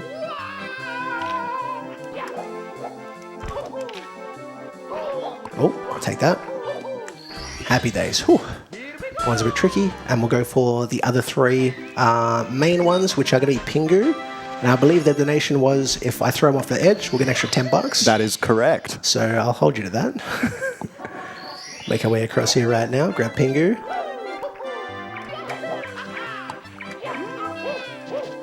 And instead of having to walk or climb down, we can just full send it right to the bottom. Ta-da! And she'll give you a star. Now, the thing I don't like about this, I'm assuming Mum, Penguin, could be a dad. When you grab Pingu again, she chases you for the whole of like 6 seconds, then gives up. She's like, oh well, that's his fate. Now we'll, GG's. We'll take the star.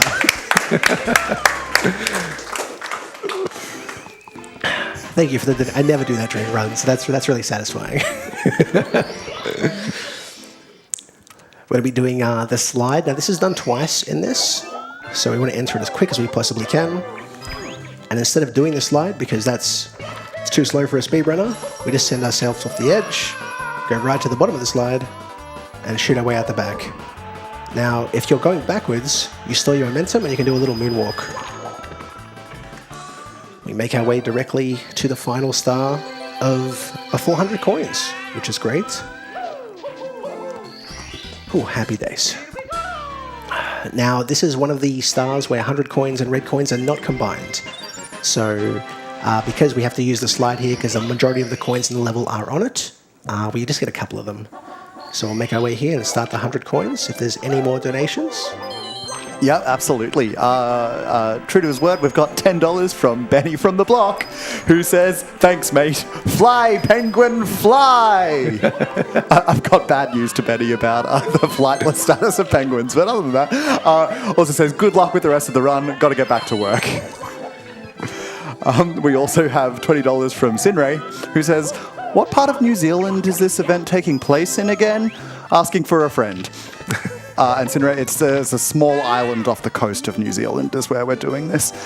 Also put this towards Messina as the favourite food in Chicory, which is one of our open incentives for my run actually tomorrow, where you get to say your favourite food. So if anyone else wants to contribute their favourites, you know what to do. Fantastic. There is a very specific thing on this slide where we can only miss one coin in the entire route. We did that, thank God I was concentrating. We're going to try and jump over the penguin as he returns to save a little bit of time and not die. Whew, okay. The not die part is definitely part of the strat, obviously, but as long as we grab the star not too fast. We'll make our way here for a little bit of a freeze frame action. So there's one frame after he does it where he does this, and he'll do the same pose. Happy days. Now we need to do red coins.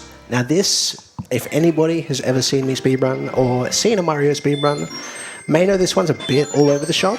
I do seem to unalive a lot on one of the red coins. So let's hope that doesn't happen right now. Grab the first one. We're going to make our way down here. Whenever you do a rollout and fall down, you don't take any fall damage. So if you're wondering why some of these jumps aren't hurting Mario, that's why. Now from here is where the difficult jump comes. So we want to grab this red coin, side flip, and then run right here.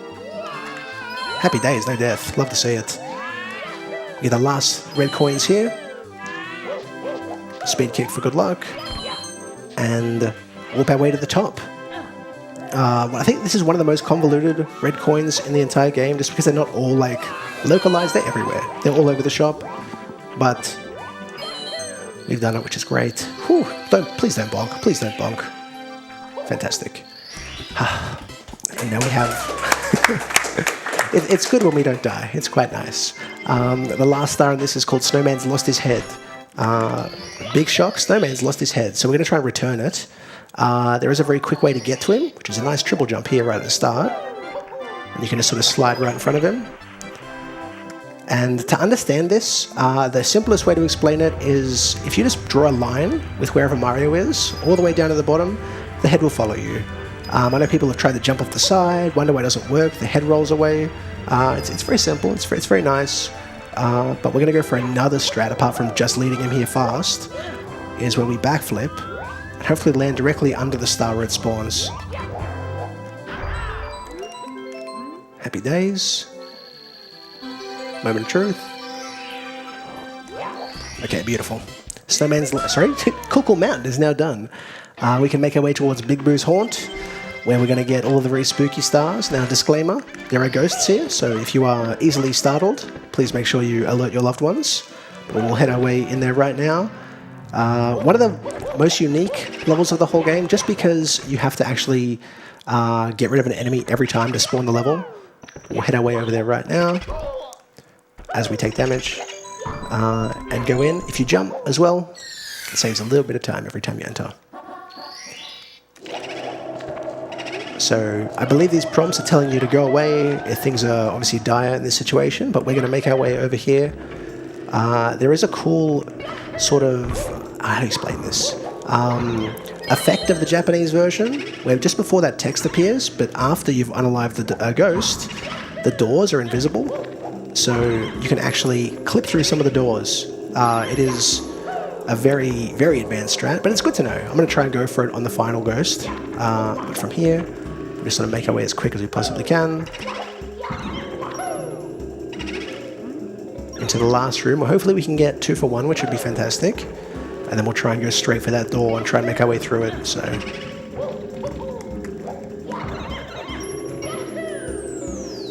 We're inside it, but he opened it. But still, second text box is here.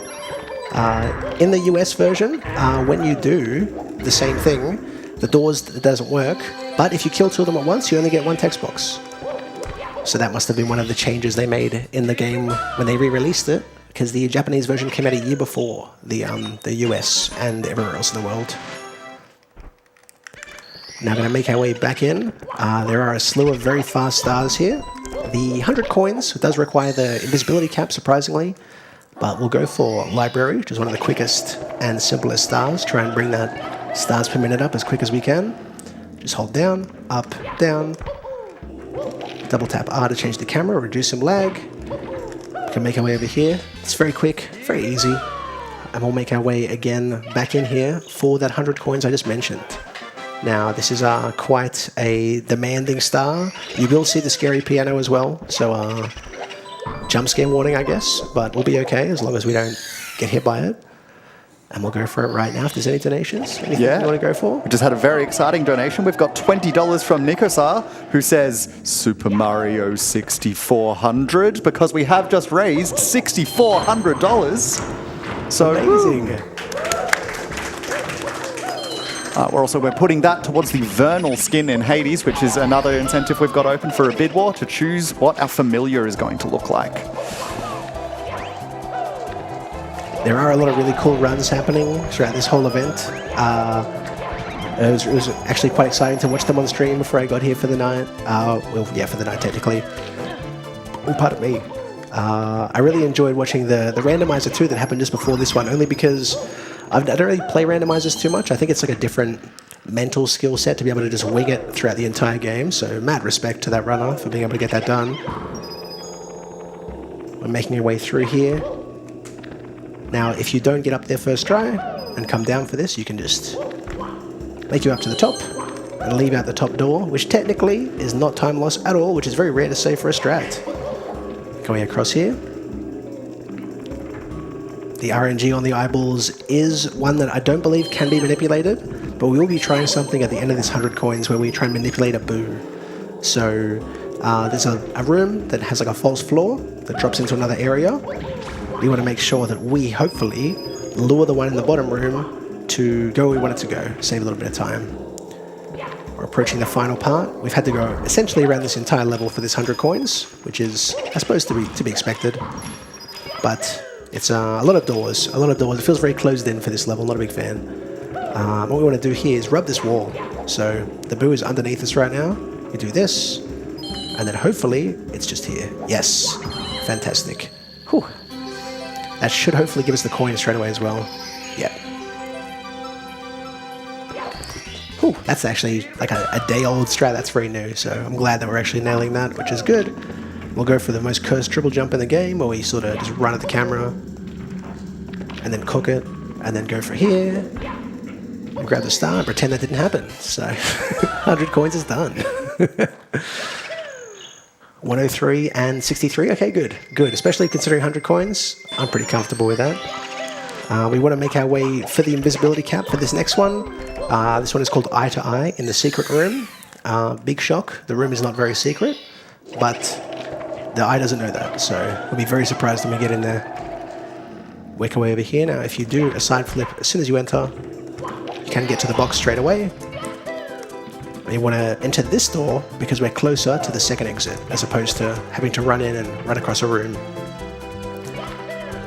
If you make your way into the secret room, double tap R to fix the camera, and that's it. You just spin around at once. Even though it's a bigger enemy, there's no extra hitbox, no nothing, so it makes it quite easy. And we landed on the star, 64. Great. Whew, 2 to go. That's the name of the game. It is, yeah. That's the name of, I think, every game on the 64. Could never figure out why. Maybe it's to compete with Sony, I'm not sure. That's it.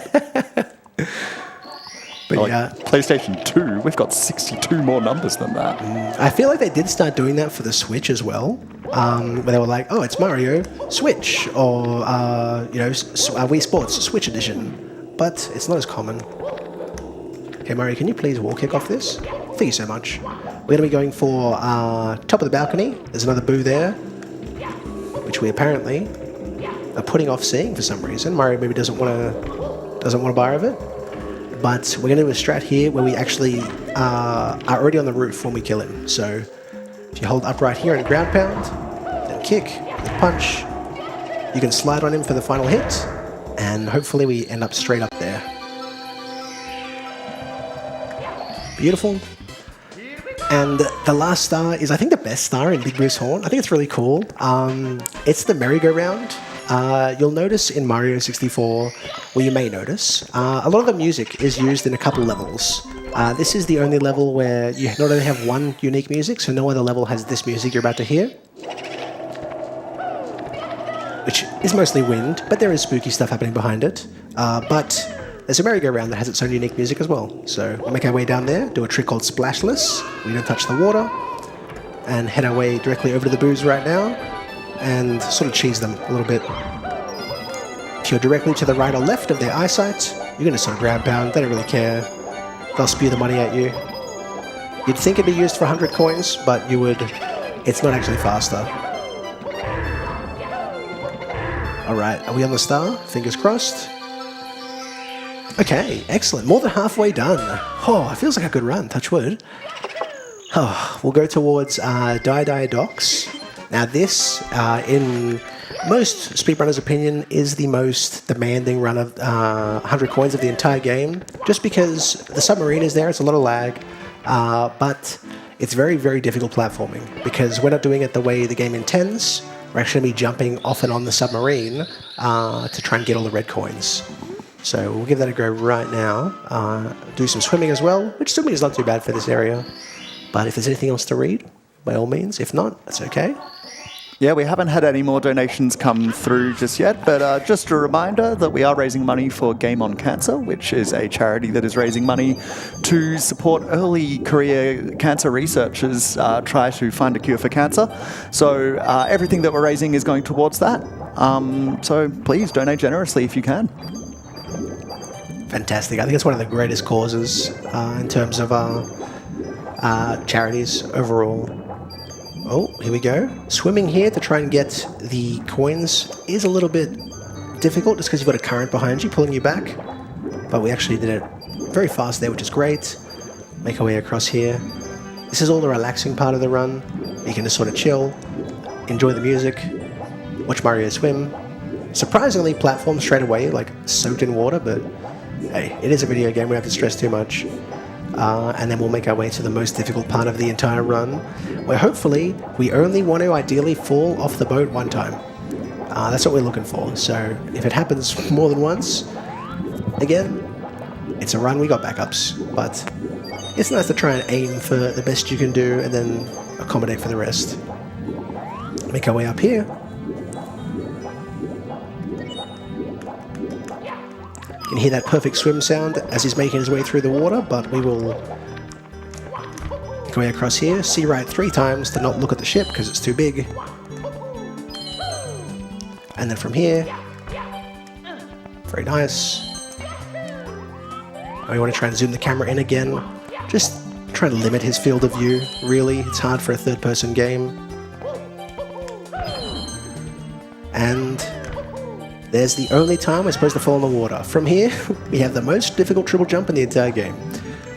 What you want to do is try and jump into a cage that's floating across here. So we'll do a cheeky bit of front sub, line it up, and hopefully not do that. The reason this is the most costly is because, again, we have to make our way onto the sub every time. But I've got faith. And there's really no... he has to do this to finish the game, so...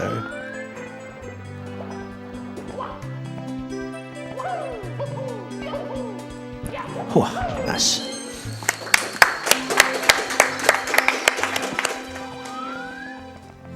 Make our way over here. Making that triple jump, then falling, making it to this platform is very disheartening. just gotta say that. If you do a run and then you do that and miss this, you gotta do it again, so... it's a little bit of time loss, but... Again, it's 1 to 10. That's still very good. We'll make our way across here to where the star spawns. The camera, for some reason, really likes to try and force its way around whenever you're on the submarine, so you've got to get creative with how you move it around.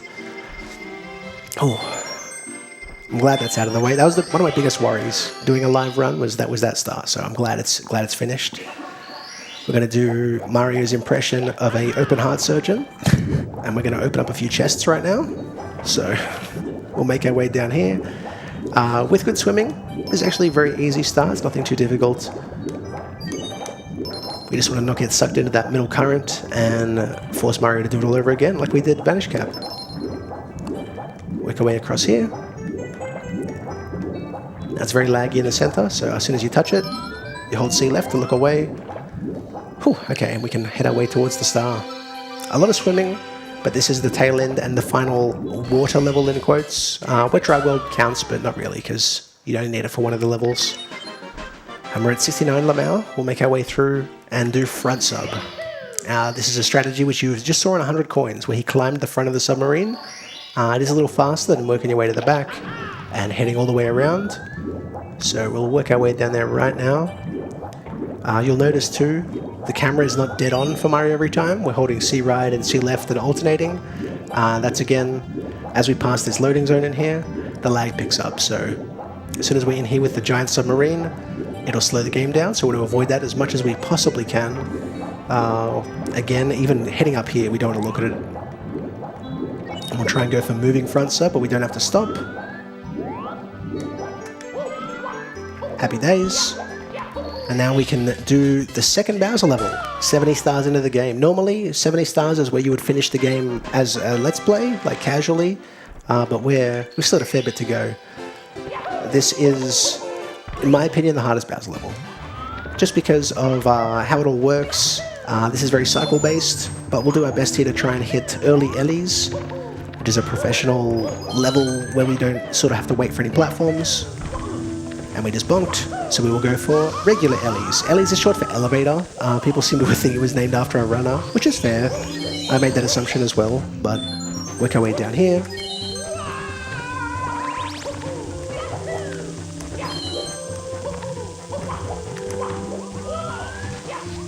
And up here there is a lot of lag in this level too, so we will try and get creative wherever we can. Some of it is not avoidable, but again, we work with what we can with the 64. And this is the elevator platform we were talking about a second ago. We will have to wait as it rises up to let us up to this area.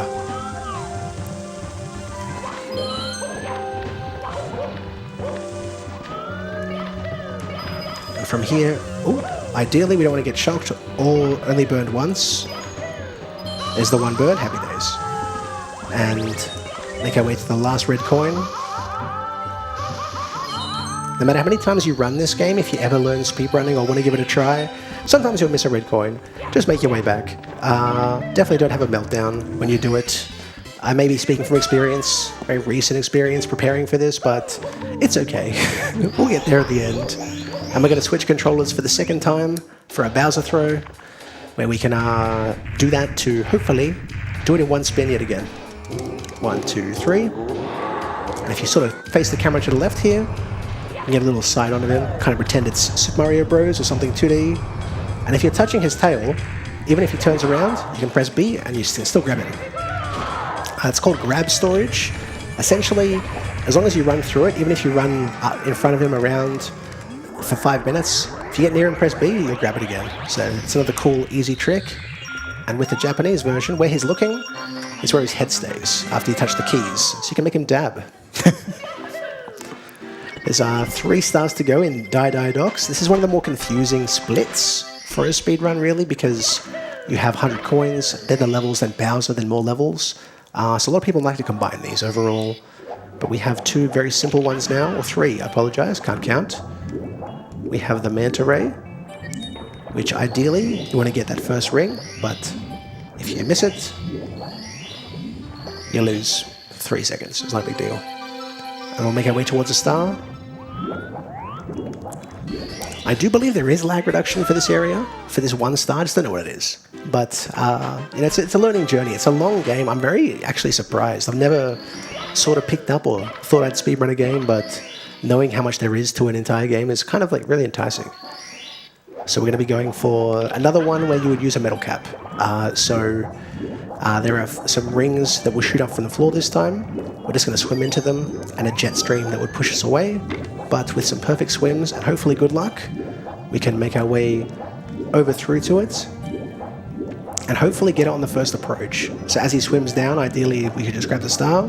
If not, you can turn around and grab it. We wait for the roof to disappear. Hold C up here to make him look down. Start swimming into these rings. Now he's pointing at it, so fingers crossed. Fingers crossed. I swear he touched it. I swear he did. But we'll make our way around and just go straight into it instead. There we go.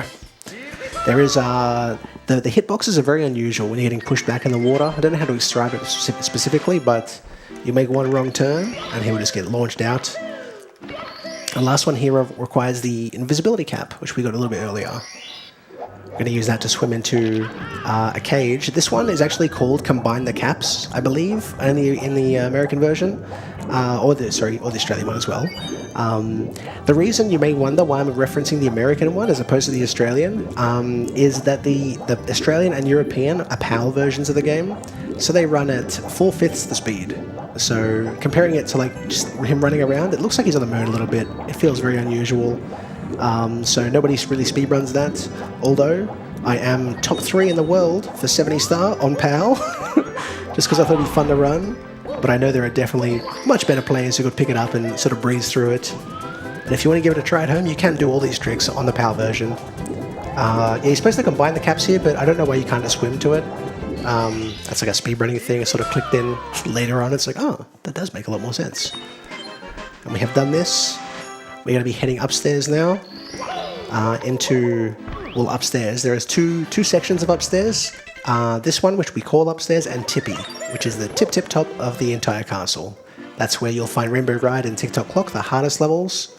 But we'll be going into Wet Dry World right now. And as I imagine a few people are aware of, the height you jump into this painting affects how high the water is inside the level. So we're going to enter it at the highest water level and head for the invisibility cap as well. We'll do them back to back, get them out of the way, and then we can get into the rest of the run. I think this level, out of all of them, is probably one of the coolest in terms of platforming. There's a lot of interesting tricks, a lot of cool movement around here, and it's just I don't think like anything else because it's got a real picture. It's like a horizon, makes it seem a little bit more interesting than blue clouds or something along those lines. Make our way over here. They want to stay in Mario Cam because we're going to try something where we manipulate the camera to stay still. So C down, backflip, backflip, backflip, roll out, fall. Oh, hitting the wall kicks with his cage in the way, surprisingly really annoying. But as you climb up, we'll grab that. Whew, the next one will be 100 coins for this level. We're going to need to work our way from where we start and then back into that town, which we'll then never see again. So it's very simple, not very many technical tricks in here, just a lot of good old-fashioned platforming. If there's anything else, by all means. If not, again, any anecdotes, whatever you may like. I heard a good anecdote once. That's the end of the anecdote. No new donations, but now seems like a really, really good time to mention that we have some prizes that we'll be giving away over the course of this event as well. We've got several different packages of games that we're going to be giving away, a lot of them that you will see featured at some point during the run. We've got a few copies of Hades and Hades 2 on the line, amongst a whole lot of other stuff. If you donate at least $10, you'll be entered into one of those. And going up to $30 and $50 donations for the other two. So if you would like to get your hands on some of those games, you can donate to this really, really good cause, and we'll be drawing them towards the end of the marathon. That's awesome. That's cool. There's like game incentives as well. For people who may be at home and they donate, they're not here in person, does it work where they reach out and would... absolutely. Online donations will all be put into that mix. So if you want to donate, you can go to ozspeedruns.com/donate. And you can put your money towards the cause there. Working our way through here. We were shy 1 coin that fell off the edge, so we're going to have to get a bit creative with the last final part. But this is all very textbook. I actually like this out of all 100 coins. It's my favorite. Just the way he moves around is very nice. I enjoy that this star requires you to be making your way downtown. Yeah. Now we are 95, 97. Normally it would be 100, but we're 1 short. So I believe there's a little scuttle dude. Just here, question mark. Yeah, I heard him. There we go. That's good enough. The camera sort of freaked out there. You'll find that a lot in Mario 64. The camera does work against you. A lot of the stuff here is mostly just manipulating the camera, really. If you can hold forwards the majority of the run, it's the best way to gain speed, so people do try and, oh god, maneuver their way around it as much as they can. The next star we're going to go for is secrets. Now there are 5 little secrets scattered around this level. In a 70 star, this is combined with 100 coins, but based on routing for the entire game, it's not actually faster because you still have to make your way downtown. So we just get to do rare secrets, so raw secrets, which is great. Work our way up here. That's secret number 3. I did not know you don't have to hit that box. Yeah, as long as you go near them, the secret will spawn, which we'll be doing for this one, and the last one as well. Now, the jump here is a little bit of a Hail Mary, but it's really cool, and it saves a bunch of time, so you can open this box, but if we angle it just right... Nice. To land where the secret star is. And I'm trying to picture my splits in my head. 3 stars to go. 2 very easy ones, and 1 which is annoyingly complex. But we're going to be going for, depending on the water level, at the top of the town or the easiest star. Beautiful. This is the easiest star, I think, in the entire game. Only because all you got to do is walk over here and just jump down, and the star is there. It's nothing crazy, it's nothing technical. One of the ones I think anyone can do. I wish this was downstairs, like in a lobby, so speedrunners could do it, because it's like a nice, easy entrance to the game. But from here we're going to be doing elevators. Now, I think that the actual one is called Express Elevators Will Work, maybe. Could be wrong. But we're going to use this little box here as a little guide for where we stand. So, we do a triple jump, we just hold right, make our way all the way across here, and then as we make it up to the top, we want to push the elevator, go into Mario Cam to reduce all the lag, and then as it comes down, we line ourselves up, and we line ourselves up, make our way to the top of the elevator, and we can line up for the final star called Top of the Town. Now, there's a lot of Tops references in this game. This one's called Top of the Town because the star is at the top of the town. So hopefully you can follow along at home. This isn't too hard, but we'll get there in the end if we believe. We'll work our way right now to the top of the town.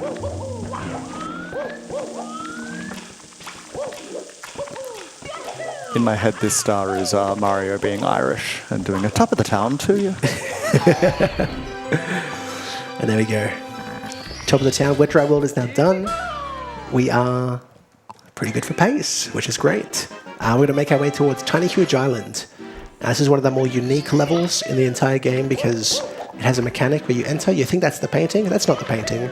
To the left and right are 2 different size paintings. We always want to enter the left one because it's closer. And we'll go for a trick here called Secrets. This is one of the more demanding tricks in the game. It's a lot of tight movement. Oh, a lot of Goombas. You want to avoid seeing the flames as much as possible because they slow the game down. And make our way right to the top. And now this jump is a massive leap of faith, but you gotta do what you gotta do.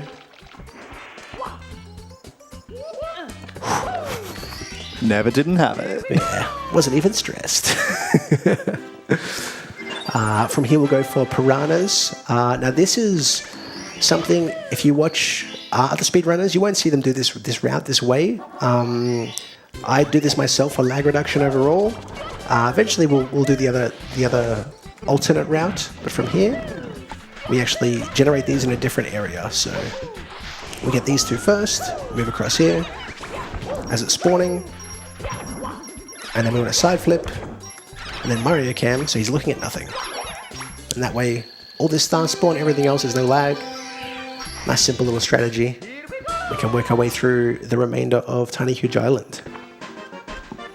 There is only a few levels in the entire game that require certain stars done in a certain order.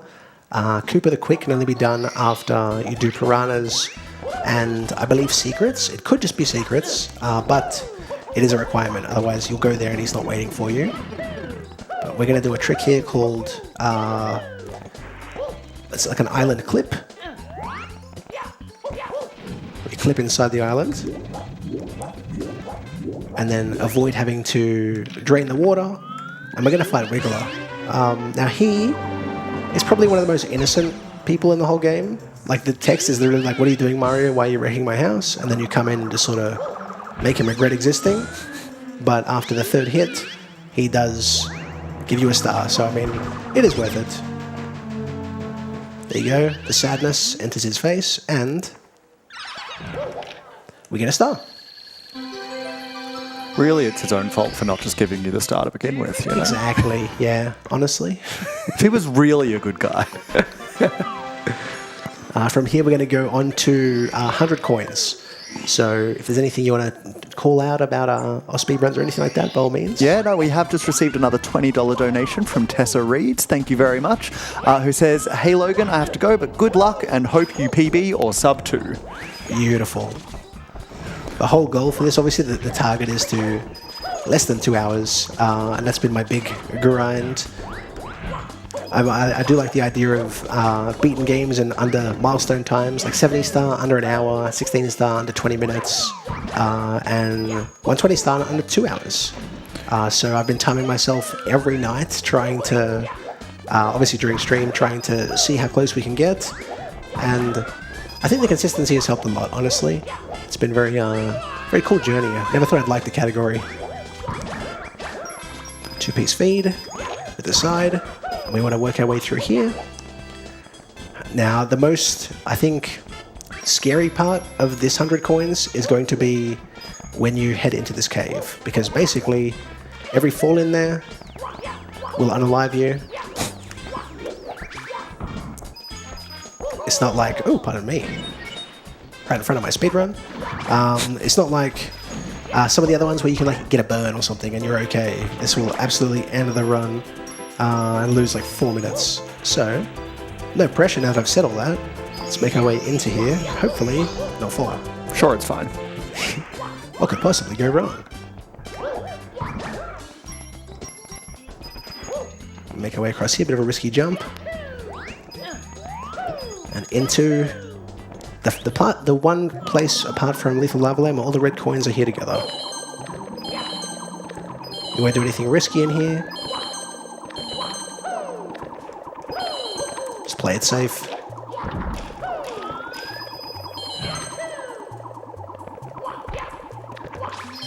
Whew.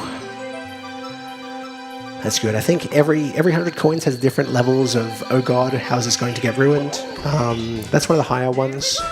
There's stuff like Bob and Battlefield where it's like, oh, let's fly around some more. It's not so much of a big deal. But in here, it can cost you not one, but 2 stars. I've never been so conscious of the commentator's curse. You started talking about that room going well, and I'm like, I'm not saying a word. I'm biting my tongue. It is a little catch-22 a lot of the time, especially it's like, check out this cool trick. Yeah. That being said, guys, check out this cool trick. This is called, I don't know, because I can't read Japanese, but we're going to get a box on top of it, and hopefully not get grabbed by this guy. Happy days. Now, this isn't a cool trick, this is just platforming, but there is a cool thing in Mario where if you change the camera just before the star grab, he doesn't look at the star or the camera, which I think is kind of cool. It's very silly, but I like it. And we're going to do the final race here where we race Koopa again. So if you don't remember, we beat him twice in the one race the first time. We're going to add a little bit of insult to injury. So I get he's excited to rematch Mario. He's gotten faster. Very happy for him. Love to see the grind. But instead of just racing him, we're going to race him with a bit of finesse. So we'll make our way down here, speak to him as quick as we can, and then instead of going the normal way he does, we're going to work our way right down here and find a relative of him and ride his shell and make our way to the end of the race before him. So hopefully, no big falls. And under 16 seconds, we've beaten him. And if you hang off the ledge here, he runs even faster. He's very surprised we beat him. We definitely, I think that's cheating. Surely that is. I mean, if you think about it, but hey, it's a speed run. We got to save some time. And that is Tiny Huge Island now completed. We're going to work our way towards Tall Mountain, which has a very interesting clip, which you won't see in a lot of the run. So we'll head over to Toad, who's just been chilling, waiting for us to talk to him. No Toad violence again. Well done. And from here, we'll make our way in. Now, what we want to do is clip ourselves into the island and like shoot us mostly up the top of it. That isn't the hard part. Then there's a long jump. That long jump and a wall kick off this log, you'll see, is kind of cursed. So let's see if we can do it. Fingers crossed. Go inside the island, clip up to the top. And then from here, if you fall once, there's literally a star right here. So there is no time loss, apart from, you know, emotionally. We work our way here. Whew. And now we have to do that clip 3 times. So hopefully we don't cook the second half. That long jump is very tricky, especially lining it up. But it saves about a ton of time. It's actually really, really fast compared to just running around. So we'll go into the special camera setup, jump at that little crevice, work our way to the top.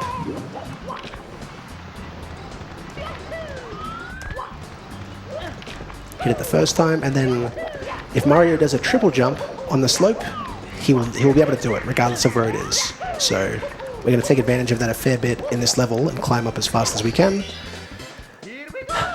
The second island clip is the most interesting. So we're going to be going for a trick here called Monkey Glitch, where there's a monkey in the game that if you catch him, he goes, okay, I'll open the box, I'll give you a star. When he does that, though, he runs around a fair bit. He's very happy you've caught him. So we want to try and manipulate him a little bit, and hopefully drop him to where he needs to be. Oh.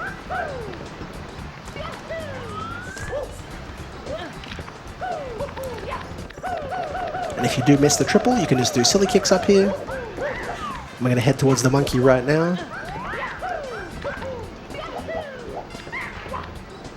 Now, if you grab him and you're not on the ledge, you press no, you jump up here, and then you say yes. It'll allow you to keep holding him. And we got Monkey Glitch. Happy days. So instead of him running his slow butt the entire way down, he's already there. I'm currently sitting at a PB of 153 something, and I didn't hit that during the run, so that's a good like 25-second save. It's pretty massive. So it's good to hit that, especially later on in the run. The third island clip is just to get the one in the waterfall, which would normally press a switch for to spawn a box, and then do it the safe way, but we want to save time here. So we'll work our way up the top.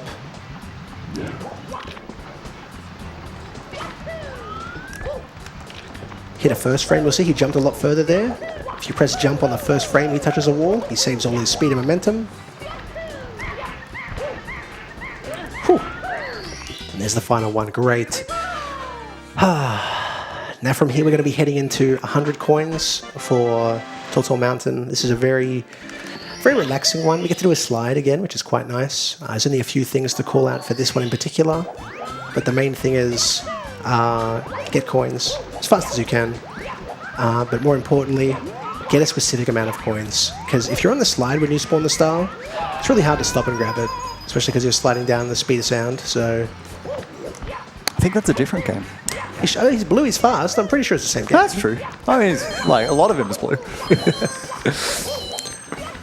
Here is, again, holding that Z button is what we want to do there, just to do that one jump. Go way across here. And we're going to spawn the red coin star, but leave it alone. Because obviously we want to get the 100 coins and circle our way back. Even if we have to leave the whole area and work our way back towards it. So we'll enter in here. Exactly 39 coins. Now, there is a goal here. So we want to make sure we only miss 1 coin on this entire slide. In a perfect world. More is no big deal, but if we don't miss that 1 coin, it will spawn on the slide. And it will cause us to have to like jump and kick a bunch and lose a bunch of time. So work our way down here. So far I haven't missed anything. That's the 1 coin we'll miss. We want to leave here with exactly 99 coins. From here we can go right next to that star we spawned a moment ago and grab the final one. Beautiful. Okay, fantastic. We want to head to the top. Now, if you can't do that island clip, people would normally just run to the left here and jump into this breeze. Which if you didn't know exists, now you do. And it'll take you to the top here. And there's 100 coins. If you miss 2, you can do a cool strat where you make 2 bombers run around and like sort of smooch to explode, which is kind of nice. We didn't need to do that, so I'm happy for it. Support Bubble Love regardless, but it's nice that we didn't have to force it. The last one we're going to need here is the one we just passed. So that breeze I mentioned a moment ago, we actually have to use that this time. So we'll work our way across, and doesn't matter what star you select here, and grab the final star of Tall Tall Mountain. A lot of speedrunners do dislike this level a fair bit because of the clip being required multiple times. There's a trick there called Breezeless, which you may see in the future, but for now, we're sitting at a very good pace. A star a minute, even with 100 coins and all the shenanigans we've had. And we'll head into the level that has the fastest star in the entire game. So, done perfectly, this star's under 6 seconds. We'll try and do it just as quick as we can straight away.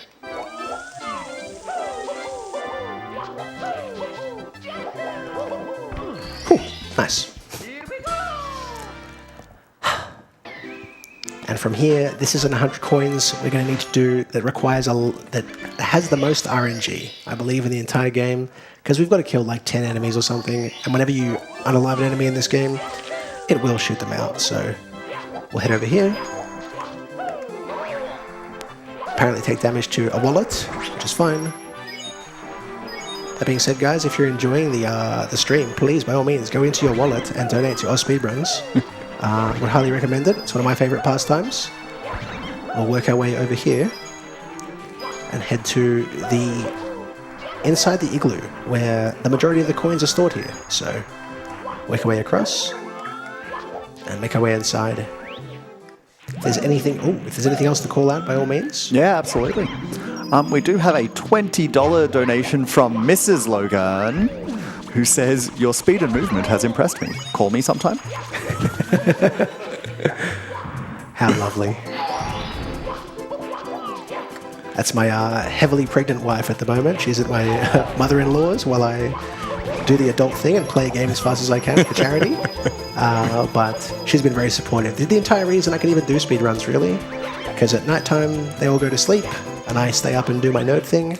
But if my daughter wakes up, touch wood, she looks after her for a couple hours, which is great. Not looks after her, she's her mum, but you know what I mean. And we want to do a strat here where we're going to bounce off this guy. He gets a bit closer. If he's too far in the deep end, he just gives you the coins and doesn't let you bounce. So I only learned that the other day. One of the advantages of having people who are better than you watch your speedruns is they give you tips. So if you want me to watch your speedruns, I'll find someone better than you to watch, because it won't be me. We'll make our way across here. Now the only thing that can ruin the 100 coins is losing the shell right now, because there are 2 red coins under this platform, which you have to get with a shell. There's no other way. But that is not a concern right now, because we didn't do it.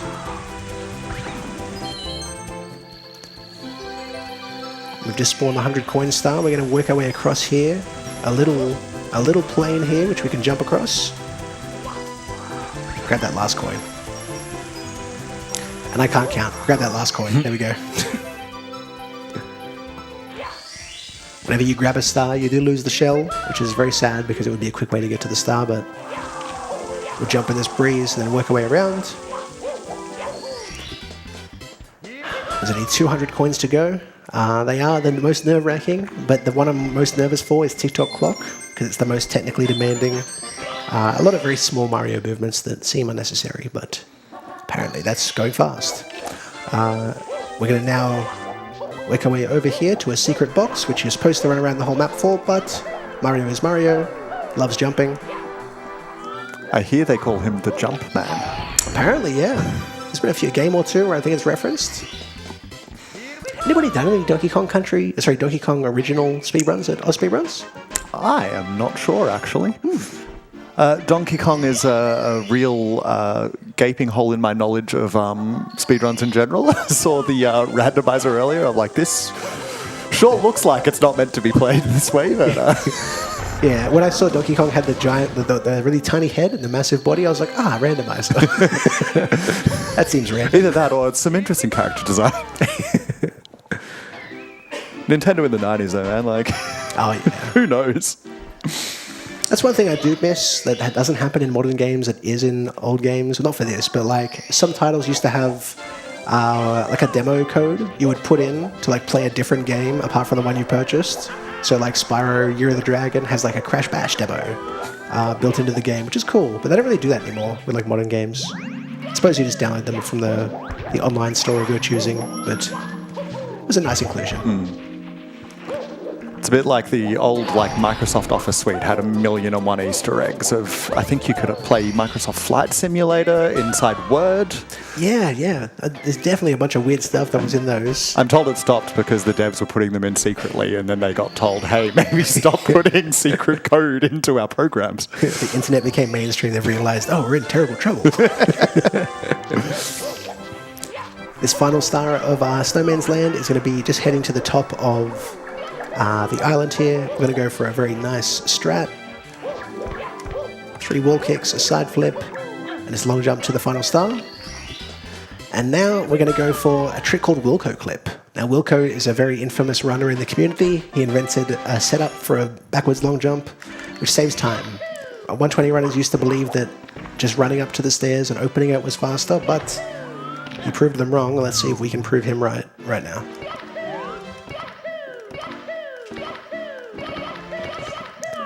Now, in theory, this should go through. Let's find out. The idea is that this is supposed to be faster. Not this. It should go through much quicker. But this avoids the talking to the door text and opening it.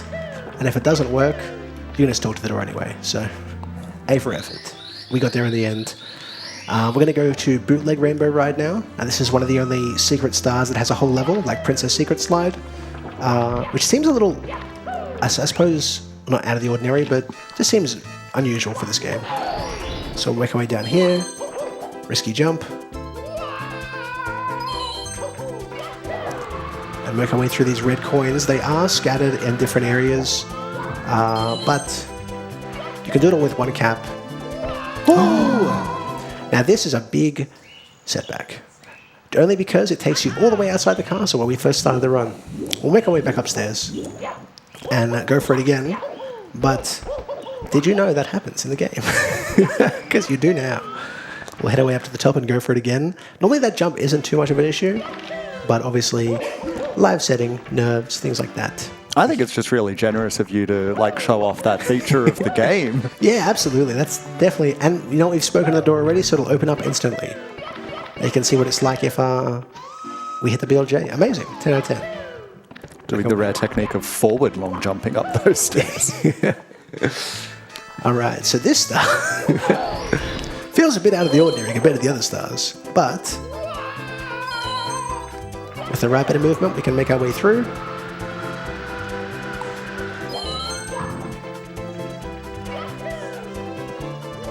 There you go. First try. He didn't even grab the ledge there. He had plenty of time. But we want to get into the cannon here and aim for the sun for this first one. So nothing too crazy, just straight up. They tell you not to look at the sun just in general because it hurts your eyes, but here, go for it.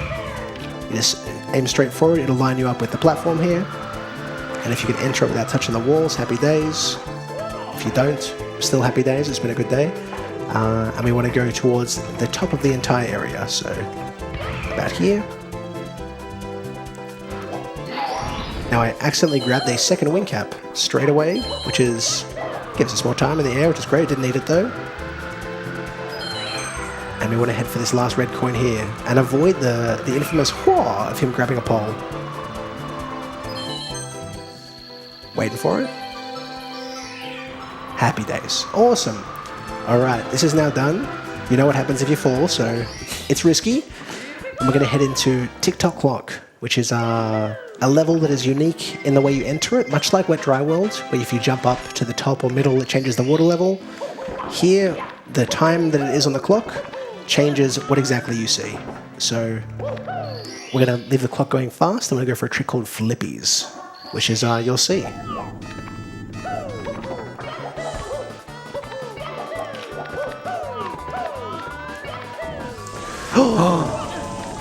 It's okay. If you miss Flippies, well, we didn't. We hit Flippies. We just missed that second part. We'll work our way over here. As you can see, obviously hitting that makes you avoid running around the entire level, which is great. But now you have both. So we need to hit Flippies 3 times in a run. That was the first one. There's 2 more attempts, and then we can start stopping the clock and do the remainder of them.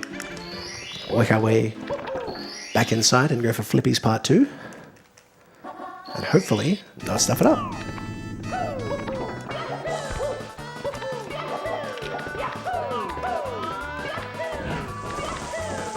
First try. First try. Now there's one more to go. The same trick at the start, Flippies. We want to head for the pendulums, where there's a star waiting for you. But the approach obviously is a little faster if you can skip most of the level. So it's almost like that's made for speedrunning, but make our way across here.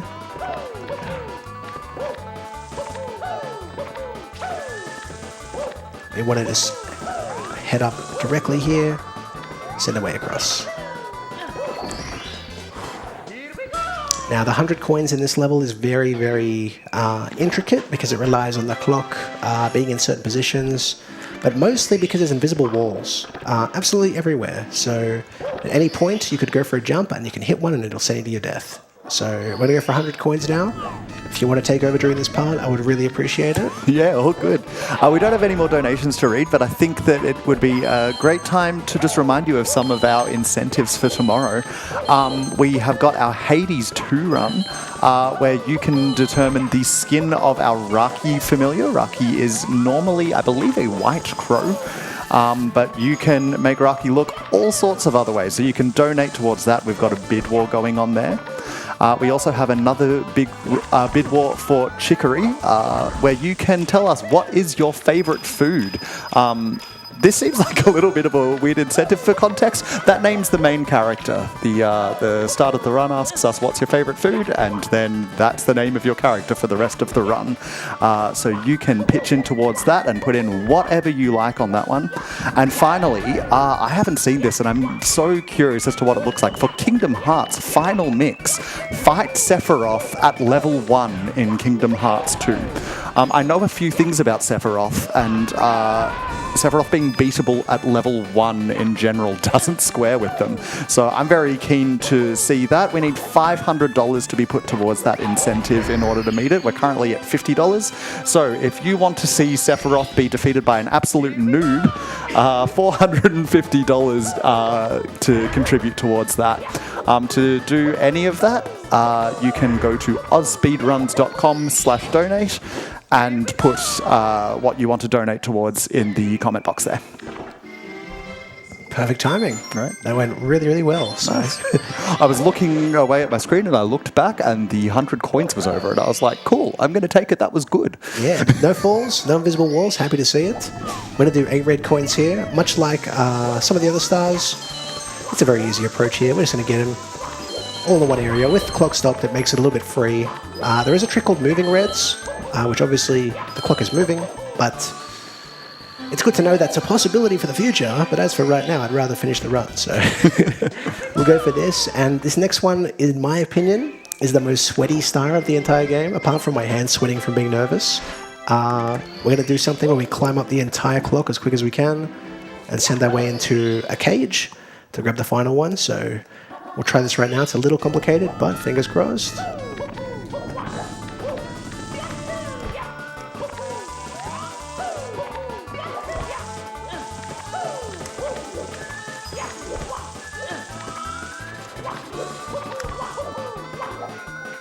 Invisible wall. Oh, invisible wall, but saved it.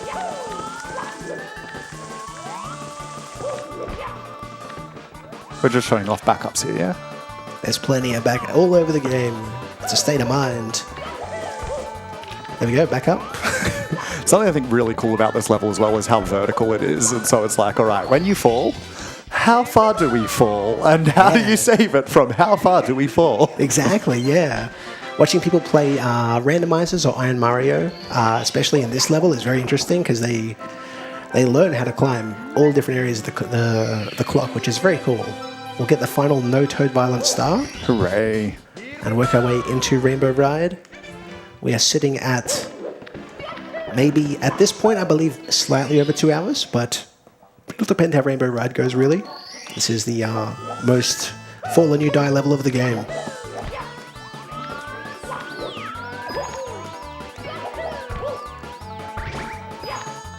The trick is called Lakitu Bounce, where you use Lakitu. Apart from skipping him at the start of the game, you can also use him to get a star. So we'll work our way up here.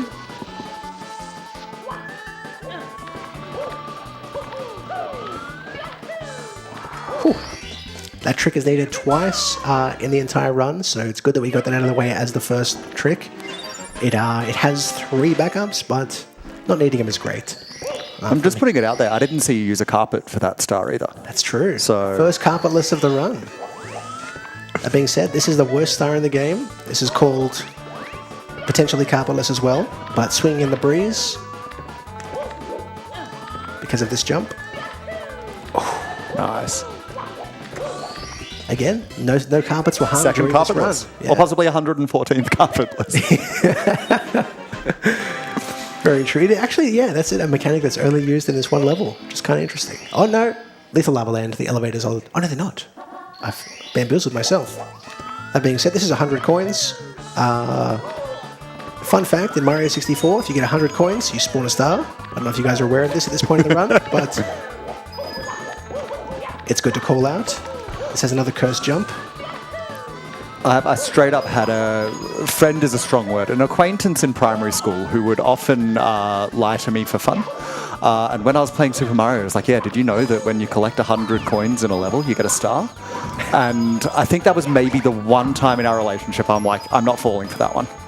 I'm like, I'm not wasting my time collecting 100 coins in a level. You can't make me. So... That's, you know what, it sounds like something that would not be believable. Yeah, I'm like, that's so obviously fake. But here we are. Now, because of the way the coins spawned here, we're too short. Now, instead of getting 2 bombs, it's actually faster to spawn this star than run and kill them both. But just ignore it. Pretend that star doesn't exist because we don't get it till later. We're going to make our way up here to the second half.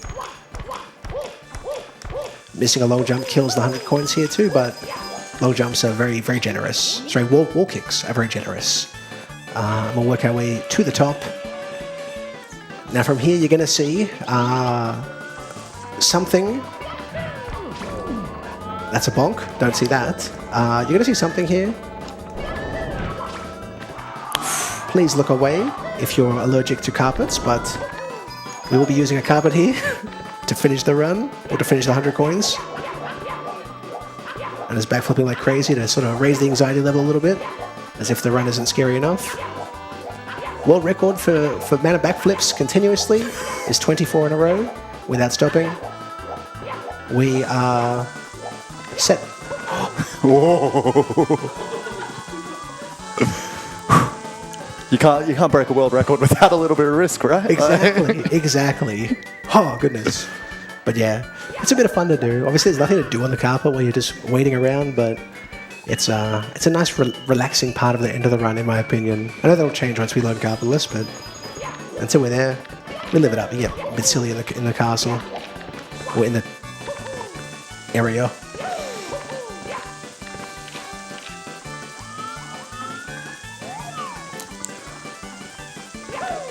Also, on that note of my friend told me that 100 coins is that, it sounds very much like my dad worked at Nintendo.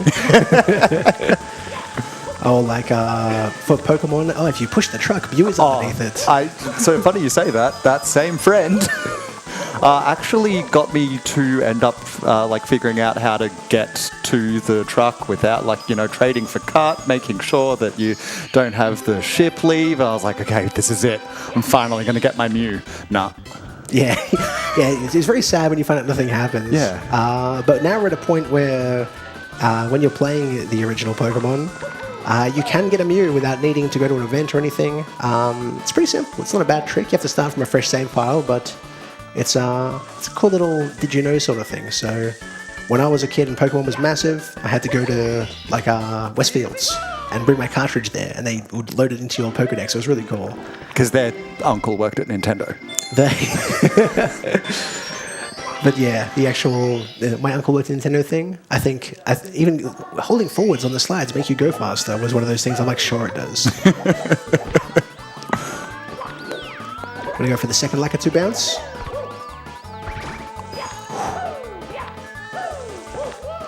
There we go.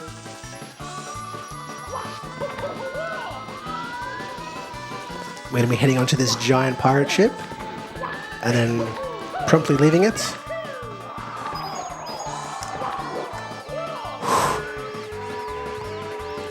Now there's a cool trick here as opposed to aiming for the pole. If you just hold down until the cursor is just above the rainbow, you'll always make it onto the platform and never get grabbed. It's a cool little did you know how to do thing. And if you spam C left when you touch the star, you avoid lag too. There's only 2 to go now, very comfortable ones. One's called Tricky Triangles, and one is 8 red coins. They both require the same start. And luckily we haven't bonked into the rotating platform at the start and died. I've said that out loud now, but I'm not saying anything. This one is called Tricky Triangles, mostly because the triangles are kind of tricky, if I was a guessing man. That checks out. Actually, those are tricky pyramids. Yeah, that's true. That's true, but from 2D. Yeah, this is famously a 2D game. Absolutely, yeah. There's 64 versions, one of them's got to be 2D. And the final one here is red coins, which we have done for the 100 coins, but we'll go for it one last time and actually touch the star this time. There is a little bit of cool tech here involved, so apart from getting up here on the triple, what we want to do is try and build his momentum up to get these wall kicks nice and early, but if you bonk into a wall as you're falling, it doesn't take the fall damage, and you can sort of kick and work his way around that area, which is cool, and we will have finished Rainbow Ride. That would have been a gold split on my actual splits. That was very good. Nice. And we are at sub 2 is possible. Let's go. That's actually really exciting. So the final one will be in Bowser in the Sky, and we'll do some forward long jumps. Nice. Is it faster? No. Is it cool? No. Did I do it? Yes.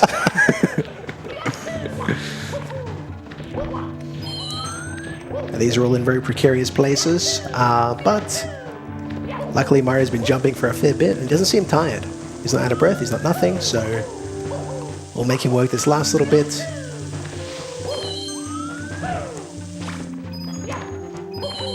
And end the run, hopefully, on a good note.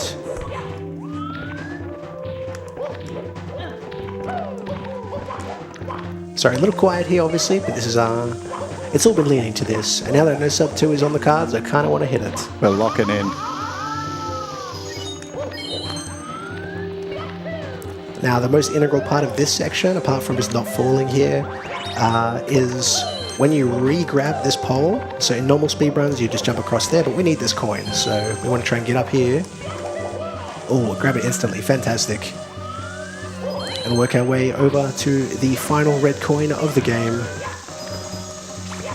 Don't choke and fall. And get ready for the final controller switch as well. When I say final, we've hit the donation goal, so not actually final, but of the 120 run.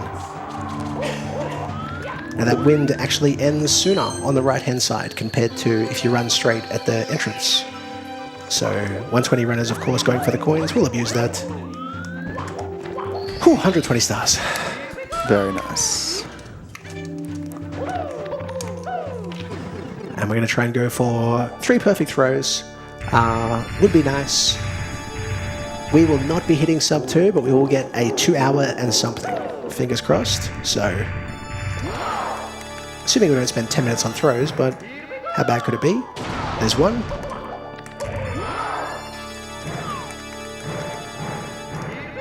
There's 1.5. Ooh. He's got time. It's all right. Take 2. There's 2. And the final throw, as you grab him, the lag will go crazy because he will kick up a little tantrum. 3 perfect throws. There we go. Love to see it. Mario 64, 120 stars, beaten in 2 hours and some change for your pleasure. Hopefully you've enjoyed this run, because it's over. Whew, nice.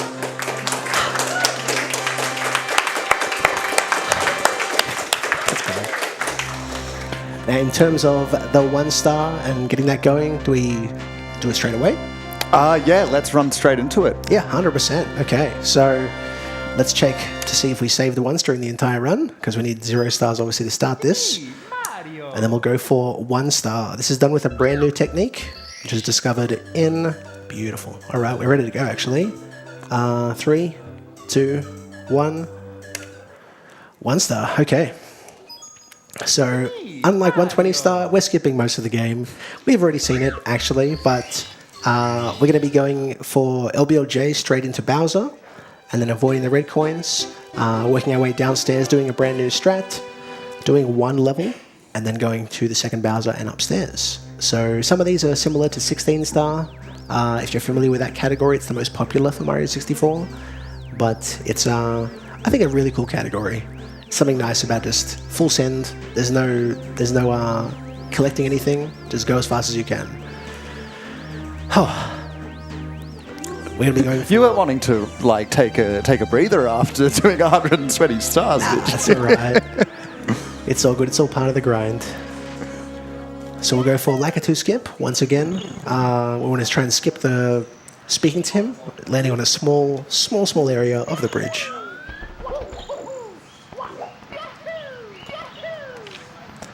Done, and we'll go for LBLJ. Hopefully, first try. That would be nice.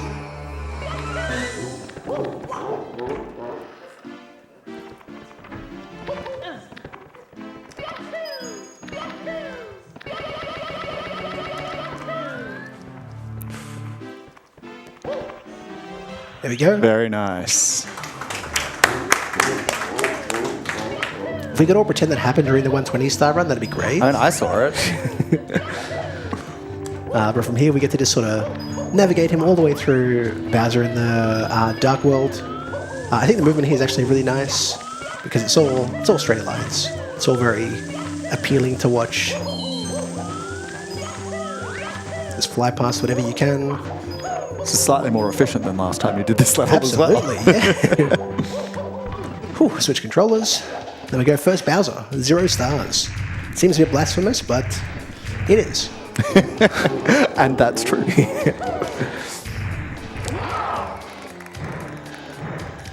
Go for 2 spins there for a bit of safety.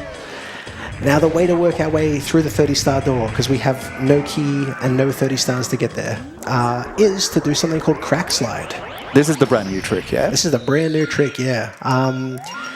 The way it works is basically someone found out that if you push C up while you're on certain surfaces, he gains a lot of speed. For some reason, someone thought about doing it on a banister backwards. I don't question these things, but it's cool that someone found it.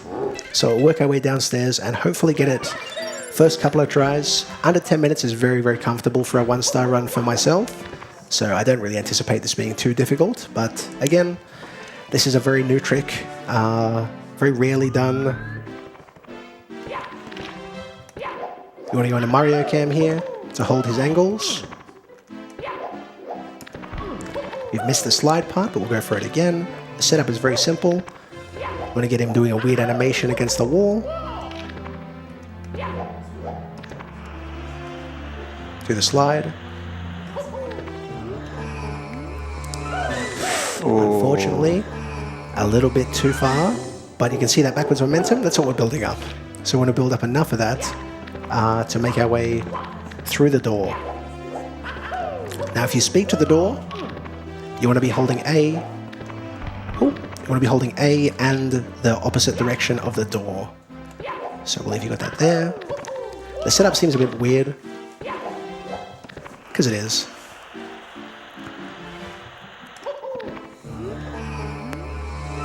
Nice. There we go. So that is Crack Slide, discovered only in November. I don't know who by offhand, but I learned it from Bubsio, who's a blindfolded runner. He's amazing. But we'll make our way through here, get the 1 star we need. Now, if you're wondering why it is 1 star, it's because obviously when you get through that door, this level is in front of the Bowser level. So if we get the 1 submarine star, it pushes the level back. We can do the second Bowser, and we can work our way upstairs and finish the game. Which I had a video very recently go pretty viral with like 300,000 views or so, and most of the comments people saying this is not a real speedrun because you skipped everything. So yeah, we never skip things in speedruns. Of course not, no, especially not going out of bounds or anything like that. So thanks for the engagement, guys. Appreciate this. There's the 1 star, and we'll work our way to Bowser in the Fire Sea. We're gonna go for a trick here called pole skip, which is again a world record strat. And we're going to try and hit the earliest elevator cycle possible because there's no red coins that we need.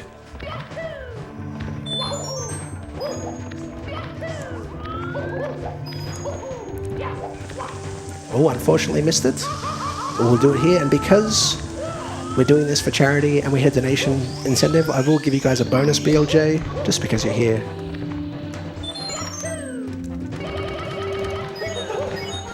There you go. Nice. I'm not going to ask myself if it's faster or not because here we are. We don't need to know. Exactly. It's a BLJ. And this last part is a bit scary. We unfortunately hit that side, but where there's a will, there's a backup.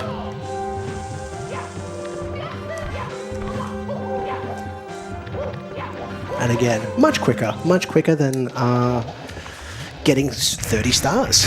We're going to be doing the same trick here. So this is called grab storage, where we just want to interact with his tail. Just sort of graze it a little bit, like right now. Just go in, touch it, just face the other way. As he turns around, press B. And all of a sudden, the game thinks you've grabbed him. There we go, second Bowser done, and we're going to be going upstairs now to do the BLJs, the backwards long jumps, the most famous trick in the entire game, where we work our way to the final Bowser. So hoping for first try, but we're 6 minutes in, so I think it's pretty comfortable if we have to do it 1 or 2 times to do it under 10 minutes. Work our way back through. And one of the good things about 1 star compared to 16 is when you spawn back in here to go upstairs, it's 16 star, you have enough for the wing cap, so that lags the game massively. Here, that doesn't happen. So it's a nice clear area for you to just jump up. We'll line ourselves up for the first sort of backwards long jumps right now.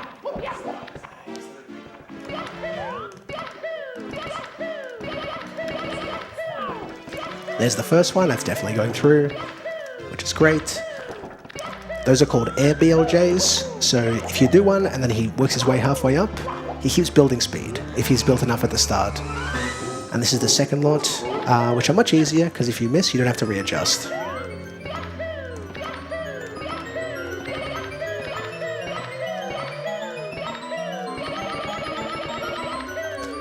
There we go, second lot of stairs. After any spiels or anything you want to go for, now would be the time. No, we don't have any further incentives, but I'm kind of like just keen to see the rest of this play itself out. It's so cool seeing the game get run for 2 hours straight, and then we're already back on the final level in 7 minutes. Yeah, we're really showing off the 2 extremes of this game here, right? Yeah, that's what I was thinking when I did the incentive. Because before I did the grinding for the event, I would just go live and run whatever category I felt like. So you get kind of okay at most of them. But yeah, I think this is my favorite in terms of just speed and it's very easy to get on good pace if you don't make a mistake.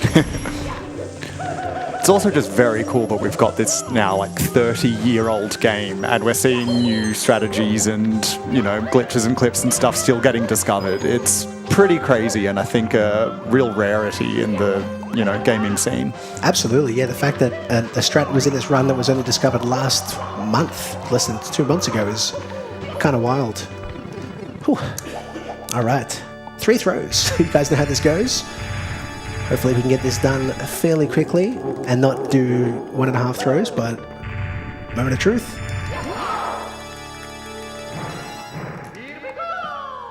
There's one. There's 1.5, god damn it. At least I'm consistent.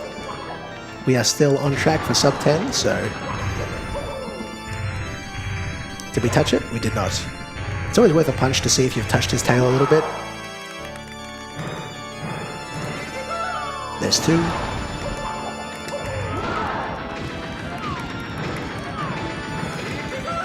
Okay. You just want to get closer to the bomb, really. That's 2 and 2 halves. Yeah. There we go. Fantastic. And that is Mario 64 beaten with 1 star. Thank you for everyone who donated towards the incentive. It's really cool to show off 2 extremes of the game.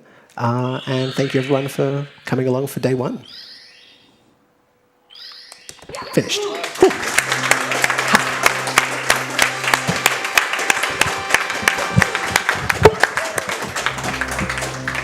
All right, as Logan said, that is the end of 2 Super Mario 64 runs, and that is also the end of our stream for today. We'll be back tomorrow morning with another day of speedruns, so please join us then as we continue to raise money for an excellent cause of Game On Cancer.